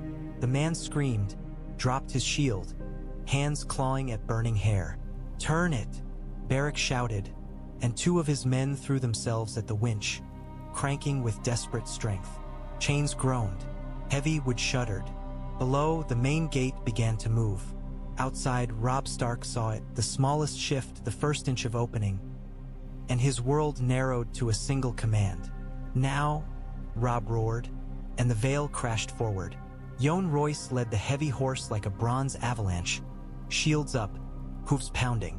The gate opened wider, wider, as Beric's men fought above, buying seconds with blood. A Lannister sergeant tried to form a line in the courtyard, shouting for a shield wall. A Vale lance took him through the chest and pinned him to the ground. Northmen poured through behind the cavalry with axes raised, moving low and fast, hacking at legs, cutting men down before they could find bravery. Harrenhal's yard became chaos. Red cloaks stumbling over each other, torches dropped, horses screaming. Robb rode in with gray wind at his side, and the direwolf's presence broke the last illusion of control. Gray wind lunged into a knot of men, jaws snapping, dragging one down, tearing at another's arm until bone cracked. Men screamed and ran, and running turned the yard into a hunt. "To the tower!" Robb shouted. "Don't let them bar it." Jon Royce's men shifted with practiced discipline, splitting, some holding the gate, some pressing inward, shields forming a moving wall. Robb followed the wall toward the inner yard where Harrenhal's black stones rose like cliffs. Men tried to bar doors with iron poles. A Northman's axe split the pole in half. A Vale shield slammed a man into stone hard enough to make his teeth click. Above, Beric Dondarrion's sword flared again, fire reflecting off wet stone. He stood at the gatehouse landing, blood on his armor, eyes old, shouting down to the men below. "Hold the gate," he bellowed. "Don't let them close it." Thuras laughed breathlessly, face smeared with soot, and shoved another torch into pitch. Flames climbed the stairwell behind them, turning the gatehouse into a furnace that Lannister men could not reclaim without cooking themselves. A Lannister captain tried to rally his men near the central tower, voice cracking. "For the king," he screamed. Robb's sword cut him down me. Des slogans. "For my sister," Robb whispered, and the words were a prayer made of steel. When the fighting finally slowed, Harrenhal's main gate stood open, the direwolf and falcon banners pushing inward like a tide. Lannister men fled deeper into the ruined castle, disappearing into corridors that swallowed fear. Robb reined in near the courtyard's center, breath ragged, eyes scanning the endless black stone. This place was too big to hold by pride alone. But Robb Stark did not intend to hold it by pride. He intended to hold it by hunger. Harrenhal was too large to cheer in. Even victory felt small inside it. The inner courtyard was a bowl of black stone, broken statues, collapsed arches. Smoke drifted upward through tower gaps and vanished into a sky that looked unimpressed. Men moved in the aftermath with cautious steps, as if the castle might reach out and swallow them if they made too much noise. Robb Stark stood on a cracked step with gray wind beside him, the direwolf's fur dark with mud and blood. Robb's bandage was stained anew. His eyes stayed hard. Kings did not get to look relieved. Jon Royce supervised the securing of gates and doors with calm efficiency. Vale shields held choke points. Northmen blocked corridors with wagons and timber. Beric's Brotherhood melted back into shadows, appearing only to drag out a prisoner or point to a hidden passage. They brought the Lannister commander, bloodied, furious, alive, before Robb. The man knelt under guard, jaw clenched, eyes full of hate. "Name," Robb demanded. The captain spat blood. "For you," he snarled. Gray Wind's growl answered for Robb. The captain's defiance wavered. Ser Bonifer's man?" he choked, then corrected himself in panic. "No, sent by Kevin, by Marbrand before he died." Robb's eyes narrowed. "Orders," he said. "Who supplies you? Where are the wagons?" The captain swallowed hard. Kingsroad, he whispered. All of it. The Gold Road too, when it's safe. This place is meant to, he flinched. To protect the road. To keep it open. Robb nodded once. It's closed, he said. He turned and looked at the vast black walls as if speaking to the castle itself. Harrenhal is mine, Robb said, voice carrying across stone. And any wagon that tries to pass beneath its shadow belongs to me. His gaze sharpened. Any messenger that rides the Kingsroad rides into death. Thuras of Myr wiped soot from his cheek and grinned. A toll road, he said. About time. Beric's voice was quiet. This will make them burn more, he warned. Robb's mouth tightened. Let them burn, he said. Every village they burn becomes another knife in the woods. Riverlord riders entered through the gate in small groups, drawn by the news like moths to flame. They looked at the castle with awe and fear and grim satisfaction. Harrenhal was a symbol. Taking it meant the lion's grip on the Riverlands was no longer inevitable. Jon Royce raised banners on the inner wall, wolf and falcon together. The cloth snapped in the wind, dark against black stone. Men stared at it as if seeing a new world being stitched together from rags. A maester hurried in, breathless, parchment in hand. Raven from the twins, he said, voice tight. Cercevan Lannister increases rights. Another village burned. Another. Robb's eyes hardened further. Good, he said coldly. He's already choking. Catelyn was not there. She remained at the twins, because someone had to keep the castle's heart steady while Robb carved with the blade. Robb felt her absence like a missing limb, but he did not let it show. A king could not bleed openly. He looked at Beric. You know these woods better than any lord, Robb said. From Harrenhal to King's Landing, I want the Kingsroad to become a grave. Beric nodded once. It will, he said. Robb turned back to the black courtyard and felt the war shift. Again. Away from siege stone and toward the realm's arteries. He had taken the castle that kings feared and dragons had burned, not for glory, but to put a knife on the road that fed the Iron Throne. Somewhere in King's Landing, Tywin Lannister would hear that Harrenhal had fallen and understand exactly what it meant. Not a lost castle, a closed throat. The Raven reached Tywin Lannister before the city's gossip did, and that alone was insult enough. He read the report in silence while the small council chamber held its breath. Harrenhal taken, the Kingsroad threatened, wagon trains missing, river lords, stirring like embers kicked back to flame. Cersei's mouth tightened, Joffrey's face flushed and then reddened with rage. Tyrion sat with his cup untouched, eyes lowered as if already sick of the war being turned into theater. Marjorie Tyrell smiled faintly, too calm. Olenna's veil tilted, her eyes bright with calculation. Varys watched from shadow, quiet as ever, and Pycelle trembled as if the parchment might bite him. Tywin set the raven scroll down. His voice, when it came, was mild. Robb Stark has taken Harrenhal, he said. Joffrey exploded. I want his head, he screamed. I want. Tywin's gaze snapped to him. The scream died mid-breath. You want, Tywin said softly, to sit down and stop embarrassing the crown. Joffrey's mouth worked. He sat, fuming, fingers white on the armrest.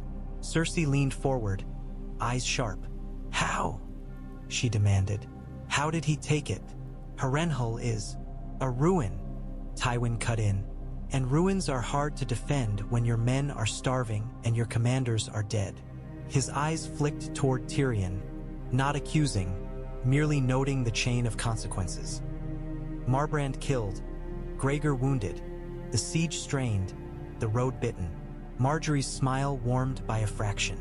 It seems the North has learned, she murmured. Olenna's voice was sweet. Or it seems the lion has been made to chase too many mice at once, she said. Tywin ignored the barb. He looked at the map, where a dagger had been pinned into the Kingsroad line like a wound. Harrenhal is a knife on my throat, he said. It threatens my supplies. It threatens my messages. It threatens the illusion that the Iron Throne's reach is endless. Cersei's eyes narrowed. Then we send men, she snapped. We crush him. With what? Olenna asked lightly. With what wagons, dear? Cersei's glare could have melted gold. Shut up. Olenna smiled beneath her veil. No, she replied. Tywin's hand lifted, stopping them. We do not rush, he said. Rushing is what Robb Stark wants. His gaze sharpened. He wants me to abandon the twins fully. He wants Kevan to fail. He wants the Riverlands to believe the lion has been declawed. Varys's soft voice drifted in. And the girl? He asked gently, as if discussing whether. Does her marriage still serve as leverage if the Kingsroad is cut? Tywin's eyes did not soften. The girl serves as leverage until the North chooses to stop caring, he replied. And the North will not stop caring. Not yet. Tyrion's jaw clenched. He did not speak. His silence tasted like shame and anger and helplessness. Tywin looked at him anyway. You will prepare to move, Tywin said. Tyrion's eyes lifted. Move where? He asked, voice tight. Tywin's answer was cold as iron. To the west, he said. With why? Our wife. He let the word wife hang like a chain. If Robb Stark has taken Harrenhal to choke the road, then I will remove the hostage from the city he is trying to starve. His gaze hardened. And if he wishes to reach her, he will have to come through my men. Cersei's smile returned, thin and satisfied. Good, she murmured. Marjorie's eyes flicked, careful. Olenna's veil tilted as if hiding amusement. Varys's gaze lowered, pity useless. Tywin rose and the room shifted with him because Tywin Lannister did that. He moved, and the realm pretended to follow. Send ravens, he ordered. To Kevan, to every western lord. Harrenhal must be contested. Not with panic, but with pressure. His eyes narrowed. And tell Kevan to keep the twins bleeding until Robb Stark is forced to choose between his new castle and his old bridge. He paused at the door and looked back once, gaze cold. And tell the king, Tywin added, that the realm will have a victory to celebrate soon enough. Joffrey's eyes gleamed, eager for blood. Tywin Lannister left the chamber, and the city's heat swallowed him as if King's Landing itself were a mouth. Far away, Harrenhal's black towers stood under gray sky with wolf and falcon banners snapping, and the Kingsroad, once the Iron Throne's artery, began to feel what it meant to be squeezed. They moved Sansa Stark before the city could turn her into a symbol. At the Kingsroad gate, a carriage waited with a Lannister escort. Red cloaks, polished helms, hard faces that pretended they were merely doing their duty. Dust hung in the air even under gray clouds, because King's Landing always breathed filth. Tyrion Lannister stood near the carriage with his cloak pulled tight. His posture was rigid, as if he were trying to stand between Sansa and the world with a body the world would never let be imposing. He looked tired in a way wine could not fix. Sansa stood beside him in a hooded cloak, hands clasped, face pale. She did not ask where they were going. She had learned that questions in this city were invitations to cruelty. Cersei watched with hard eyes, satisfaction sharp in her mouth.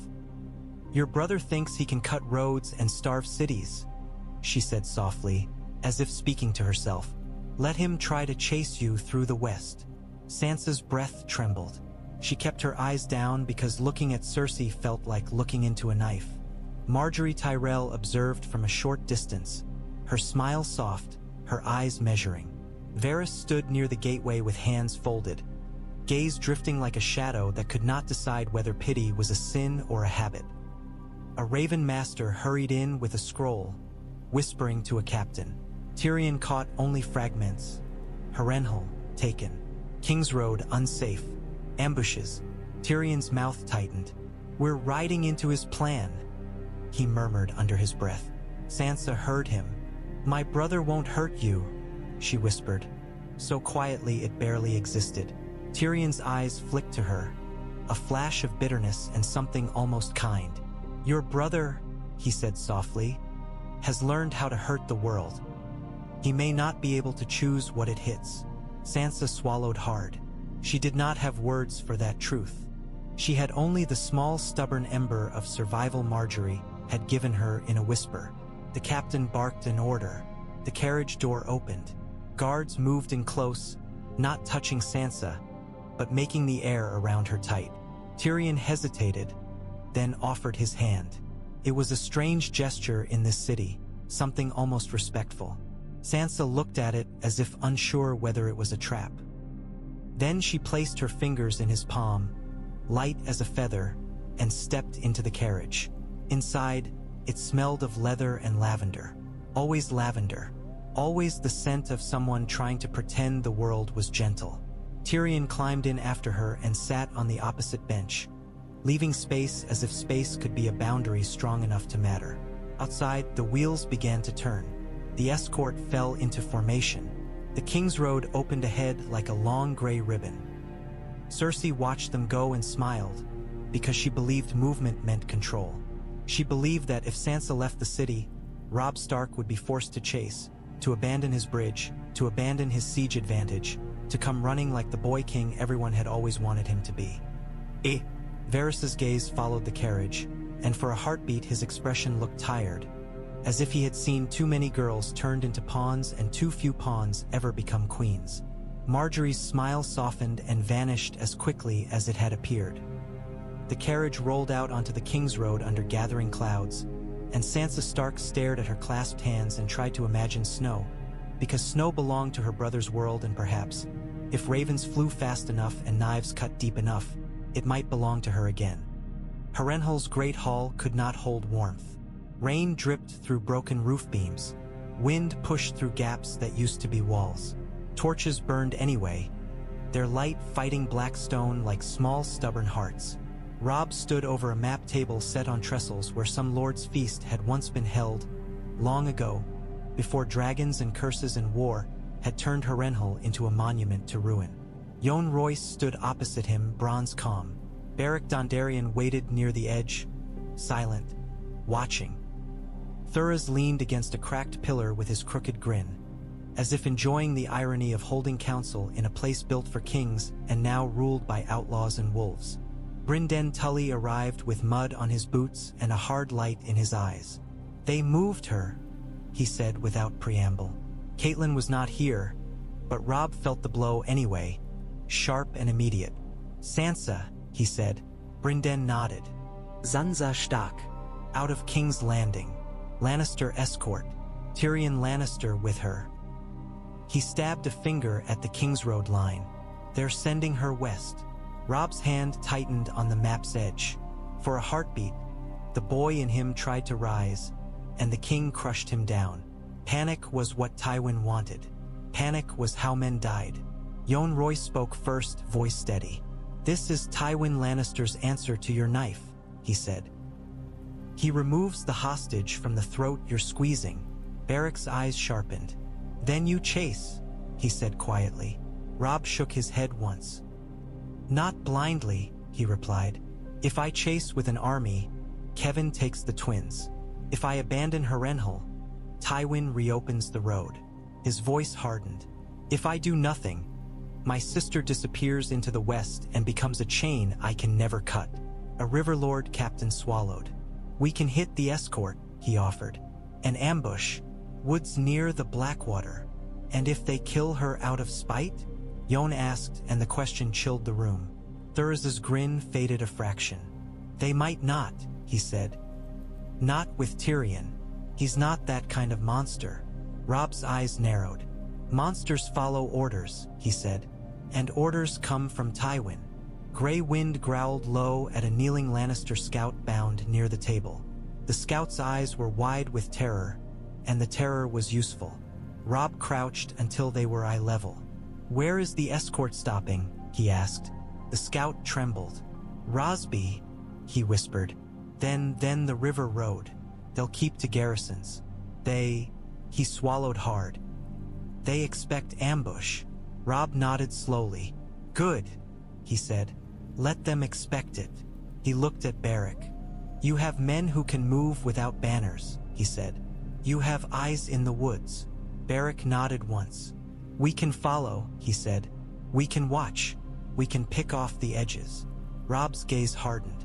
"You will not touch Sansa," he ordered. "No arrows near her.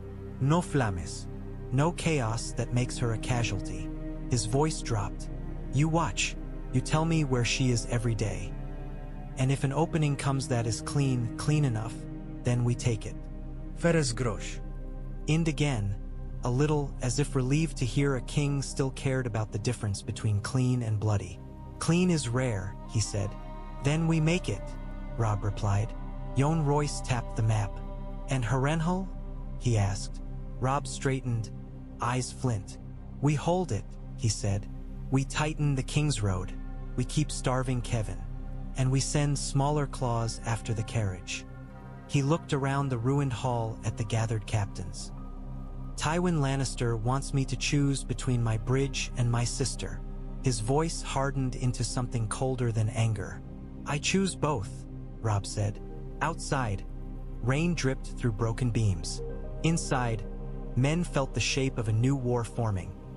One fought not only by armies, but by shadows moving along roads, by ravens racing each other across the sky, by a king refusing to be forced into a single choice.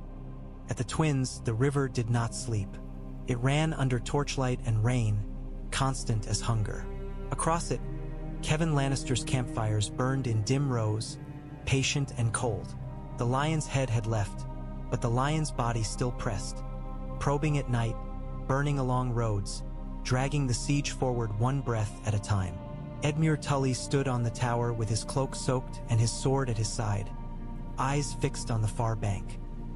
He looked like a man who had been forced into command and had discovered, bitterly, that command was simply responsibility that never stopped. Catelyn stood below with a raven scroll in her hands, and when she read it, her mouth went very still. Sansa moved, west, under escort. Her fingers trembled around the parchment. She did not let herself collapse. She had already collapsed at the Twins once, in a hall full of blood. She would not do it again. She climbed the tower steps and put the message in Edmure's hands without speaking. Edmure read, and his face twisted with fury. "Bastards," he whispered. "They're trying to pull Robb away," Catelyn said, voice rough. Edmure's jaw flexed. "And will he go?"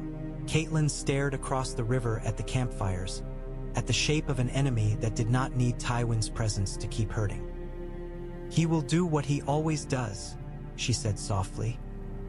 "He will try to do the impossible." Above them, ravens lifted into the dark sky, wings beating hard. Messages flew both ways. Harrenhal taken, Kingsroad cut, Sansa moved, Kevin pressing, Vale holding. In a window slit behind iron, Roose Bolton's chained silhouette sat unmoving, a shadow that refused to die quietly. Even caged, he was a reminder that enemies could live inside banners, inside councils, inside the places you thought were safe. Edmure's voice turned hard. "Then we hold," he said. "We hold until Robb can cut her free." Catelyn's throat tightened. She nodded once. Across the river, a horn sounded short, controlled. Men shifted in Kevin's camp. Small boats nudged the bank. Ladders were hauled forward in the dark. The siege resumed its patient chewing. "Archers," Edmure called, voice carrying, eyes on the fog. "Kill the hands." Bows rose along the parapet. "Vale shiuges chigenid." Northmen spat into rain and waited for the next bite. Catelyn looked up at the dark sky and imagined Sansa on the Kingsroad in a carriage that smelled of lavender and chains. She imagined her daughter's hands clasped tight, her breath held, her eyes lowered. She imagined the city shrinking behind her and the west opening like another prison. "We're coming?" Catelyn whispered, and she did not know whether the words were prayer or promise. Thunder rolled faintly over the river, distant and indifferent. The Twins held. Harrenhal held. A girl rode west under Lion Guard, and the war, no longer content with bridges and sieges, began to stretch its claws toward the road itself. Because if Tywin Lannister wanted to move hostages like pieces, then Robb Stark would turn every road into a battlefield and every mile into a price. Somewhere in the dark, ravens flew faster than fear, and somewhere ahead on a rain-slick Kingsroad, the next trap was already being laid.